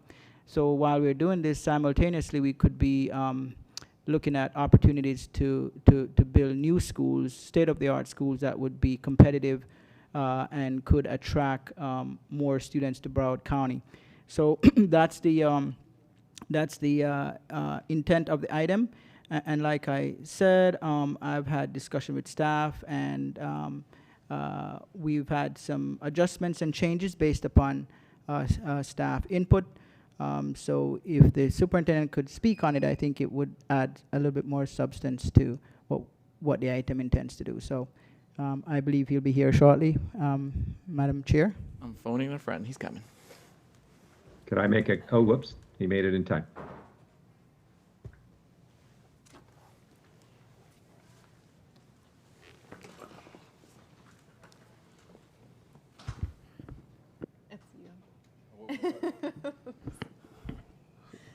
What was the question? Dr. Holness, could you repeat your request to the superintendent, please? Okay, Dr. Hepburn, regarding the item 54, in terms of building state-of-the-art schools as we go through the redefining process, you know, I know we've had some discussions, so I wanted to know if you could expound on some of the discussions we've had, and as I was putting together this item, and taking staff input as well to consideration and the feasibility of doing so. As I said, the intent of the item is to not only redefine schools in terms of repurposing schools, some of them we close, but to look at opportunities where we could build state-of-the-art schools and attract students to Broward County schools. We are redefining because we're losing students. While we're losing students, we need to have simultaneously initiatives that will attract students. So we can't just be reactive to redefining. We have to come up with opportunities that will bring students back. And just imagine, as we're redefining, we're building great state-of-the-art schools in Broward County. This is an opportunity, I think, for us. So Dr. Hepburn, if you could. Yes, absolutely. So the item actually definitely aligns with some of my expectations with redefining, and also in conjunction with our new capital program that will be coming on board with the different bids out for long-range master planner, program manager / strategic advisor, construction managers, and cost control. So with the long-range master planner and the program manager working together, as I've said before to the board several times, there's going to be a grand holistic plan for the district, and the redefining is going to move beyond enrollment as far as being one of the main variables that drive us making considerations about what we do with some of our schools. It's going to be age of facilities, which we talked about Margate as one use case last week, where we can't continue to pour money into 1960s and 1970s buildings when we know they're going to continue to crumble even when we renovate portions of those schools. So this definitely aligns where that master planner is going to come to the board and say, hey, we can't continue to pour 20, 30, 40 million in this. We need to consolidate and pick a site to build a new replacement school, state-of-the-art replacement school with all the bells and whistles of modern times, so that our school students get what they deserve in a modern facility. So yes, absolutely, this aligns. Okay, so Dr. Hepburn, do you foresee any concerns with having this item being passed as far as your goals for redefining? Do you believe this is supportive of that goal and also winning students back, or possibility of increasing student enrollment, and at the same time provide the initiation of in having great facilities in Broward County as we move through this process year after year? Yeah, so this definitely aligns with goals and expectations that I have overall for the district. We're going to have to build new facilities. One of our biggest issues is aging facilities that cost a lot of money to renovate, and when they start tearing down walls or digging in the soil, we find a lot of unforeseen circumstances that increases the cost. And so building new state-of-the-art replacement schools is going to help retain enrollment and also recruit, because people want shiny new buildings. I think for many of our neighborhoods where we do see impact for charter is people look at the facilities first. And then they want to walk into those doors versus looking at some of our buildings that are built in the 1960s and 1970s. So this definitely aligns with our goals and expectations as we move forward, because the redefining initiative and the new capital program strategy are going to converge real soon once all of these solicitations are done and come to the board for approval. And then that master planner, working with the program manager and strategic advisor, will come to the board with an overall holistic plan about next steps that we need to consider, and it's going to include state-of-the-art replacement schools. Okay, so there is no timeline in this item. It is really a great opportunity, and I believe would be a missed opportunity if we don't proceed to support. As you've heard from the superintendent, this would be a great additive to our redefining process and to improving our school district. So I'm hoping the board members will support this item. It has no timeline. It is in alignment with what we're trying to do in winning back students and increasing student enrollment. That's the goal of Broward County schools for my children and hopefully my grandchildren, that they can see wonderful schools coming up, and we have an opportunity to start that now. So I'm asking if you would support it. Thank you. Thank you. Any other board member discussion? Mr. Severa? Yes, Chair. Mr. Severa, and then Dr. Zeman, you can go. Thank you. I want to thank Ms. Hickson for her comments, which I fully agree with. And Mr. Superintendent, how are we paying for all these fancy new schools? So when the time comes, we do have more borrowing power than we've had in the past, because our debt ratio is going down tremendously. So we have opportunities to go out for COPS, and it's very advantageous to us to do so when it comes to for full-on replacement schools versus piecemeal. So we're going to borrow money to build new schools? Correct. That's a possibility in the future, and that's what we've done and that's what every school district does anyway, is use COPS to build new facilities. And if we're still operating at a $100 million deficit when it's time to build these schools, are we still going to go out and borrow? So that is different. This is capital dollars. You're talking more about general funds when it comes to some of our financial constraints. Is it wise to borrow any amount of money in that? It is wise realm when you're operating at that type of deficit. So I will tell you what the wise thing is to do. The wise thing, and I'll use Margate as a test case. The wise thing is not to pour 20, 30, 40 million dollars into renovating a school that's going to continue to fall apart, and you're spending more money year after year when that same amount of dollars over time could have bought you a brand new state-of-the-art school that needs less maintenance, that is more efficient, has all the bells and whistles to do what you need to do to support student learning. Hypothetically speaking, and we'll stick with Margate Middle since you brought it up. Yep. If we were to build a replacement school to house the Margate Middle kids, how much do you anticipate something like that would cost? I don't know exact figures. What are we with new middle schools these days? Probably about 60? About 60, 80? Mr. Dorsett. Through the chair, Mark Dorsett, task assigned Chief Facility Officer. The overall cost right now, the average cost is about anywhere from 90 to 120. But again, there was money set aside for a cafeteria building, so it offsets some of those dollars. So again, in your hypothetical, I hate to pick on Margate Middle, but you brought it up. In your hypothetical, it'd be better to build a new middle school for $120 million than put $20 million into the current structure we have in Margate.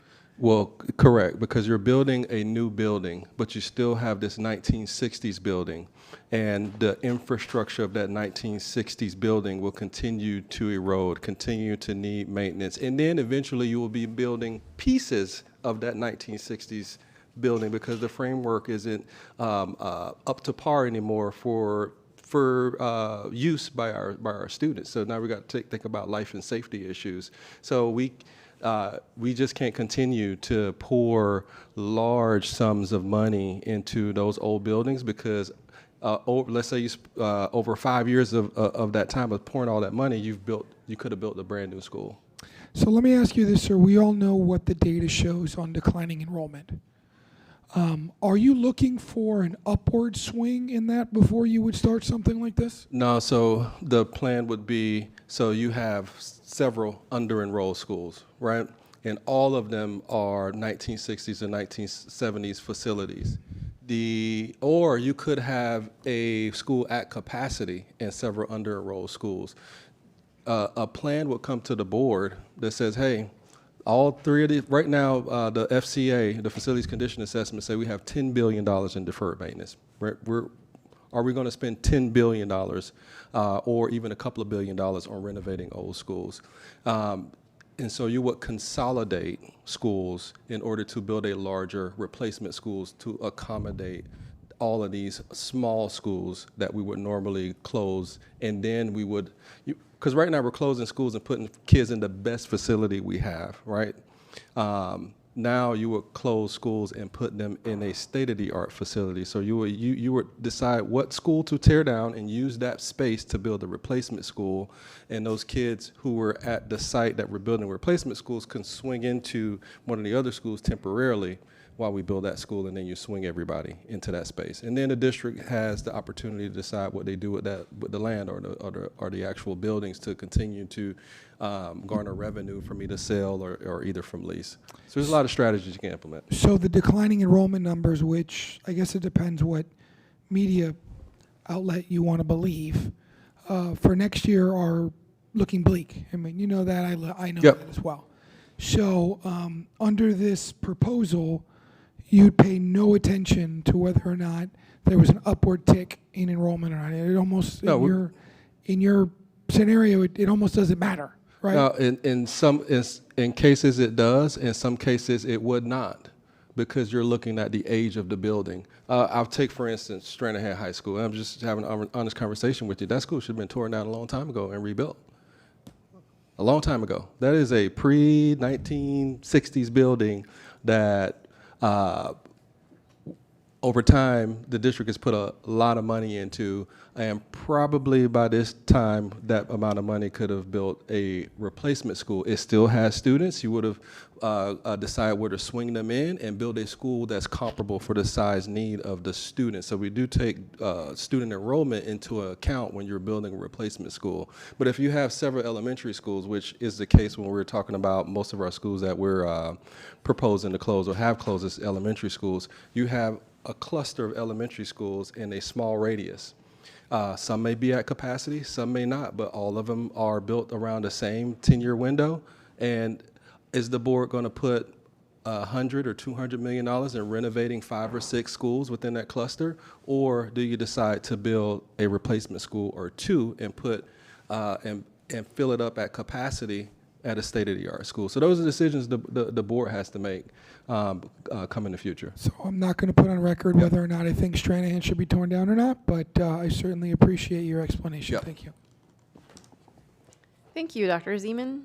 Thanks so much, and I appreciate Dr. Holden's bringing this item and Dr. Hepburn's comments. There are a few other instances that really align very well to this search for state-of-the-art replacement schools.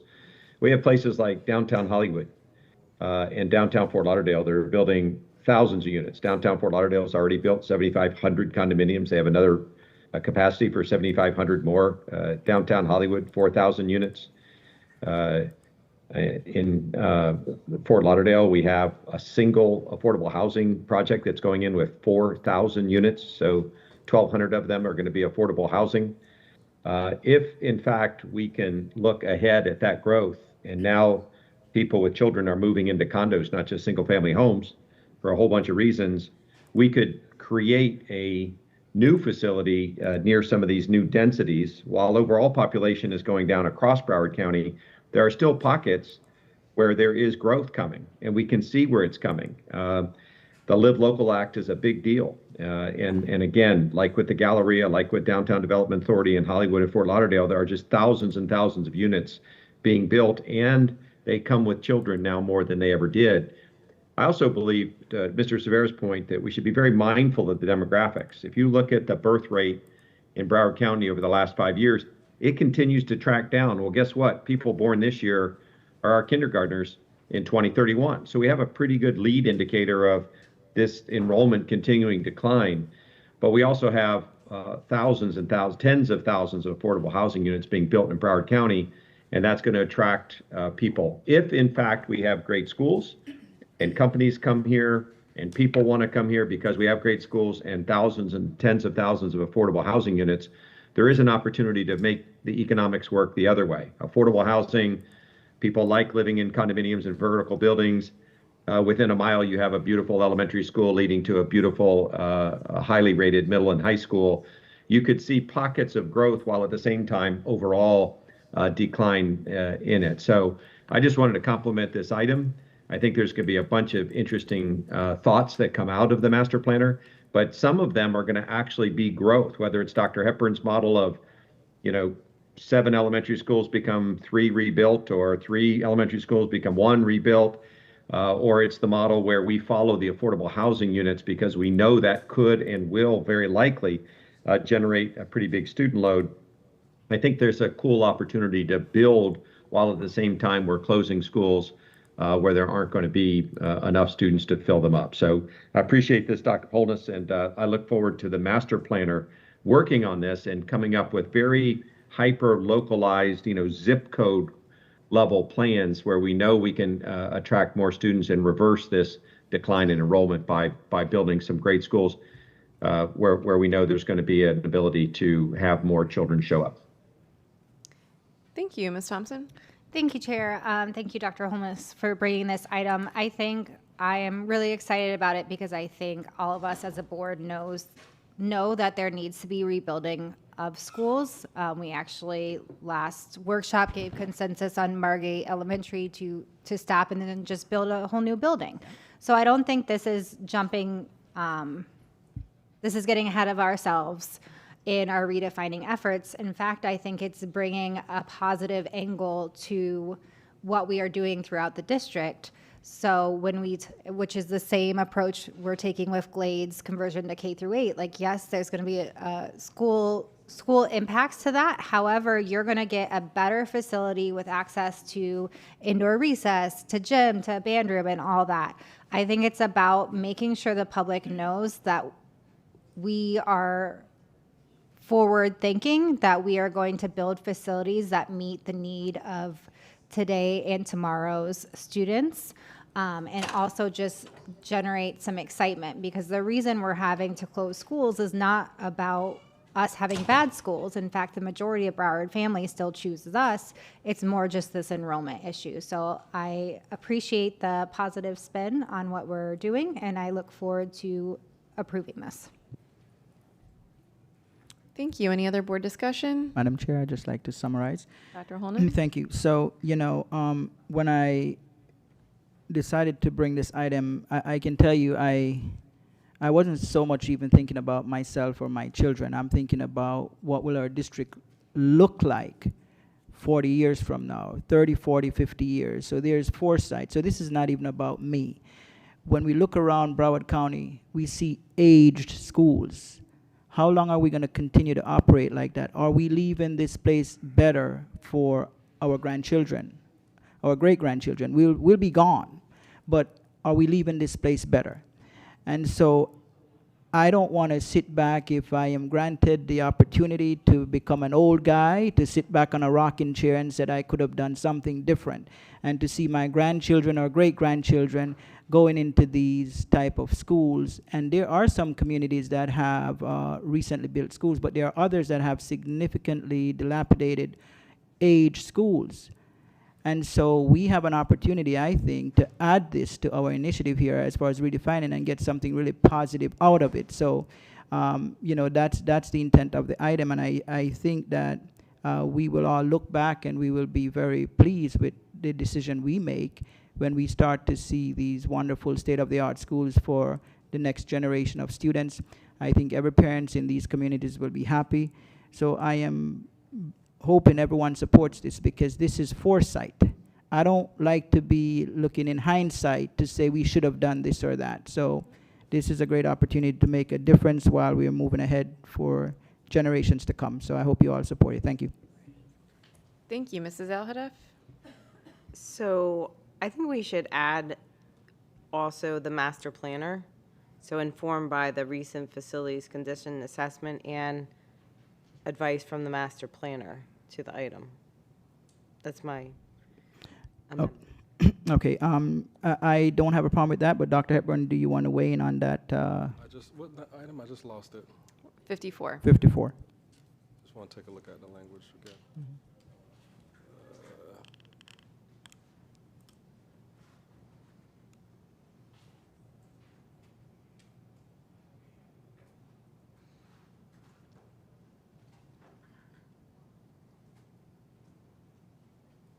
Yeah, I don't see a problem with adding the master planner in there. Okay, so I am okay with including that addition. Is that I made a amendment made by Mrs. Alhadeff, seconded by Dr. Holness? Public comment on the amendment? Board member discussion? Seeing none, all in favor of the amendment, say aye. Aye. Aye. All opposed, say no. Amendment passes with one dissenting vote from Ms. Hickson. Mrs. Alhadeff, you have the floor. I'm good. All right, any other board member comment on the item as amended?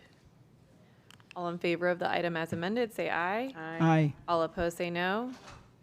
Item as amended passes with one dissenting vote from Ms. Hickson. Could I get a motion and a second on item 55? Moved by Ms. Thompson, seconded by Ms. Hickson. Public comment on 55? Nope. Board member discussion, Ms. Hickson? Thank you. So I had asked for this to come back because the request from the person who will be sitting in the Chief Strategy and Operations Officer seat asked if it's possible under Executive Director, Student Transportation and Fleet Services, if you go down the line. Right now it says Assistant Director, and the ask is to change that to Director, but it wouldn't require any additional funding because she's going to rearrange her own budget, and I believe the same person would be sitting in that seat. So I move that we change on page 11 where it says Assistant Director, Transportation Operations and Special Needs Transportation, from Assistant Director to Director with no budget impact. Second. A motion made by Ms. Hickson, seconded by me. Public comment on the motion. Board member discussion, Mrs. Alhadeff? Dr. Hepburn, are you supportive of this Yes. motion? Yes, bring some efficiency because the span of control is pretty wide with so many transportation issues and buses and things like that. Okay, thank you. Any other board member discussion? All in favor of the motion, say aye. Aye. All opposed, say no. Motion passes unanimously. We're back to the item. Ms. Hickson? It just passed, didn't it? No, the motion to change that. That was, yeah, that was the item. Thank you. Anyone else on the item? All in favor of item 55 as amended, say aye. Aye. All opposed, say no. Item passes unanimously as amended. Could I get a motion and a second on item 57? Moved by Ms. Thompson, second by Ms. Hickson. Public comment on 57? No. Board member discussion, Ms. Hickson? Thank you. I just have a question because the title is really confusing. So it's Rethink Autism Incorporated, right? I'm not reading that incorrectly. So when you first look at that, your thought is that this has something to do with autism. But in the measurable outcomes, the Rethink Ed Life and Skills Wellness and Mental Health platform demonstrated sustained district-wide impact, maintaining high levels of student engagement, and then it talks about mental health. So this has nothing to do with autism. So I want to be clear for the public, and if you could, staff could maybe explain, because it looks like this is actually Rethink Ed. So why does it say Rethink Autism, Inc.? Because it's very confusing. Go ahead, Ms. Hollingsworth. Good afternoon again. Simone Hollingsworth, Chief Student Services Officer. It is a little confusing, Ms. Hickson. It's the name of the company. However, it is our wellness and curriculum that we use. And Dr. Shapiro is here and can speak to it a little bit, more detailed if you'd like. I don't really need detail. I just wanted to be clear for somebody reading this, because you may have a student who has autism and think, oh, great, they have this special curriculum for them, and be expecting something, and that has nothing to do with it. So when I read through it, I was like, wait a minute. Correct. All students can use it. It's not specific, but it is because of the name of the company. Slightly confusing. Okay, thank you for the clarification. Anyone else on the item? All in favor of item 57, say aye. Aye. All opposed, say no. Item passes unanimously. Could I get a motion and a second on item 63? Second. Moved by Ms. Hickson, seconded by Mrs. Alhadeff. No public comment. Board member discussion on item 63. Mrs. Alhadeff? Yes. So on page 11 of the policy, 11 of 14. 63.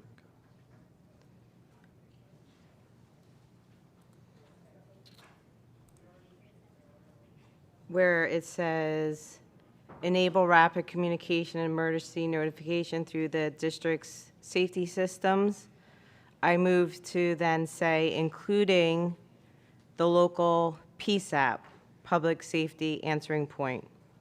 Second. Motion made by Mrs. Alhadeff, seconded by me. Public comment on the motion. Board member discussion on the motion. Mrs. Alhadeff? No. Anyone else? Well, it's just important because that's part of Alyssa's law, is that when you press your panic button, it goes directly to the PSAP. Any other board discussion? All in favor of the motion, say aye. Aye. All opposed, say no. Motion passes unanimously. We're back to the item. Mrs. Alhadeff? And then on page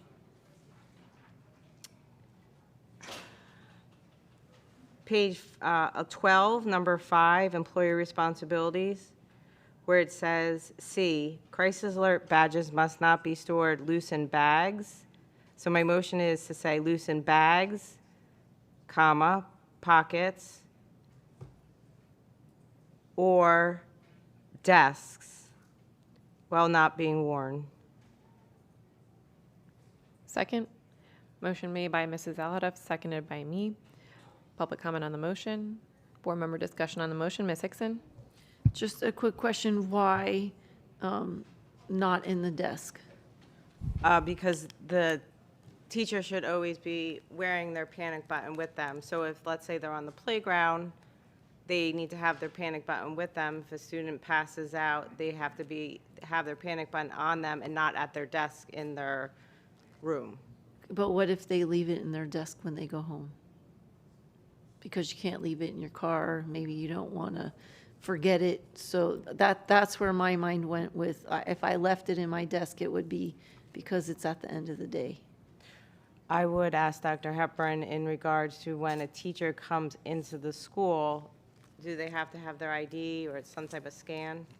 They have to have their ID when they're walking into the school. And we're asking them to have their ID, have the crisis alert badge with their ID. Best practice is to take it with you. So as soon as you get into that geo fence of the school, there could be something happening in the parking lot. And if you have it in your desk, you know, you're coming in the morning, something happened in the parking lot, you won't have access to it. So that's the concern I would have if it even stayed in the desk when you left to go home, because you could be coming into work and you're within the geo fence of the school. Now you see something in the parking lot, but you don't have a quick emergency I alert. get that. I just would say a lot of people leave their IDs in their car, and when we took the training, we were told not to leave this part in the car. So there's a bigger chance if you have to take it out of your car that you leave it at home and don't bring it with you. So that, I don't want to continue. I was just asking, so you've explained it. Thank you. Any other board member discussion? All in favor of the motion, say aye. Aye. All opposed, say no. Motion passes unanimously. Mrs. Alada? That's it. Any other board discussion on item 63? All in favor of item 63 as amended, say aye. Aye. Aye. All opposed, say no. Item passes unanimously as amended. That means we have disposed of all, oh, I just want to confirm, Mr. Hill, we've disposed of all the items on the agenda? Yes, Madam Chair. Do any of my colleagues have anything for the good of the order? Ms. Hickson? Thank you. I'm reading this for Mrs. Rupert because she had something previous to go. So there's a student from Deerfield Park Elementary, Jamira Mimis, who was recognized and honored by the City of Deerfield Beach Commissioners at their meeting on June 17th for her notable accomplishments, which included academic excellence. She achieved perfect level 5 scores across all the disciplines of the FAST testing that she took. Honor roll, she maintained straight A honor roll status across all 4 quarters. She had perfect attendance. She serves as a co-leader of she served as a co-leader of the elementary school marching band and performs in the frequency drumline as a percussionist under Mr. Derrico, and she excels as a student athlete in both basketball and track. So Ms. Rupert just wanted us to honor her here at the school board, and I'd like to say congratulations to Jamara Mimis for all of her great accomplishments. Thank you. Thank you, Ms. Thompson. And I have Mrs. Alhadeff, and I have you, Dr. Zeman. Thank you, Chair. So there was an email sent out during the board meeting about our lunch eligibility and that 141 schools are going to operate under a CEP. Will the board be getting a list of the 141 schools? And then also one of at least my big concerns during that conversation was the impact to Title I funds. And in the email blast, it says that those families no longer have to fill out forms, which yes is true. However, it does impact it. There is a ripple effect. So I would like the staff to follow up with a plan to communicate with these families about the importance of still filling out the forms and what our community engagement plan will be for these schools. Thank you. Mrs. Alhadeff? I just had a question in regards to, I know one of our schools is being piloted by the state for having drones, and if that is already started, or is that the start of next school year? Go ahead, Chief Gregory. Mike Gregory, Chief Safety and Security Officer. That's correct. They have started the initiative, but that involves the permitting and installation of equipment. That's the phase that they're in now, and it is anticipated for this upcoming school year. Okay, and then I also just wanted to bring up to my colleagues in regards to following our policy on speaking time, and it's not easy for the chair when the buzzer goes off and then people just ignore it or say they want more time. So if we're not going to follow the policy, then bring it back and change it. But we should follow the policy. Remember, you always get another round if you have additional comments, but respectfully to the chair, you have to abide by it. And thank you for putting my time on. But historically, I'm always in the zone of definitely less than the 5 minutes. But I just say, like, be respectful to the chair and abide by the time limit, so we don't go into these marathon meetings. Thank you. Thank you. Dr. Zeman? Thanks so much. Before I bring up my one quick point, I want to agree with Ms. Alhadeff. It's a really good part of meeting hygiene to follow policies or else change them. And I think we can definitely agree to the time, largely because you should be able to get everything you want in a short period of time, both at workshops and at meetings. But more importantly, it's good to go around and hear from other people and then get that second round, particularly for any substantive amendments or substitute motions and things like that. It makes the meeting go faster, and it certainly allows everybody to feel heard before we go to the second round. Chair, I was going to ask about conferences and travel for next year. Last year, we had a agreement of some kind that the school board members were not going to ask for any public funding to go to conferences. Did that end, or will that end on June 30th so that we can go to conferences and request reimbursement? I don't know that we contemplated an end time. I think, and correct me if I'm wrong, my colleagues, but I think the spirit of that was that as long as there was a reduction in travel with employees in the district, that reduction would apply to school board members. There was an exception that you all asked me to go to Tallahassee twice, but other than that, I have not done any travel on district taxpayer money. So I don't know if Dr. Zeman, you have a question you would like the board to contemplate. Yeah, I feel like it was a good thing to do. It definitely put us in alignment with the school board staff. But I think school board members need to travel, and I think they need to get out and go to, FSBA and Council of Great City Schools and ASU, GSV, and other places where it's just critical to learn more about our trade and what people are doing in other places. So I would be in favor of ending that ban on June 30th. Every school board member that ever wanted to travel always had to submit a request and justify what they were doing and where they were going. But I think it's an important thing for the knowledge base of school board members to be able to travel and go to these professional conferences. Is there any objection from the board, Dr. Holness? Madam Chair, I just want clarification. When we did decide on doing that, was that through a board vote that we made that decision, and would that need to be done as a vote? I don't recall it being a formal vote. I think it was consensus at the end of the meeting. I think Ms. Thompson might have brought it up. I agree. Okay. All right. So, Madam Chair, I believe I had asked some questions when we put this in place. And it appears to me, and I don't know if there's correlation, but there were significant decline in the number of board members going to different conferences when we put this into place. As compared to previous years. So I do believe it's having an impact on some of the board members being able to afford to attend multiple conferences. I think it dropped by more than a half in terms of attendance for FSBA and these other things.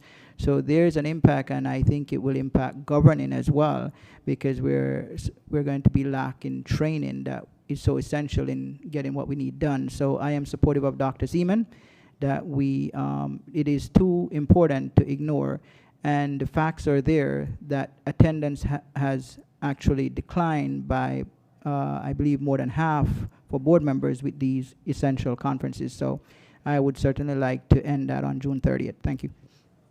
Thank you, Mrs. Alhadeff. So my question is, Dr. Hepburn, what is our funding deficit? For the upcoming school year? Based on the decline in enrollment, we expect to lose an additional $80 or so million. But we put things in place this year and also moving into the next year to continuing some practices just to make sure we can address our shortfalls accordingly. Okay, so with a $80 million deficit and we just cut almost 1,000 positions, I am not okay with school board members doing any additional travel with the district paying for that. If they want to do it themselves, then that's fine. That's where I stand. Ms. Thompson? I am also not comfortable with it at this time unless like when the chair had to go advocate in Tallahassee or if there's like a requirement that we are on a board of something. I think that's a discussion base, but for now, I don't think it's a very good look. Anyone else? Ms. Bowman? Do we still have a travel suspension for? So we have limited travel. I have allowed staff, when it comes to issues that are pertinent to making sure we've continued to build capacity and address certain needs such as safety and security issues, such as political advocacy in Tallahassee by legislative affairs team. Myself and some of the team members went up to FSBA just to continue to get the latest information from the FADS group for continued advocacy and capacity. So it is limited. We're continuing travel freeze, but it's going to be limited. There's going to be some things lifted. In the vein of what Dr. Zeman and Dr. Holness talking about, to make sure we're not stifling capacity building because everything is growing around us exponentially, and we really need our leaders to continue to learn and grow so they can continue to do the great work here in the district, because we're too big to be isolating ourselves. But there's still going to be some freeze, but some things have to come to cabinet just to make sure it's added value to the district in order for me to approve it. So our next big thing would be the December, right? The FSBA. Our next pressing travel item would be in December, so maybe we can revisit it in the fall. I would say, sorry to interrupt, I would say you guys have two big things. Some of you go to FSBA and some of you go to Council of Great City Schools. I think for board members. October, yes. I think for board members, both are great and opportunities to continue to build capacity. And with the Council of Great City Schools, you're amongst national schools across school districts across the nation, right? Instead of just with school districts across the state when it's FSBA. So those are the two things I think are essential for board members. I mean, I think they're both important, but again, the perception. So maybe we can just revisit it in the fall. Yeah, I am also, while we have a travel restriction on our employees, I do have an issue with allowing or pay, taxpayer money paying for board member travel while we're not allowing that same kind of allowance for our employees. Madam Chair. Dr. Holness. Okay. This will be my final comment on the issue. So my concern is creating some kind of a drought in terms of the development of board members at key central conferences. I don't think it's so much about the travel per se, because it is more so about what is gained from the travel, right? Because if we inhibit, say, some of our instructional staff from having the tools they need to do their jobs as instructional staff, it will have an impact on the way they do and function in terms of their jobs.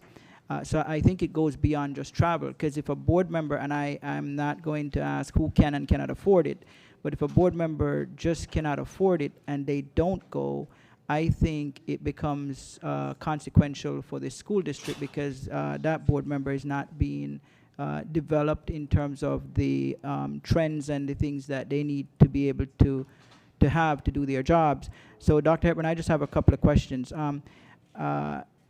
In terms of other school districts, are you aware of any school district in the state of Florida that is not reimbursing travel for board members to attend key conferences to build their capacity? No, I'm not aware. So we are the only one doing it? I'm not aware of that either. Okay. Well, can I just say something? Can I jump in? Because I've attended conferences where there are school board members from districts across the country that are paying for their, I mean, they don't even get a salary, like they're paying for themselves to be at that conference. So just because Dr. Hepburn is not aware of any, it doesn't mean that they don't exist. Understand. So, Dr. Hepburn, I believe there was some, and maybe staff can respond to it. I had made an inquiry, I believe, regarding what the attendance is to, say, FSBA and the Council of Great City Schools and so on. When we had the travel ban for board members as opposed to previous years, can staff make any comments on that? Yes, so FSBA this year, we had no representation from board members there this year. Council of Great City Schools, that was prior to the actual travel ban being instituted, so we had representation from staff and board members. I don't know if it was one or two, but I know board member or two were at Council of Great City Schools, but this year there was no representation from board members at FSBA. So we had no one from for FSBA. And what did that look like in previous years? We would have at least half. At least half. Yep, at least half.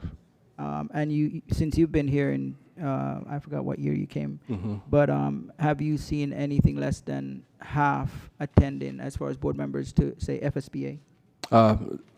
It's always been about half or more. Okay, Yep. so I'm not saying that this is something we should do now, but I believe it's having an impact. And I just don't want to see that the board not get what it's need to govern effectively and trending information that's necessary for the board. So I hope we can revisit it later in order to be able to do our jobs better. Thank you. Mrs. Alhada? So I would say two things. The FSBA, I know they hold local training. I don't know if it was the last one, but I remember I was there, Ms. Rupert, Dr. Zeman was there.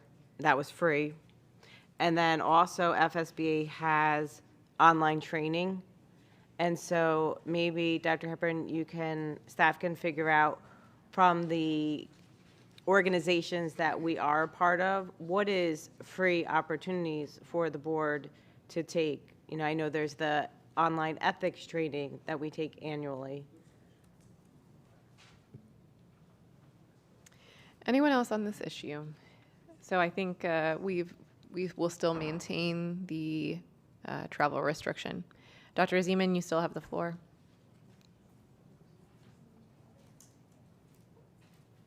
That was the only other issue I wanted to bring up. Look forward to re-engaging sometime this fall, maybe. All right. Anyone else for the good of the order?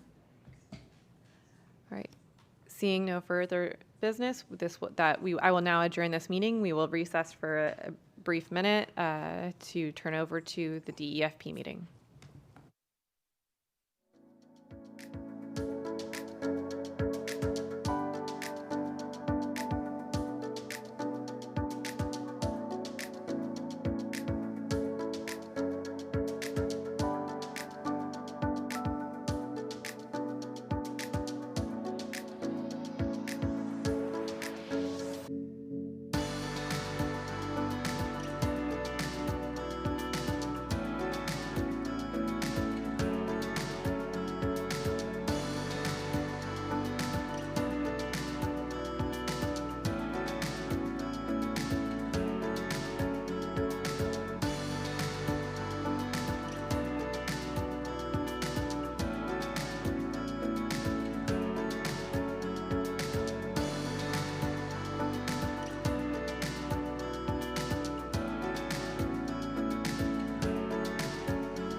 Thank you. Welcome to this school board workshop on the district educational facilities plan. Without objection, we will go straight to questions unless my colleagues would like a presentation.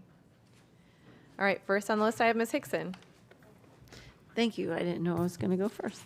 I just have a couple of quick questions. So one, actually, I guess, would like to hear from my colleagues.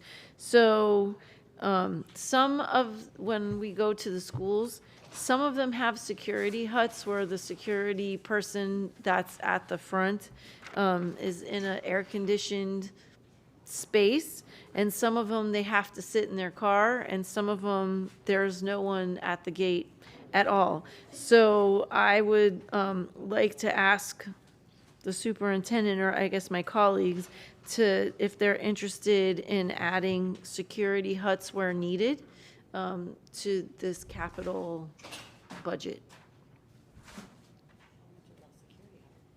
Well, I don't know. We Do would need to price those out. I know for most schools, they're not actually bought by the schools. They're actually bought by other entities, maybe PTSA or fundraising and things like that.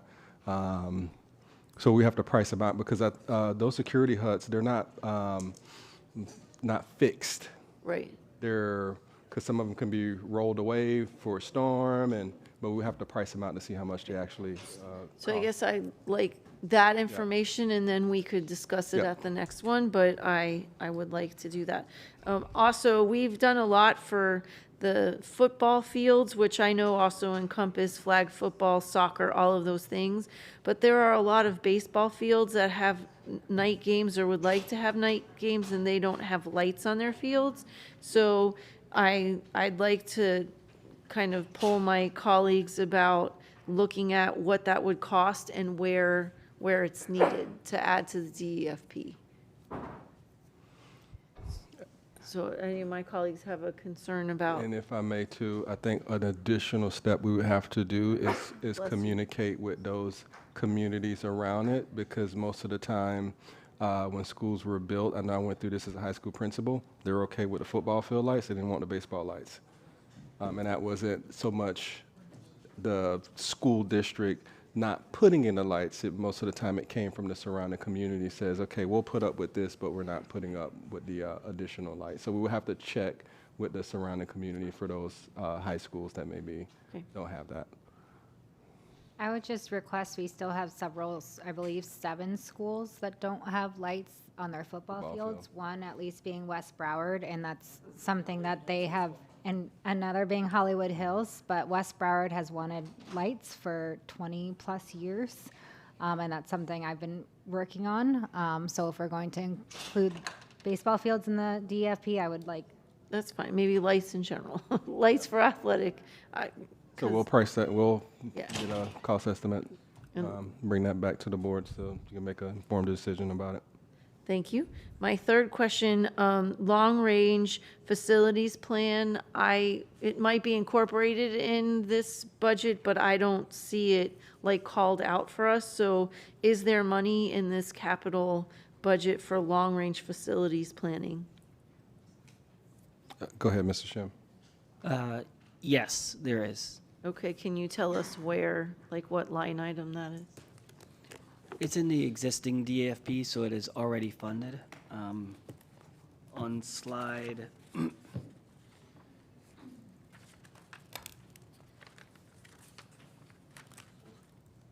slide 6.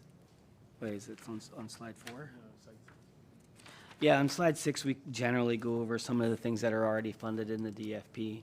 But So- on slide 6, it says requires funding. That's why I'm asking the question. Oh, there's funding for the long-range planner, but the long-range plan itself would need additional funding. Okay, so that's, we know that we're going to be doing that, so I would also ask that move to being funded in the DEFP, not requiring funding, because if we're going to do some of the other items that were passed today, we cannot do them without having a long-range facility plan, like, set in place, so. And I just want to clarify, the long-range facility planner is funded in the current DEFP, the consulting, But the actual plan itself, of course, is something we'd need additional dollars for. Right, but just having a planner doesn't give us a plan, apparently, because we need funding, and we're asking the superintendent to consolidate schools and build brand spanking new ones. You can't do that without a long-range plan, not just the facilitator. So that was a flag. And the last thing on page 10, it says that transportation for the school year 27, 28, I think that's the one, yeah. So 27, 28, the transportation is going up, then it goes up again in 28, 29, but our enrollment is going down. So can someone, and it actually like goes up a lot, $500,000 each of those years. So if we're losing enrollment, our transportation should either be staying stable or going down, but it's going up quite a bit. So if you could explain that. Go ahead, Dr. Wanza. Because I think that's for fleet. Good evening, Valerie Wanza, Chief Strategy and Innovation Officer. So a couple of the points here, Ms. Hickson, and we can certainly revisit it, but a couple of them is to really look at the fleet itself and the necessity to maybe have to replace some of the older buses. That's one. But two, one of the things that we do have to recognize is even though our enrollment is going down, and I'll use Chapel Trail and Silver Palms as an example. So when we consolidated and repurposed Panther Run Elementary School, all of those kids that were neighborhood kids that generally didn't get a bus, now we have to transport all of those students to two different schools. But we can certainly look at, the number of buses that we may need to lease over the years and come back if need be. But a part of that is replacing the older buses, and then also, even though our enrollment is going down, we now have to transport more students potentially and to greater distances. But we can certainly revisit it to make sure we're being as efficient and financially responsible as possible. Thank you. I appreciate that, but we're also looking at centralizing, doing some other things. I can't accept that our enrollment is going down, but our transportation has to go up that high. So I think we need to look at routing in different ways, and that's one way we use AI to do that, I guess. But I appreciate your answer, but I still have a problem with it. So thank We you. will certainly go back and revisit it, Ms. Hickson. That's it for me. Thank you. And I do need to get consensus to extend the meeting. I would propose an hour. So is there an objection to extending the meeting an hour? Seeing no objection, Dr. Zeman.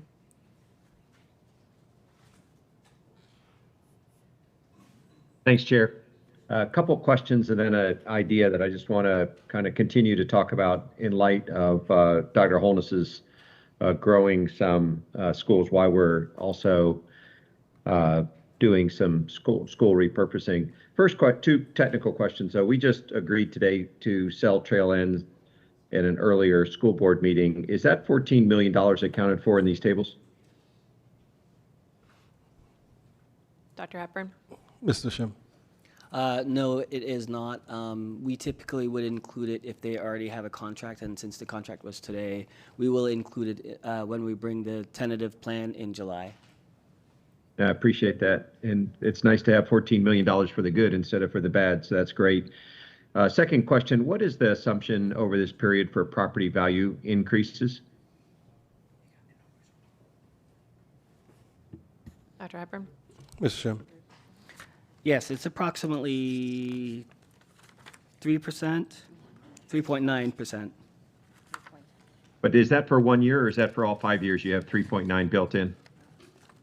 There's percentages built in approximately 3.5% per year, based upon the EDR, economic and demographic research from the state of Florida.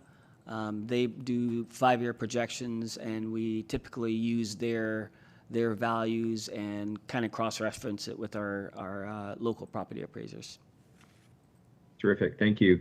And then I just want to go back to Dr. Holness's idea earlier about building why we get smaller. You know, there are certainly areas where COPS funding can be used to build new schools and to build them very strategically where we know there are both students coming into an area down to the zip code level and areas where we know they're building affordable housing. And if in fact we put a school in our plan, people would be more likely to move into that affordable housing that had children. And so again, as Ms. Leonardi pointed out earlier, you know, there is an ability for something as impactful as a school district to actually help shape the future. But if we can strategically place schools near these high growth areas, I feel like we ought to learn some more about this between our demographics and our capital programs people and come up with some ideas about where we could either dramatically increase the capacity of a very successful school near a high density growth area or to build a brand new school in order to do that. Last point, and I know we already talked about that earlier today, so I don't want to belabor the point. The last point, which I think is a real opportunity for this table on page 5, Mr. Shim, if I'm correct, there's 16 million left that's unallocated for 27, and that's short 14 million because of the Trails End site. So it's really 30-ish million that's unallocated in 2027? 15 million. Yes, that's correct. Thank you very much. I think that was Ms. Aladef. So it's 16 plus 15, so 31 million. I would really like to create kind of a superintendent's fund for school improvements for CSMP kind of projects. So small local contractors that can do things like tear down the ratty old signs that we still have in front of way too many of our schools. They've all been replaced, but we still have the old broken one with the letters falling out and it doesn't work anymore. It's just an eyesore to the community. There's places where we could redo fencing. You know, it's not against the law in Florida to do nice fencing around buildings. I know that we don't do that very often, but there are things like that if principals could almost compete for the $100,000 or $200,000 projects that are all done by local contractors under the small construction project facility that we have, and we actually get things done quickly when we use CSMP.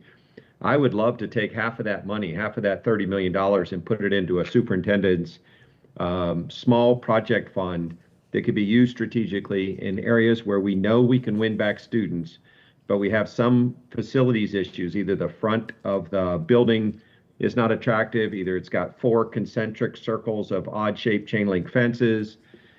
It might have a car line that just doesn't have coverings for people and doesn't have the right drainage, you know, at some schools.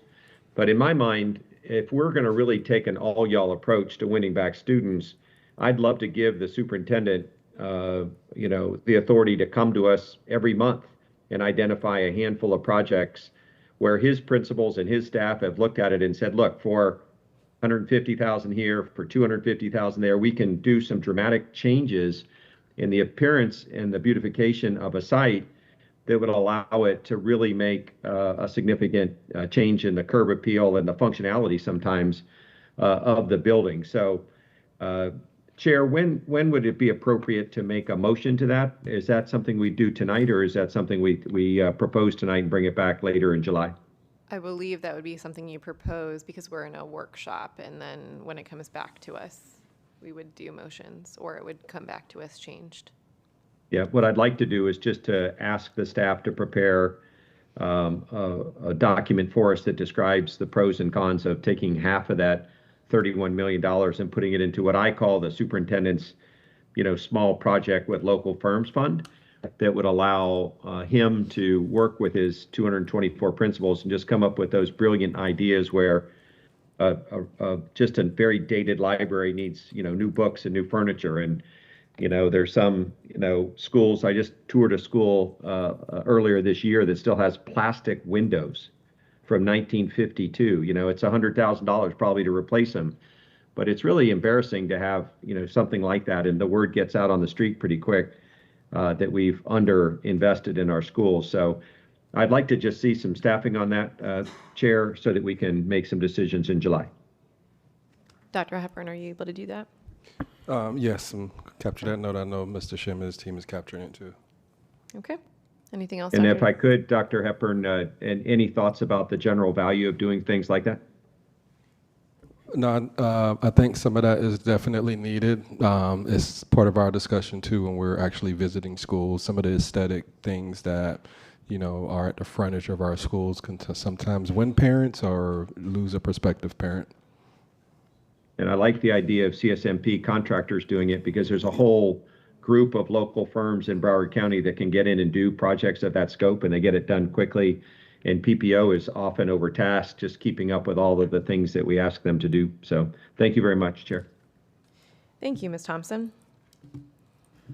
Thank you, Chair. I had some questions about how we're considering the redefined schools into the DEFP. In particular, a lot of the schools that are welcoming new students aren't slated to be painted for like 4 or 5 more years, and they definitely, I think, would need it, and that would be refreshing for the parents that are transferring in. For example, Thurgood Marshall isn't slated to be painted until 28-29. Fairway, you guys are painting now, so thanks.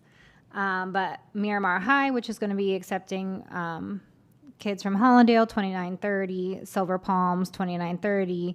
And then also the insides aren't slated to be painted. So how are we prioritizing these schools that are going to be welcoming in new students? Thank you for the question, Ms. Thompson. I know there's been a paint schedule created, I want to say probably earlier this year or late last year, based on certain variables, age of the paint, when it was last painted, weathering, and such. I know the team, they meet bi-weekly when it comes to the redefining schools, and it includes academics as well as capital projects, so we can evaluate some of those needs and see aesthetically what we can do for those facilities. I think the majority of them probably need to be moved up, so I think it would warrant a board discussion on how or if we want to prioritize those schools that are coming from schools that we have closed. If anyone wants to weigh in. Mrs. Alda? I was actually going to bring up painting, and I was actually going to recommend making every school get painted next year. It's all about capacity. And we're not painting. We're not doing the painting. We hire contractors, so it's the capacity of the contractors and also the amount of money to do that many schools at one time. Okay, well, I would still challenge us to push it up farther. I have a question, because when Mrs. Alhadaf said that, and I think it's like something we would all love to see, that anyone who goes to visit schools, like I hear from principals all the time, we need our school painted, we need our school painted. Mm-hmm. And I feel like a bit of a broken record. I've been asking about this, and you look at the painting plan, and it was promised to get painted last year, and it's still, so. But when Mrs. Alhadaf suggested that, I heard like a collective kind of gasp from the people in front of us. So help me understand why that is, why it elicited such a reaction. Capacity, for the most part. We will have to lock down almost every painting contractor in the county, in Tri-County, to paint that many buildings, and also the cost. Can we accelerate? We will have to evaluate the cost based on how we're painting now. It makes a tremendous difference. I drove by South Broward High School and saw it from the road, and I was like, oh my gosh, this is like a brand new school. I think I drove by Parkway and they were painting, finishing up one of the buildings, and it's the same thing. So it does make a difference. And I know this isn't painting your house. These are large, multiple buildings in the school, and it does take a lot of contractors to accomplish that for a lot of schools at one time. So we would have to look at the feasibility of how many contractors we could secure, but also the major thing for the board to consider is bring back the cost of how much that would cost to do. And I don't know the rough park of how much it costs to paint a high school and a middle school and elementary school, but I don't want us to throw out inaccurate figures now, but we can bring back that information just to let the board know. But I would like that cost, but also to prioritize the schools that are having people move into them. So Chapel Trail, Miramar High, Plantation High School, Silver Palms, Pines Lakes, Lakeside, Thurgood Marshall, because we're changing and adding babies, under fives. And then Whitten Rogers. Wyndon Rogers, thank you. Wyndon Rogers, I knew I missed some. And I'm sure I missed someone else, potentially. But I just think, okay. Well, staff can review and make sure I didn't miss anyone. But I just think when, at least I went out to my community and told them that, because of this hard decision, they would get something better. I would like to be able to fulfill that, or at least have a plan. Same with the marquee for Thurgood Marshall isn't planned to be replaced until 3031. And if it's anything like the marquees in my district, I would like to prioritize moving that up as well. And then I had a question because I had information that Silver Trail Middle was actually slated to get painted sooner, and now it's slated for 2930. So was there a change to that? Go ahead, Mr. Dorsett. Yes, I would have to look into that one. I'm not sure as to whether the schedule changed, but if it did, I will definitely look into it and make the adjustments. Because I remember when we had our meeting on my beautification projects, it was slated to be done 26, 27. So that is what I have told people. So I would like some background information on why that was changed. I'll provide that to you. And then that's my main points. Thank you. Thank you, Mrs. Al-Hadaf. Yes, thank you. So I support Coral Glades High School's new auditorium with the additional funding for the $9 million. The additional funding is based on the having to be ADA compliant, which I'm not sure why I don't see that in the item, because we've talked about that numerous times. And having the additional chiller that's needed, and then also for the emergency generator. A couple of questions. The knock box, I see there is money needing for them. Doesn't every school have a Knox box? Are we replacing Knox boxes, adding additional Knox boxes?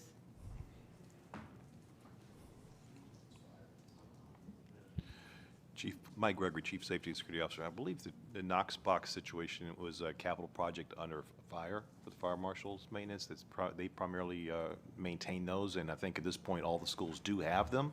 It's pretty much a maintenance issue at this point, and any additional ones that need to go into other additional areas. Okay, so it might not necessarily be used since it only needs to replace. Correct. Okay, great. Maximo, it seems like after this year, we're going to be all set, ready to go.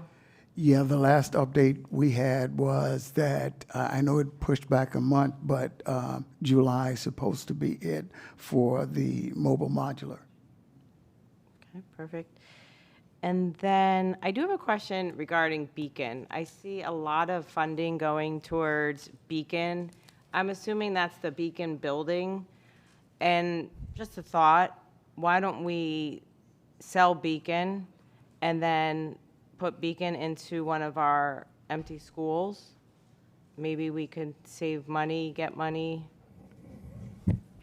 I'll let Mr. Sullivan speak on Beacon. Yeah, the challenge with moving Beacon to schools is the tower out there. But it's something that we are looking at considering, especially if you put in a school, maybe maximize Beacon to benefit students and student programs within Beacon. And what is the need for the tower? I think it has to do with the equipment and the ability to broadcast. Who are we broadcasting to? We do broadcast to if people who aren't using tethered cable, like old school. You still can get those those public channels without cable or streaming. Yeah, over the air. We still broadcast over the air. So I would like to better understand how many people we're broadcasting to and what the potential savings could be. And then if we sell Beacon and then just put Beacon into one of our empty schools, what additional savings will we We have? can do a follow-up too, because it also has to do, I believe, with our FCC license, our ability to broadcast, but we'll follow up. Yep, we'll follow up. And I know it wasn't this board, but boards of the past got rid of the ability for them to actually monitor what they needed to be able to monitor how many viewers are actually tuning in to Beacon. So that was one of the questions I asked a while ago and learned that. So we don't have a strong ability to know who's actually watching the programming. Right, and is it our choice as a board, right? It's not like, we're live streaming now. I mean, things have changed where maybe this part of it isn't necessary, where we're reaching people through X, Instagram, Facebook, online.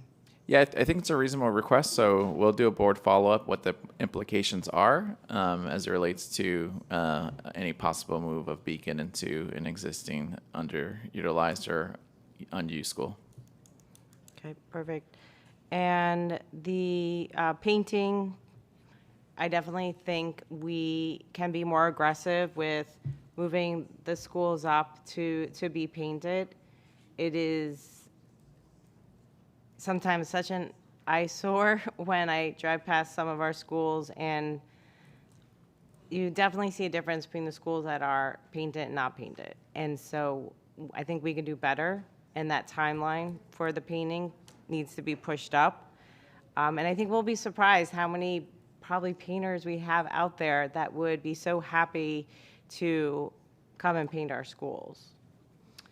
And then on another note, so in our past workshops,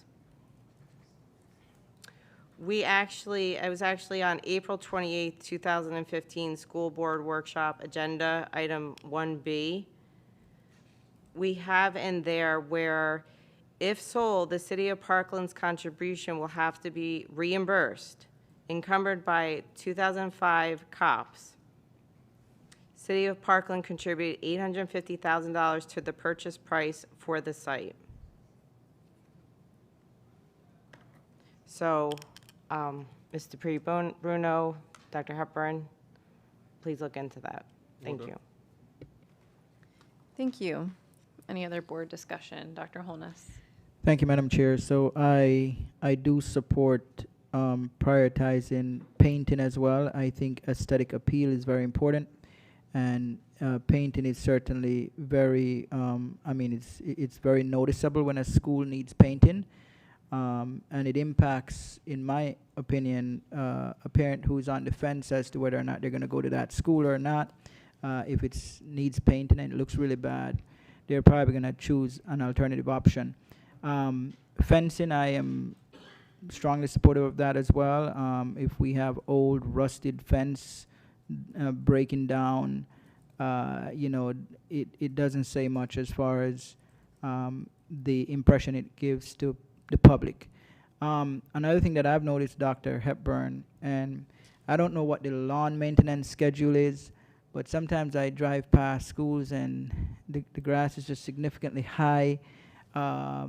Weeds are growing up. So I don't know if there's could be some improvement, because that also impact the perception of aesthetic appeal to the schools. You can imagine if you have your home and you cut the lawn once a month, the neighbors are not going to be overly happy. It's not going to do very well for the price of homes in the community. So is there anything that can be done? I don't know what the schedule is, but I do see some schools, and it doesn't matter the community. It doesn't matter the income level of the community. I just see it with a lot of the schools where the lawn maintenance, the lawn seems to be growing out of control. So is there a frequency that could be changed in how that's done? Yeah, we can look into it. Usually we also depend on school leaders too to let us know, because I think the team actually scores those vendors to decide if we are going to continue to do business with them when the contracts expire. But we can look at the frequency of some of the lawn maintenance schedules, just to make sure it's up to par with the summer trend. Because summer, you usually need to do it every week, and then winter, you can do it every 2 to 3 weeks because the growing season slowed down. So we'll follow up. Right, and I support Board Member Thompson in prioritizing the schools as far as painting. In terms of the schools where students are moving in due to redefining, I think those we've already, it's a hard call for parents to take their students out of a school they're used to, bring them somewhere else. So I think prioritizing those schools and making sure that they're up to par with painting and fencing, lawn maintenance, I think those schools should certainly be priority, because we've already inconvenienced those parents significantly in having to transition to a new environment. So I support Board Member Thompson's suggestion in that regards as well. Those are my comments. Thank you, Madam Chair. Thank you. Anyone else? Ms. Pullman? I support the painting initiative for sure. The marquee that Dr. Zeman suggested, I think that really cleans up the front of the school as well when you drive by, and that's like switching to digital, I think would be a really nice facelift and an easy way to make the school look nicer.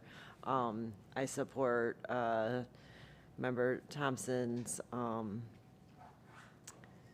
request for the schools that are being consolidated. And I'm going to follow up, but because I have to talk to my schools. I first of all, I agree with the painting. Like MacArthur and South Broward look amazing since they've been painted. It's amazing how much better they look. Like it's night and day. So they did a great job on that. Carpeting is also, and flooring is something that also really makes everything look a lot better. So I know Mr. Dorsey's been working on that for kind of what the status is on some of mine when we discuss this again. Thank you. Anyone else? Dr. Hepburn? Yes, thank you, Madam Chair. If I may, so another important, very, very important topic and large-scale initiative that impacts the entire district, large migration, large implementation plan that's going to be multi-year, is implementing a new ERP system that we've discussed with board members one-on-one probably a few months ago. That large-scale implementation, we have a specific need now moving into January to get board consensus, more specifically about 3 positions that we need for the ERP team that we talked to the board members about a few months ago. To really prop up an implementation team. I forget what the name we're actually calling that team. And so I'm going to turn it over to the team to dive into that. They'll keep it short so you can ask some questions, but we do have a pressing need at the next regular school board meeting to approve 3 positions. I think 1 is already working for us, so it'll be an approval of probably 2 positions for that ERP team, so we can start initiate the implementation process, as the ERP system that we currently use is outdated, not meeting our needs, and also stifles our inability to do many of the things the board have asked myself and the team to do over the past 2 years. So I'll turn it over to the team to dive into that. Thank you, Dr. Hepburn. Pete Eschenbrenner, Director, Enterprise Project Management Office, Program Manager, ERP Transformation Project. This pertains to the narrative memo that was included in the board documents. You should see it titled ERP ETT Narrative Memo. These 3 positions are critical for 2 main reasons. Number 1, they address immediate business needs that cannot reasonably be absorbed by existing staff while maintaining normal operations. And furthermore, they provide dedicated capacity for ERP readiness, particularly in the domain of procurement continuity and organizational change management. So we're hoping, based on where we stand right now in the ERP, again, that's Enterprise Resource Planning, RFP, Request for Proposal process, we're in the midst of it now. We're targeting a January 2027 implementation start. So there's a period of time leading up to that where these roles will play a critical part in making sure that we're able to transition and also save some money while we do so. So there's an associated cost of just over $180,000 from the general fund for these roles, but their work is going to help us transition certain software that we're using that will ultimately lead to a potential of up to $1.6 million in cost avoidance. And I should emphasize, as part of that, we have continuously had to be creative and leave no stone unturned when it comes to looking for ways to save money, particularly in the domain of organizational restructuring and what's to come with our deficits. So the memo goes into more detail as to which positions, but 2 of them relate to procurement and 1 of them relates to organizational change management. So we are looking for your support to be able to do this so that the implementation can succeed, which will ultimately save us much more money than either of the 2 figures I provided. Thank you. So, Madam Chair, we do need consensus to move forward so we can actually bring a board item for a vote at the July meeting. Again, this is essential. It's district-wide implementation. Our system wholeheartedly depends on this ERP system, so it's vital that we start hitting the ground running after the board vote in July in preparation so we can transition effectively and efficiently. And then the full-fledged implementation process starts to happen later on in the fall, and it's actually a multi-year process to get this done correctly and implement it with fidelity. Is there any objection to what Dr. Hepburn has presented with regards to ERP? Seeing none, do you have your direction? Yes, thank you, Madam Chair. Any other board discussion? All right, staff, do you have your direction? We do. Thank you. All right. The scheduled order of business for the school board workshop at the School Board of Broward County, Florida has been completed. Seeing no objections, I will now adjourn the school board workshop.